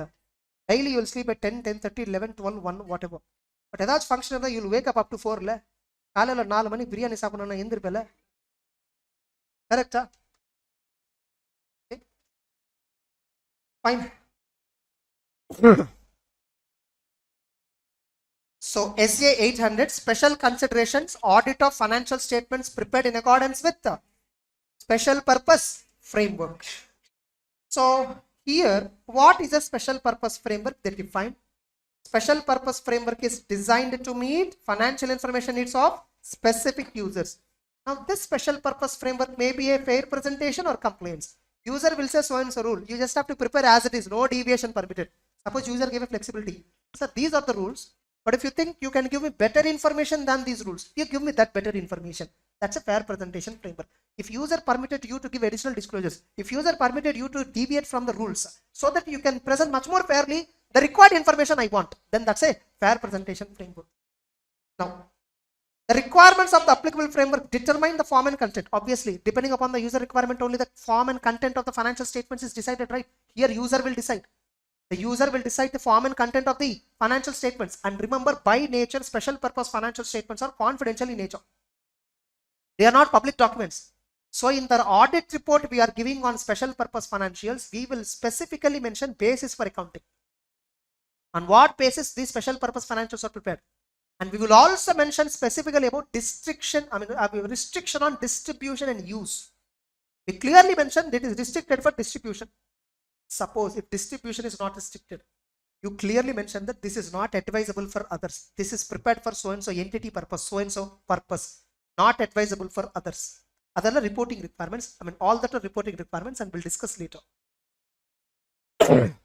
How special purpose framework is different from general purpose? General purpose framework considers information needs of wide range of users. Getting it? Whereas here it is specific users. Now, when you're accepting an audit of special purpose financials, if at all financials are prepared using special purpose framework, when you're accepting an audit, check the following points. First and most important thing, a company called me, sir, we have prepared some balance sheet, P&L and all. Have you prepared? We prepared as per so and so rules given by so and so user, sir. What is the needs of the user? Check out. Is the company acknowledging that financials they are exactly preparing as per the user's need? Ask them. No, sir, we are slightly deviating. Because whatever requirements exactly if you prepare, no sir, he will understand more about the company, he will not give us funding. Let us do something else. We will manipulate. So please cooperate us. The company is saying like this, okay? So understand, always when you are preparing special purpose financials, the ultimate important point is who is the end user? What is his requirement? That you should see. Who is appointing you is not important. What is appointing authority's requirement not important. Need of the user is the ultimately important for special purpose. If you think needs of the user is cannot be fulfilled, don't accept that. The first and foremost thing is needs of the user. Now check for preparing the special purpose financial statements whether acceptable organization standards are there.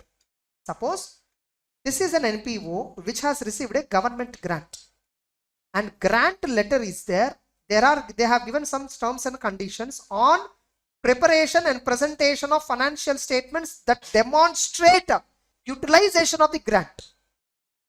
So grant letter says you need to prepare financial statements so that the following terms and conditions you have to follow for preparing the financials, so that government which gave you grant will understand whether you utilize the grant properly or not.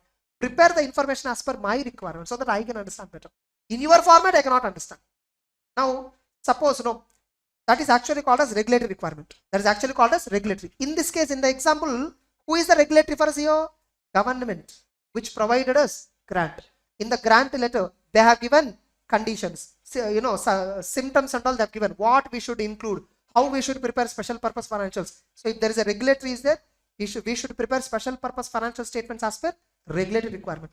Suppose government they gave grant. You prepare financial statements as per NPO related accounting standards. For NPOs, there are some accounting standards issued. So based on the standards, if you prepare, that's enough. Then in such a case, auditor has to see whether the standards that are established by an organization called NPO Accounting Standards Board, is it proper or not? Getting it?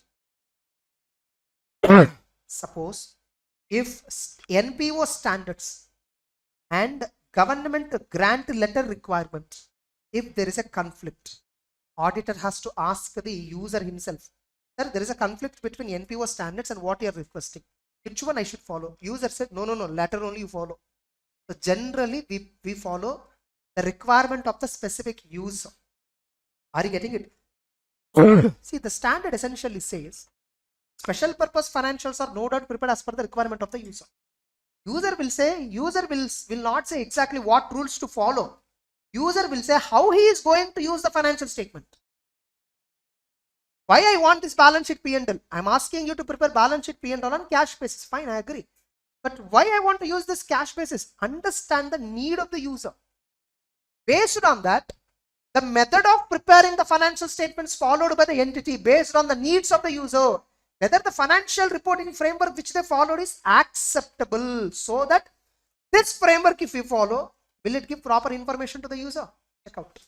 Suppose already well established standards were there to prepare these special purpose financials to meet the requirement of the user.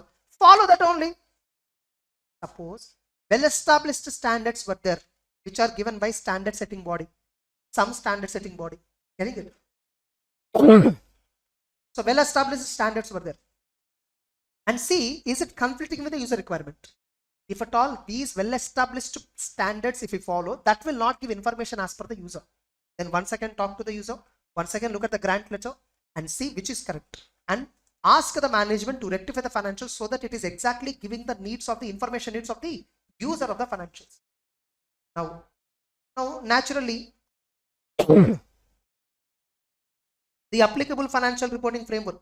Remember, applicable financial reporting framework here is user grant letter, or if there is a standard setting body, that body may cover, encompass means cover, financial reporting provisions of a contract or source other than described in the preceding para. Sometimes in the contract itself, they will clearly mention exactly what information they want, exactly what points you should consider to prepare the balance sheet P&L. In that case, acceptability of the framework in these circumstances is determined by whether the framework exhibits attributes normally exhibited by acceptable framework. So whether user requirements are exactly considered or not. Attributes in the sense, for example, one of the attribute user is asking is, I want entire cash flow balance sheet, everything to be prepared on cash basis. 2. Only for non-cash expenditure and all you can allow. Provisions and all don't allow. He said very clear, provisions and all I don't want. Ignore all the provisions. Put it as a note. Provisions, contingencies, all that, because they are not real expenditure, right? They are probable expenses. They are not real expenditure. So prepare balance sheet P&L without provisions. Prepare balance sheet P&L under cash basis of accounting. These are the attributes. These called as what? Attributes of the users. Now, which attribute is important? Which attribute is most important? It depends upon the circumstances of the engagement. It's a matter of professional judgment. Which attribute is most important so that the financials exhibits those attributes, which is most important, is decided by audit. For this, what I will generally do is, I have developed an example for this entire question because this is something very tough. That question itself is tough because people don't understand. What is an example of acceptable framework for special purpose scenario? An NPO receives a grant from government agency requiring NPO to prepare special purpose financials. Needs of the users. Primary users are government agency and NPO board of directors. The agency want to ensure funds are utilized properly, whereas board just track the expenses. The NPO could follow, they may follow standards established by NPO reporting body. For example, financial accounting standards by non-profit organization. These standards are designed to meet specific information needs of the users, which are generally acceptable. Government agency might have a specific reporting requirements outlined in the grant agreement. These requirements would supersede any other standard. If NPO standards and government agency conflict, the auditor would need to assess the nature of the conflict, determine how best he can resolve it. They might consult with both the parties to find a compromise or seek guidance from other relevant professionals. The grant agreement generally might specify some format or template. The format, even if it is not as per standards, would be acceptable for the purpose of this obligation. Getting it? Because it's a special purpose financial statement. Understand? For special purpose financials, what is right, what is wrong, user only can decide. Nobody else can decide. In this case, transparency and adherence to grant agreement are likely to be most important. Rather than NPO accounting standard, the most important attribute is grant agreement. So, should I follow financial statements preparation mostly as per the grant agreement or NPO accounting standards body? Look, here you are preparing for government agency purpose. Their agreements, their terms and conditions are only important attributes. Consider that. That is what they have given here. Getting it? So, that is what they have given. See, in the institute book, they will not give all these side headings. In my entire book, side headings are something which I am giving only. They are not giving. Getting it? Institute will only give direct para. First point, second point, third point. So points like we need to study and put a side heading to it. We did that. Okay. Next up. So, okay, fine. So these are the points I consider while accepting an audit of special purpose financials. This itself can be asked as a 4 marks question. What are the points the auditor has to consider while accepting an audit of special purpose financial statements, needs of the users, and whether applicable financial reporting framework may cover financial reporting standards established by or organization that is exclusively recognized to promote standards for special purpose. In India, there is no such authority that is there to promote standards for special purpose financial statements, accounting standards. Is there any accounting standard for special purpose financials? Do you know? No. Regulatory. The law or regulation may prescribe the financial reporting to be used for special purpose financials. First of all, how come a law decide a special purpose framework? Because what is a special purpose? What is your purpose? How lawmaker knows? So it is not possible for any standard setting organization or a lawmaker to define special purpose framework, because I prepare this as per his requirement. I want to go for funding. That investor, he is asking me to prepare balanced P&L in a certain approach he want. I will prepare his approach only. If I prepare as per standard setting body, he will not accept. No, I will not get funding. Yes or no? Special purpose financial statements are confidential. Understand, they are not public documents. But what they are saying is, consider, is there any standards on this, accounting standards? If is it possible for you to follow for preparing special purpose financials? Is there any regulatory requirement for special purpose? If so, check whether it is feasible or not to follow that. If at all it is conflicting with user requirements, ask user, discuss with management, and then decide accordingly. Yeah. That's what the entire discussion summary is like. Next. Now, finally, considerations when planning the audit. Remember, you have to comply with all standards that are relevant to audit. SA 800 is only an additional standard for special purpose financial statements. All the standards on auditing are equally applicable for special purpose financial statements audit. And auditor has to comply with each requirement of the SA. For example, SA 501 pending litigations, obtain representation, they said. That's a requirement of the SA. So you need to comply. Unless that requirement is not relevant. Suppose in the company, in this company, there are no pending litigations at all. So why should I obtain 501 pending litigation process? Why should I do? So in a very exceptional cases, the auditor may judge it necessary to deviate from requirements of the auditing procedure, where alternative procedure might be achieving. Suppose you want to get a confirmation, but third party is not responding. So you will obtain evidence through alternative procedure. You just have to tell how alternative procedure is feasible. And auditor will apply judgments, materiality concept. In case of special purpose financials, management may agree with users on a threshold below which misstatements are identified as not corrected or adjusted, nothing but. In special purpose financials, sometimes user will decide materiality levels. User may say, sir, you adopted 1% of turnover for materiality rate. For me, 1% is okay. 5% I'm okay with. I'm okay with 5% deviation. Getting it? I'm not so conservative. I'm an aggressive guy. So 5% you can take for materiality purpose. If it is within 5%, don't report me. More than 5%, then report me. Getting it? Materiality can be decided by the user himself. Remember, in this point, whenever you're reading, if you get a confusion, remember user requirement is ultimate priority. In that context, you read, you will understand. Okay. And auditor also, of course, as per 260, you should decide with whom you have to communicate if you have any issues for special purpose financials. And when a complete set of general purpose financials are also prepared, those persons responsible for general purpose financials may be sometimes same, sometimes those who are responsible for special purpose financials, the responsible party might be different from the party who is responsible for general purpose financials. For general purpose financials, CFO might be responsible, but for special purpose financials, CEO is responsible because CEO is in talks with the investors. Getting the point? Finally, auditor have to apply SA 700 requirements and form the opinion. No, they said very cleverly revised SA 700 and all, but they didn't update it. They didn't update in the illustrations. Now, in the audit report, you have to describe clearly what is the financial reporting framework. Whether the financial statements are prepared in accordance with provisions of a contract, state that check whether the financial statements adequately describe interpretation of the contract. Like in the contract, some terms were there. As per that only you are preparing financials. You need to check whether in the financials on what basis they prepared. You see, even in general purpose financial statements, notes to accounts, first page, basis of preparation of financial statements only they present. For general purpose itself, we are presenting basis. Don't you think for special purpose too we present basis? Next. The auditor report shall describe the purpose for which financial statements are prepared and the intended users. In the report, we should mention. For your understanding, I'll show you the illustration. The illustration we will discuss.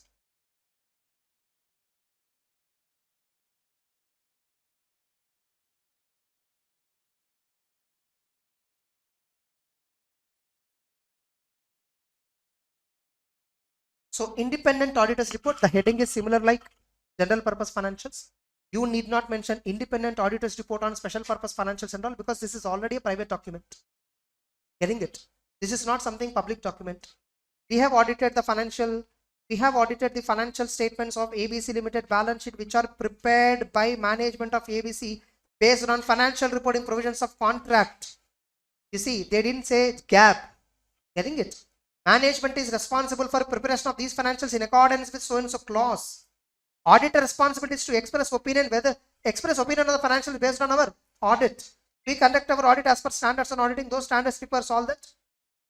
An audit involves so and so, all that, but not for expressing opinion on entities internal. Of course, this is point something we even mentioned in the general audit report. Opinion. The financial statements of this company are prepared in all material respects in accordance with contract. Here also we give 4 types of opinions: unqualified opinion, qualified opinion, adverse opinion, disclaimer. Same, just that applicable financial reporting framework is not general purpose but a special purpose.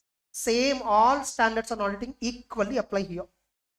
Basis of accounting. This is one additional reporting that we give in the audit report in case of special purpose financial statements related audit report. Look, this audit report is given on financial statements which are prepared using so and so accounting methods, so and so accounting policies, so and so accounting guidelines. Those guidelines, policies, methods are dictated under notes to account so and so note number. Please refer to that. We also mentioned that our report is purely for so and so user requirement and should not be distributed or should not be used by parties other than so and so. We don't recommend this report. If at all accidentally you are reading this report, don't think that this is for you. This is for so and so people only. This report is nowhere relevant for you. Getting the point? In fact, if at all, independent audit report for purpose of ABC Limited and DF, if at all in the heading itself they mention, that would be more accurate, right? You can do that. You have that flexibility. As long as you're not misleading, you can do that. So in the real audit report, I can do this. If at all I am there, I will do this within the bracket. I'll be more present. Will anybody object me? If I see what are the contents in audit report is a minimum content. I can give additional content also, provided that additional content do not undermine the remaining content. Getting it? Fine. So like this, we have illustrations for various things. Suppose here you see distribution. There is no restriction, but it's a special purpose financials. It is only useful for so and so party, not for anybody else. But company is not restricting on distribution. They are publishing on company website. Special purpose financials. So I know people will download and use it. So what should I do? I'll just mention that they are not suitable for another purpose. I just mentioned that they are not suitable for another purpose. Then, okay, that's it. Qualified opinion and all, they have not given illustration.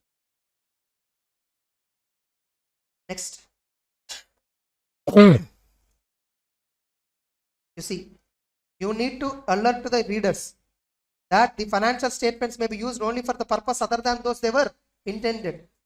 Restriction on distribution or use of audit report. So the auditor may consider it appropriate to indicate that audit report is intended purely for specific use of.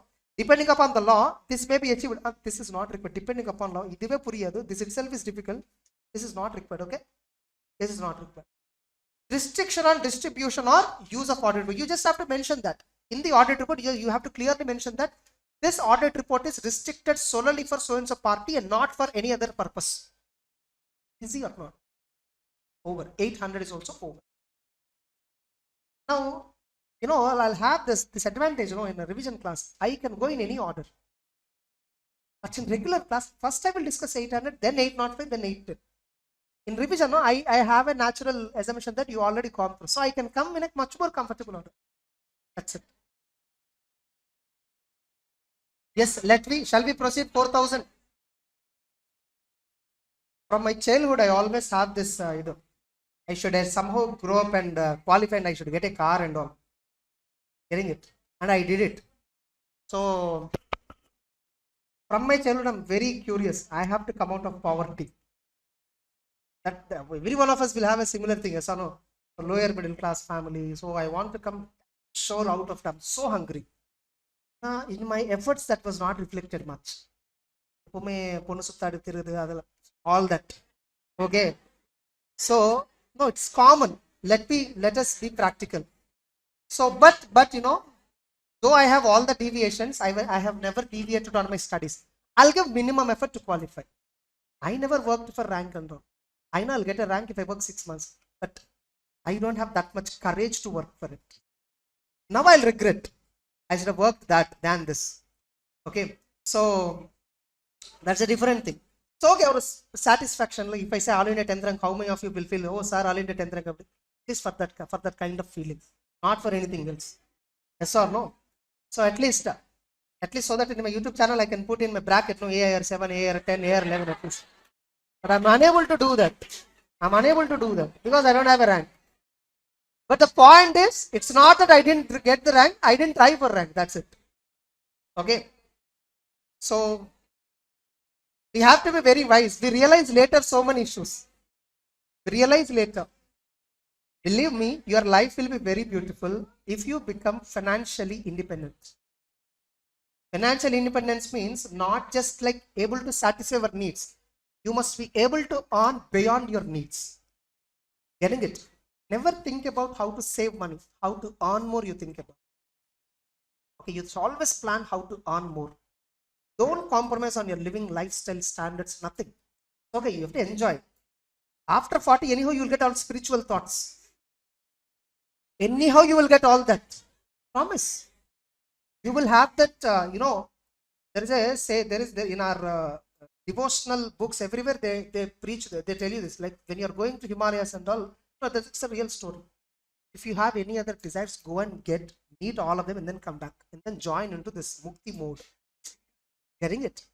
So this is what they explicitly tell people who, you know, took monk, like who take up this monk in their life, take-ups, right? So they specifically experience this. When they're taking this like monkship, getting it? They tell them, the guru tells them, you have any desires, go back, satisfy all your needs and desires, and getting it? So the best, the route to mukti is satisfying your needs. Without satisfying, you'll never get mukti. Trupti varadala. That's it. Mukti means trupti, actually. Fine? Up to, it's not age. For somebody, they're very good enough, they're lucky enough that they'll satisfy with whatever they have. Somebody they'll not satisfy with whatever they have. They want to aspire more. Both are right, according to me.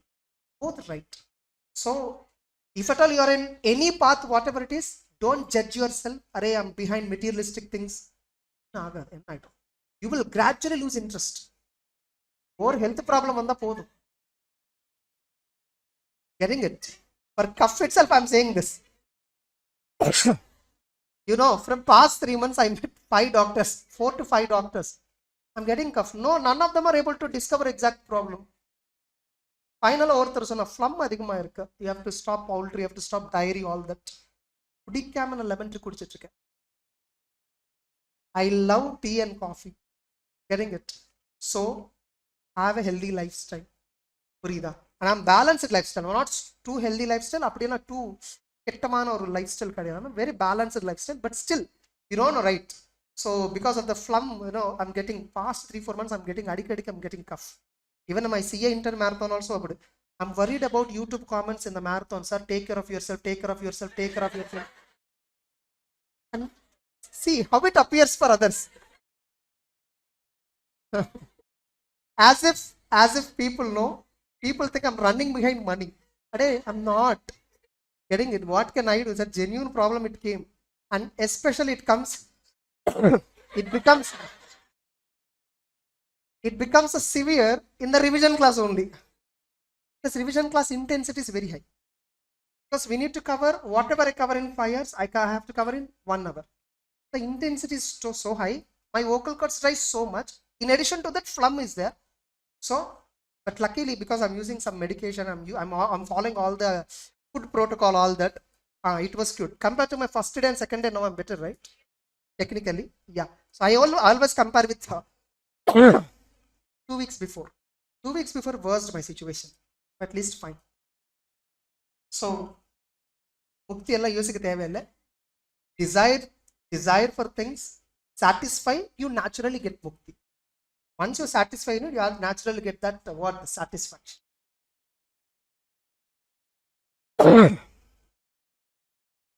For every starting, beginning, cuff. Middle, cuff. Conclusion, cuff. Purida. So related services. This standard, even if you give a plain reading, having this much understanding of remaining standards, terminology, if you read this, you will understand very simple. You know, they gave it like a self-explanatory. The standard itself gave like a self-explanatory. Not all engagements performed by practitioners are assurance engagement. This is what something we explained generally. Other frequently performed which do not meet the definition of assurance engagement are called as related services. Preparation of tax returns, consulting engagements, and all these engagements are covered by standards on related services, agreed upon procedures, and compilations. Whatever works you generally provide which do not involve assurance. Assurance means what? It's an engagement in which practitioner expresses a conclusion. In case of reasonable assurance, you'll give an opinion. In case of limited assurance, you'll give a conclusion. Why are you giving opinion or conclusion? To enhance the degree of confidence of the users other than the responsible party. Of course, management is the one who prepared. For them, they are confident. But others, they are not confident. For that reason, I'm giving assurance report. So, we are giving assurance to the users about outcome of the evaluation or measurement of a subject matter against criteria. It means that practitioners gives an opinion about specific information due to which users of information are able to make confident decisions, knowing well the chance of information being incorrect is diminished. Then why are we doing without providing assurance? Why CA is required for agreed upon procedures? But all CA word is there, people get confidence. No, that's what they're saying. So people will get a confidence that the chances that the information is misstated, because see, it is prepared by a chartered accountant, competent person who studied in days all that. Yes or no? So he prepared this, so obviously they'll get a confidence. Now the standard is dealing with what actually related services. They have two related services. One, agreed upon procedure. Client and you sit together, agree upon one procedure. Getting it? He will ask you one procedure, you just do one procedure. Sir, can you come and do physical verification of inventory? You will go and do physical verification of inventory. Sir, can you do a fixed assets audit? You will go and do fixed assets audit. Sir, please do a reconciliation. Debtors we have, sir. Our auditors, stat auditors will come very soon. Before that, our company, no, they instructed us, please get confirmations from all the parties and all, sir. They will also get. But primarily they asked our company to get confirmation. How to get at all? We don't know. Can you please come and get confirmations for all the debtors? Agreed upon procedures. What procedures you have to do? You both agree upon.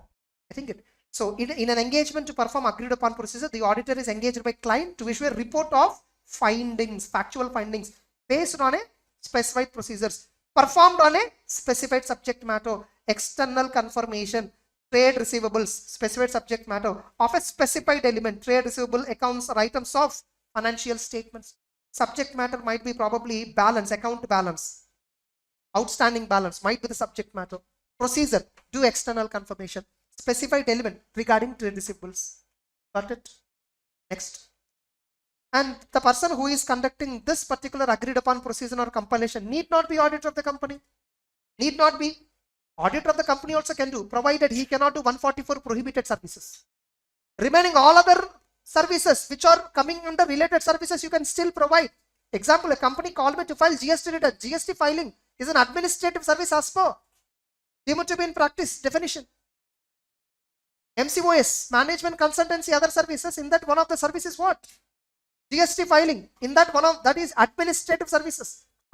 All MCOS services can be provided by auditors. Only those MCOS services that comes under 144 you cannot provide. Remaining all other management consultancy and other services, even though you are auditor of the entity, you can still provide. Only thing is, if at all the domination is more for other services than audit, that is restricted. That's why they said fees for audit should always be more than fees for other services.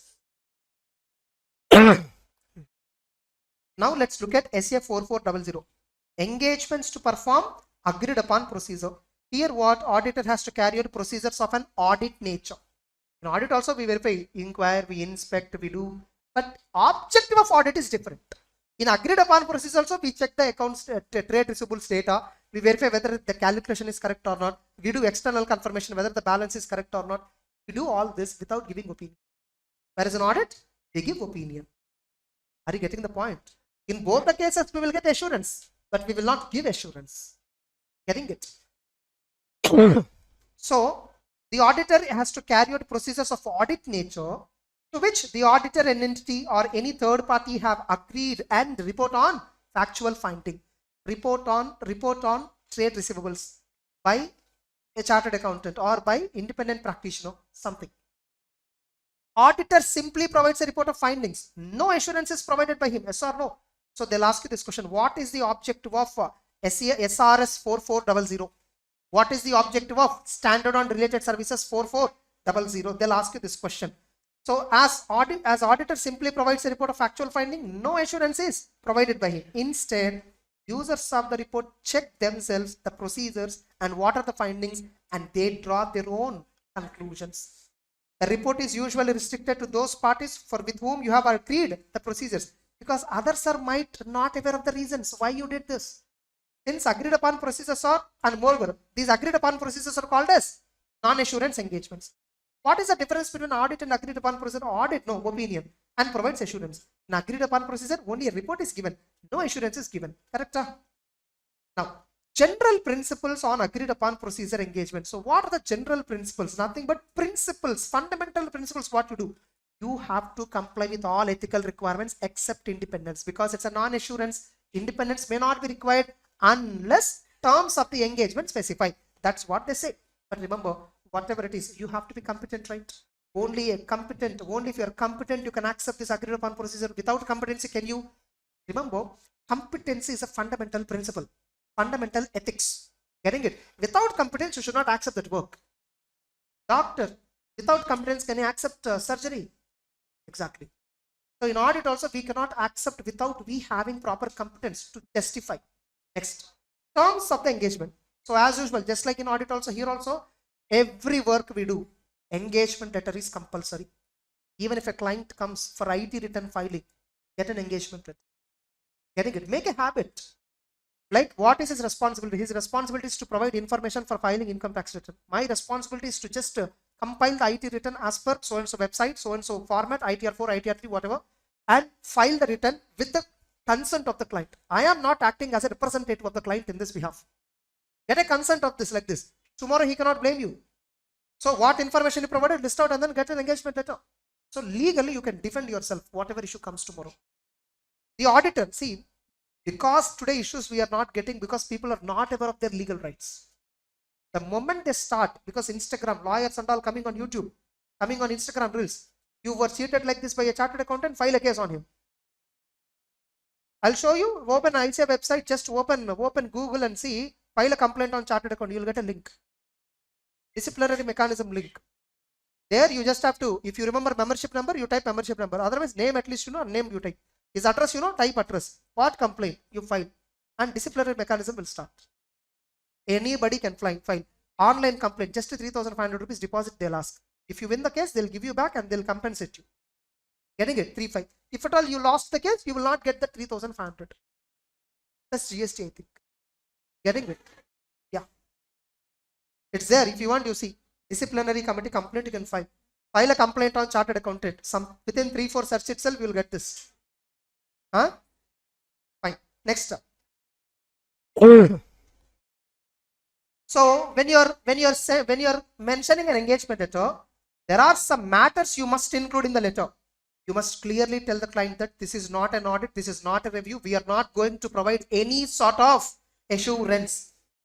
An engagement letter confirms that auditor's acceptance of the appointment and helps avoid misunderstanding regarding objective and scope. A statement that, a listing of procedures to be performed, a statement that this report is only for specified parties and matters to be agreed. On what matters you have to agree? This itself can be asked as a 4 marks question. What are the matters to be agreed in and agreed upon procedures through an engagement letter?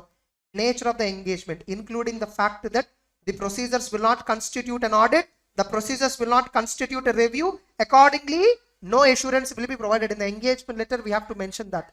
State the purpose of the engagement. Why are you doing this work?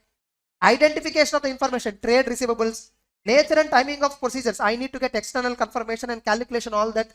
Limitation on distribution of the report. And this engagement is strictly provided for so-and-so user. Accordingly, the financial facts and this engagement agreed upon procedure report are restricted for distribution and may not be useful for others. So you will mention that in agreed upon procedures report, you will mention restriction on distribution and use. You will mention that. Fine. Now you have to plan and perform the audit, right? Plan the work. Yes or no? Look at the work. What is the nature of the work? Do I need team members? Do I need experts? All that evaluate and do inquiry, do recomputation, comparison, observation, inspection, whatever it requires. Whatever agreed upon procedures require, do all that works. Clear? Write about planning and procedures in agreed upon procedures, 4 marks question. See, this is all like in exam, you will get a story, big story. You figure out what exactly they are asking. You read the entire story and figure out what exactly they are asking. Generally, what they are asking will be general in the last 3-4 points or in the first 3-4 points. Anywhere in between, they'll not have the question. Only in between story will be there. Most of the times, in the last lines of the paragraph only, you will find what exactly they're asking. So read it twice and understand what exactly they're asking. Are they asking benefits? Are they asking factors? Are they asking regarding planning? What exactly they're asking? Figure out. Then slowly think about what you learned of this and put it on the paper. Okay. And finally, you have to document, right, and report. The report of an agreed upon procedures need to describe the purpose in detail so that the reader understands the nature and extent of the work you perform. It should clearly mention that no audit or review has been performed. So these are the contents of the report. Sometimes they'll ask you, what are the elements of report in case of agreed upon procedures? In that case, no, probably I'll show you better for related services 4410. This is engagement letter format. It's not required. See here. You see here on the heading itself, they're mentioning confidential. Getting it? Report of factual findings in connection with the trade receivables, accounts receivables. We have performed the procedures agreed with you, which are enumerated below. What procedures? We obtained and checked the trial balance. We compared attached list of major customers and amounts outstanding. We obtained customer confirmations, all that. We compared those confirmations with books of accounts. Whatever here did not agree, we further investigated and tried to do. We report our findings with respect to so-and-so customer, so-and-so item is different. With respect to so-and-so customer, this item is different. And with respect to so-and-so, we found these differences. Getting it?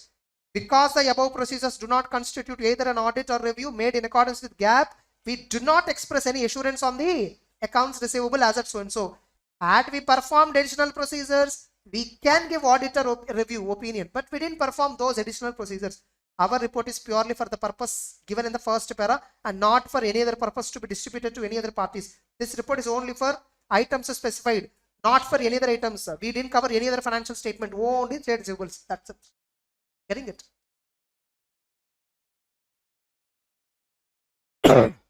Finally, documentation. The auditor should document the matters which are important in providing support to the factual findings. You have to document all, whatever work you're doing, you have to do.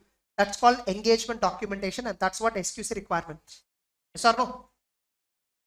4410. 4410 is what? Compilation engagement. Just 2 minutes. Yes, 4410. Compilation engagement. Compilation engagements. Where here, you see, compilation engagements are generally for historical financial information. Compilation engagements for financials other than historical, and compilation for non-financial information, if at all is there. If at all, compilation engagement is there for historical financials, this standard is applicable for sure. If the compilation is for non-financial information, prospective, remember SAE 3400 is dealing with assurance on prospective, not preparation of prospective. Suppose if a company appointed you for preparing prospective financial statements, then this standard only will apply. Whatever principles given in the standard you adopt. That's what it says. If any compilation engagement is for financials other than historical and compilation for non-financial, it can be performed under the standard after Necessary adaptation, MCQ. It can be tested as MCQ. So compilation engagement on other than historical and compilation on non-financial.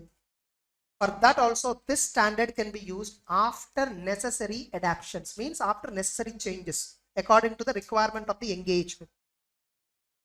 Fine.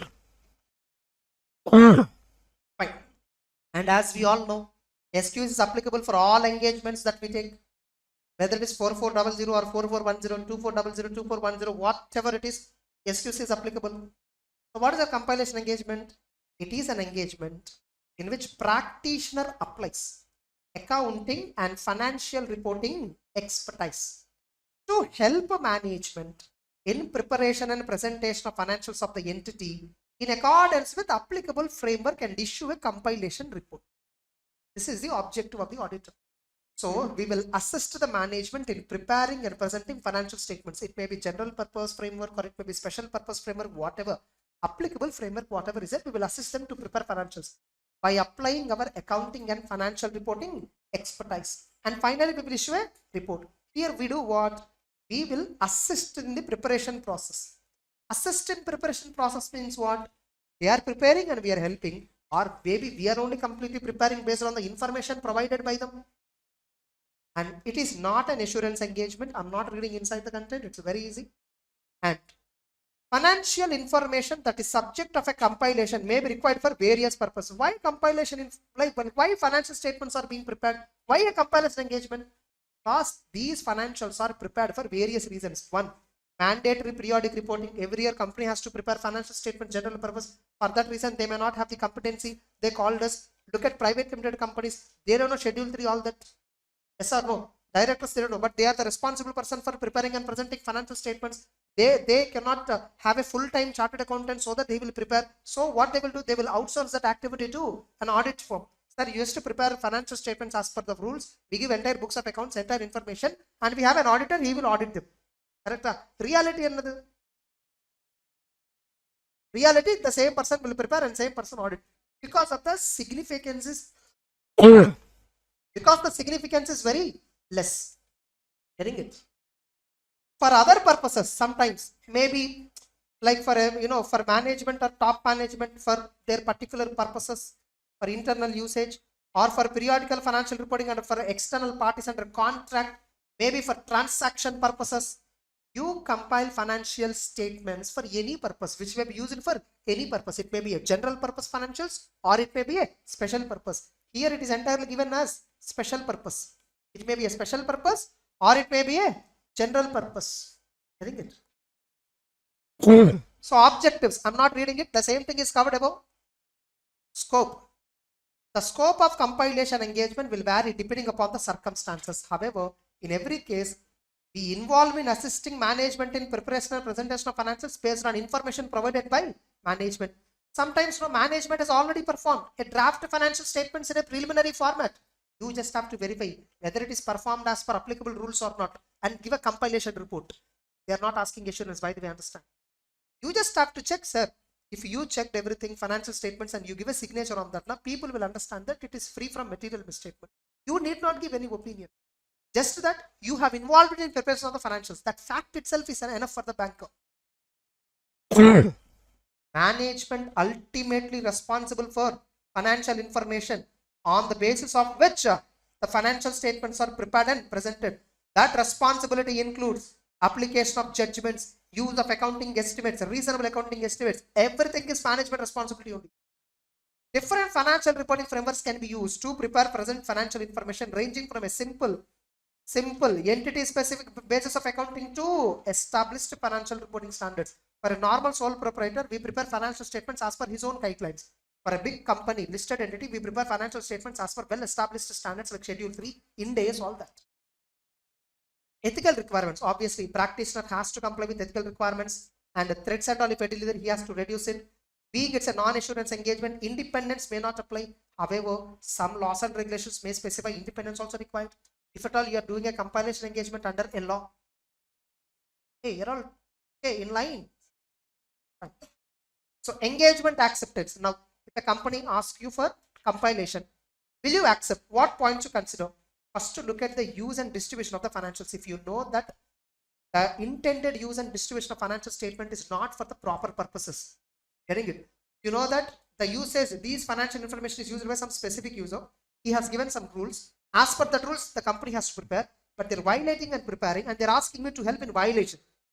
I will not accept. Getting it?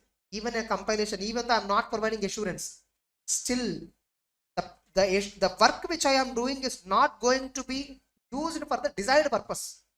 I will not involve with that engagement. That will bring disrepute to the profession. Correct? Identification of applicable financial reporting framework. Look at the framework. Is it a general purpose or special purpose of what framework? Objective and scope of the compilation engagement. Are they only asking me to prepare, or are they asking me assurance also? Just ask. If at all management is having confusion, clarify them. Both are different. Responsibilities of the practitioner, inform them. Responsibilities of the management, that they have to prepare these financial statements that is acceptable based on the users. They are responsible for internal controls. They are responsible for accuracy of the records. They are responsible for judgments and reasonable estimates, all that, so that whatever practitioner wants, they can provide. And expected form and content. Sir, you will, how you will give your audit, compilation report. That also you tell management how it is going to be. Okay, like the compilation report is like this. The compilation report looks like this. Accountant's compilation report, you see. Or you can say practitioner's compilation report. We performed this as per 4410. We applied our expertise in accounting and financial reporting to assist management preparation of financial statements as described in so and so note in the financial statements. We complied with ethical requirements. These financial statements and the accuracy are complete responsibility of the management. Since a compilation is not an assurance, we are not required to verify accuracy of the information. And accordingly, we do not express an opinion, or we do not express a conclusion. As stated in so and so note, the financials are presented on the basis of so and so contract provisions. That is nothing but basis of accounting. And here we are mentioning restriction on distribution of user. And these are prepared for the purpose described in so and so, and for use only by parties specified in the contract, and may not be suitable for others. And accordingly, our compilation report is also only for the parties specified in the contract and should not be distributed by other parties. Clear? Next. So this entire terms and conditions where you should record and enter into engagement letter. The practitioner shall record and agree the terms of engagement in an engagement letter. In case of recurring compilation engagement, see whether engagement letter is required or not depending upon the circumstances on that. If so, record it. And performing the compilation engagement finally. But the auditor shall obtain an understanding of the entity, business and operations and applicable framework. Remember, if at all the financial information they are compiling, management, if at all that is not reflecting the business which they are doing, don't accept. Getting it? Don't do that. Withdraw from that compilation engagement. Obviously, you need to understand what business they are doing. Nature of the business is one of the factors for presentation of information in the financial statements. Yes or no? For each entity, the reporting requirements are different. Compliance, compiling financial. The practitioner shall compile using information, records, explanations, and other informations provided by management. Practitioner shall discuss with management and those significant judgments prior to the completion. The practitioner shall read the entire information in the light of your understanding of the entity, your understanding of the needs of the users. If a practitioner becomes aware that records, explanations, they are incomplete, they are inaccurate, they are otherwise unsatisfactory, practitioner shall bring that to the attention of the management. The practitioner is unable to complete the engagement because management failed to provide right records. Withdraw from the engagement. Now here you might get a doubt if at all you go in depth.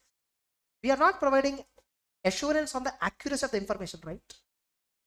See, if at all I do not have any information about the information which they gave me is wrong, I will believe that it is right and I'll do compilation. I just mentioned that I do not vouch its accuracy. I do not verify whether they're right or wrong, but I'm not saying it is wrong. I'm not saying it is right. I'm not verifying that it is right. I have not verified whether it is right or wrong. We are saying in the compilation report. Suppose if you know that the information given is wrong already, that's not correct data.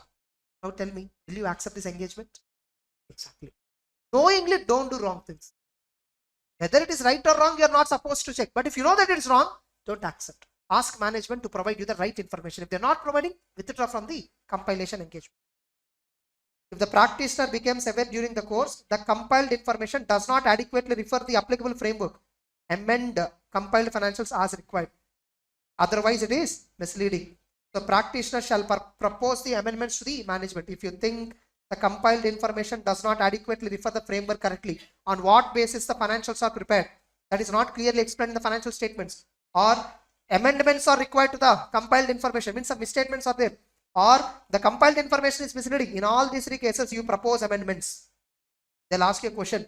Under what circumstances the auditor proposes amendments to the compiled financial information? 4 marks question they will ask.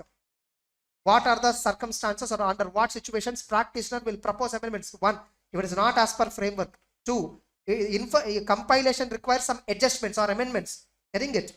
3. Compiled information is like misleading. In all these 3 cases, you propose. If management declines, does not permit, withdraw from the engagement. Withdrawal is not possible, take a legal opinion. Getting it? And finally, get an acknowledgement from the management. This is like representation letter. They have taken responsibility for final version of the compilation. Communication with management and top management.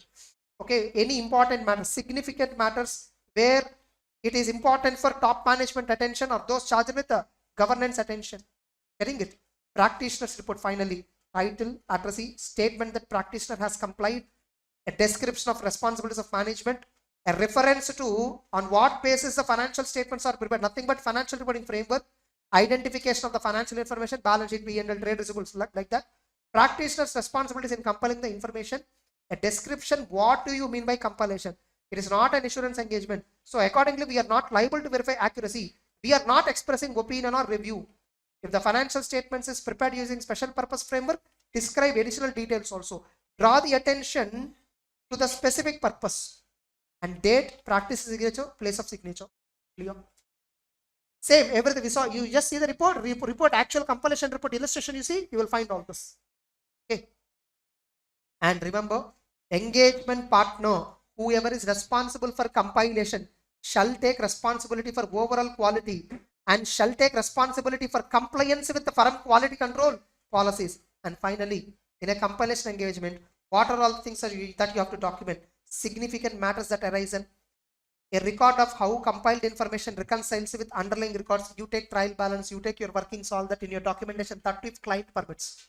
Remember, this is a non-audit issue, non-assurance engagement. There is no guarantee that documentation is required. Suppose if the client says, sir, everything is off the record. In that case, engagement also will not be there. In that case, you take remuneration in cash. That is off the record transaction. Complete. At that time, legal, you need not worry about legality. Getting it? A copy of final version, final version of financial for which management of those charges have acknowledged. Okay, that also you have to document. A copy of final version of the compiled financial statements which is approved by the management shall also be documented. And a copy of trial balance, summary of significant accounting records, other information, whatever is used, please document. Remember, these are all only if entity permits. This itself can be asked as a 4 marks question. You are appointed to perform a compilation engagement. What are the information that you document after concluding the compilation engagement? 4 marks question. You need to write this on. Confident. That's it. 4410 is also over. You see how simple they are. Now, when you're reading, you developed that understanding of the terminology that we learned from the beginning of the class. If you read this terminology, you feel like they're all similar to auditing standards. Those who understood auditing standards thoroughly, they can understand these standards so easily. Got it? When you are revising, also revise in the same order. If you revise in a different order, it feels difficult for you. Directly, if you start reading 4000 series, it will feel little difficult. You feel like mugging up. Without understanding, you're struggling to read. You read in the same order in which we discussed, you feel very easy. You feel like you will read the subject with knowledge. Getting it? Not with ignorance. That's it.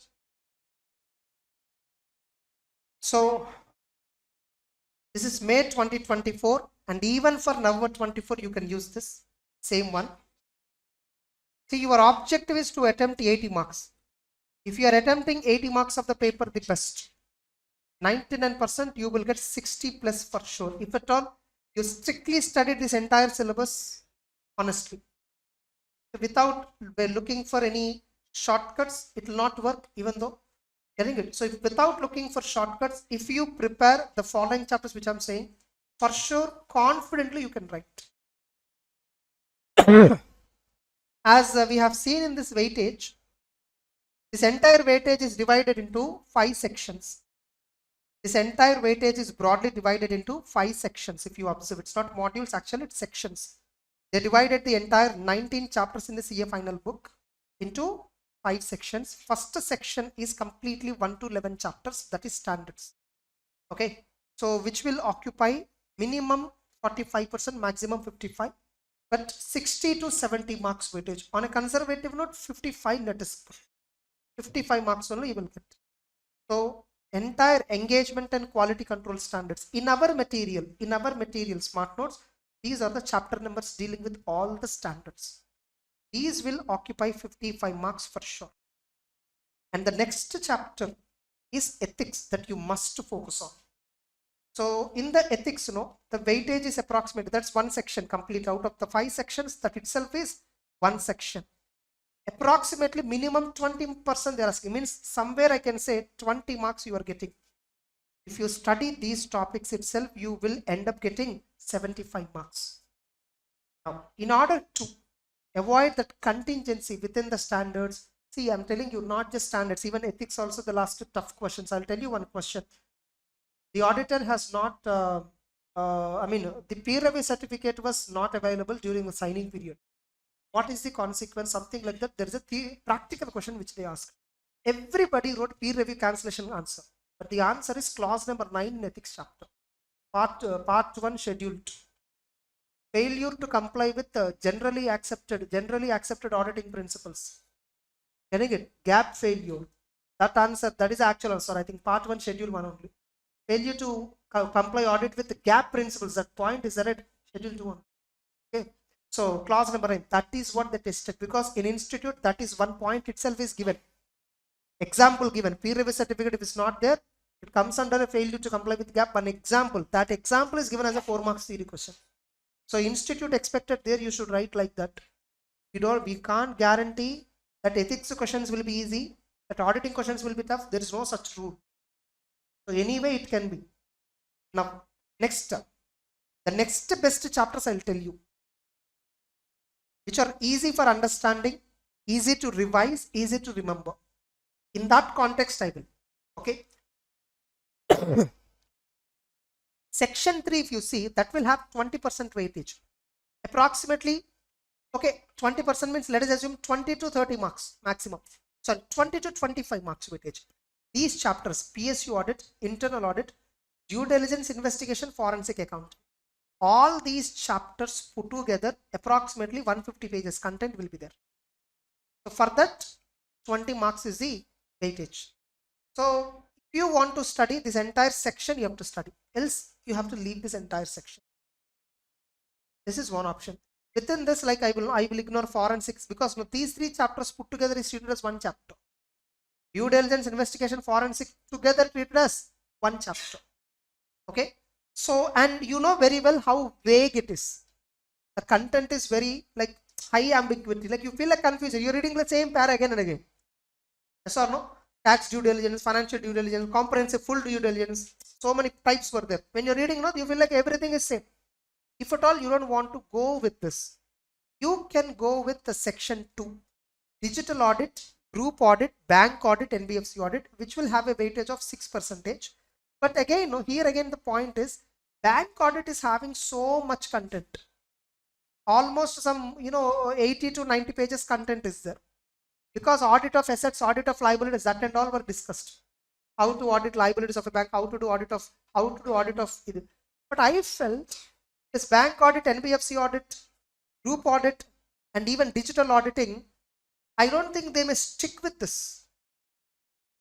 They may stick, because generally many times how it comes, digital audit, 5 marks question, it comes generally, automated environment. The group audit, CFS audit, for sure every time 5 marks question comes. Bank audit, NBFC audit, put together 5 marks question comes. 15 marks is the weightage which is given actually, earlier also. But suddenly they decreased it to 5%, means obviously 7-8 marks. We don't know how far they stick to this pattern. We are not sure whether they'll follow exactly this pattern or not. So here, depending upon your plus and minus, you know very well whether in which part you are comfortable at. Getting it? So if you want to ignore, you can either ignore section 2 or you can ignore section 3. Any one you can ignore. If at all you are ignoring section 3, you have to study section 2 and section 4 both. Are you getting it? They have given 5 sections totally, right? 3 sections you study minimum. The third section should be either lengthy section or 2 short sections. Like emerging areas, sustainable development goals, environment, social, governance, audit. You try reading this. This is a plain reading. No explanation is required actually for this. This chapter is something, it's a general knowledge oriented chapter. This is not something I can sit and explain standards, auditing. No, that and all, audit and all is not there in this. This is complete dealing about, I told as already, climate related discussion, all that. If you want to take 5 marks minimum will be there from this chapter. But I think, you know, like I don't know how much time it takes, depends on person to person. How far you have that understanding of the global climate change, all that, like what is happening in the global level on these summits and all. If you have an idea, for you it will be interesting. But I'm telling you, the content covered is very interesting content. But how far you are able to digest it to this point, and I'm unable to decide how the questions will also be asked in exam on this. 99% straight questions, no complications. Our skill and all examiner will not have on this chapter to design a practical question. Getting it? So 19. So if you want, you can select this also, and you can select section 2, which you are very familiar with. Group audits and all you are familiar. Digital audit is bit easy only, not so complicated, bit easier only. Otherwise, you have to go with this PSU audit, which is tough. I'm telling PSU audit is one of the tough chapter in entire CA final. If you think it is easy, means you didn't understand it. Internal audit is lengthy. And I think now only internal audit provisions were covered. In this SA 610 is also covered again. This is quite easy. Okay, internal audit is a small chapter. This is quite easy. Getting it? You can do internal audit because they only talk Companies Act, what is scope of internal audit, relationship between all this, basics of internal audit standard. They only discuss list of SIAs, standards on internal audit, list all that they give. I think I will put internal audit. Internal audit. For this attempt, first priority chapter, internal audit.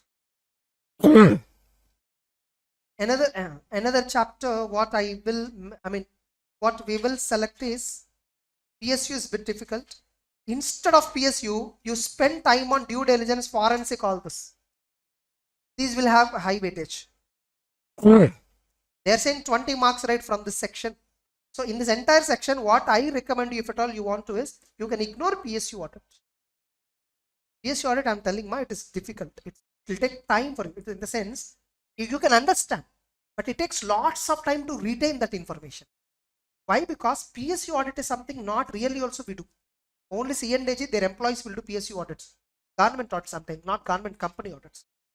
Give a single reading if possibility is there, otherwise ignore. So internal audit, due diligence, investigation, forensic accounting. What are they?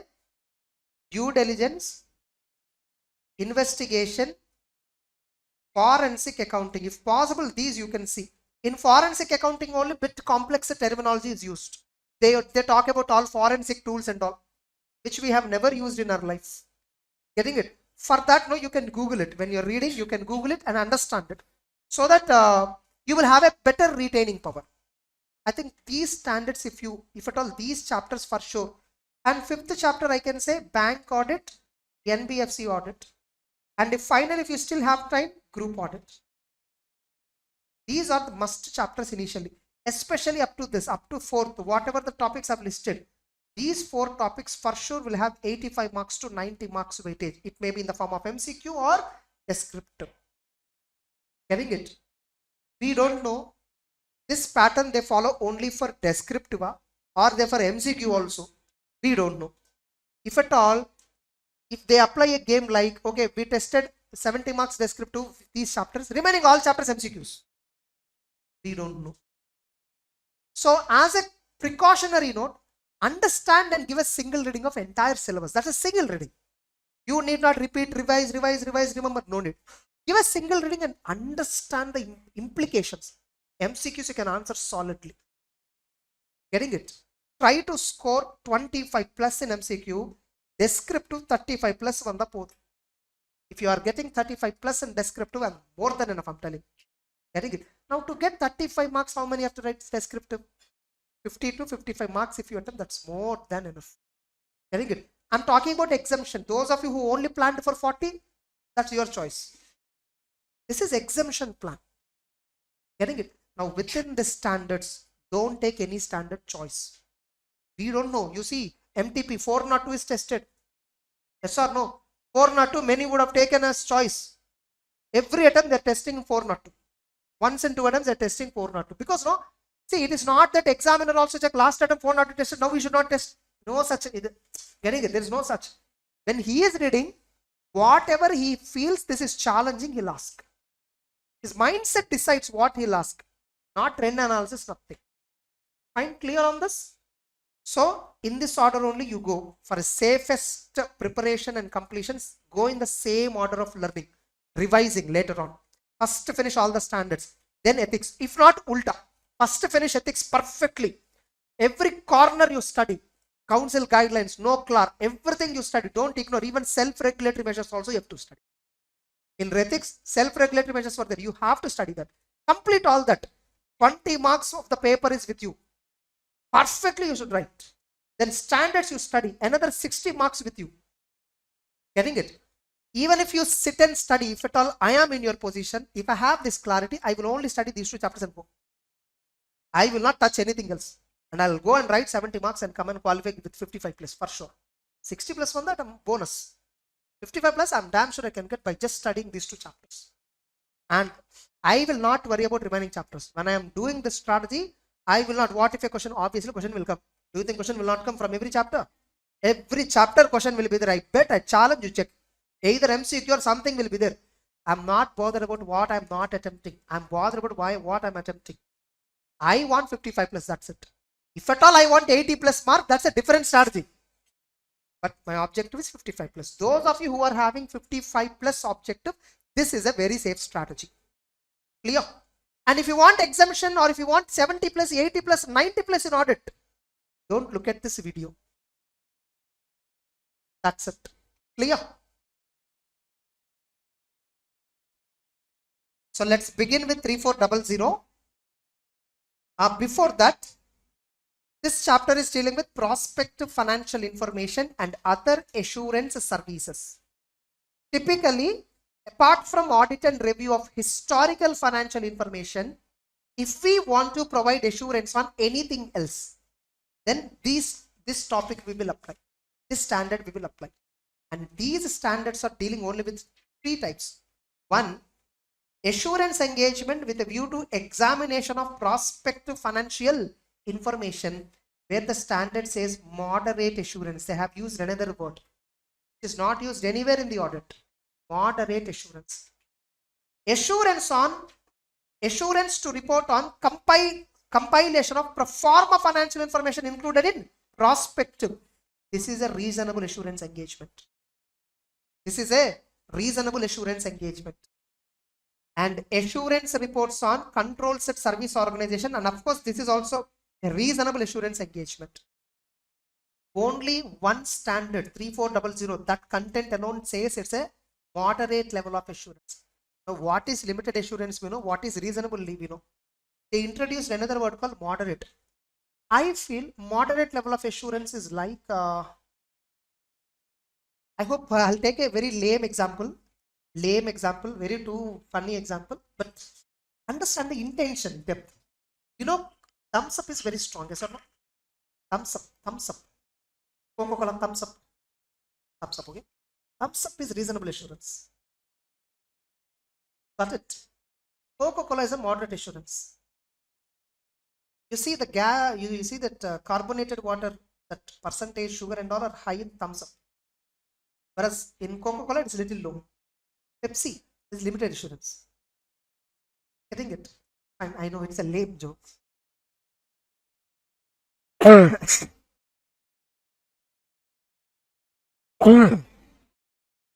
In other words, I'll tell you, moderate assurance means probably a YouTube review about a product.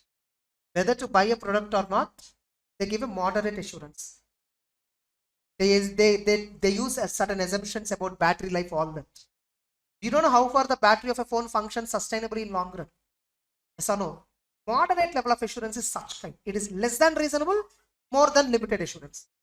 They didn't define, that's a problem. Reasonable assurance is a high level of assurance, but not an absolute, they defined. Limited assurance is not a reasonable assurance, lesser than reasonable, they defined. Moderate where? Is it above limited or below reasonable or above reasonable or below limited or what? They didn't define. So that's a moderate assurance. So don't ask me, sir, what is moderate assurance again? Okay, understood? Now 3400, examination of prospective financial information. First, we will look at the sorry. We look at the unmodified report of a projection. See, first of all, what is this here? Prospective financial information. It means it's not historical. It's about the future. Now, this prospective can be in two methods.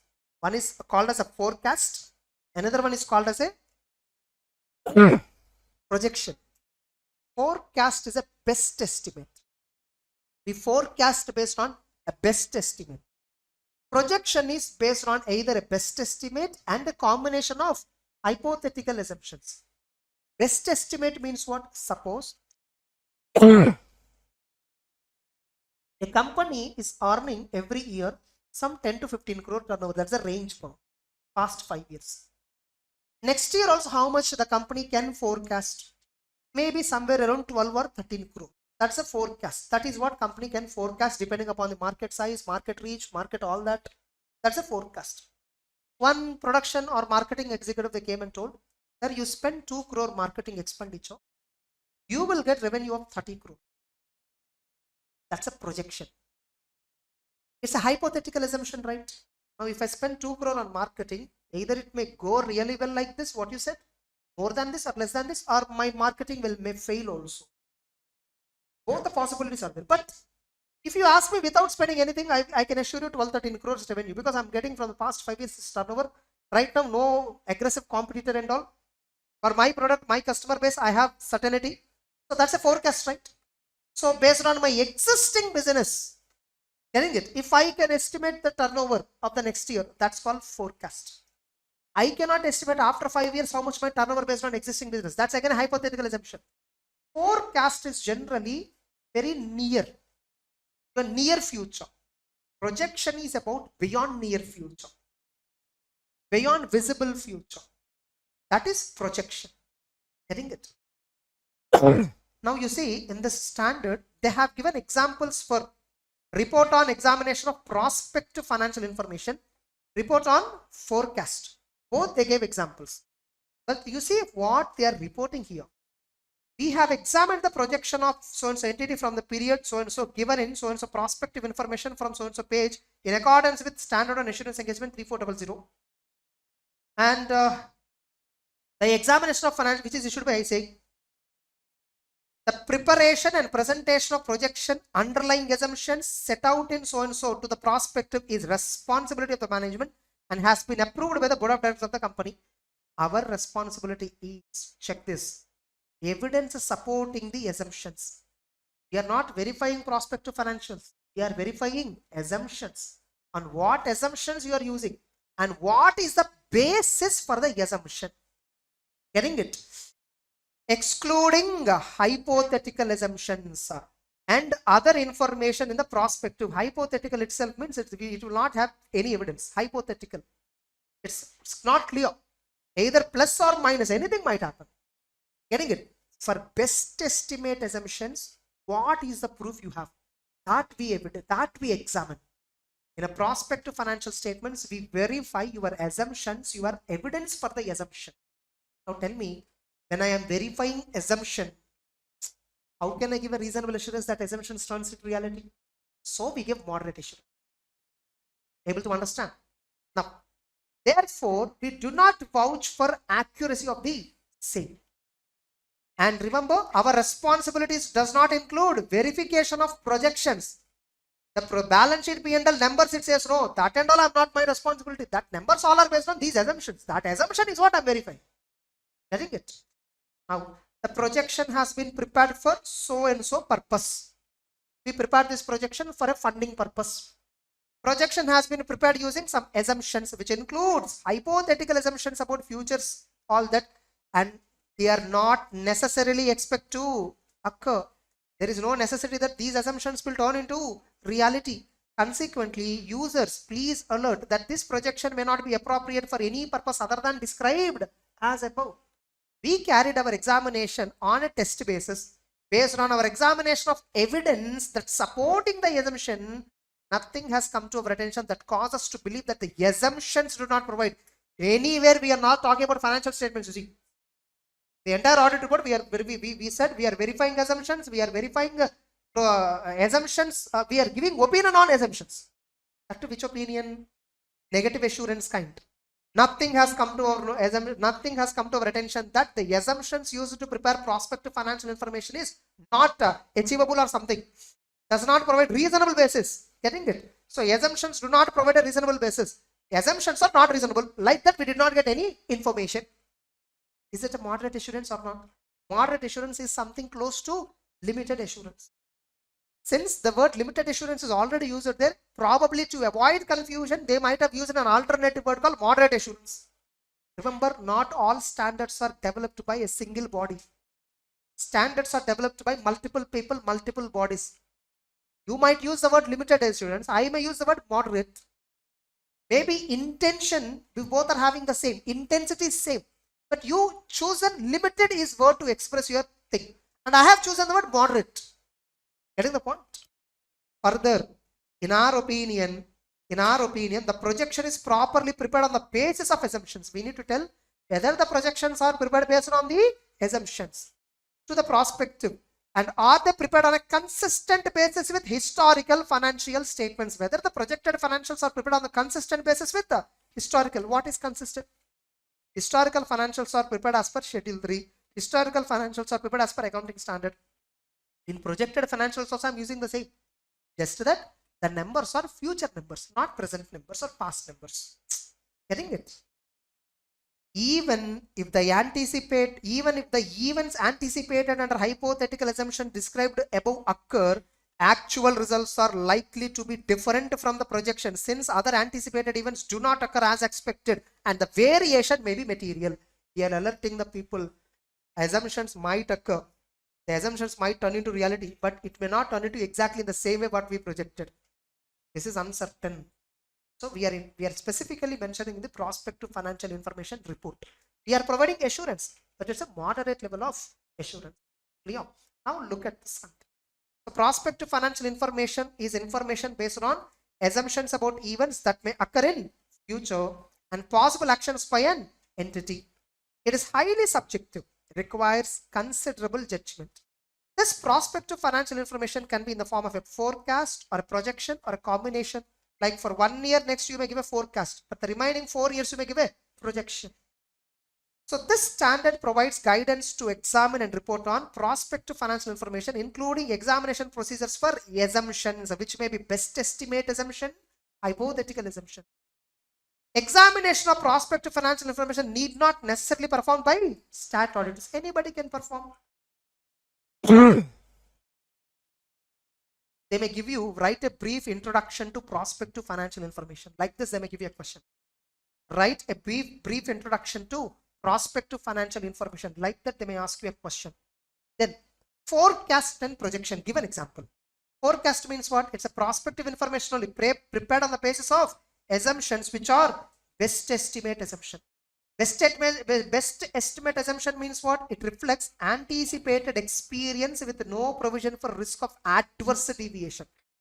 There may be minor deviations, but altogether adverse deviation won't be there. This year we have a profit of 2 crore. Next year we'll have a 2.5 crore. That next year we'll have a 2.2 crore. That next year we'll have 1.8. Altogether it will not turn into 5 crore loss.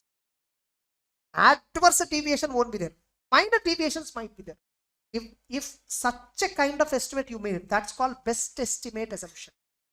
So forecast means prospective financial information based on assumptions as to future events which management expect to take place. The actions management to take place is as on the date on which information is prepared. Obviously, What is the future action? Prospective financial information, whatever you prepared, prospective financial information, whatever you prepared, that is based on the assumption you took today. Tomorrow again the assumption might change. Yes or no? Suppose I prepared prospective financial statements on 10th June about next 2 years. If the same person asked me to prepare prospective financial about the same next 2 years on 10th September, I may not have the same assumption. Within these 2 months, market dynamics changed. Who knows? We mentioned that fact also in audit. Projection means what? Projection means it is prepared on the basis of hypothetical assumptions about future. Management actions are not necessarily expected to take place, such as when some entities are in startup phase or considering a major change in the nature of operations. A mixture of these estimates will be used. Now, scope. The purpose is what? This SCA do not apply for examination of prospective information expressed in general or narrative terms, such as that found in management discussion analysis in annual report. In a management discussion and analysis like that, in annual report, they'll give some data like about the country's GDP, how much country is growing, how much, how this industry is growing, how we are growing, like that. So many narrative disclosures they give. On that, you are not giving assurance. This is completely prospective information you are giving for a specific user. That only the standard is applicable. Management discussion analysis and all, the standard do not apply. Remember, the principles given in other standards on auditing, you can use to the extent practicable. Here, the term auditor is used when describing services involving prospective. Such references not imply that a member is performing, being a stat auditor. Here, auditor need not necessarily be a chartered accountant, anybody. But if he is a chartered accountant, ICA guidelines and all, you are bound by. Now, what is the nature of assurance engagement? Here, the nature of assurance engagement is moderate. Prospective information relates to events and actions that have not occurred, might not occur. Evidence is available to support assumptions on which prospective information is based, and such evidence itself is future oriented. Therefore, speculative in nature, which is different from evidence which is ordinarily available for historical information. Therefore, an opinion whether the results shown in the prospective will be achieved or not, we cannot express. The assurance is a moderate. Now, whose responsibility? Obviously, management is responsible for identification and disclosure of prospective, for explaining basis of forecast, for underlying assumptions, for empathic management only. My duty, check whether assumptions are reasonable, check whether evidence is there for the assumption, check whether the prospective information is prepared using the same assumptions. That's it. Now, then why CS are required for this? It will give little confidence people. Prospective investors, no, they will place greater lens on reports examined and signed by chartered accountants. You know, in ethics, we are prohibited to project unless you disclose sources of information, what is the basis of forecast, and what are the major assumptions, and you need to specifically mention the accuracy of the forecast. In the report I showed, we mentioned or not?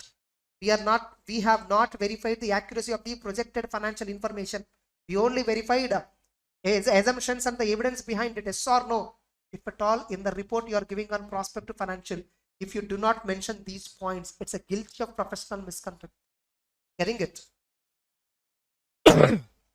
You see here, clause 3 of second schedule, it states that if a member permits his name or name of the firm to be used in connection with an estimate of earnings contingent upon future transaction, that may lead to a belief that he vouches for accuracy, is deemed to be guilty. Exception, you mention these assumptions in the report, you are exempted. You will not be treated as guilty. Same applies to even projections made on the basis of hypothetical assumptions. All that, if you mention clearly that these are assumption based, these may occur, may not occur. The possibility that they may not occur is very high because these are assumptions oriented.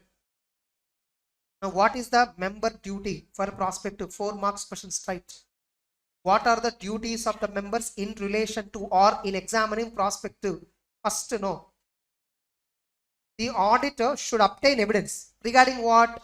Best estimate assumptions, and if you feel they are not reasonable, get evidence and see whether prospective information is properly prepared based on the assumptions. See, prospective information is properly presenting all the assumptions and are disclosing it correctly.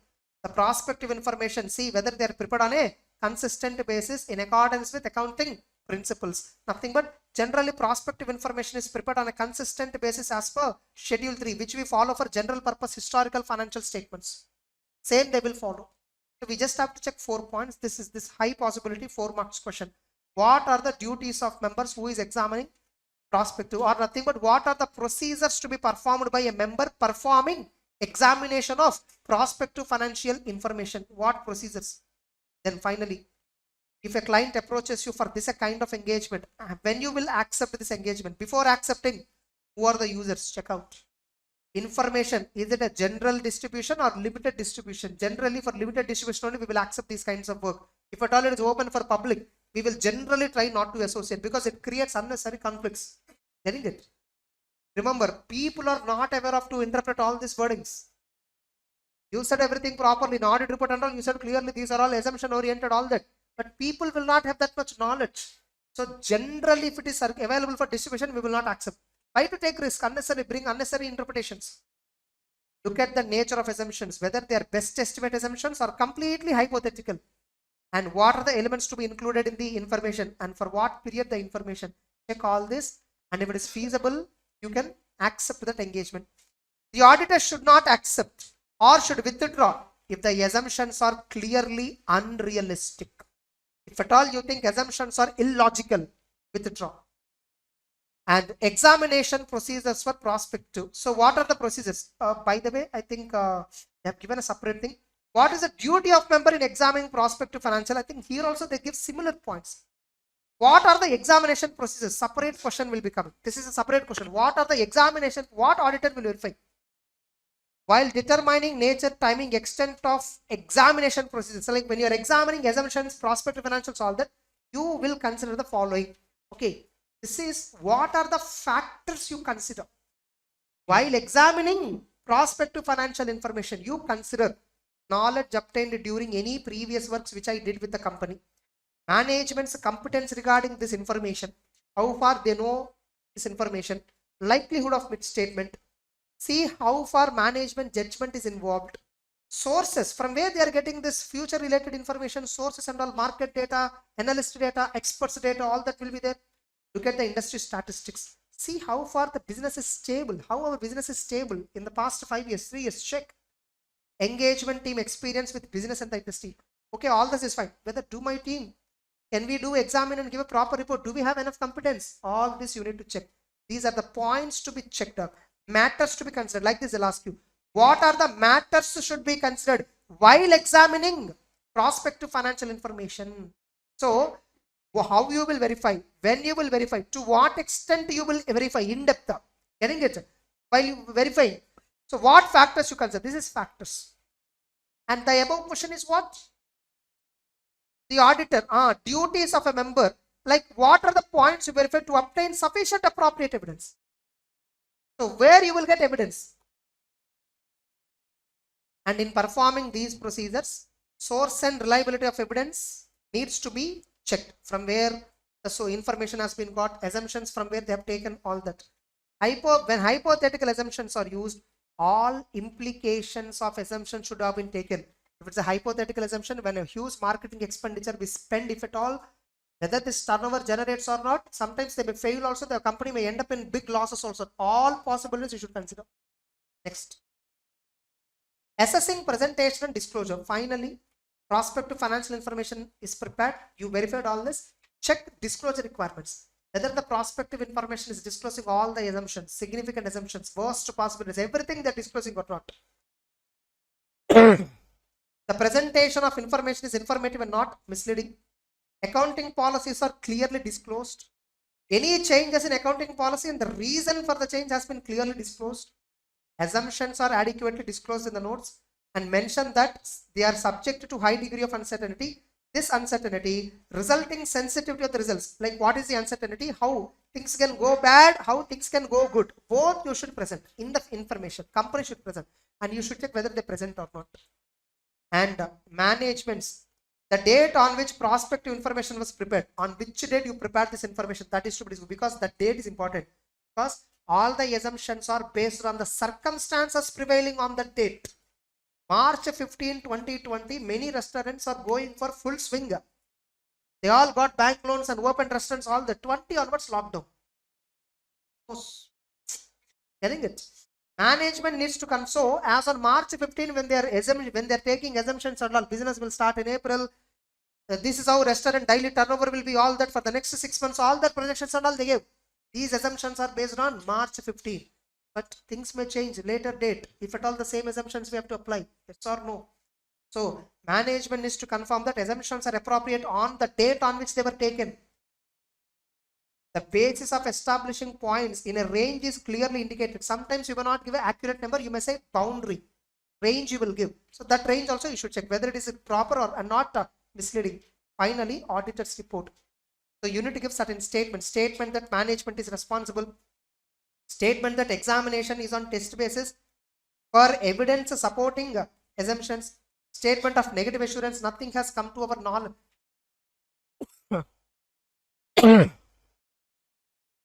Nothing has come to my attention that causes me to believe that the assumptions are not reasonable for the prospective financial information. Negative level of assurance. Appropriate conditions, caveats concerning the achievability, possibilities of failure. Date of the report. This should be the date procedures have been completed. Okay, MCQ. This bracket only they will test. What is the date of assurance report on prospective financial information? Date on which you verified assumptions. Date on which you completed the procedures given under SA 3400. Date on which you prepare the assurance report, all that they'll give you. So here they said it should be date of procedures when it is completed. You may be giving report little while later, 1 week later, but within this 1 week itself, issues might differ. So you should date when you completed the audit of assumptions. That date you should mention, because when you're verifying assumptions, you take that day factors. Maybe those factors might change after 15 days. Are you getting it? Suppose March 15th you completed all the procedures for a restaurant. 2020 COVID, they went for loan. They want to. They asked a report. You are giving her March 25th the report. If you put March 25th date, banker will think already locked down. How come you think April 1st onwards restaurant will open? So no, exactly. And place and signature. And the report must have following disclaimers. This itself can be asked as a 4 marks. In an assurance engagement to report on prospective financial information, the auditor has to give an assurance report that contains a moderate level of assurance. What are the additional disclaimers the auditor has to give?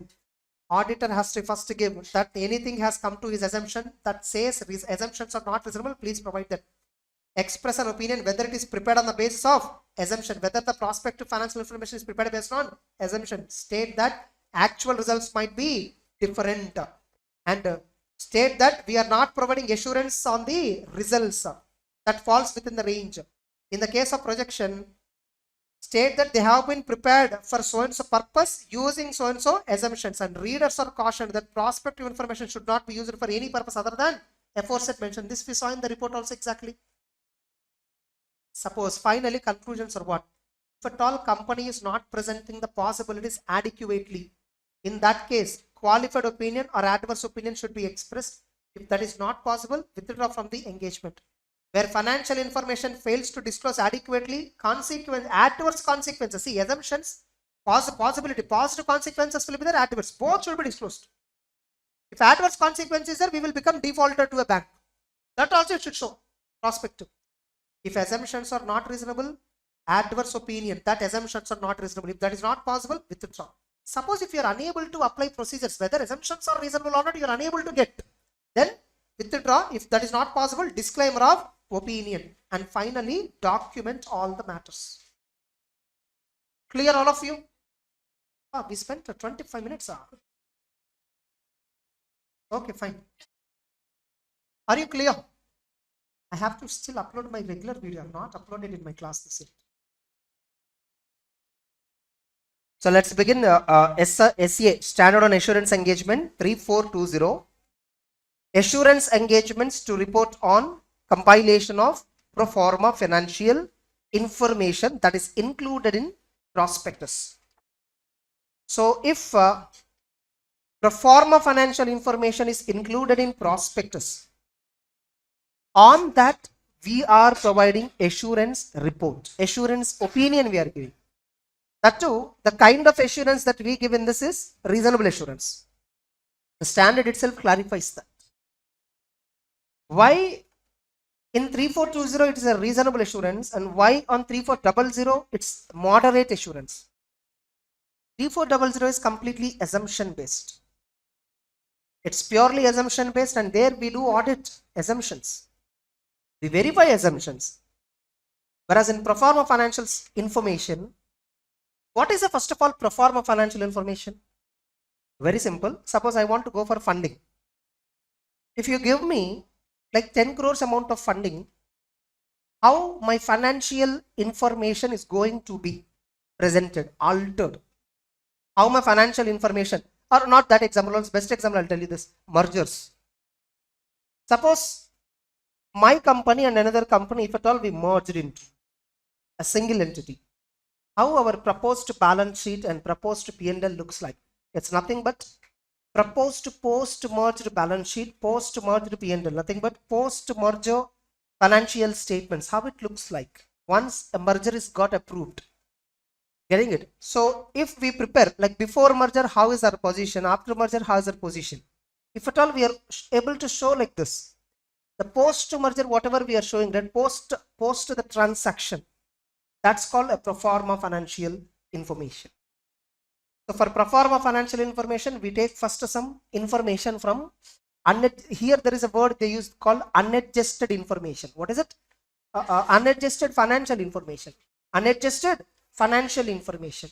To that, whatever adjustments we want to make, like now we want to merge with another entity. So with merger, on account of merger, whatever adjustments that are required, if all those adjustments were made to unadjusted financial information, unadjusted financial information plus adjustments, proposed adjustments is equal to pro forma financial information. So on these adjustments we do audit. Whether these adjustments are made as per applicable framework, on that context we do audit. Getting the point?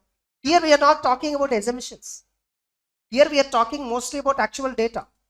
Two actual data if we merge. Unadjusted informations, two unadjusted informations if we merge. To that we call it as what? Pro forma. So first, let's look at how this audit report looks like on this. Illustrative practitioner's report with an unmodified opinion. And you see here, independent practitioners. 1 minute.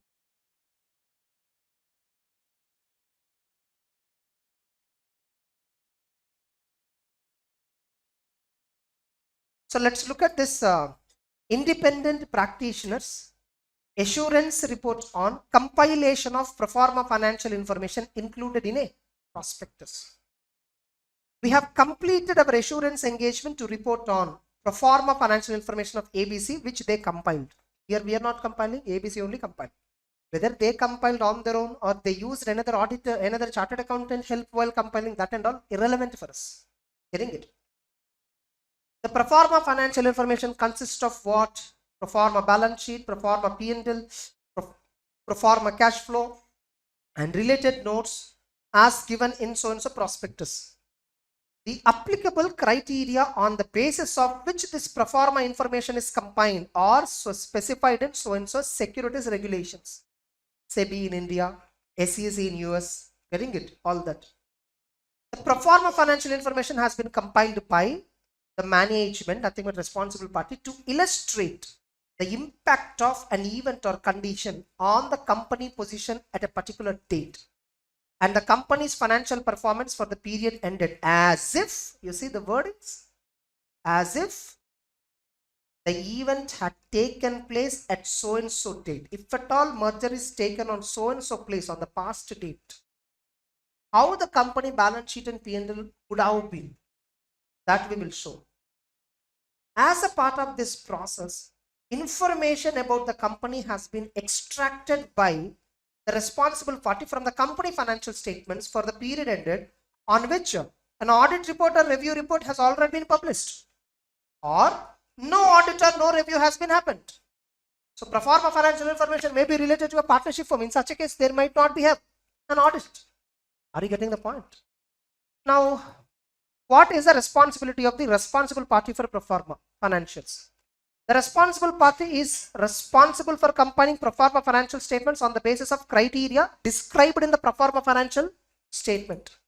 This responsibility includes implementing, maintaining controls for compiling the pro forma on the basis of that is free from material misstatement, whether due to fraud or error.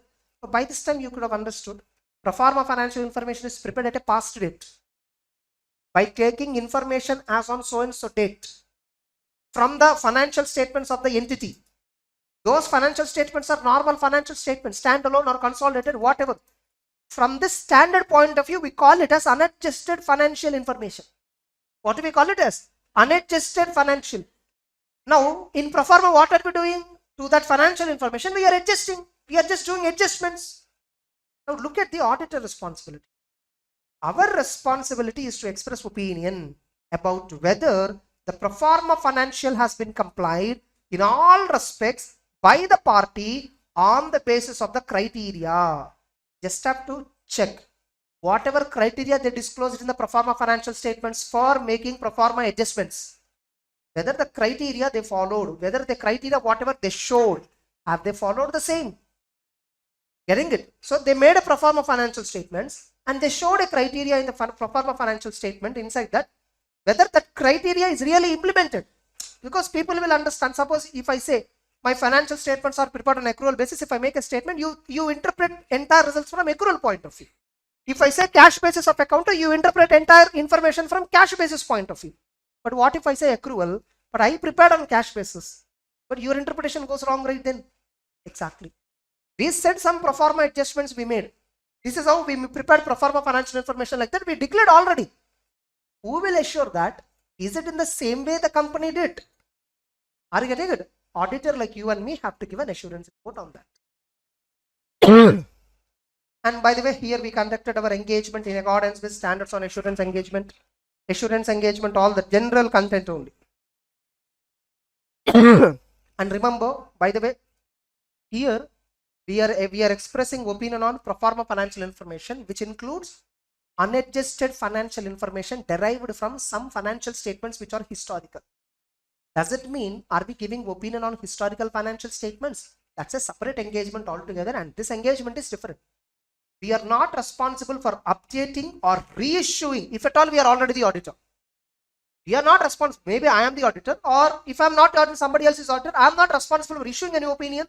I am not responsible for reissuing any opinion on any historical financial information that is used in compiling pro forma, nor have we in the course of this engagement performed an audit or review of historical information.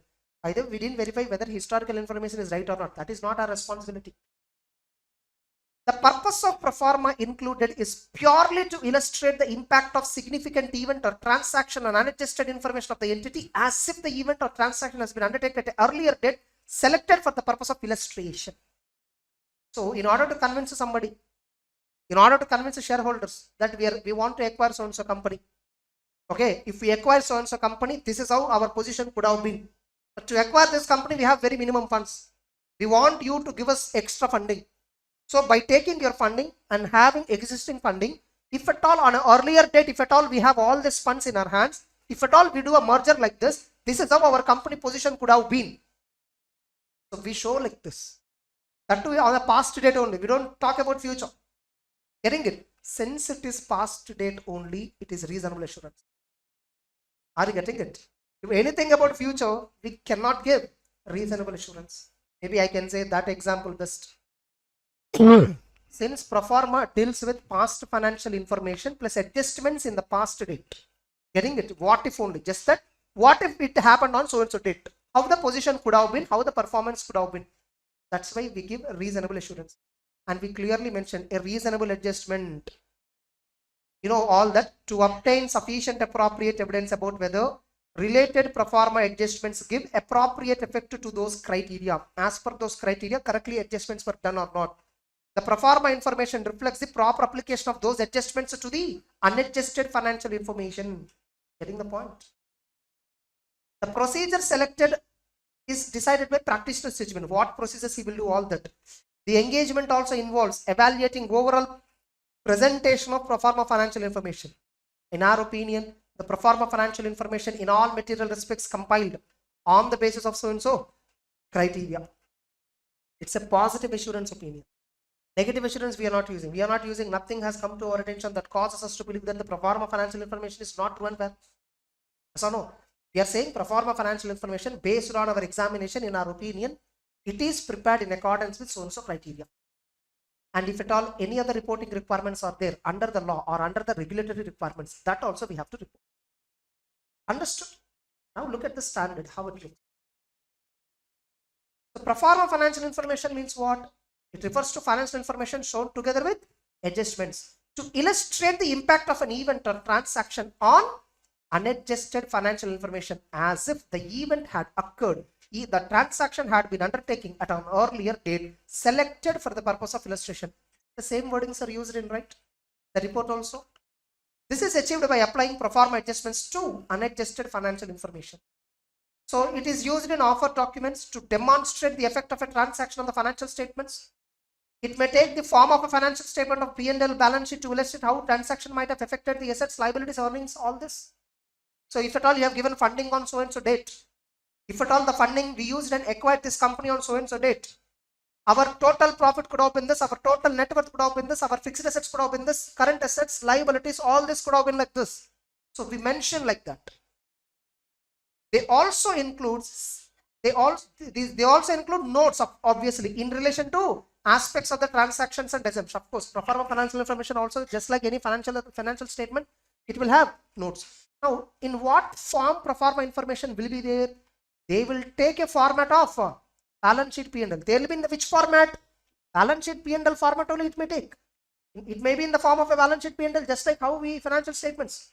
Pro forma financial statements will be consistent with the historical financial statement. They will be consistent with historical financial statements. It's consistent in manner of preparing them. So just like Schedule 3, all that we use. Pro forma financial does not represent entity's actual financial position. Obviously, this is not actual position. This is an estimated position. More importantly, rather than the word estimated position, adjusted position. That is most important. Here we are not using estimates, understand? Okay. Now objective. The objective is obtain reasonable assurance whether pro forma financial information has been complied on the basis of applicable criteria and report as per the standard. That's it. You see, if you read that report, the illustration, the way you understand the subject is different. Without reading that report, if you straight away starting from the beginning, if you read, you will not understand. You feel like sentence transitions. That's it. Compilation of pro forma financial information. Next one, compilation.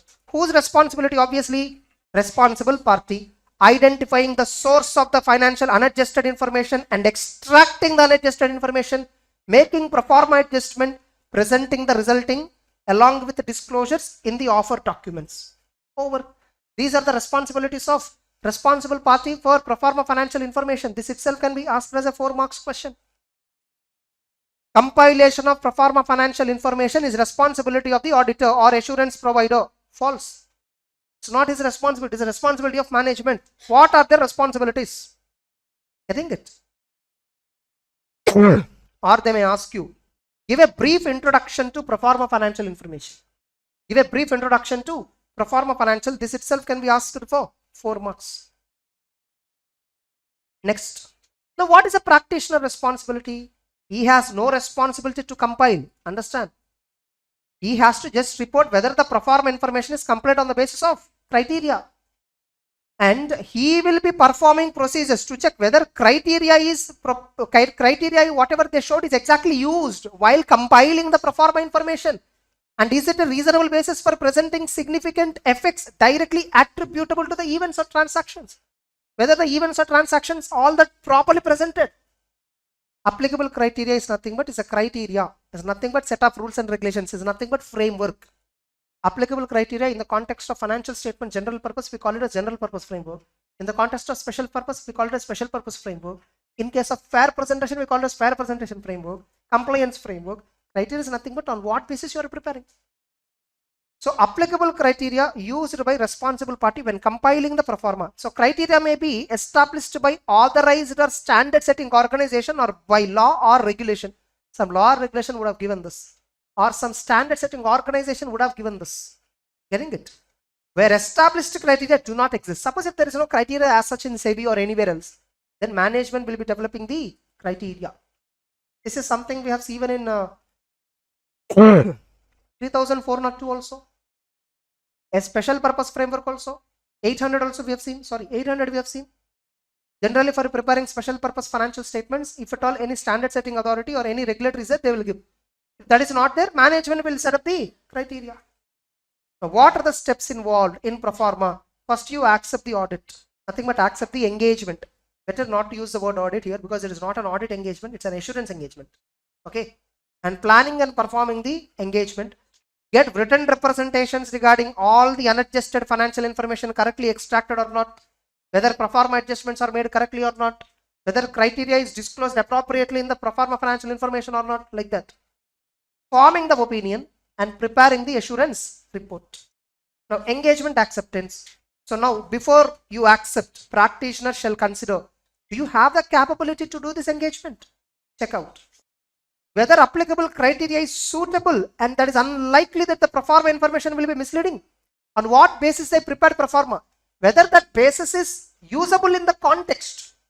On the basis of the criteria which they used, is it relevant in the context? Like, is it for the SEBI? Suppose SEBI is asking them pro forma for so and so purpose. The pro forma, is it not misleading? Check out. Wordings of the opinion prescribed by law or regulation to determine that practitioner will be likely to accept. Suppose if at all SEBI itself gave, okay fine, after you verify, you give opinion like this. The wording should be like this. Is it okay for me to use these kinds of wordings given by law so that it will be in line with the standard on assurance engagement? If at all it is not in line with standard on assurance engagement, I have to use a different set of wordings. I will not refer in my assurance report standard on assurance engagement because I am doing absolutely the law as per the law. Sorry, I am doing absolutely the procedures as per the law. That's a compliance framework. Getting it? Where the source from which unadjusted information and any acquiry or divestee, getting it? Financial information have been extracted. Are they audited or reviewed and a modified opinion or review conclusion if at all expressed? Or it has an emphasis of matter paragraph, whether the relevant law permits the use of a reference in the practitioner report to the modified opinion or review report or emphasis of matter paragraph with respect to the sources. Nothing but the entity which appointed us, they prepared pro forma financial information. Now, to prepare this pro forma information, source data is nothing but historical financial statements. On that historical financial statements, auditor or reviewer has given a modified opinion, or they have given an emphasis of matter paragraph. Now you are doing assurance on pro forma financial statements, right? If at all you are providing an assurance report as per law, if the law says source, on the source, if there is a modified opinion, you must talk about that in your practitioner's report on SA 3420. If so, you need to mention about this. Are you getting the point? So in the assurance report, you have to refer. You are not qualified. You have to refer that. You may have to use a separate slide, probably maybe in the standard in-depth explanation they would have given how to present this. Okay, modified opinion on unadjusted financial information extracted for the purpose of pro forma financial information cited below. On the unadjusted financial information of the acquiry, buying company or divestee. Getting it? So we have found these modified opinions, these emphasis of matter paragraph. These pro forma financials are prepared using the same financial information on which the auditors of respective company has given modified opinion. We should mention that fact. When we should do this? If there is a requirement in the law. Getting the point? So whether there is a requirement in the law or not, we need to check under what context or by because of which reason pro forma is prepared. If management voluntarily prepared, not required.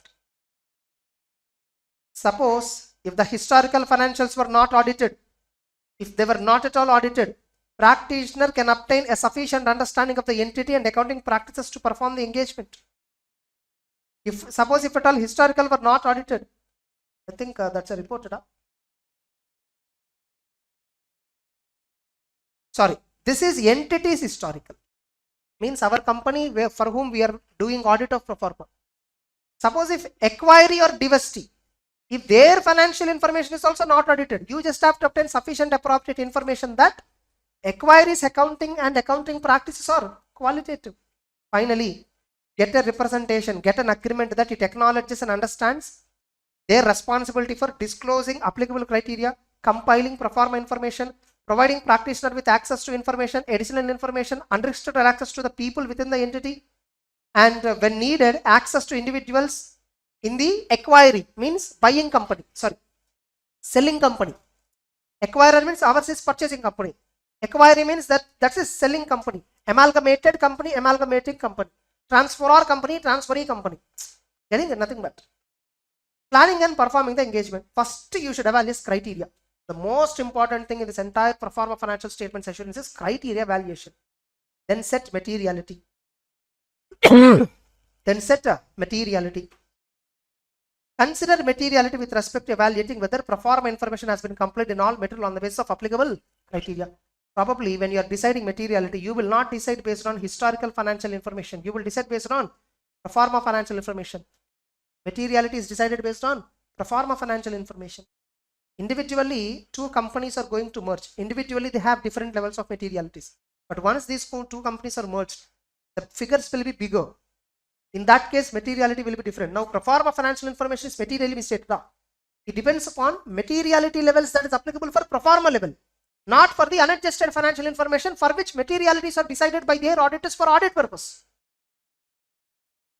Understand how responsibility has complied, like how management compiled the pro forma information and from where they are getting sources. What are the sources of pro forma? So get an evidence about appropriateness of source data. If there is no auditor review on the source data, you have to satisfy that source is appropriate. Suppose if the source data is not audited, not reviewed, how do you assure that source is accurate? So you need to get an assurance that source is accurate and shall obtain evidence about adjustments. Finally, source data you saw. Is it appropriate or not? You saw. And what are the adjustments? These are the things that you have to do, mainly two.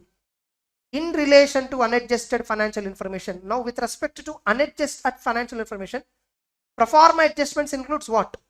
Adjustments to unadjusted financial information that illustrate the impact of an event, if at all that event has happened at an earlier date. Adjustment to financials that are necessary to, adjustments to unadjusted financial information that are necessary to pro forma to be compiled on the basis of consistent with applicable financial reporting framework. Consistent with applicable framework means general purpose framework. Generally, pro forma financial statements are also prepared using general purpose framework only. This is like, see, planning and performing the engagement, right? In this, this one is right. What practitioner has to perform? They'll ask you a question on this. For example, what procedures practitioners has to perform while, in relation to unadjusted financial information and pro forma adjustments. So only with respect to unadjusted information sources, this point. This is talking about purely sources. Whereas this is talking about adjustments to unadjusted financial information. Which adjustments? Pro forma adjustments we call it as. Finally, presentation. See whether the presentation is proper or not. And other information. Obviously, this pro forma financial information is kept in a prospectus. Prospectus contains so much of other information. So whether any material inconsistencies is there in the prospectus. Generally, other information definition is annual report in SA 720. Here, other information means what? Prospectus. Get a written representation that representation from responsible party that their responsible party has identified all pro forma adjustments necessary to illustrate the impact. Whose responsibility to adjust all adjustments that are required so that pro forma financial information demonstrates true picture management. And they are responsible, they need to give a written representation that pro forma financial information is prepared on the basis of criteria. Finally, you give an unmodified opinion when the practitioner concluded that the pro forma financial information has been compiled in accordance with applicable criteria. Suppose where practitioner concludes that a modified opinion is appropriate, the practitioner shall discuss the matter with responsible party. If responsible party does not agree to make necessary changes so that the pro forma financial information properly prepared as per applicable criteria, you withdraw from the engagement or take legal advice.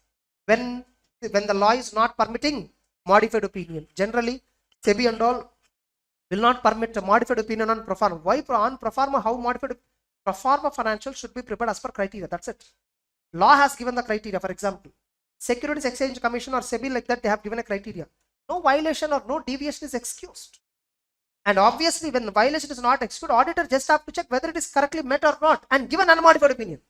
If at all a situation comes where auditor has to give a modified opinion because pro forma financial information, adjustments to unadjusted financial information is not proper, applicable criteria is not satisfied, where auditor end up giving modified opinion, but law do not permit, withdraw from the engagement or take a legal opinion. Suppose if law permits modified opinion, in that case, if law permits a modified opinion, so where the relevant law regulation may not preclude, may not prohibit publication of prospectus that contains modified opinion, the practitioner determined that the modified opinion is appropriate.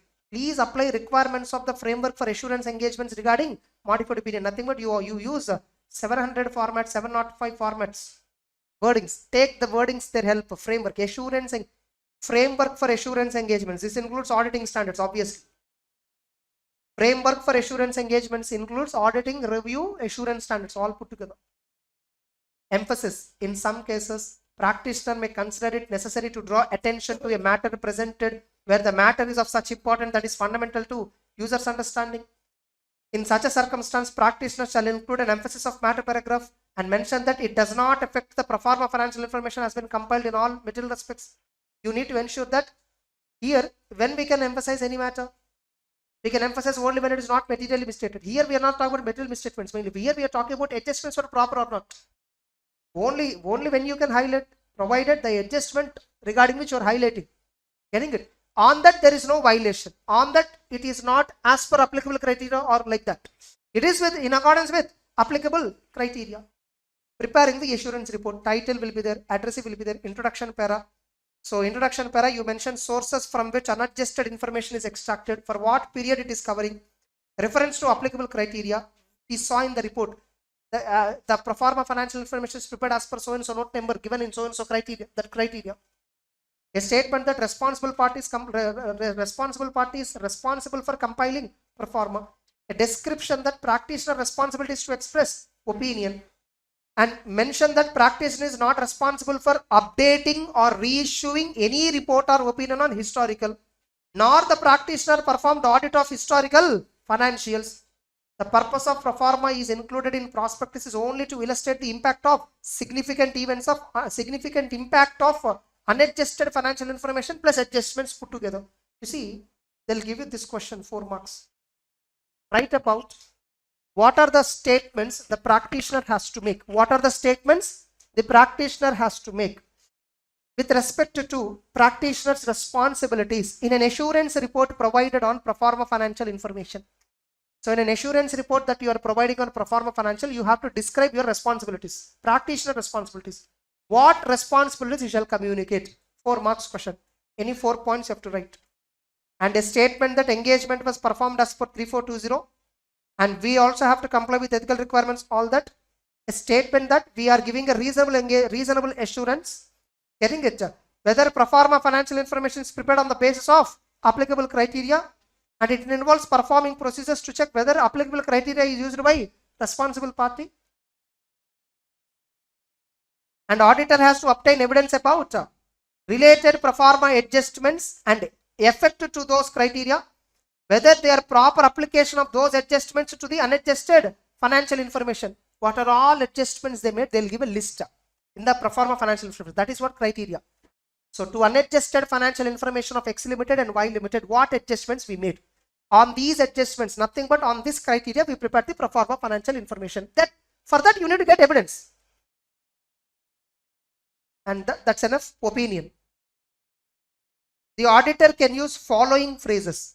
Whether the pro forma financial information has been complied on the basis of criteria, or the pro forma information has been properly complied on the basis stated in all material respects. That phrase you can use, or this phrase you can use. Getting it? Pro forma, everywhere they never use the word true and fair.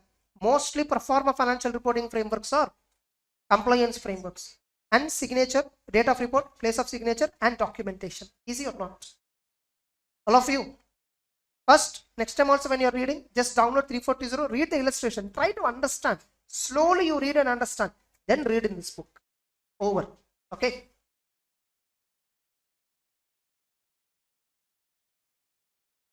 So we are left with 2 more standards out of all the 46 standards. That is 3402 assurance reports on control set service organization, and 402 where we have to discuss about audit considerations relating to an entity using service organization. So what is this exactly is about?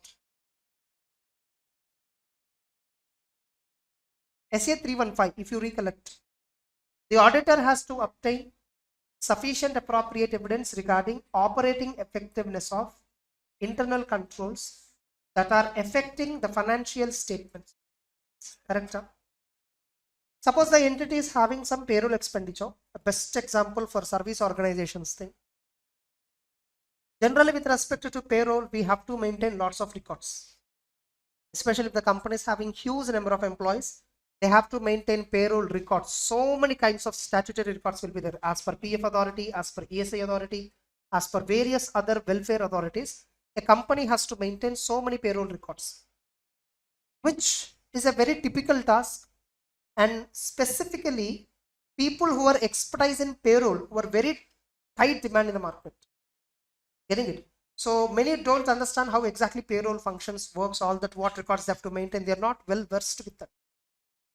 Now there are many companies which are exclusively providing these payroll services, where you just have to give the company the list of new employee added into the organization, list of an employee who left the organization, just update me that, and give me the employee contractual agreement. Enough.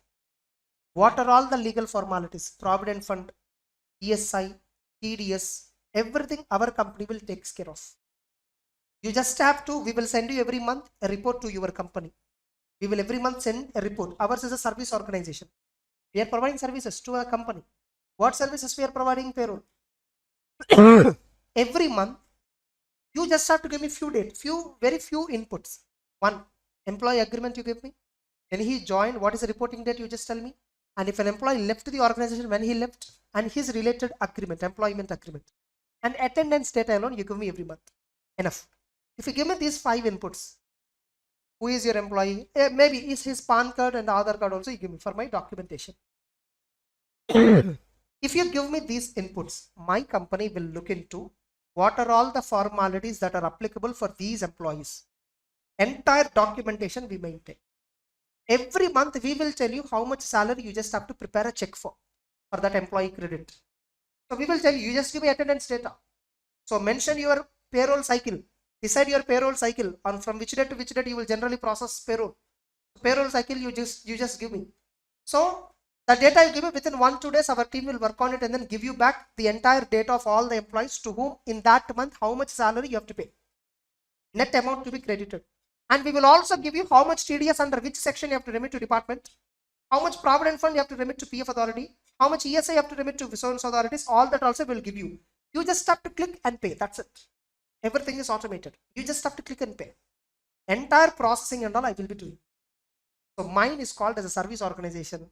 The entity which is using my services are called as a user entity. Well, what we call him as user entity. Now, I am the auditor of a user entity. As a part of audit, I have to cover all aspects of the financial statements. One of the important aspects in financial statements is what? Employee benefit expenses. Whether company is processing employee benefit expenses correctly or not, I went and asked. Management said, sir, we are not doing, sir. That ADP, there is a company called ADP, Automatic Data Processing. Automated Data Processing. There's a very big company in the world, ADP Incorporation, US. It has branches in India. It has a branch in Chennai. It has a branch in Hyderabad. So many places. So ADP Incorporation is there. So this company is expert in payroll. So the company told me, sir, we are not doing our employee payroll, sir. We are only paying, sir. Entire payroll accounting, entire payroll related provident fund liabilities, TDS liabilities, TDS compliances, everything is taken care by ADP, sir. We just have to pay. That's it. From our pocket, only funds will flow. That's it. We don't have a separate department for payroll. We don't maintain any documentation, all that. If you want the summary, I will get it from the service organization. Generally, my responsibility is to verify whether the company which I am doing audit, example, Tata Consultancy Services, which has 6 lakh employees, which has 6 lakh plus employees. I have to get an assurance whether payroll cost is correctly calculated to all these 6 lakhs employees. As part of my audit, I need to get an assurance. But that is not being done by this company. that is being performed by ADP Incorporation, service organization. Now, what should I do?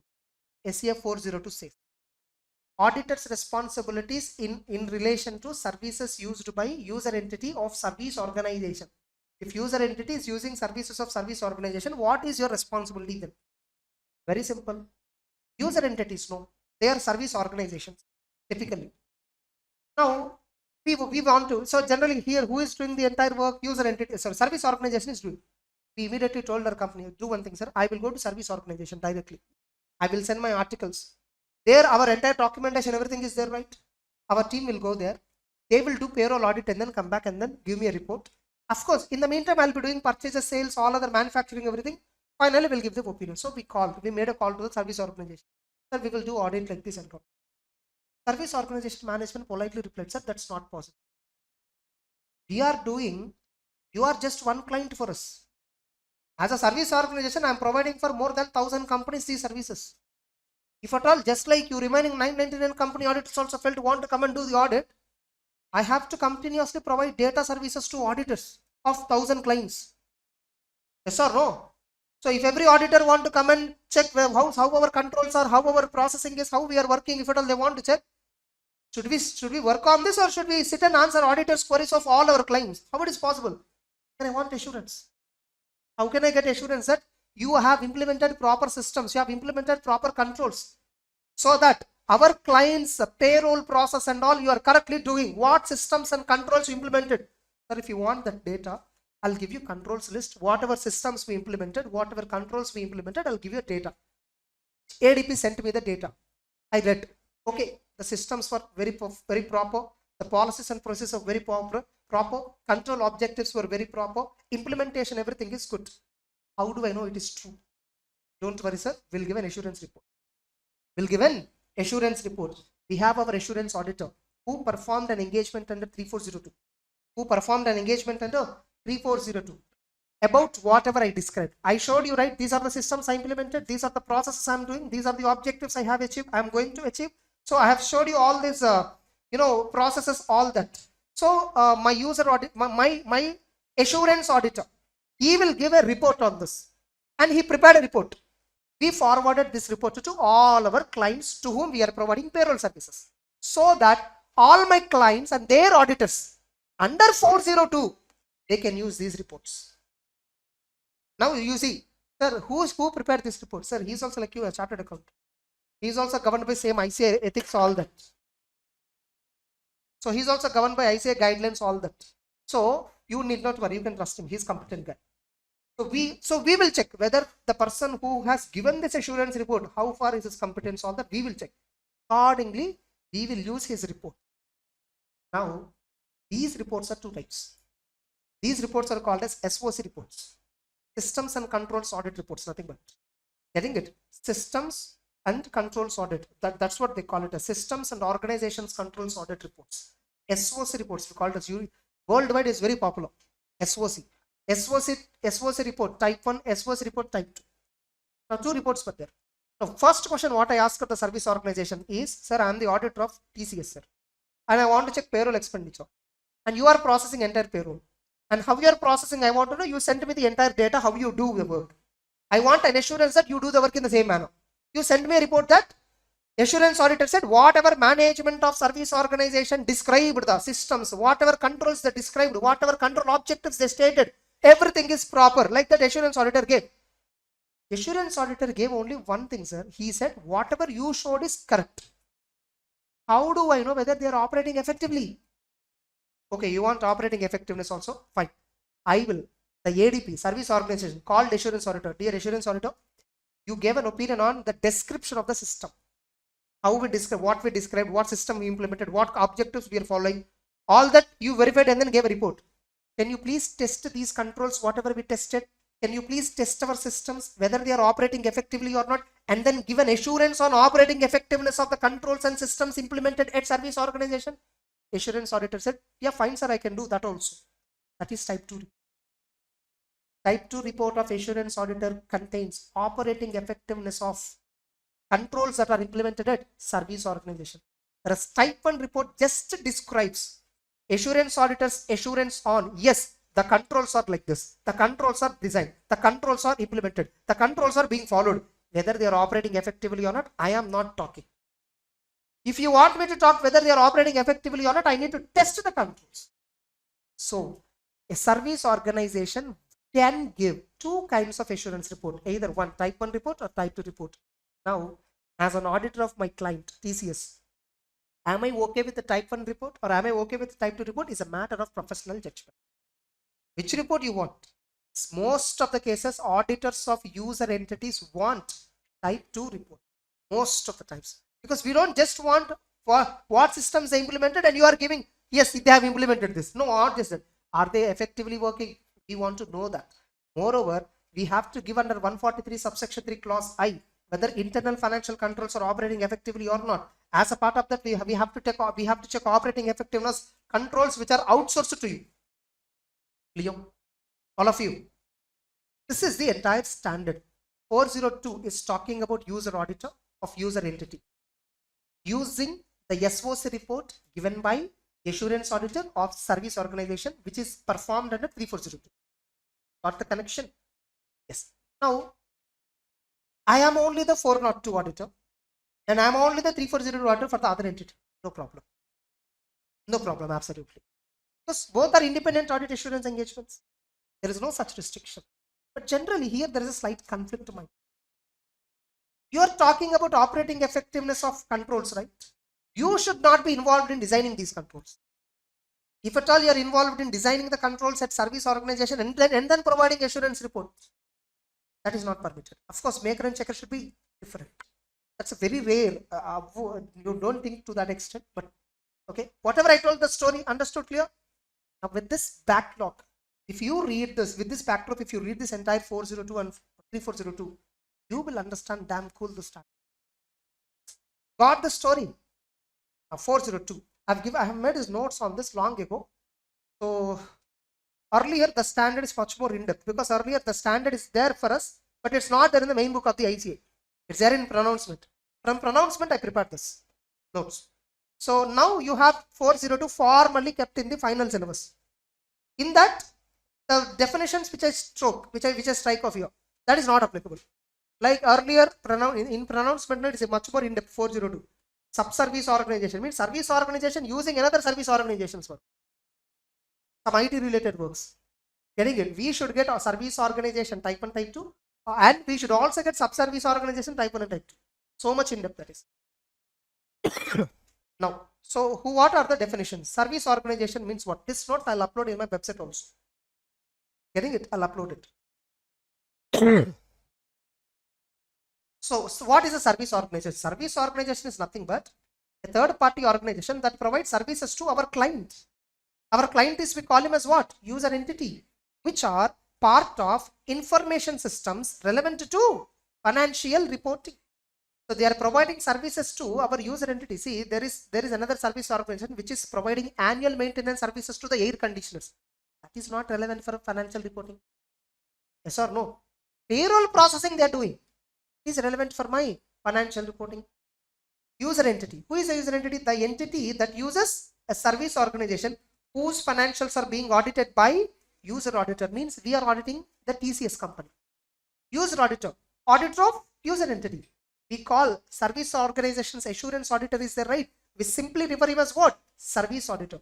An auditor who provides an assurance report on controls of service organizations at the request of service organization. So he is the one who is providing assurance report on the controls of service organization. Why he is giving assurance report? Because service organization requested it. Understood? See, definitions are logically framed. Next, reports from service organization. Who will get these reports? User auditors of user entities will obtain from the service auditors of service organizations these two types of reports. Type 1, report on description of design, report on description and design of controls at service organization. Getting it? So it's just a report on description and design of control. Whether the control is operating effectively, it is not covered. So what systems they have established, what objectives they have established, what processes they have implemented. Management prepared a list of all that of service organization. Whatever management stated, is it genuine? service auditor have given an assurance report. Yes, management, whatever stated is genuine. Are they operating effectively? I don't know. That is type 1 report. So type 1. This entirely, by the way, whose responsibility is for description and design of controls? Management of service organization. So management of service organization gives a description about service organization systems, their control objectives and related controls that have been designed and implemented at a specific date. You want to get an assurance on a particular date. If you want on that date, whether services or organization controls and all are proper, enough. And what is type 1 report? First, management will describe about service organization systems, controls, objectives, everything at a particular date. On the date, whatever a report by service auditor conveying reasonable assurance, which includes opinion on description of systems, controls and related organizations and suitability of them. Whether the control systems, objectives, related controls, whatever they implemented, whatever management described. Description means what? Management described. Which management? Service organization. On that, auditor is giving an assurance report. Is it genuine or not? Whereas in type 2, same entire matter as it is will come. That's why I mentioned like this. Getting it on a specified date or throughout a specified period and their operating effectiveness throughout the period. In type 2 report, how the controls are operating in a particular period, time frame. Are they effectively operating or not also? They will tell, management will describe. Service auditor has to give opinion on operating effectiveness. And of course, description of service auditors, test of controls and results thereof. What test of control service auditors perform? What are the results thereof? All that also service auditor will inform in the type 2 report. For that, we will see type 2 report how it looks like. Now first we will see example of type 1 report.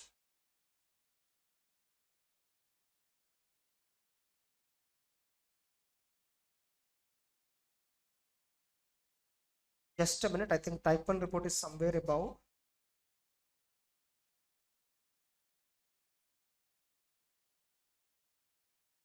Okay, first type 2 report I will show them.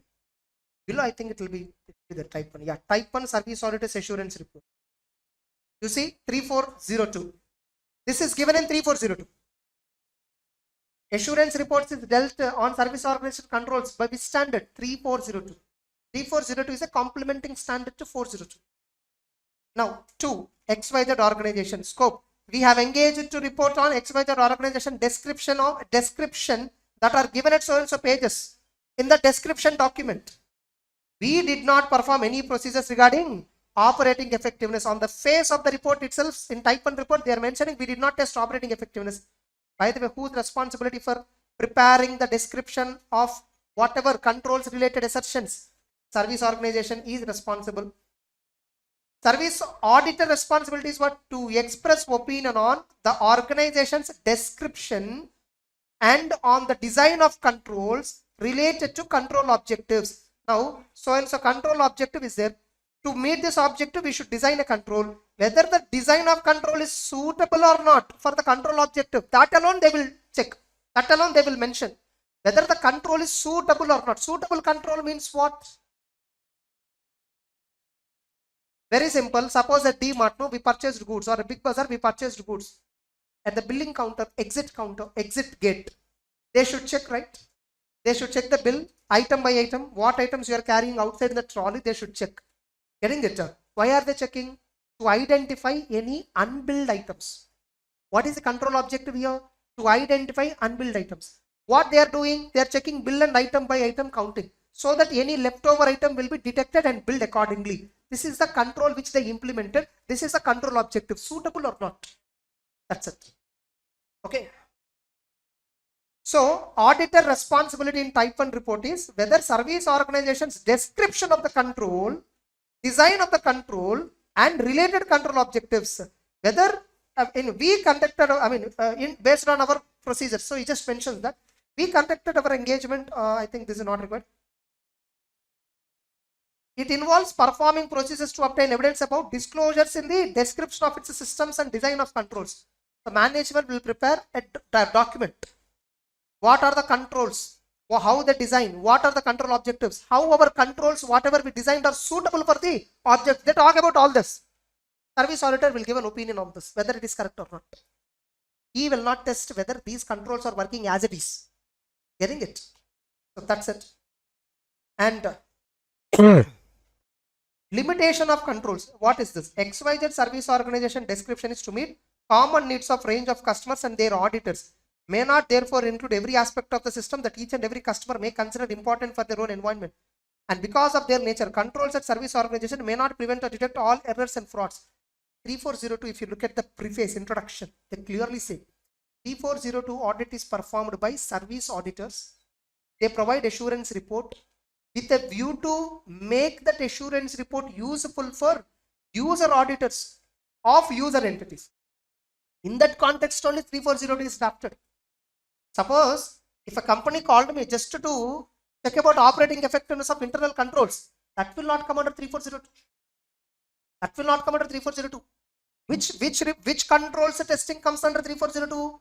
If I am testing controls described and implemented and objectives, all that, where I am giving a report which is being used by user auditor of user entities. In that context only 3402 engagement we take.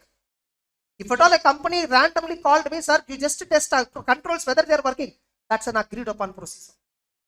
What is it actually? It's an agreed upon procedure. Clear? Now, after having an idea of agreed upon procedure, you will understand. Agreed upon procedures can be related to non-financial information. We have seen in the preface itself. Fine, opinion. Our opinion has been formed on the basis of the matters outlined in this report. The criteria used in forming are those described at so and so page. So what we are saying, in our opinion, in all material respects, the description made by the management about the control objectives, controls implemented, all that, fairly present the so and so systems designed and implemented as it did. The controls related to control objectives were suitably designed. Whatever controls that designed and implemented, what is a control objective? Both are matching, suitable. Whether they're suitable or not, we just have to comment. Whether they're working effectively or not, whether the actual security guard is checking item by item bill, that we didn't check. But as company told me, security guard duty is like this, sir. Okay, billing of, that control objective is no unbilled item should go out. And what is the control they implemented? They told security guards, they educated them to check item by item. Control objective, control implemented, both are suitable.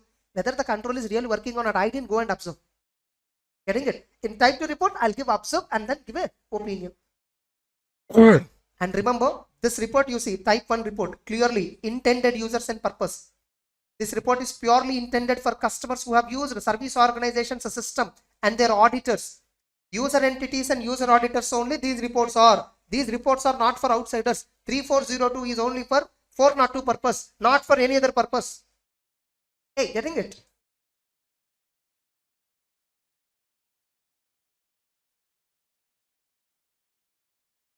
Petrol bunkla zero park madri paatittu irukken. You didn't understand. You're understanding, right? Yeah. The Santanam joke actually. Fine. So type 2 report. In type 2 report, I'm not going inside depth.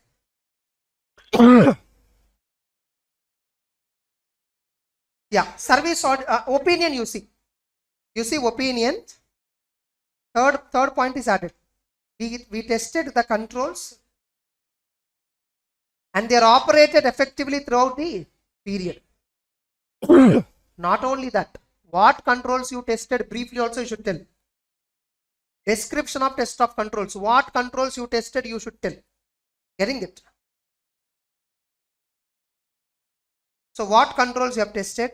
Nature, timing and results of these test of controls. And of course, intended users, that's a common point.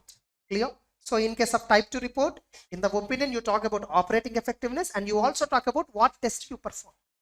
Now look at this 402.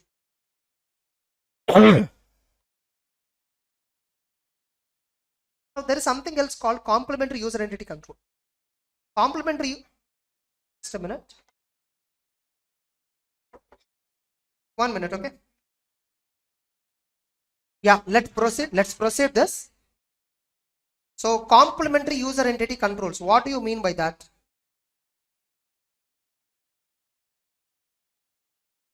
Here it is given, complementary user entity controls refers to controls that the service organization assumes, means service organization, they will take up, okay, in the design of its service, which are implemented by user entities and necessary to achieve control objectives or identified in the description of the system. Suppose in one of the system, the control objective is to pay right amount of salary to the employee so that only for the actual number of days worked, the salary will be credited. For this is the control objectives. For that, what is the control they should implement? Attendance. And how the employee log in, work from home, how for work from home employees, the attendance is calculated.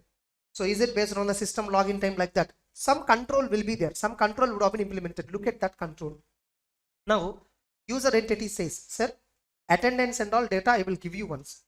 You calculate everything and then send us the workings, final workings before freezing it. So, this kind of control we implemented in the service organization. We told service organization, I know generally you will not give any draft workings and all to anybody. First, but you give me draft workings. Only once you provide me draft workings, we have one HR team or one payroll guy is there who is an expert, one fellow is there, he'll just check it. We cannot do each and everything, but we will check it. So this is a complementary user entity control. Just before finalizing, one extra control that we implemented in service organization. We implemented in the sense, we just see control means what? Nothing but it's a policy. Getting the point? It's nothing but a procedure. If I ask you to take a notes, that's a control. That's a policy and procedure. Control is not some hypothetical term and all. Getting the point? Next. Now, before when I'm taking class, whether it's recording or not, I'll be checking. That's a control. Control objective is so that recording will come, so that I can upload on YouTube. Getting it? So everything. The control is processes. All processes. They're nothing but controls. All policies and procedures. So that's actually complementary user entity controls. Generally, many entities will have a CUC, complementary user entity controls. Now, in this notes we will discuss. That's enough. Now, so what auditor has to check? First of all, how do you know? The company know there are many service organizations who are providing many services to our entity. How do you know they are relevant for financial reporting? Our entity is taking air conditioners, maintenance services. Our entity is taking supply of manpower services from various service organizations. There are many services that our entity is getting from various service organizations. How do you know which is relevant for financial reporting? The following factors. You know, if the services is affecting significant class of transactions, or if the service is dealing with the processing of transactions, or if the service is dealing with any events or conditions, or if the service is dealing with the financial reporting process, accounting estimates and disclosures, and if the service is related to accounting records. If services provided by service organization is dealing with any of these, then I generally assume that that is relevant for financial reporting. Then I will ask for type 1, type 2 report, all that. Now, AC service provider, air conditioners service provider, AMC service providers, they have given their staff training on how to clean the AC, how to wash it, everything and all, jet wash and all, how to do all that. What is the system they are following? What controls they implemented so that the staff can do cleaning exactly the same with that and all is not relevant for operational aspect. That is operational audit team will take care. Operational audit team will take care whether ACs are cleaned properly by the AMC provider or not. Whether our company staff related vehicles, buses and all, whether they are maintained properly or not, operating audit team will take care of. That's a different subject altogether. Now, what is the objective under 402 then? Obtain an understanding of nature and significance of services by service organization that affect user entities internal control relevant to audit. Which controls are generally relevant to audit? Those controls that affect financial reporting process are relevant for audit. Controls are various types. Operating controls, compliance controls, financial controls. Mainly we are concerned with what? Financial controls. and design and perform procedures responsive to those risks. So if at all you identify any risk, perform procedures to address those risks, whether it turns into any irregularity in the controls working, getting lapses, all that. So now the user auditor shall obtain an understanding of services provided by service organization. This itself can be asked as a 4 marks question. This itself, what are the factors? What are the factors that affects users auditor's decision about relevance of services provided by service organization? This itself can be asked as a 4 marks question. These were all asked in last 5 to 7 attempts. In the past 10 attempts, almost in every standard, every paragraph is tested. Past 10 to 15 attempts itself, you check, you will be finding it. Hardly 10% of a particular standard might have not been covered. Okay. Next. So the user auditor shall obtain an understanding of services. What you need to understand? Inquire our organization where we are doing audit about services received from service organization. What is the nature of service? Payroll and their significance. Nature and materiality of the transactions. Our payroll cost itself is 25% of the total cost in the P&L.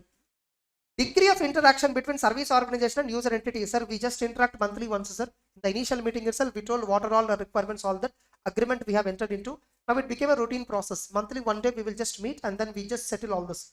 What is the nature of relationships and terms and conditions between service organization and relationship? Sir, with the service organization, TCS, do you have any financial relationship, any business relationship apart from this payroll processing? And what are the terms and conditions? Nothing but get service organizations plus TCS agreement. Getting it? If the auditor is unable to obtain sufficient understanding from user entities, for primarily we ask user entity. Inquire user entity about what services. You see, if the auditor shall obtain an understanding, they will give you like this. Write about understanding of services performed by service auditor from user entity. You should first understand what is the nature of services they are providing. Who will give you that information? Management of the user entity. So inquire the user entity management about services provided by them. So what are they providing? What is the importance? What is the interaction that you have? What is the relationship you have? What are the terms and conditions? All that. Suppose if you are not getting understanding from the user entity. User entity is not, sir, that and something they implemented, sir, some process they follow, sir. I'm not able to understand. Accountant replied me this. Then get a type 1 report or type 2 report. If not, type 1 and type 2 you are not convinced. Contact the service organization through user entity. This is called external confirmation. If that is also not possible, if that is also not feasible or that you are not satisfied, visiting the service organization or sending another auditor to the service organization for obtaining information about relevant controls at a service organization. Suppose they'll give an example in this question. As a part of, you are appointed as an auditor of so-and-so entity which is taking services of service organization. You have inquired the management of user entity to know the services provided by service organization, but you are not getting sufficient appropriate information from the user entity. What procedures you should perform? Obtain type 1 or type 2 report, contact service organization through the user entity, visiting service organization for obtaining understanding about controls at service organization, using another auditor for obtaining information about service organization. This is the answer. Another 4 marks question might come like this. Getting it? Now, how to use a type 1 report or type 2 report? Before using type 1 or type 2 report, the user auditor shall satisfy. No, you are using his report, right? Who gave this report? First you should understand. Right? What is his professional standing? You should understand, right? You can't directly believe, right? Yes or no? Service auditor's professional competence and independence. Whether, okay, type 1 report, type 2 report, all this is fine. Who is that auditor? What is his relationship with the organization? If at all they both are not at all, if at all service auditor is not independent at all, I will not believe his opinion. The adequacy of standards under type 1 and type 2 report was issued. Like what is the standards he is following for issuing type 1 type 2 report? Suppose he is following, he is also a member of ICI and he is following 3402 standard. I will absolutely trust that. If the user auditor decided to use type 1 and type 2, okay, you understood his professional competence, you understood that he is also a member of ICI, you completely decided to rely upon his report. Something like expert or not. Okay, he shall evaluate whether the date of the report and the period covered, getting it, is it appropriate for auditor's purpose? Suppose type 1 type 2 report is there, 3 years ago it was there. That report, how far it is relevant for my latest year audit? The sufficient appropriate evidence provided by the report for understanding of the user entity internal control relevant to audit. In the type 1 and type 2, they clearly described the controls that they implemented. How far I'm able to understand so that I can discharge my audit duty properly. Determine whether the user entity has designed and implemented complementary user entity controls. If so, test the operating effectiveness of complementary user entity controls also. For complementary user entity controls, we must check effectiveness. We must check effectiveness of complementary because this is a control implemented by our entity at the service organization. Since controls are being monitored by our entity, we have to test their operating effectiveness. Whether it's a type 1, type 2, doesn't matter. You service auditor will not test operating effectiveness of complementary user entity controls. Complementary user entity controls effectiveness will be tested by whom? User auditor. Because who implemented that? User entity. I am bothered about entire this standard, all that for the controls that are designed and implemented by service organization. There I want their auditor's report. Controls implemented by our team in the service organization, I will only test whether they are operating effectively or not. Getting it?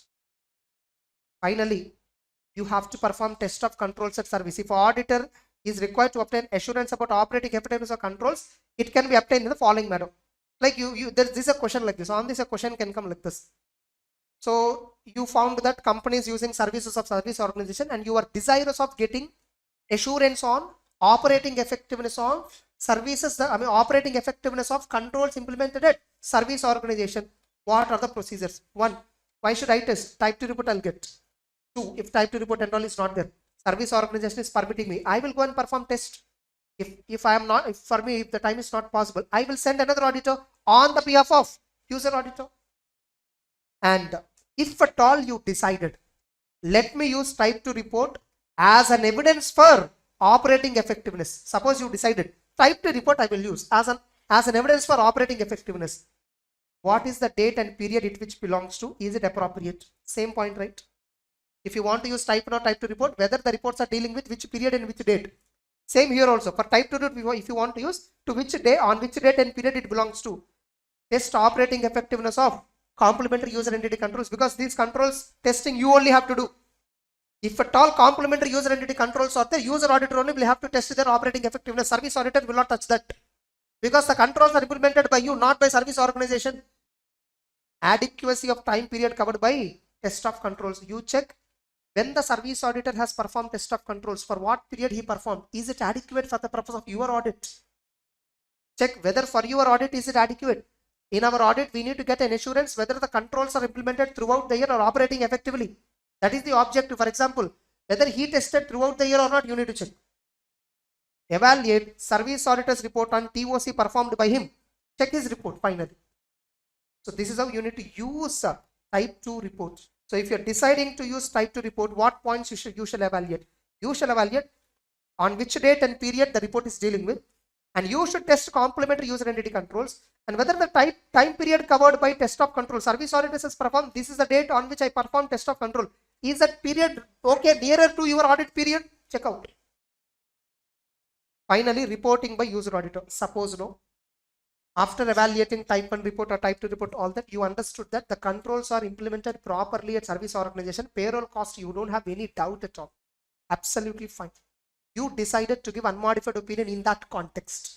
Do you need to refer to the type 1, type 2 report in your audit report? Is there any necessity when you decided to give unmodified opinion? Nothing. Suppose after using type 2 report, you found that in that service organization, some controls related to payroll are not operating effectively. That will bring material misstatements in payroll processing. And if you understood that, that will no doubt impact material misstatement in the financials, but not pervasive. You will have to give which opinion in the audit report relating to payroll? Qualified opinion. In the basis for qualified opinion, you will mention, we have used a type 2 auditor's report of service auditor. In that, he has given a flaw. He has given a modified opinion on the operating effectiveness of controls. This will have an impact on so and so provident fund calculation cost. To this extent, our opinion is modified. In our opinion, that's what we mentioned in basis for paragraph. Now here, we are referring about service auditor, right? By referring about service auditor of service organization, will our responsibility reduces? Mention that also. This reference to service auditor does not reduce the responsibility of the user auditor with respect to obtaining evidence about operating effectiveness of controls. Ultimate responsibility to obtain evidence on operating effectiveness and ultimate responsibility for the opinion you are expressing is with you. You are using TOC1, sorry, SOC1 report, SOC2, I mean type 1, type 2 reports. Clear? You see, that's why I've given it is exactly like SA 620. Reporting requirement is similar to SA 620. So that time I prepared from pronouncement. These paragraphs is what I have read and made this material.